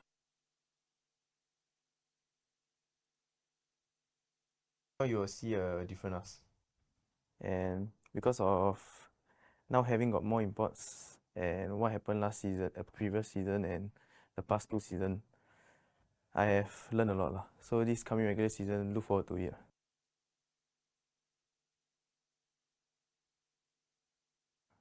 Be more prepared because this time around I think we have trained with a lot of better opponents. So I think we will be more prepared this time around.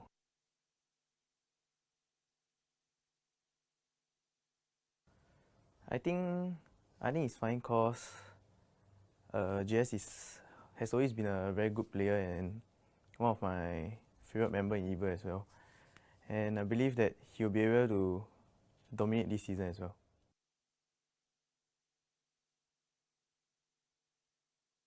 Look forward to it and continue supporting us. This time around, we won't disappoint you. You have a lot of fun game to watch. Hello, my name is Chu and I play ESP. My name is Blade and I play jungler. Yeah, my name is Chesty and I play mid lane. Hi, I'm Forza and I'm the roam. Hello, I'm Howski and I'm the marksman.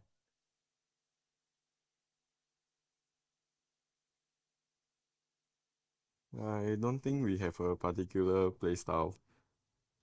Like, maybe we like to team fight a lot. We like to let people kill a lot. Yeah, we got a baiting strategy. Forza will play Hilda and run in. Then after that, we help him. No help. Style. Zero help. Have help. No help. Have. Zero. Last season I helped you. No, this season don't have.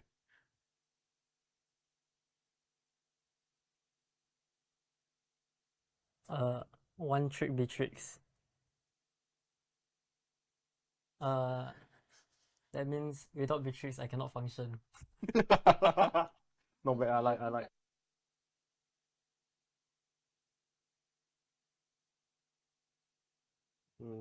think we're still improving. Slowly improving. Not the best yet. Yeah, we're just trying to work with what we have now. Then like Forza can step up.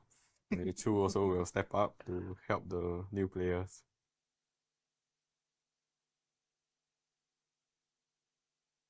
I mean, it's like new cause like I don't really scrim a lot last time, like play a lot. Then with like this new team, then I get to like, how is it, play as a team more. Cause last time, never mind. Just say. Cause Solo ranker. no, trio ranker every single time. Haven't experienced the team dynamic yet. Slowly adjusting. He's slowly adjusting. Very helpful. The level of play, like the people we scrim is like much harder. From my previous team, we usually scrim like Singaporean team, and now we scrim like other country.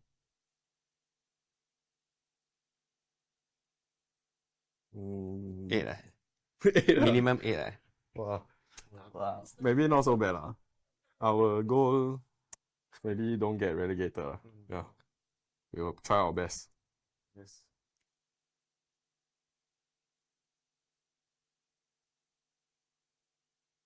So I guess what happened is during the regular season, why we always come off like not strong is because we're always not prepared enough. Yeah, so we use the regular season to somehow train, I guess, so that we'll be more prepared during the playoff.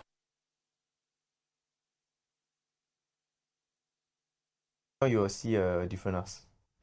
And because of now having got more imports and what happened last season, previous season and the past 2 seasons, I have learned a lot. So this coming regular season, look forward to it.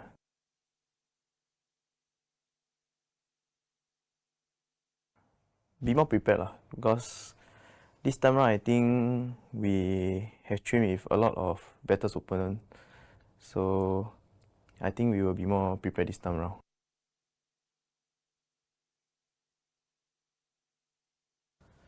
I think it's fine because JS has always been a very good player and one of my favorite members in EVA as well. And I believe that he'll be able to dominate this season as well.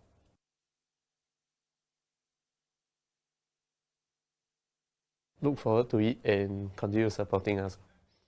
This time around, we won't disappoint you. You have a lot of fun game to watch. Hello, my name is Chu and I play ESP. My name is Blade and I play jungler. Yeah, my name is Chesty and I play mid lane. Hi, I'm Forza and I'm the roam. Hello, I'm Houski and I'm the marksman.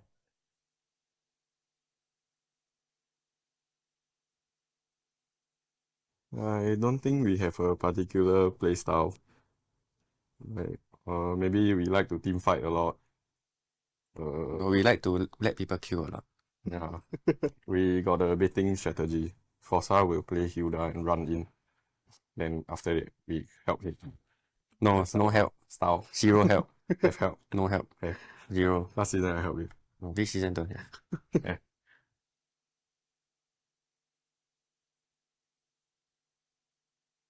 Yeah. One trick beatrix. That means without beatrix I cannot function. Not bad, I like.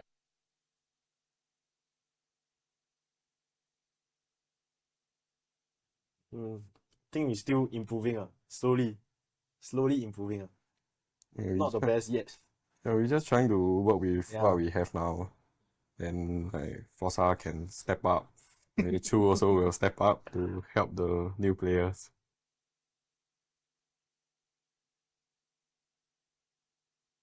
I mean, it's like new cause like I don't really scrim a lot last time, like play a lot. Then with like this new team, then I get to like, how is it, play as a team more. Cause last time, never mind. Just say.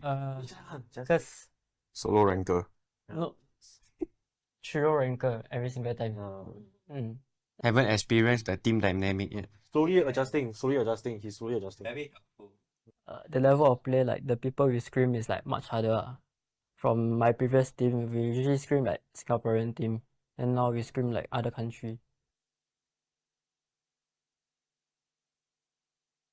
Eight, minimum 8. Wow. Wow. Maybe not so bad. Our goal, maybe don't get relegated. Yeah. We will try our best. Yes. I am Optimus Prime. No one can outrun Bumblebee.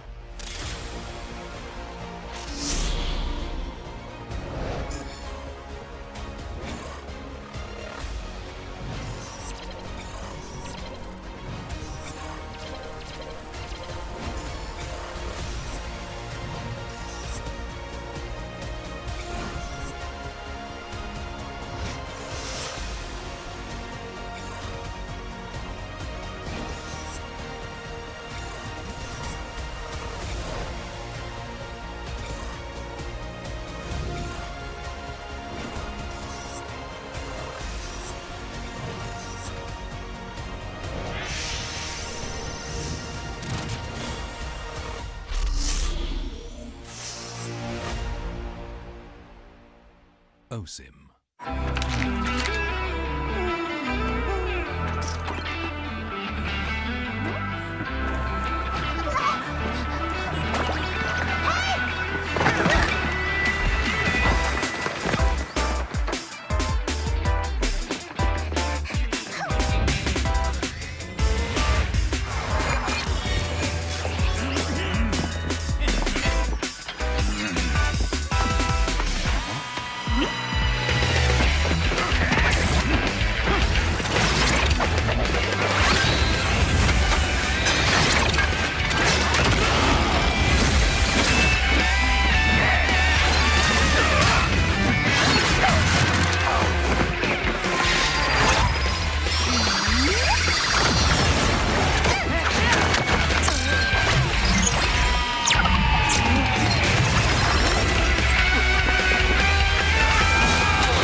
A crispier chicken McCrispy?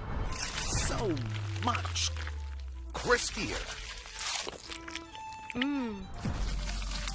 Bite into an even crispier crunch with the improved Chicken McCrispy. Now, wouldn't that be nice?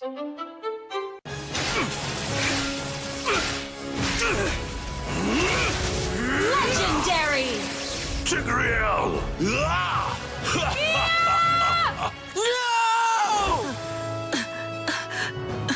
Tigreal, you are our only hope. We're not going to lose. Not today!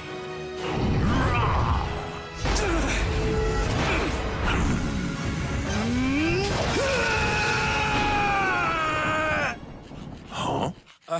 What's going on with my hand? Ooh, why is it so itchy? Yee! Dandruff! Yo, your hand's for gaming, not for scratching. You call yourself a pro? You have dandruff. Tigreal? Tigreal, is that you? Yes, that's me. Do you want to win a match? Defeat Dandruff and Itch with Head and Shoulders. Move on to Head and Shoulders. Up to 100% protection. Dandruff and Itch. Wiped out. Unstoppable! We defeated the Lord! That's why everyone should move on to Head and Shoulders.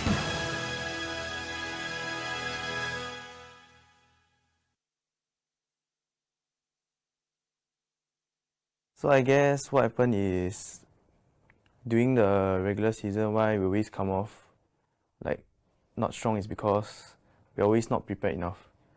Yeah, so we use the regular season to somehow train, I guess, so that we'll be more prepared during the playoff.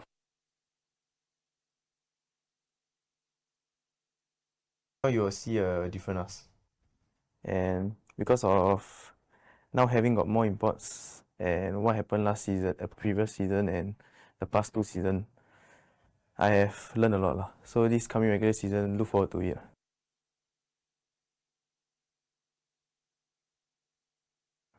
Be more prepared lah, because this time around I think we have trained with a lot of better opponents. So I think we will be more prepared this time around.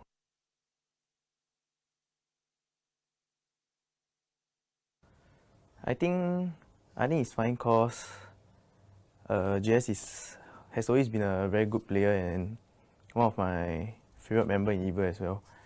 And I believe that he'll be able to dominate this season as well.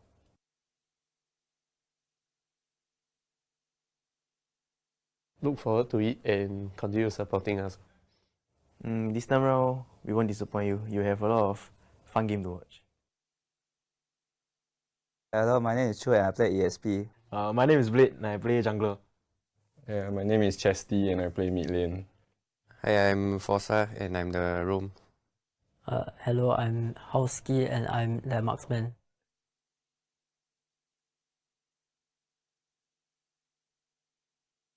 I don't think we have a particular playstyle. Like, maybe we like to team fight a lot. We like to let people kill a lot.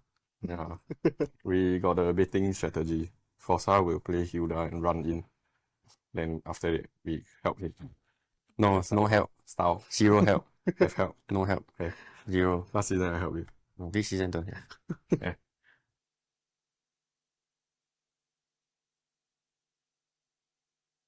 Yeah. One trick betrix. That means without betrix I cannot function. Not bad, I like.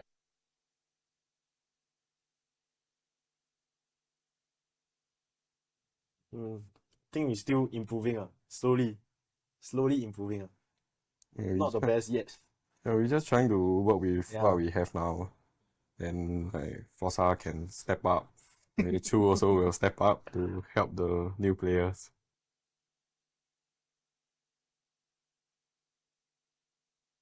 I mean, it's like new cause like I don't really scrim a lot last time, like play a lot. Then with like this new team, then I get to like, how is it, play as a team more. Cause last time, no. Say Just say. Cause solo ranker. no, trio ranker every single time. Haven't experienced the team dynamic yet. Slowly adjusting. He's slowly adjusting. Very helpful. The level of play, like the people we scrim is like much harder. From my previous team, we usually scrim like Singaporean team, and now we scrim like other country.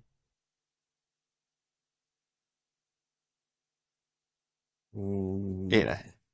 Minimum 8. Wow. Maybe not so bad. Our goal, maybe don't get relegated. Yeah. We'll try our best. Yes. I am Optimus Prime. No one can outrun Bumblebee.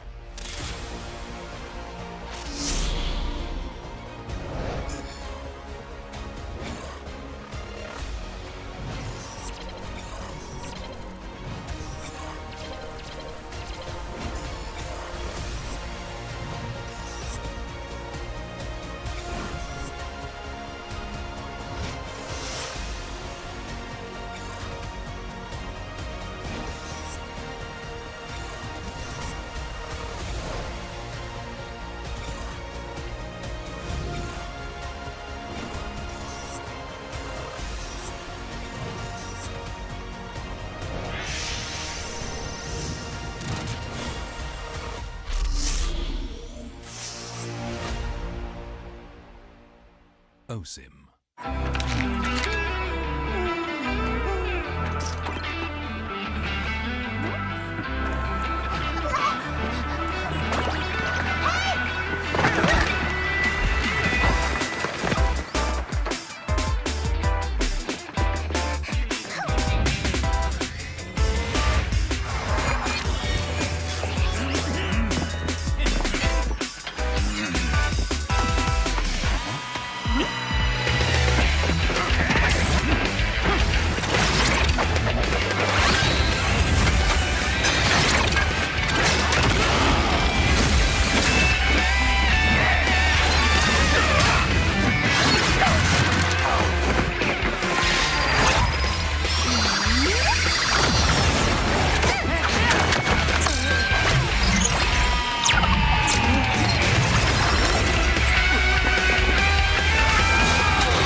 crispier chicken McCrispy?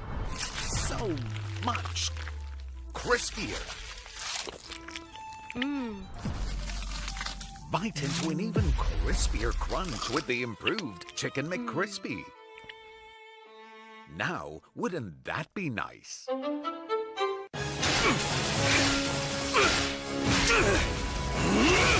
Legendary! Tigreal!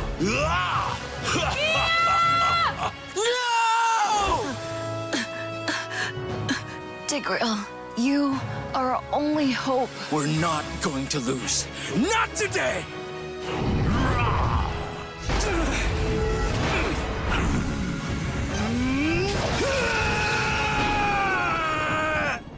Huh?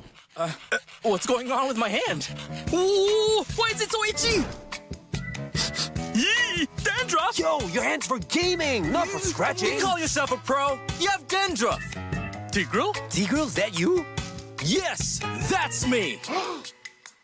Do you want to win a match? Defeat Dandruff and Itch with Head and Shoulders. Move on to Head and Shoulders. Up to 100% protection. Dandruff and Itch. Wiped out. Unstoppable! We defeated the Lord! That's why everyone should move on to Head and Shoulders.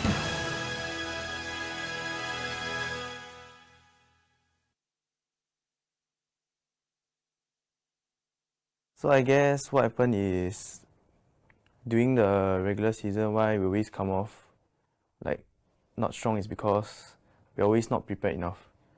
Yeah, so we use the regular season to somehow train, I guess, so that we'll be more prepared during the playoff.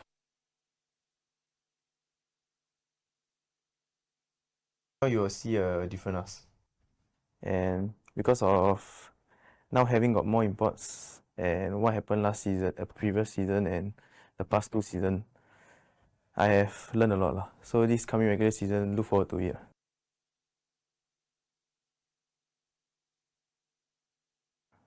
Be more prepared because this time around I think we have trained with a lot of better opponents. So I think we will be more prepared this time around.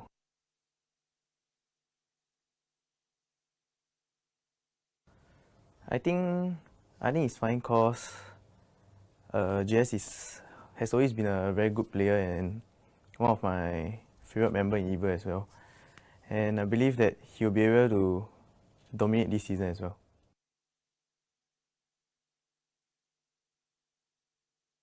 Look forward to it and continue supporting us.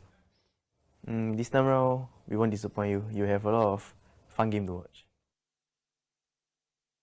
Hello, my name is Chu and I play ESP. My name is Blade and I play jungler. Yeah, my name is Chesty and I play mid lane. Hi, I'm Forza and I'm the roam. Hello, I'm Howski and I'm the marksman.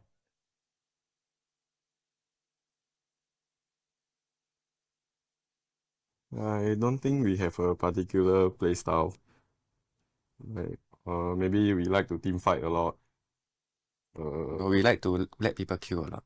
Yeah, we got a baiting strategy. Forza will play Hilda and run in.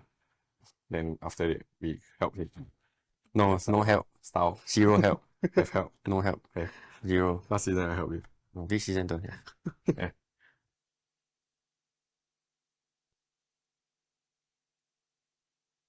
Yeah. One trick beatrix. That means without beatrix I cannot function. Not bad, I like.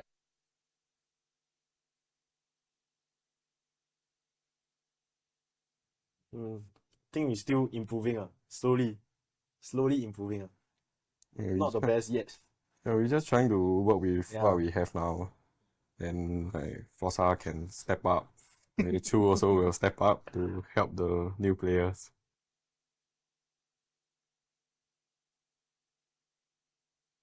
I mean, it's like new cause like I don't really scrim a lot last time, like play a lot. Then with like this new team, then I get to like, how is it, play as a team more. Cause last time, never mind. Say Just say. Cause Solo ranker. No. Trio ranker every single time. Haven't experienced the team dynamic yet. Slowly adjusting. He's slowly adjusting. The level of play, like the people we scrim is like much harder. From my previous team, we usually scrim like Singaporean team, and now we scrim like other country.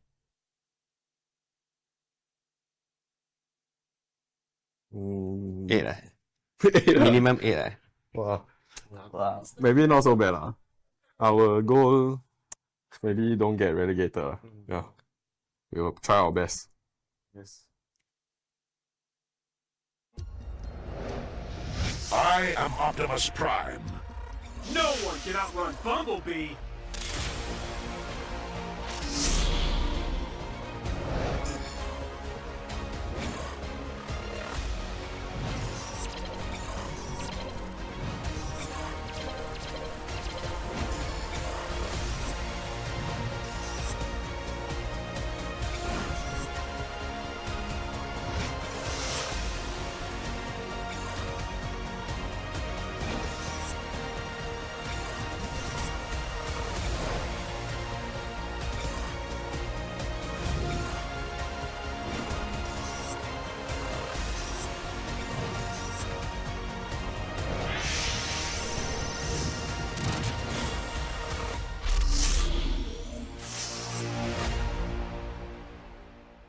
OSIM.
So yes, friends, earlier on in match 3, a totally unbelievable match had happened, and we have seen a defeat of our back-to-back-to-back champions of RSG SG. Even in day 1 itself, that is just mind-boggling for me, and that was a triumphant win from Team Flash, scoring 2-1 against our defending champions. So anything really can happen right here at MPLSG Season 6. Now, for the next match, it's a very interesting one. What I like to call perhaps the switcheroo. The old versus the new. But previously we have been making a lot of jokes, especially when it comes to Stellar being old but gold. But this time, ladies and gentlemen, it has gotten a brand new revamp. The name Stellar we all know, but entirely new players. So without further ado, let's meet the two teams. Namely, they are Evil going head-to-head against Stellar, whereas on Team Evil's side, they are the old, all of our familiar faces that we have seen before in previous seasons, we will see in this match. So without further ado, let's meet the team, shall we? Presenting to you your community heroes, ladies and gentlemen, Evil!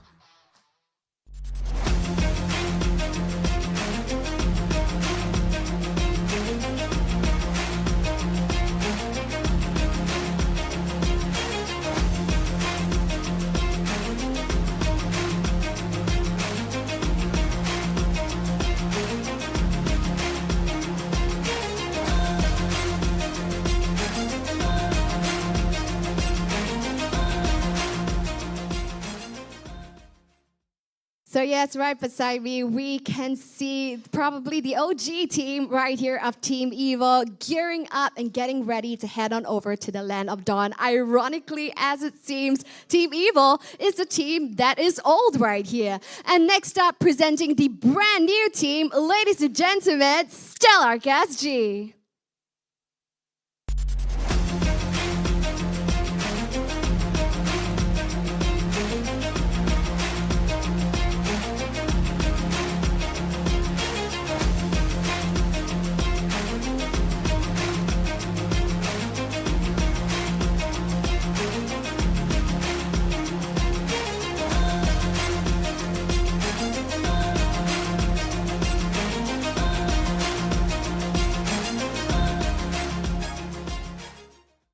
So yes, ladies and gentlemen, these are our two teams closing off the show today. On my left right here, I have Stellar SG with my familiar face being Chesty, but of course 4 brand new players who are making their mark right here over at the Land of Dawn. Whereas over on my right, I see wonderful Team Evil, familiar faces that we have seen, in previous seasons as well. So what will unfurl right here in this game of new versus old? So let's see, and I'll hand my time over to the casters. Take it away, guys.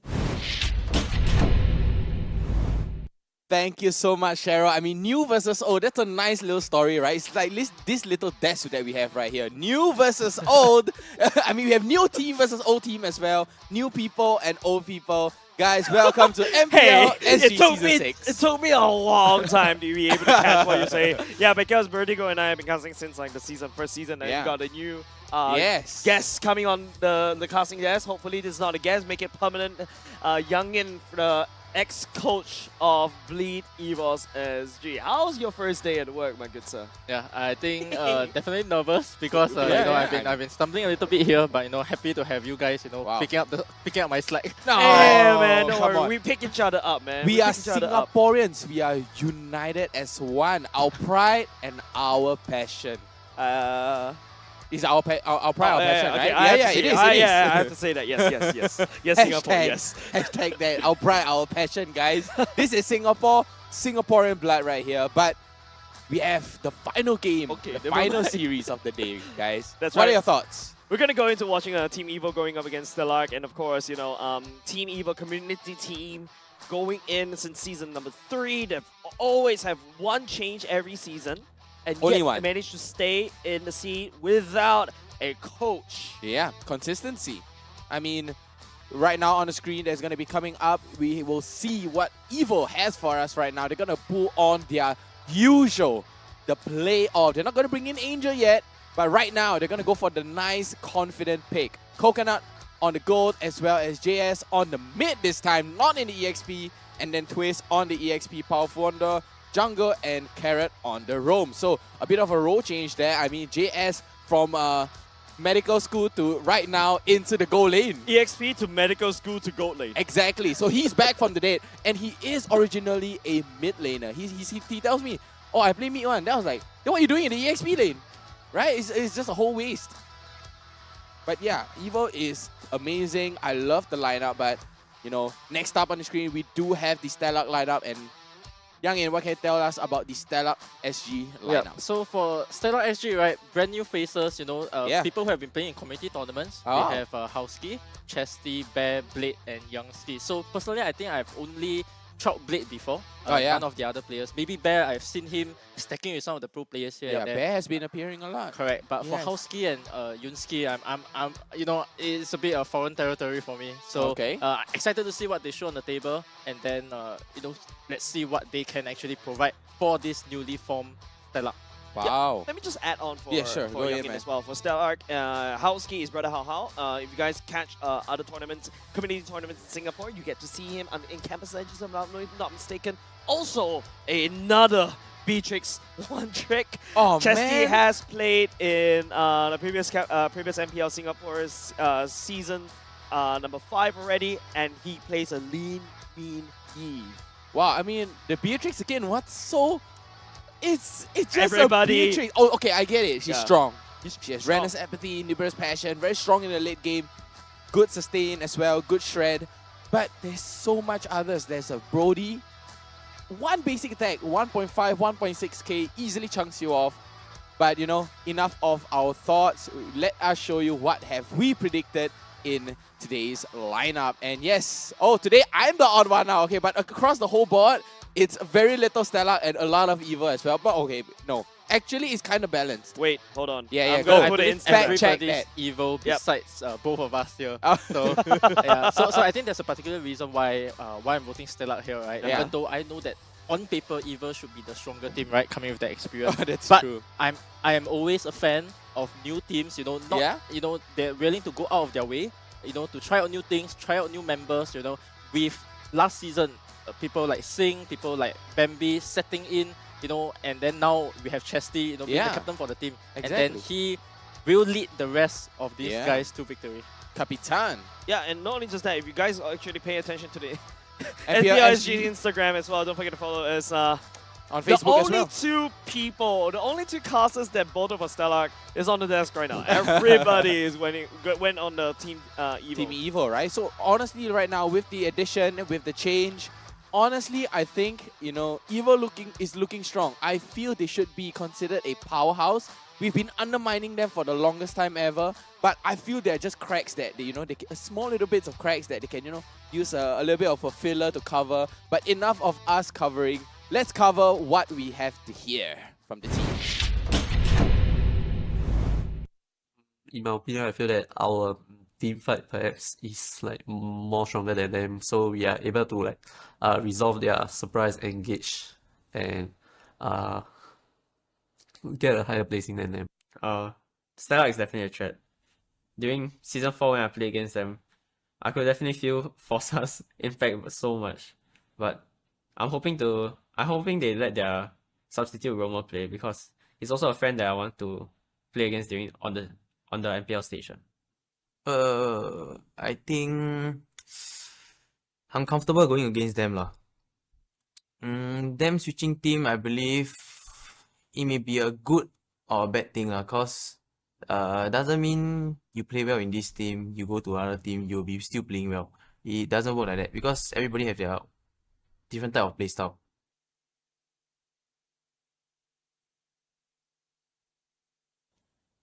I'll definitely be pressured to go against them because of all like everyone saying that they are a very strong playoff team and everything. But I think this pressure can help us, you know, help us help motivate us to play better. Yeah. Team Evil, their team fight is very synchronized, and like it's quite hard to predict where they'll come from. So maybe try to prevent team fight as much as possible. But for Stellar, maybe the advantage is our pickoffs, like how Bleed win Evil using the pickoff method. Yeah, I feel like that's very helpful against Team Evil. Going up against them without Melon this time, I think can be easier, but I cannot say for sure because JC's is also a really strong mage. Yeah, and Team Evil, all 5 of them individually are strong and they have a mind of their own. So just have to look out for that. Okay, I will not be so confident to say like we can beat them, but we will do our best to make the same results as same as last season. Wow, no shots fired there. It's just mad respect for each other. There's no flames, no special message. No drama. Or anything. No drama. Don't Clean Netflix, and don't professional. worry.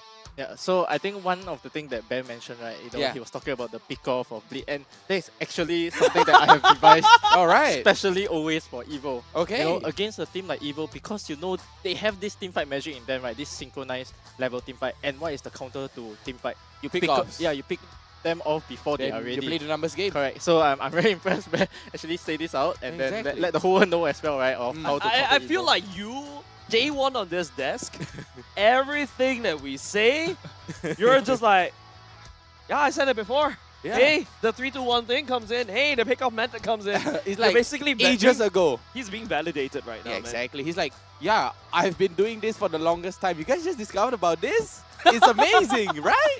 It's like, we're discovering fire. He's already has the flamethrower. He has a stove. He's just, what are you guys doing? Let's use this. Then we're like, ooh.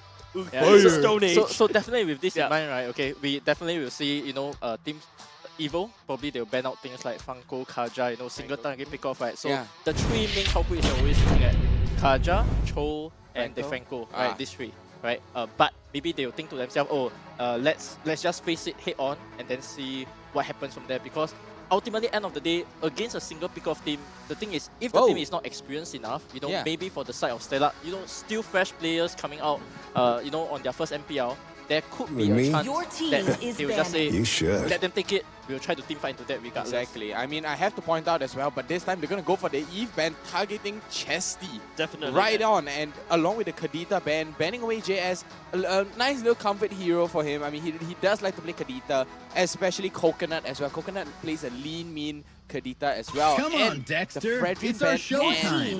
ban. Take a look at that. Wow. Just a bit of a fun fact like right here, ladies and gentlemen. This is the series where there is no imports. Yes. This is one of the few series that has no import. Both of these 2 teams, no imports as well. They're pure Singaporean and, of course, community as well. But apart from that, Bear's wishes during the interview came true, right? Like finally. Like I think they're talking about the sub. Hopefully the sub will be playing because Angel will be coming back. But Evil as well, without Fossa coming in into this particular draft on the side of Stellar. Your team is banning. It takes away that leadership. It takes away the experience. I want to see how Stellar perform with this. Yeah, the Claude and the Bruno. Yeah, Yang, what are your thoughts so far? Yeah, it's actually a very good game to actually be testing out, because out of the many teams that have imports this season, only 2 of your teams doesn't have an import, right? Evil, Stellar, and of Time course, to drop the right, the beat. 2 that they're going Is against, picking. right? So to me, this is like a litmus test, right? Yeah. Can you first beat the 5 locals first before you go and challenge the higher grounds? Oh, that's true. Right? And then for the side of Stellar, I actually expect the Eve to be bent out all the way through. All the way. I don't even think he gets to play it one time. Maybe a team who is 1-0 up thinks that they can beat them on their best heroes. I like to do that sometimes just to demoralize them a little bit. Wow, they're gonna take away the Pakido. So that's Chris comfort. I am the that's priestess of primal lightning, that's powerful the comfort hunter as of well. all the evil Both of them can gods. flex the Pakido, but they are still gonna pick up the Edith. Wow. Edith is a good opener. It is. Once again, you saw it in RSG. Your literally team is befuddles the picking. brain, especially of every single crafter out there. That's going to be powerful. Going back into one of the my next the conquest? smartest Stellar right here, don't forget, Bear can also play this Paquito in the XP lane. There's also a very slim chance where you see the Paquito going into the jungle as well, into the hands of Blade. Even though Blade has been in Stellar for the longest of times. 2 seasons, actually. Two seasons. He was a sub, overshadowed by Odia Bambi. Yeah, so I think last time he was a mage player as well, if I'm not wrong. If I'm not wrong. No, So- there's so 2 he- blades out there. Time and tide There's wait one for mixed no blade that's one. out there. Okay. There's this jungle blade. Yeah. So they're not the They're same. different okay. blades. Yes, Exactly. I'm calling you out, Mage Blade. I'm calling you out right here on MPL Singapore. Exactly. So right now we have the Lancelot as well as the Beatrice pickup. I mean, Okay. the Lancelot, finally we get to see the Lancelot. I mean, it's nice to see the Lancelot, but Evo, what can they pick up right now, Youngin? Let's go. Right before we Your even take a team guess, is right, the banned. Meteor is picked up here. So for the side of Stellar, you know, their initial plan, right, was to ban out the Bruno, take a marksman on their 2 and 3, and then, you know, hopefully they had a chance to wait out the marksman pick. Maybe there was a better pick that they could go for, but Evo does not take the bait, you know. Even without a coach, you know, they understand the pick priority enough that they go for the marksman, and then from there, they will decide what they can go on afterwards. Yeah, it feels like Youngin just gave them a A+ in drafting even without a coach. Yeah, so right now I think they have to focus on Chesty as well, right? The Marame, the Farsa, but they're going to be instead banning out the Grok. Yeah, so on both sides here, to me, this is a very equal 50-50 kind of draft, right? Yeah. No particular angle that we are looking at, alright? And because of that, normally if you are the one on first pick here, you generally have a small advantage because basically this tells me that, you know, you come in with the first pick, you kind of have a plan of what you want to do. You already have a bit of targeted bans, right? You have things like banning out the Fedrin that we know that Evo likes to do a lot of tank jungle, Yeah. right? Your And then team is for the banned. side of Bruno, right, that is like a Coconut specialty. something that he want, something that Stellar wants to do in terms of wanting to clear out the marksman pool, right? Exactly. And because of that, being first pick, they are just going 1, 2, and 2. They're just going to come up with a game plan. They probably have their picks in mind already and just looking to execute the game plan that they have in mind. There we go, and banning out the Farsa as well as the Terisla. Stellar on the last ban of the phase, of the second phase as well. I think right now they can ban out the EXP lane, right?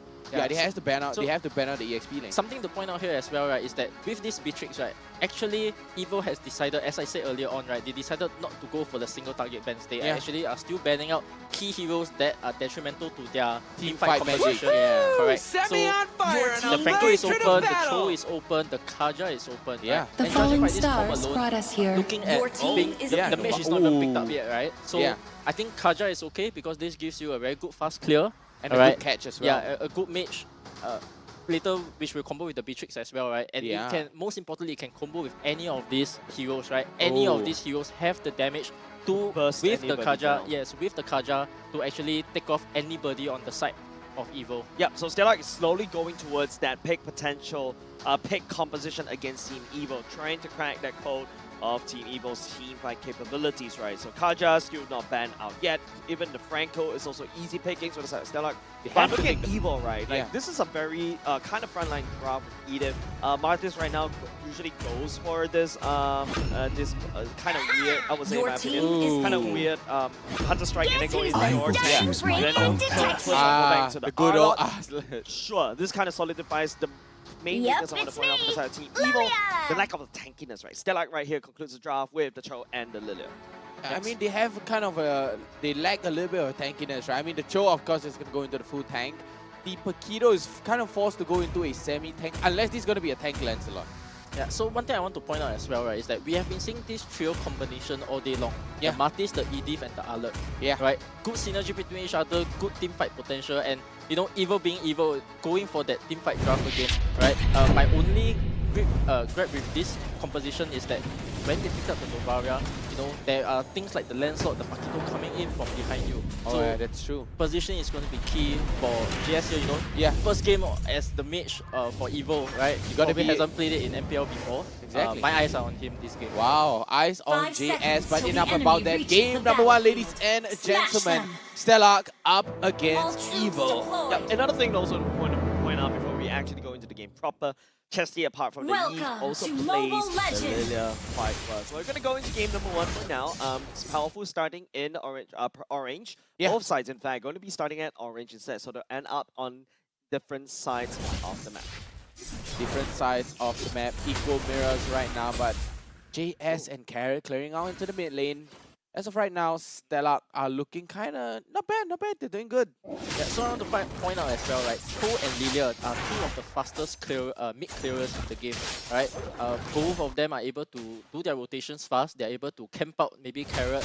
He's already level 2, slight EXP advantage here. And because of this, they are going to start pressuring the side lanes much more than what Evo can do. Yeah, I really agree with you. This is the reason why Yunsky goes into the mid lane. It's a very old tradition about Yunsky. Oh, but he forces out the flicker from Yunsky, and Yunsky has to go right back. He can't take this anymore, and just like that, Powerful can easily take away the double buff. Yeah, so I think we are starting to see, right, this kind of small amateurish mistake, right? Yeah. Cho is contesting the Bulbasaur without him actually... Little Wonder. Little Wonder. Yeah, without actually the landslot being closed. And because of that, right, he used his flicker for nothing.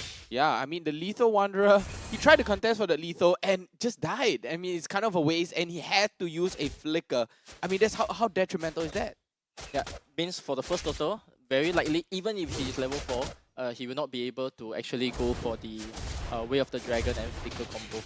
Yep, so right now we're going to go into 7 seconds left in the clock for Turtle. Chessie's struggling to get to level 4. Powerful, on the other hand, slowly ticking towards level 5. Does have a bit of an EXP advantage against Blade, but Yunsky right here shoving mid down. Chessie picking up level 4 now. So Powerful dragging the Turtle all the way to the other side. Resets it for now. Evo needs all hands on deck. This is where they shine in these big team fights, looking for any form of flank. But Stellar, look at them, taking it very, very slow. Exactly, and right now, Evo, they do have the team fight magic. Take a look at the rotation, take a look at the mini-maps, how are they positioned, and take a look at that. Yep, oh, everybody will see that. Astro Echo coming in. Star Shatter might be used up by JS here, but nothing much. They're just going to disengage. They're not having enough information. Look at it. Oh, nice flip. Star Shatter all the way onto Yunsky. Yunsky forced to go over the wall. He does not have Way of the Dragon as of yet, and Carrot is already at level 4. Yeah, right now the problem is it's a very slow first turtle, right? And both these two teams are just waiting to get everybody up on speed to level 4. Evo's one hit first, but Blade takes up Red. There we go, the Red Tree down goes to Stellar, and oh, the nice flip back, but it's going to be a reverse flip back all the way onto Twist as well. Twist trying to go for the follow-up as well. Yunsky runs solo and easily gets taken out, but Powerful goes down as well. So Powerful, he's going to lose out on this 50-50 Red Tree battle. I mean, Lancelot against a Martis in a Red Tree battle, it has to be the Lancelot, right? It has to be. Yeah, so what's important here is as well is that the Cho did not actually go for Way of the Dragon, right? Yeah. Because he was under pressure, he didn't have the flicker. Whereas for the side of Carrot, actually he hit level 4 very early on. Very right? early. If this was in the case of, I would believe, Lawsy, he would straight away go for the flicker catch and then straight away start a fight earlier on. Let your Martis do that snowball, akin to what happened last season when they won SMG, right? Yeah. Where they straight away got such a big snowball from Martis. And then the same thing happens again. The snowball into the wind. Flip back onto Yunsky though, but uses the Shunpo to get out. No problem for that. As of right now, it's neck and neck. One turtle to Stellar though, but Stellar do have a slight lead, but it's getting passed over. The knock-up onto Yunsky gets away. The burst passion here to shred out, but Evo still stands neck and neck. Yeah, the only lead that Stellar does have is the EXP lead, but it's because of the one turtle, right? But now, right now, Evo, all 4 of them looking down bot right here. It's all up to Powerful. That's a nice knock-up. Big catch all the way into the turret's nose right now, but look at Powerful. Powerful trying to catch out to Yunsky as well. The decimation, the double kill goes right in, and JS secures the third one on the side of Stellar, and Bear just trying to survive it out. Take a look at that team synergy. Powerful still surviving despite all of that. Bear as well, surviving all of that at the same time. Decides to go 1v3, trying to finish the job that they started down bot, but because of that, look at what Blade is using the Lancelot.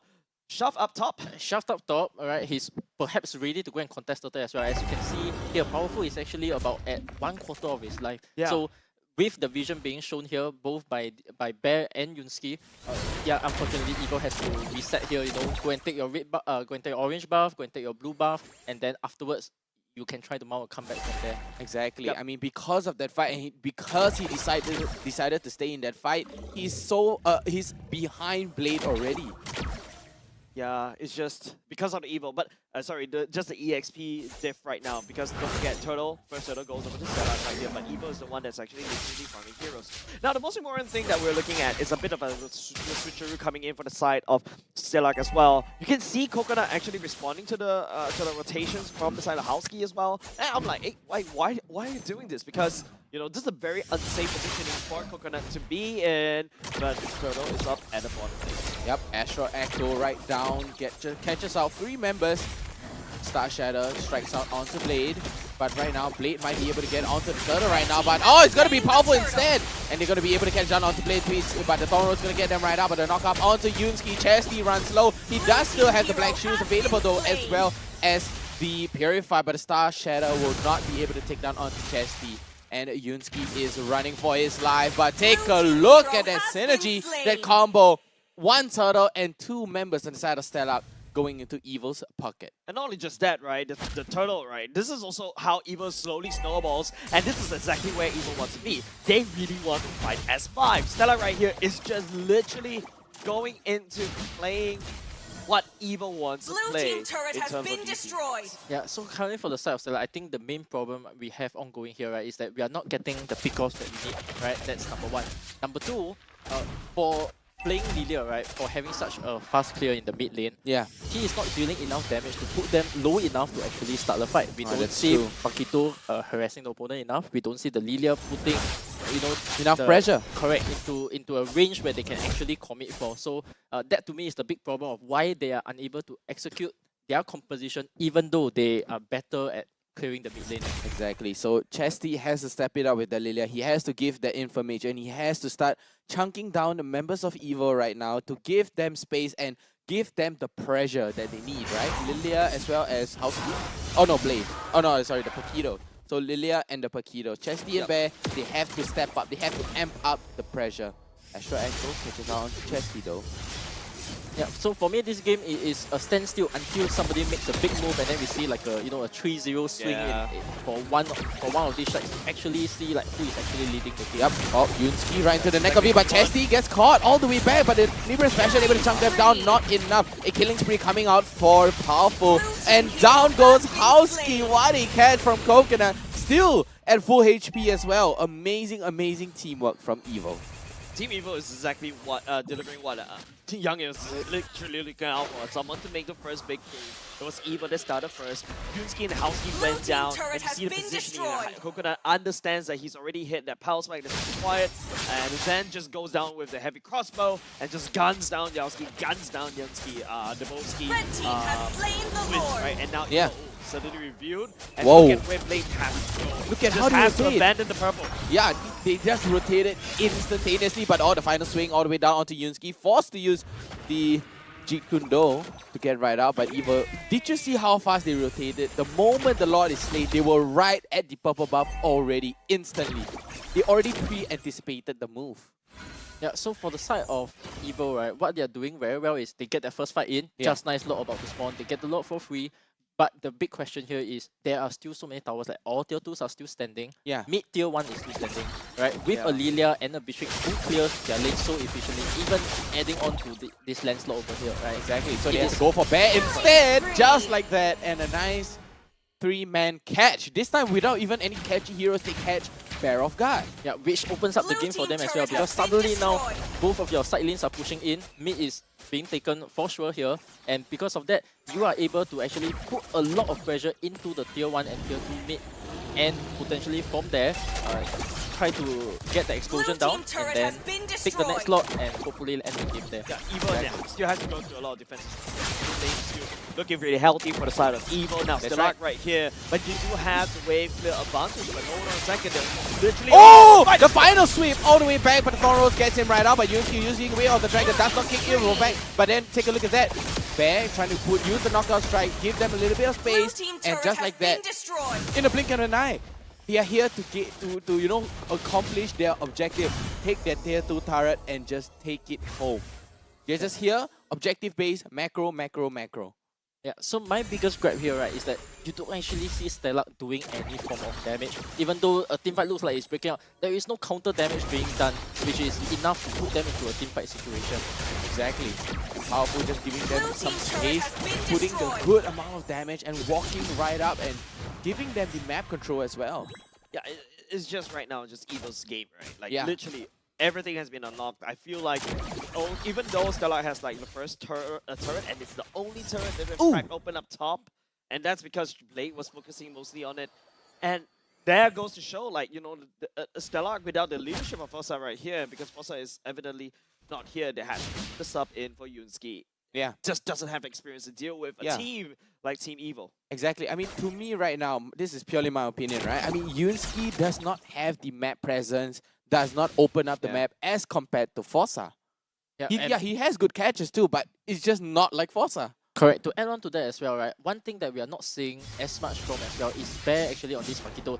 To me, he is not cutting enough lanes to actually put them at the macro advantage, right? Because we keep constantly see lanes being shoved in left and right, and there is no form of advantage anywhere in any of these lanes. Yeah, I mean, all three lanes are losing. Yeah, but right now, Oh! Echo reveals 4 right now. Evil does know where everybody is, and look at how Team Chesty? Evil looking for some pickup right here. They're both gonna jump on 2 targets.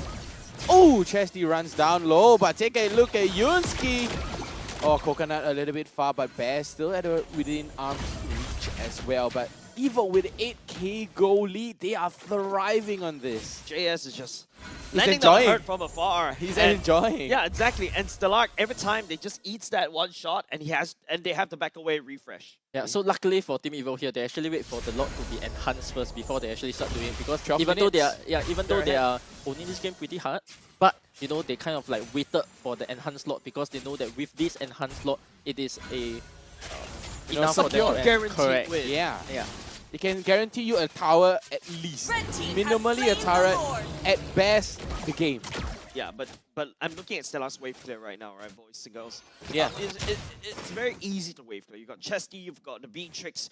Technically speaking, you've got Bear with the Potato as well. These can wave clear very so quickly. much wave clear. Don't forget, second skill right now is a better wave clear too before patch. But let's take a look at the item right now. I'm looking for the Holy Crystal for Chesty. Is not up yet. Does have Ice Cream 1 to kind of slow everybody down. Right here, if you take a look at Yowski, slowly building towards the Hearth Claws are ready, so that's another survivable item. So Stellar is just really hunkering down to hopefully to get into the late game, deal with them. But JS is just landing down the hurt over and over again. 1 second skill lands, and wait, is that double BOD for? No way. How much crit do you need? He's so rich, he can just buy double BOD. You expect? No, it's Berserker's Fury. Double Berserker's Fury. Okay, this time around gonna be a Great Dragon Spear. Spear. Top side is already cracked open.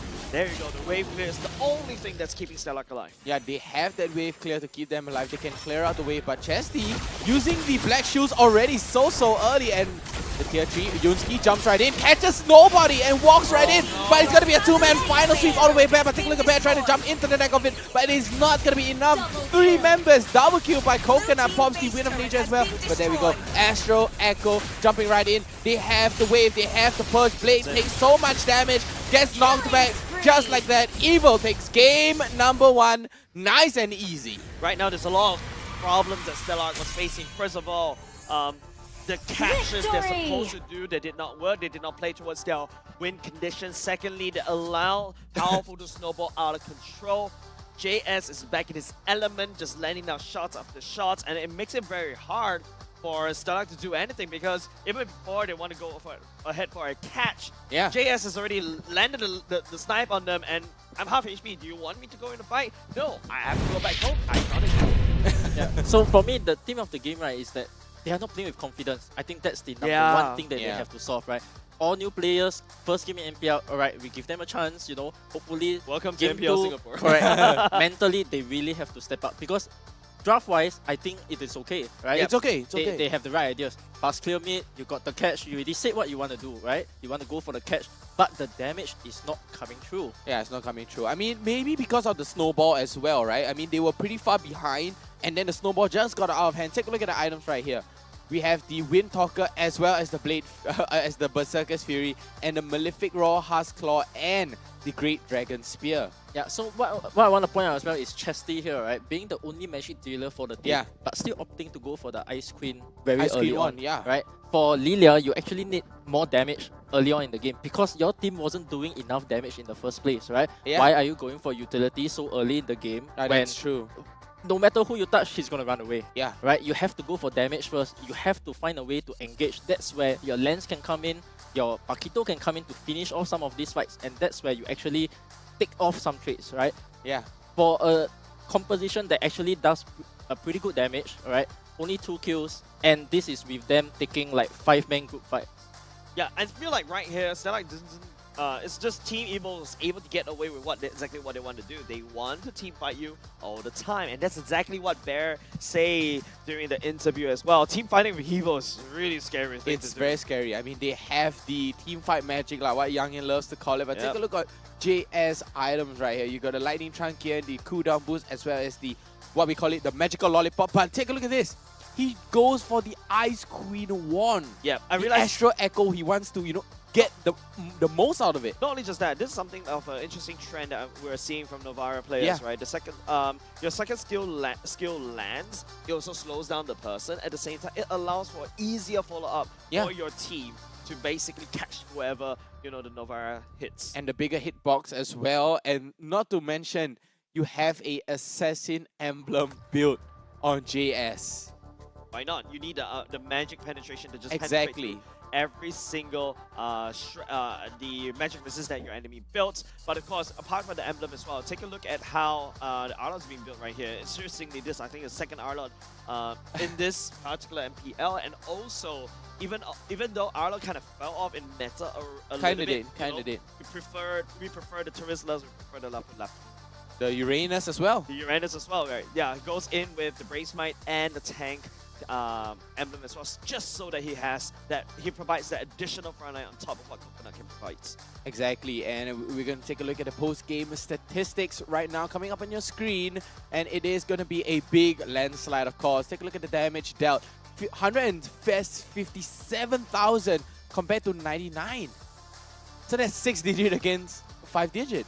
Yeah, totally skewed for me, right? Because this, as we've seen in the game itself, right? Yeah. Their heroes can actually do the damage. But the players are not actually going forward. You know, this is like a leap of confidence to me, right? You just gotta go in, even if you fail, at least you tried, right? But playing passively all the way, just dancing around, it's not gonna cut for this level of play. I think this is what happens when you transition from community team over the way to an MPL team. Yeah. Team Evil unfortunately had that same welcome in season No longer, 3. they broke that barrier. Of course, they graduated in the sense. They are now a legit MPL team. So, I mean, it's like what Youngin said, right? I mean, Evil had to take that leap, right? They needed to, there's this little barrier that, you know, they had to break. And right now, Stella, with the new lineup, they have to break this barrier as well. They have to take the leap of faith and then restore confidence back into them. But like, any guess on MVP, guys? JS. JS? I'm calling JS. I'm calling Coconut, guys. I'm thinking it's Coconut.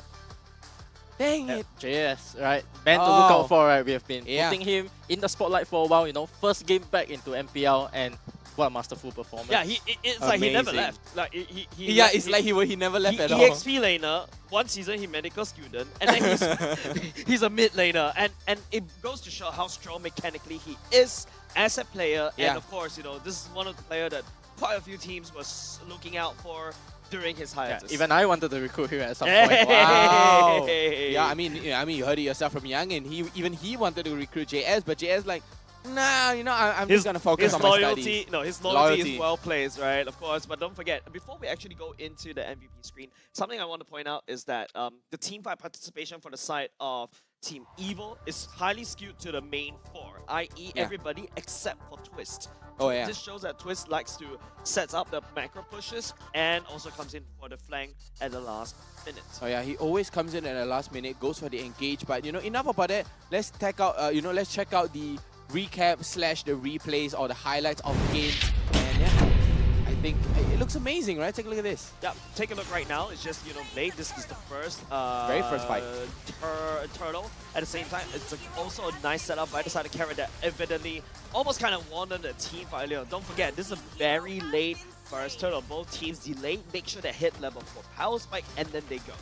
Yeah, this was the amazing 3-man catch all the way and powerful. Decimation number 1, Howski tries to go in. Decimation number 2, and JS secures onto Chesty. JS is just playing Flame Shot Simulator, right? It's just throwing out skills. Like, I'm just going to throw Flame Shots out Wow, Flame Shots. I just noticed something, right? JS flickered out of Yunski's Jeet Kune Do at the very last moment, avoiding anything at all. But look, Yunski goes down, and Coconut just goes right in and just goes ham. He has the range, he has the damage. Howski just oversteps and overestimates himself.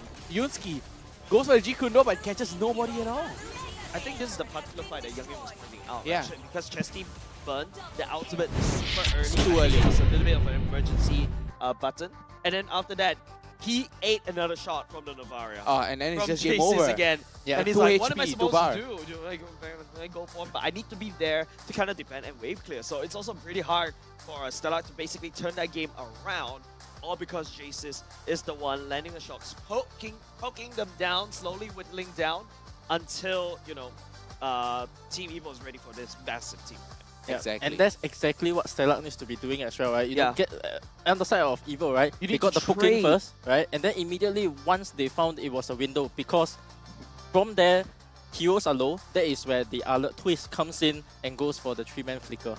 Yeah, I think there's a lot of missed opportunities, right, coming off from Stella. Unfortunately, that is the case. They allow Team Evo to just go around and, just going around and just punishing this Lilia, right? And don't forget Lilia. Lilia. Oh, yeah, Lilia. We got to talk about that one. Exactly. So Fredrin and Lilia, Niobe series, skins, and the Looks event amazing. exclusive. It's amazing, Man. guys. I've already done it already. Oh, really? Yeah, I mean, you can Thank collect you for it. contributing to the free-to-play. Exactly. I'm contributing to the pay to win. I mean, I love the No, skin, I right? think I feel like this pay to lose because how big how obvious the Princess Wrath is. It's huge, but it's nice. It's nice. It's like feel good, right? It feels good. I mean, if you die, it's like what Cheryl like to say. If you die, at least you die beautifully, right? At least your body looks gold.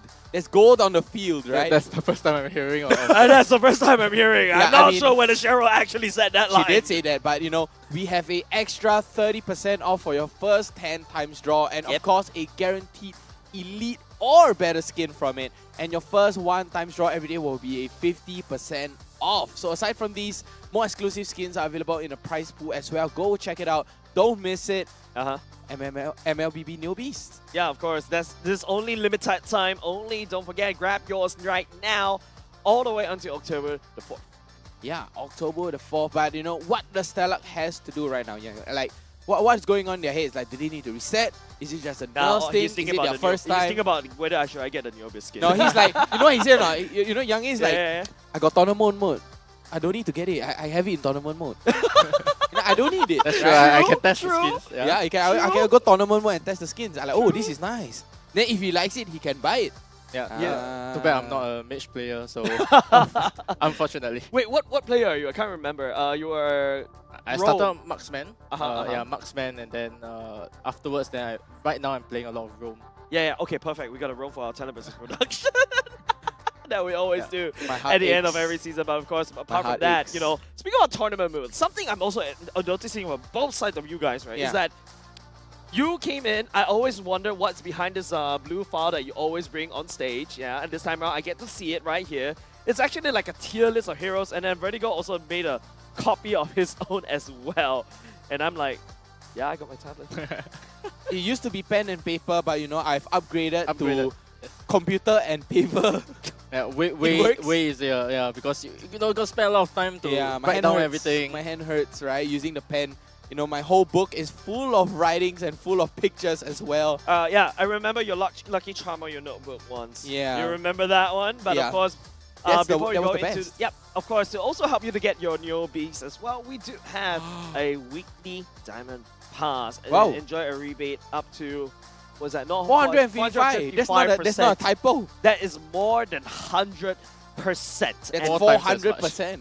Yeah, that's 4 times as much, 4.5 times as much as well. So you can claim 100 diamonds on the day of your purchase and another 120 by logging in for the next 6 days. Worry about missing rewards? Don't worry, just log into the game every day and Layla's saving box will automatically save them for you. Besides, item rewards worth over 280 diamonds are also waiting for you as well. Offer way too good.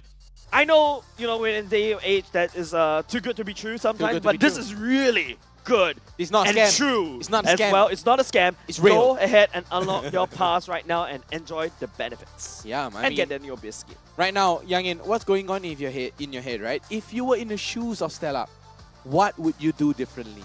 I'll tell them to wake up. That's for sure. It's a Wake up your idea! It's a Youngin thing. It's a Singaporean thing. Because at this point, right, as the coach, right, yeah, I can give you the perfect draft, right? He's but the coach. If you're not gonna execute, but your how? players, but Yeah, if your exactly. players in the stage, I cannot be behind you during the game, right? Exactly. Wake up your idea. This is something that I cannot do anything about, right? I can give you the best draft in the world, 80 to 20 kind of a draft. But if you don't have the confidence to pull it off because, you know, either you're afraid of your opponents or you are new to this LAN environment, right? You're not able to pull that off. So it has to be a strict mental reset here. Right? Not just a mental reset, there must be something even above that. A physical total, reset? No, a total overhaul. Mental, yes, overhaul your brain. Correct. Yeah. So basically, they're just gonna treat it like a public game, right? Yeah. How they play in their ranked games. They just true. gotta kind of replicate. Think that, you know, train the mind to actually go into this kind of scenario. Yeah, I like that fact as well because don't forget these are actually community pro players, community players as well. Who right? has done exactly. well? Yeah. Who has done well? Very well. Done well regularly. I see them every time in each community tournament. Yeah. And now finally they're graduated into MPL, and then you know there's a very huge wake up and say, hey, not only just there's 3 bands, now 5 bands. Now you got to play like in front of people, and you know how if you guys are in the venue as well. Shout out to coming down and catch us live. The venue is also very close up, so you gotta have to be able to like adapt to your LAN surroundings. Wow. I mean, I do have a nice little way for Stella to reset as well. Like, wake up your idea. Yes, just wake up your idea. It's a very Singaporean thing, but it means so much, right? It's like, hey, you gotta reset, refresh your mind, take a step back, and then re-evaluate your, you know, your point of view, and then, you know, maybe it's just the jitters, right? Yeah. For a lot of these teams who are new to MPL, right, what they always need is that confidence booster match. Yeah, right? the momentum. Even if they lose 2-1, the first win. As long as that first win comes, it happened for Evo, it happened for Alchemy. It happened. You know, every single team that has, you know, went from the community level to the professional level, the moment they beat a team that they feel is better than them, that's where they truly unlock themselves. Yeah, that's what happened in Alchemy in the last season. I think after they won, they performed generally a lot better than usual. Team Evo this time around, and don't forget, Team Evo this time, they managed to get that 1 win, and it was slowly start the motors is always start when the ball Evo rolling. starts winning that 1 win, right, and then you know they will start snowballing. Yeah, and then exactly. That was something that I said back then when I was I always tell them that do Just not one let game. Evo win, because if Do Evo not wins let us, Evo win. if Evo wins us, they are gonna win the rest of the season. They are going to Exactly. playoffs and do well. And every single time, unfortunately, we either drop 1 or 2 games to them, and then they Start go all the way. snowballing. So they go all the way. Bleed was the win con of Evo. You can ask them. I think they know to a certain extent themselves, right? That every single time they do well against a battle team, that's where they have the confidence to pull it off. They even, I think at one season, they even took a game off RSG, right? So Yeah, they it's did. not just like a bleed. It's not just like a bleed EVOS effect. It is a mental thing that they have been doing for themselves. Exactly. I am the and priestess of primal once the ball lightness, gets rolling, the it gets hunter of rolling. all But the evil enough about that. gods. They're still gonna go for the chesty ban onto the Eve, banning away the Claw, banning away the Joy. But guess what? Kadita is Kadita's open. open. Alert is open. Fanny is open as well, but I believe Exactly. Fanny wasn't touched No, at all. I the don't last think game. they would touch the Fanny. I don't right? think Blade was kind of well known as an assassin jungler, if I'm not mistaken. I But not a remember. Fanny, But right? I think Ling, because Right, I remember yeah. cracking that joke when I asking, hey, who's Blade?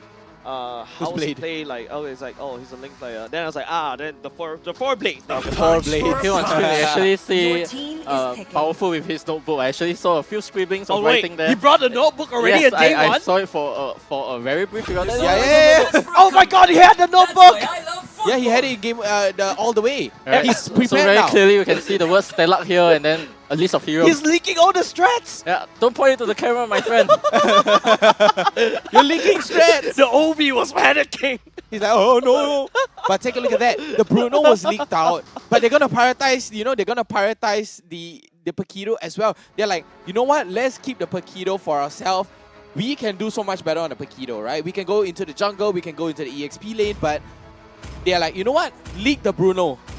Give them the Bruno, right? I mean, Powerful has thought this out as well. But Stella, they're gonna pick up that Valentina. Wow.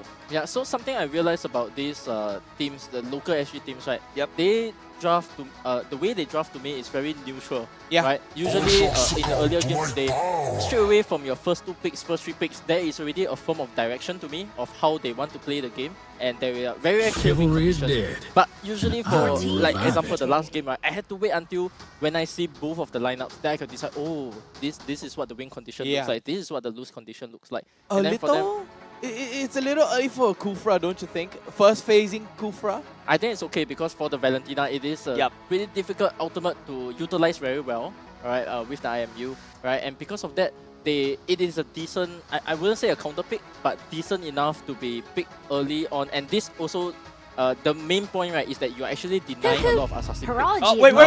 No, that's the infamous Bruno Diggy Wombo combo that Stellar is going to be using. So that's their pocket strat, right? Yeah. That's their pocket strat. They're gonna do the Wombo combo with the Bruno and the Diggy. But don't forget, you have a Kufra and the Clint. Yeah, so my problem is this, right? Look at the draft here. Right? You have 3 very squishy heroes, that's number 1. And look at the bans that they have went for. So this to me is a draft that they have reacted to. Yeah. Right? Because if you're on the side of Stellar here, you actually want the heroes that you have actually banned out. Right? Oh, people who are actually standing in the front. So this to me is a Fredrin, the Martis. So they are going out of their way, right? Oh no. Yeah, they're going out of their way a little bit and then trying to adapt to the opponent's draft. And usually the person who adapts and then realizes that, oh no, I need the heroes. Yeah, I need the heroes that I actually banned. Yeah. And look at that, Evo was smart. They banned away the Baxia, right? The all Baxia the tank is so good. junglers at this point, It's gone. You're probably gonna be left with Karina. You're probably gonna left. Xbox still available though. If not, you have to go into a lower tier list of heroes, something like the Bane, something like the Alpha, even old school, right? Akai? Akai, Karina, heroes like that, right? Whichever that can do pretty well. Balmon, the OG Balmon, you got a double retry. There's no right? time You still have the double retry for the Balmon. And not only that, the Baxia has been banned out, but they're going to ban the God for some reason. Maybe it might be a pocket pick. Yeah, so if you're side of Stella, it is not over because one thing that you might realize here, right, is that both Paquito and the Clean, actually they are countered by Antic. Right? So by picking Clean here, right, you are actually depriving yourself of the chance to build blade armor. Your opponent to build blade armor. Guys, right? And that is actually quite a big factor in terms of itemizations for the defensive heroes. Yeah, guys, if you noticed, not a lot of tank junglers left. Not much. Akai is gone. Baxia, Fredrin, Martis, Barat. Barat. Barat. That's not a good idea. You need Barat, you need a healer, you need an Estes, you need someone to heal. Favela, but you already dedicated yourself into the Chesty raging fire. on the Diggy. You made it even worse. The Valerian's gonna come smirk. in, Did you gonna see the push smirk? people away. The slow. Barat would never touch anybody at this rate. Wow. Yeah, Pure outdrafted here. Initially, before this, right, I would say still has a chance, right? Still have a chance. Even though he doesn't have a healer, but both the Paquito and Clint actually does not when I give the do too word. much damage to the Baras if he's a hit. Wait. But seeing the Valor now, seeing the Khalid, I'm a bit wary for what Evil is about to pull out this game. The pure evil right now. Devious, nothing but bad thoughts in their mind. Oh my. Chaos. It's gonna ensue game number 2 against Stelark. This is chaotic evil right here. Literally chaotic evil. I think they're gonna go for a Paquito jungle and then a Khalid in the off lane, but this is so not evil, right? I mean, Evil did mention, they're like, you know what? Watch out day 1. We're gonna pull off something weird and it is gonna work. So I'm like, okay, you're gonna prove it to me, let's go. And right now, Stella, you need an XP laner that goes to the back line. I was actually about to say Benedetta, suggest Lapu, Bene, Yu Zhong, somebody that actually goes to the back of the back line, correct, so that at least forces they out don't touch the debuff, Alright, so there is saving grace for Stella here, right? If they execute their composition perfectly. And judging from game 1, right, you really got to be on prime form, 100%. Doing what you do, your first condition, you need to win the first turtle. Right? Oh, You need wow. a snowball to really get things rolling for Okay. the side of Stellar here. And to me, currently with how they play, I'm a bit doubtful. But let's I mean, they actually did get the first turtle, right? Stella did manage to they get did. the first turtle, but you know, Evo in a just came contest on. form, yeah, they in a have contested to win form. it. Not say uncontested, they have to actually win the turtle and win the fight. Convincingly. Yes, Oh correct. Because the my. barracks has to be many items. I would say at least one full item, about 2k gold ahead to actually be 5 tanky enough seconds to till the enemy withstand whatever reaches is the coming to him. And don't forget, without a Rafaela in tow, without an Estes in tow. Nope, nothing you can do. No Florin as well. That's Right. End of the day, I would say Coach Tenshi Welcome did his to job. Mobile Right? Legends. But it will be up to the players to execute the draft. Exactly. Game number 2, ladies and gentlemen. Evo up against Stella. 1-0 to Evo currently. Can Stella turn the tide right now in game number 2 with a little bit of a questionable draft? Saving grace is still there. I love what Evo has done for themselves. This is a very scary draft. Don't forget, ladies and gents, this powerful back on one of his comfort picks when he debuted. Going in, full force, Fighter Emblem, look at that. Oh, Assassin, Rupture, Master Assassin as well, because he doesn't really need Season Hunter as with a killing spree to allow him to peel and run away or even chase down and follow up with kills. Wow, no Season Hunter. How is he going to win these Red Tree battles? Yeah, I mean, just going all the way in. He's going for full damage right now, and I have to say, powerful, he's going crazy. Yeah, so for the side of Stellar, right, actually they do have, upon second inspection, there is a small saving grace here because just when I talked about the Antic, right, they picked up another hero that is actually countered by the Antic. So actually, if Khalid. later on... The Khalid, right? Yeah, if later on, so if you are the balance this game, it's very easy. You go armor, you go HP, you have the Antic, you know, nobody's going to do damage to you besides the Valor. So as long as in the team fights, you settle that Valor, they do actually stand a good fighting chance. So Sky Guardian hammered, right? Anti-Curious. I think you rush Antique right now. Yeah, you rush Antic, and then Radiant. Yeah, you go HP, you go Radiant. Correct. Exactly, done. And then just like that, Blade can easily just tank up everything and just stay in the fight till for and eternity. He can continue pushing forward as well because with powerful being the jungler here. Oh, whoa. Yunski already burning the flicker yet again. This is the second, in the second game as well. The first game he did it as well. He had to burn the flicker and take a look at powerful, the aggressiveness from that. Jason's already hit level 4 first against a Valentina, which is supposed to have more lane priority. No contest again? Yep, Carrot will be able to see here. Blade right there, and then Twist just goes on ham onto his counterpart. Wow, going ham, Twist. There we go. First turtle into the pockets of Evo right now. Not only just that, Barat in the mid lane. The jump? Ooh. First blood. And the solo kill, first blood from Coconut. Very well done. Secures onto the tough boots as well. Yeah, so the saving grace, as I said, right, your Barat is having quite a decent game. He's going to continue farming. Hopefully he contests the second turtle a little bit, okay? So there is a very strict win condition here, right? You need to be able to get your main core items up, you need to push forward and tank for your team, and then somehow, some way, you need to be able to go on the Valor. Oh, Sandstorm, JS going right back, and look at Bear coming to the back line, gets the 3-man Petrify as well. Ooh, Electro final blow with the Petrify, and now Stellar is pulling off an Evo. That's what Evo did last game. They went 4-man, 5-man into the bot lane, throwing all their eggs into one basket, but they're just gonna get traded across the map. Yeah, great pickup right there, right? You pick up JS, force him to burn the free Purify now. Yunski pops the time journey a little bit too early right here, and Howski picking up first item. That's already Harskull's main belt. Bottom side already cracked open, but Twist has full control up top because the bear has rotated down front. So as I've said, right, as long as they execute their composition, there is saving grace, right? Because of your two conditions here, Bruno getting that first snowball. Straight away, your gold plating is down, the tower is down at 3 minutes in, and your barracks have not died yet.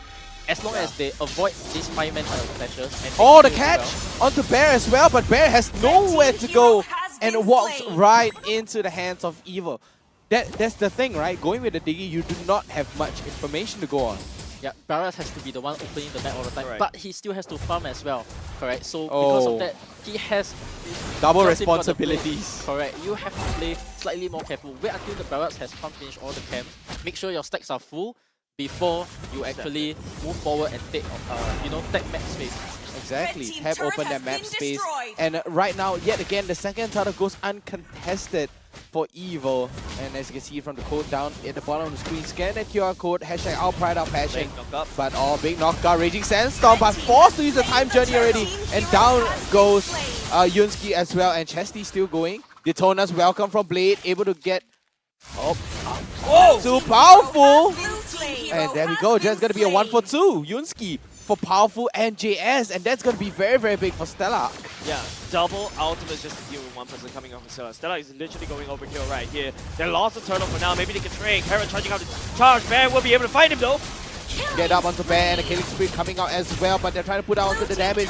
Instead, they lose the tail 1 mid turret, and Twist still trying to go back in, and Coconut goes for the flicker all the way in, but you know, there's a little bit of a desperate, right? I think he overestimated his damage a little bit. Yeah. Yeah, and because of this, they actually have their mid tier 1 down.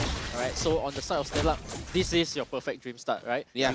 You already got both ball towers, rolling. and one of the towers is actually the mid tower, which gives The most you a lot of important map space. Wow, exactly, and that just opens up the whole river as well as the mid lane. Stella, what can they do right now? They can move around, they can maneuver, and they can open up the map for themselves.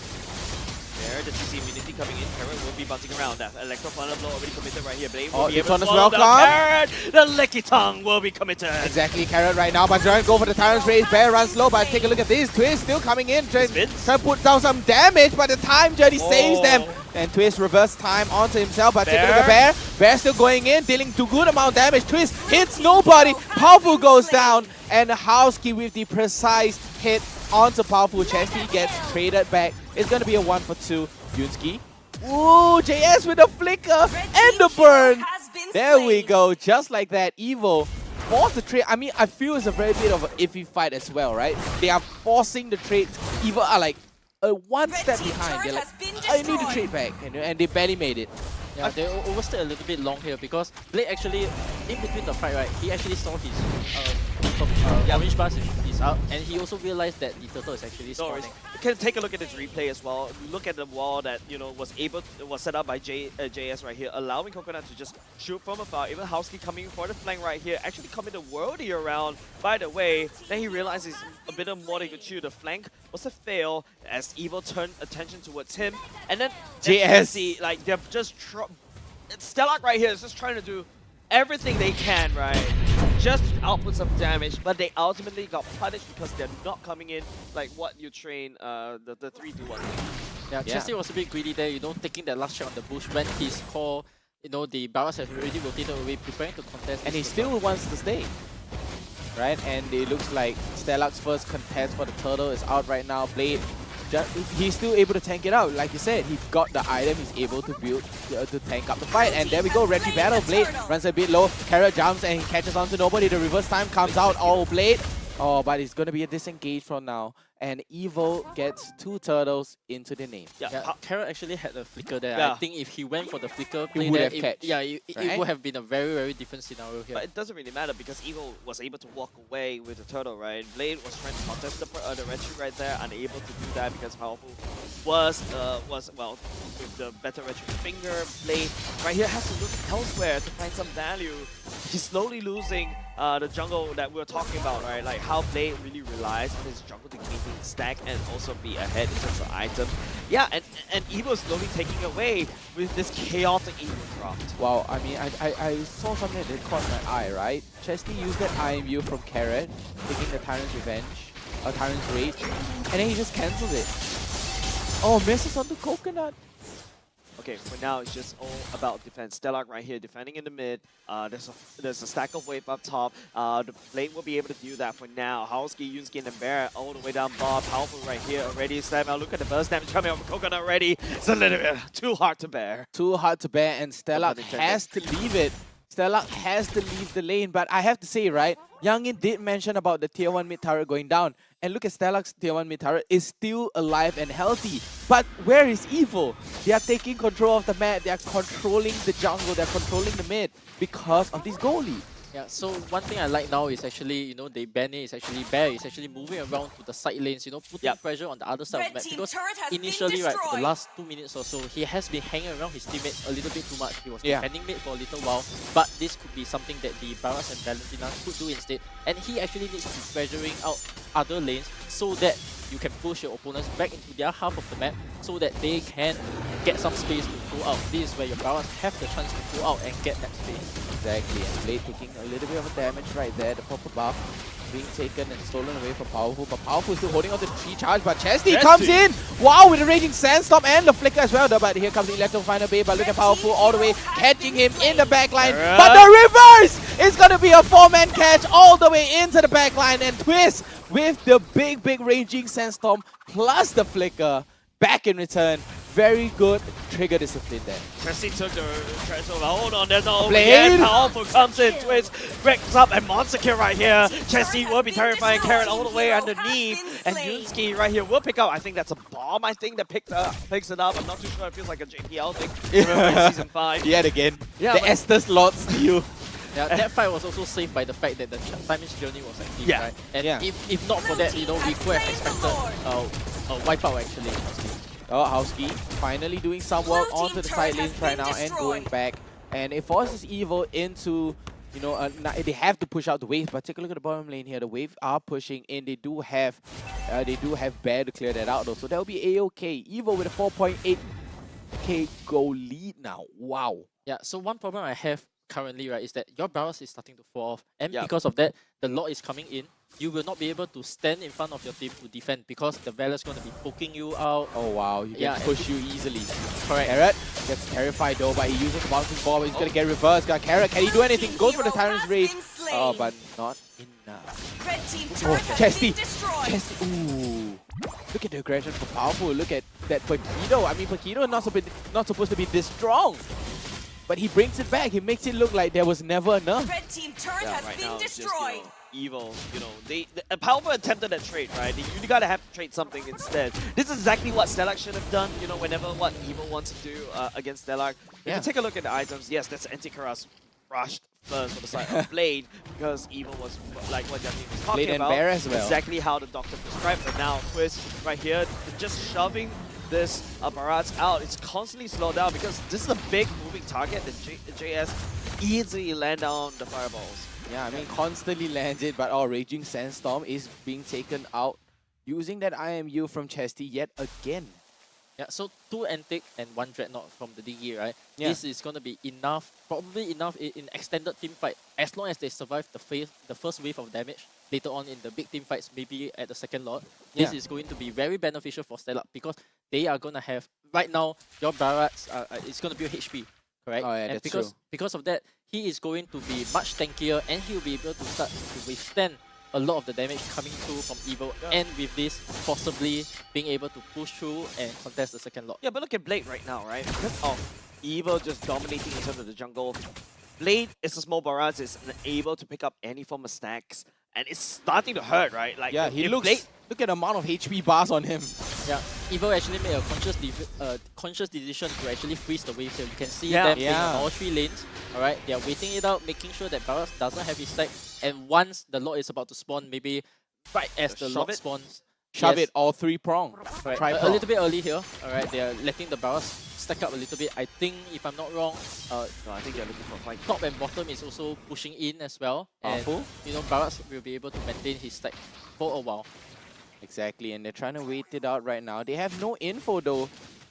They have no information. And take a look at JS. JS might be in a very bad position. He forces the flicker and the ultimate as well. He gets away by the skin of his teeth. Nice one right there. It just perfectly covers the choke point to slow down any farm. Jace's was really lucky right there. But then again, he should be just in time to reinforce into that Lord contest right here. Yeah. Stellac right here, do they really want to go for this contest? Because I'm pretty sure Blade. Okay, Blade is chunky. Blade is big right now. So maybe they really want to do that. But Catch on Carrot, Blade. Oh, the catch on Blade, but Raging Sandstorm comes up at the time journey all the way back in, and Powerful can't do much right here. He's gonna get the Terrify. He's gonna run all the way back, but the Electro final blow all the way into the back lines, and Coconut runs with the 2 HP, and the Lord is chunked down to 1 bar of HP, and Stella, they're just moving around. Carrot! Got a big catch, and Raging Sandstorm is gonna be a 3-man catch from Twist. Twist, look at Twist all the way to the back line, able to catch out onto Chesty, Ben Bear, and along with Blade. That's gonna be a 3-members catch, and a godlike coming out from Twist. 7-0-3. absolute disaster for the side of Stellar. 4-man down. Howski, the only survivor from that disaster. Wow. Definitely traumatized right here. That is scary. In the disaster relief center, but Team Evil right here with the Lord in tow. They're looking to add, but where the damage come from? Wow. All that damage and it's oh wow! Look at that! That is what the power of a late game Clint can do. And especially when the conjunction is so far behind. Carrot. Evil looking to end the game right here. Oh, they don't Stella have coming out just in time. There we Wave go. clear, but how could they fare against the Lord? No Howski. And this minion. Oh, no Howski, 10k goalie though, but look at Blade, he's bringing the Lord for war. Oh, Electro final blow all the way back in though, but Bear, oh, what a deny with the bouncing ball. And a legendary comes out for Twist, our first legendary of the day. Right? It's the first legendary, right? It is the first legendary of the day, and take a look at Carrot. Powerful, still running right in, but they're gonna go for the end, and it is gonna be a nice... Oh! No minions again! Wait, whoa! No minions! Oh, there we go, the minions come back in. Twist jumping right in and gets 1 hit on the base. Barely loses it, but Evil with a convincing 2-0. Yeah, right now we're just gonna make sure that, you know, look at the amount of the damage that Evil can really output, especially into late game Clint, especially when your marksman's so really kind of far behind in a sense, and you don't really have that front line. And even if you have that front line, Clint don't care about your front line. I'm gonna penetrate through you with that one passive. It's all up to how the Barras reach to that main damage dealer for the Clint. But he's constantly being slowed down. Valera is just being a nuisance against Stellar SG's whole plan. The Benedetta was supposed to do what, you know, Youngin called out, right? He's supposed to rush into the back line.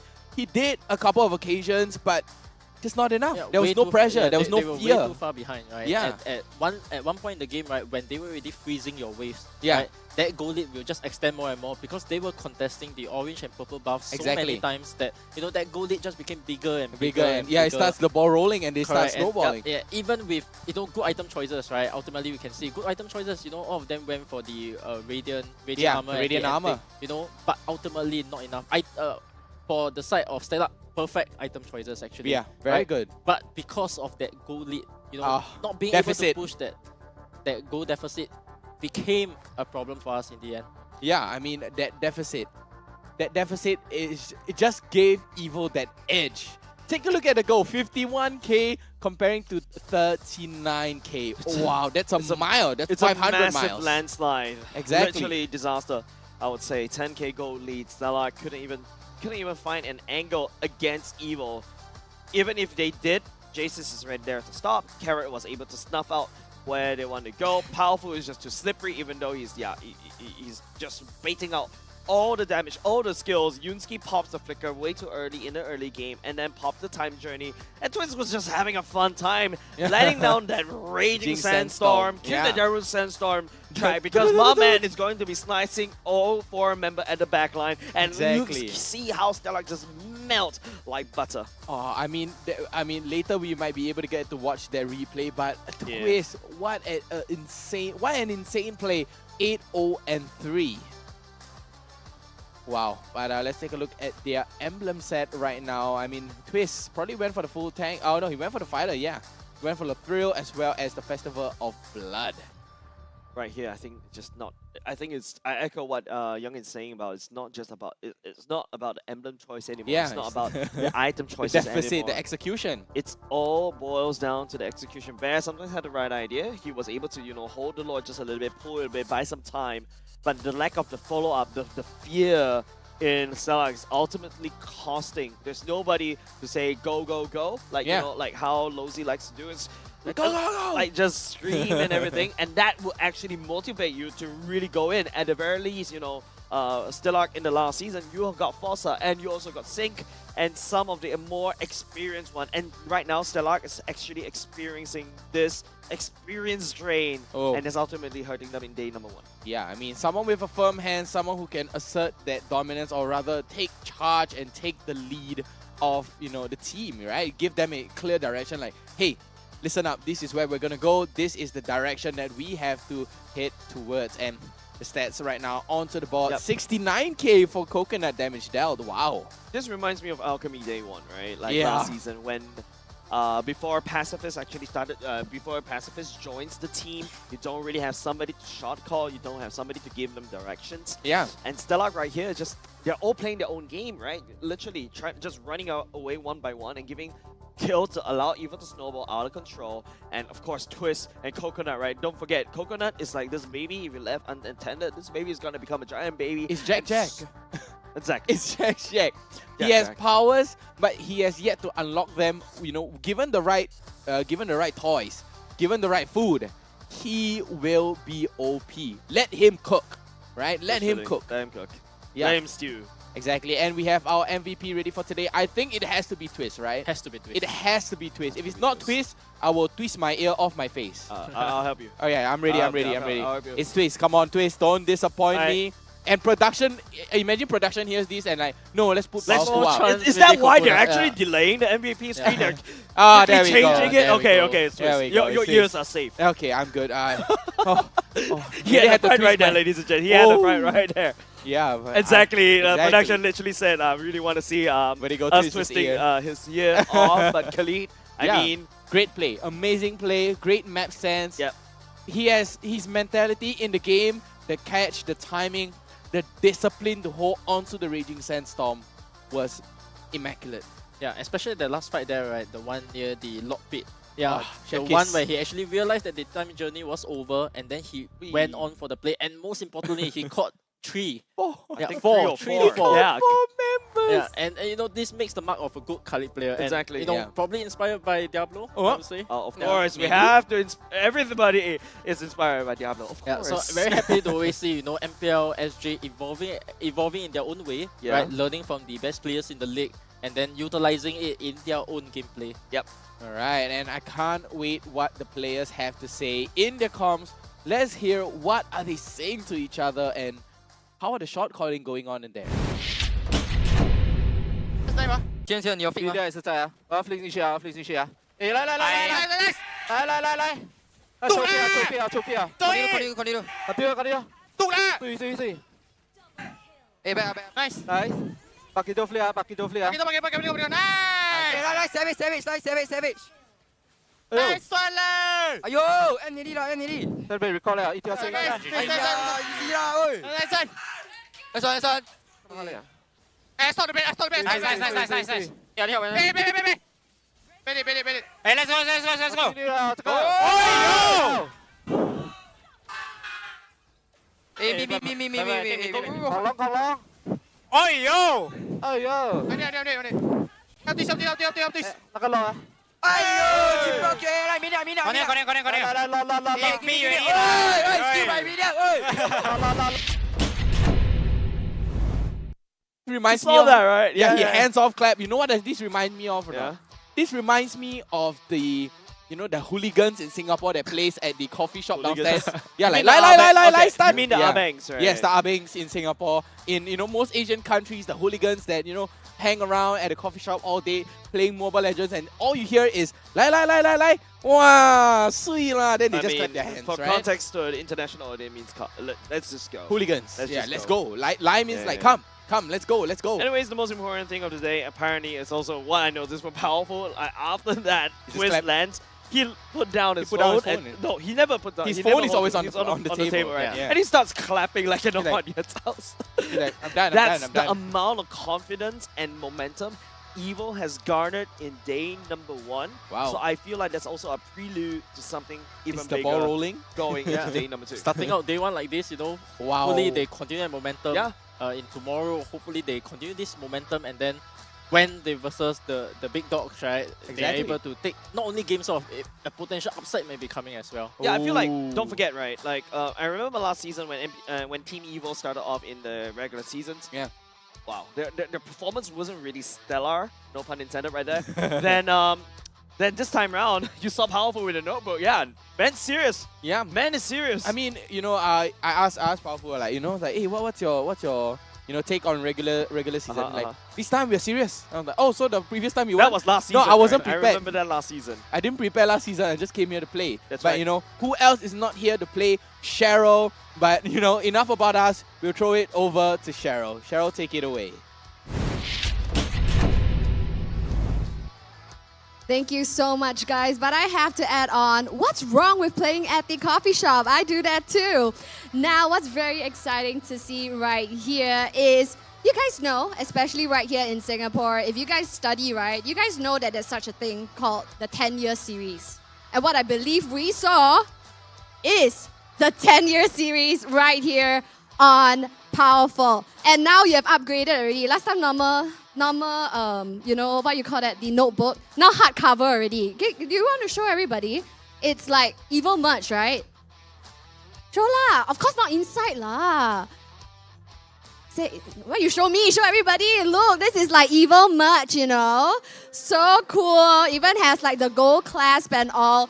And you know, not just a little bit about your notebook. I want to tell you right here at Zenway Studios. Oh, yeah. Oh, your mic is on. We got checked first. Oh, okay. Okay, anyway, I just want to tell you something. Our cameras here at Zenway Studios is super high res. Earlier on, when you open your notebook, we literally saw a page dedicated to Stellark. So, is there any prep work behind, like you literally did your homework on every single team? Yeah. I think this regular season, I'll be studying more lah. You're studying more and playing more at the same time. He definitely delivered. You know, as captain right here, he did his homework. And it's very interesting, especially in Game 2. We see a very clear target ban.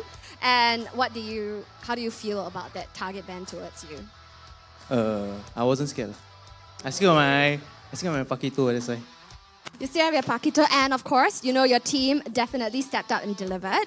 So this season is a little bit different. There's change in the wins, friends. Previously, who will be on? I won't get to interview you until playoff season 1. Usually it's like that. But this time, day 1, change in the win. What happened? This season, positivity, guys. This season we are more prepared lah. Because the previous season and all, we always use the regular season to kind of start training our draft and stuff. But this season we have been training with better teams, and I've been asking like how to draft, and I slowly improve myself. Right, and of course with the current meta right now, it really works to the advantage of your team as well. Now, something not really to stir the pot, but when it comes to changes right here within Team Evil, it's usually the mid lane. So what's going on right there?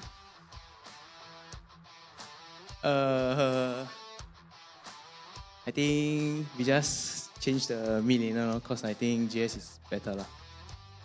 Right, so JS coming from an EXP laner to a mid laner, how do you feel he has fared so far as team captain? I think he did well for his first day because today actually he quite nervous because it's like he rests for a season lah. But I told him that we just play how we normally train. We can do it one. Just stay calm lah. Right, wow, man of many traits. Med student plus right now turned into a different role, mid laner. It's really, really wonderful.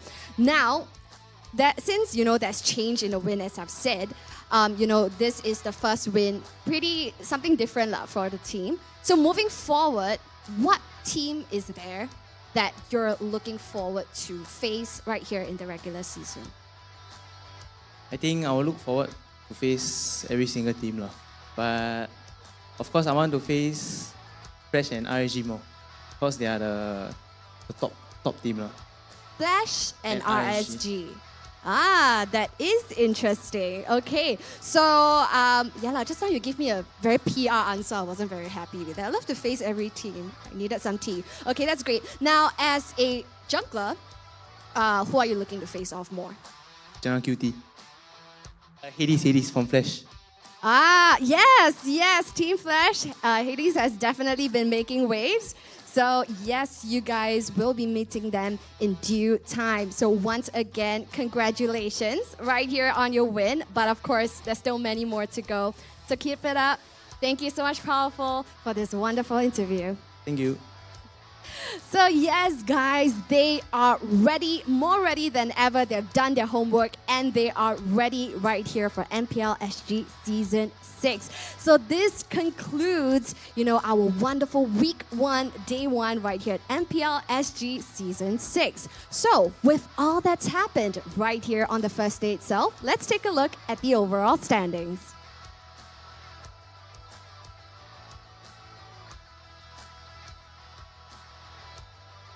So yes, ladies and gentlemen, right here you see in the overall standings, now in no particular order, we have the first 3 positions tied neck to neck, and they are Bleed Esports, Evil, yeah, and we also have HomeBois SG. Now right behind we have Team Flash with 2 points at 4th position, and right now in lower brackets we have RSG SG, Alchemy SG, Stellark SG, as well as Vanguard Esports. Wow-wee. Now that is the overall standings right now, but anything can happen right here at MPLSG Season 6. And as we have mentioned, this is only Day 1.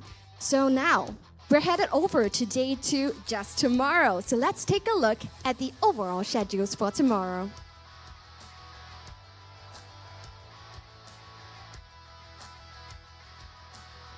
So here we see the match schedule for tomorrow. So match 1 will be between HomeBois going head-to-head against Bleed SG, and that is going to be at 10 a.m. And thereafter for match 2, we have a best of 3 where we see Stellark SG going head-to-head against Alchemy SG at 12:30 p.m. Thereafter, we will see match 3 of Vanguard Esports duking it out with RSG SG, and closing off the show. This is a match that Powerful has mentioned he's looking forward to, and this is going to be between Team Flash going head-to-head against Team Evo, closing the show at 5:30 p.m. What an exciting lineup for tomorrow, ladies and gentlemen. So, if you think that MPLSG is very predictable, take what you know, crumple it, throw it out the window, because this is an all-new MPLSG Season 6, and right here at Week 1, Day 1, we have proven it. So stick around and join us tomorrow on your favorite platforms, and let's not forget, follow us on our official social media pages at mpl.sg.official to catch in on the latest updates, and we'll see you tomorrow at 10 a.m.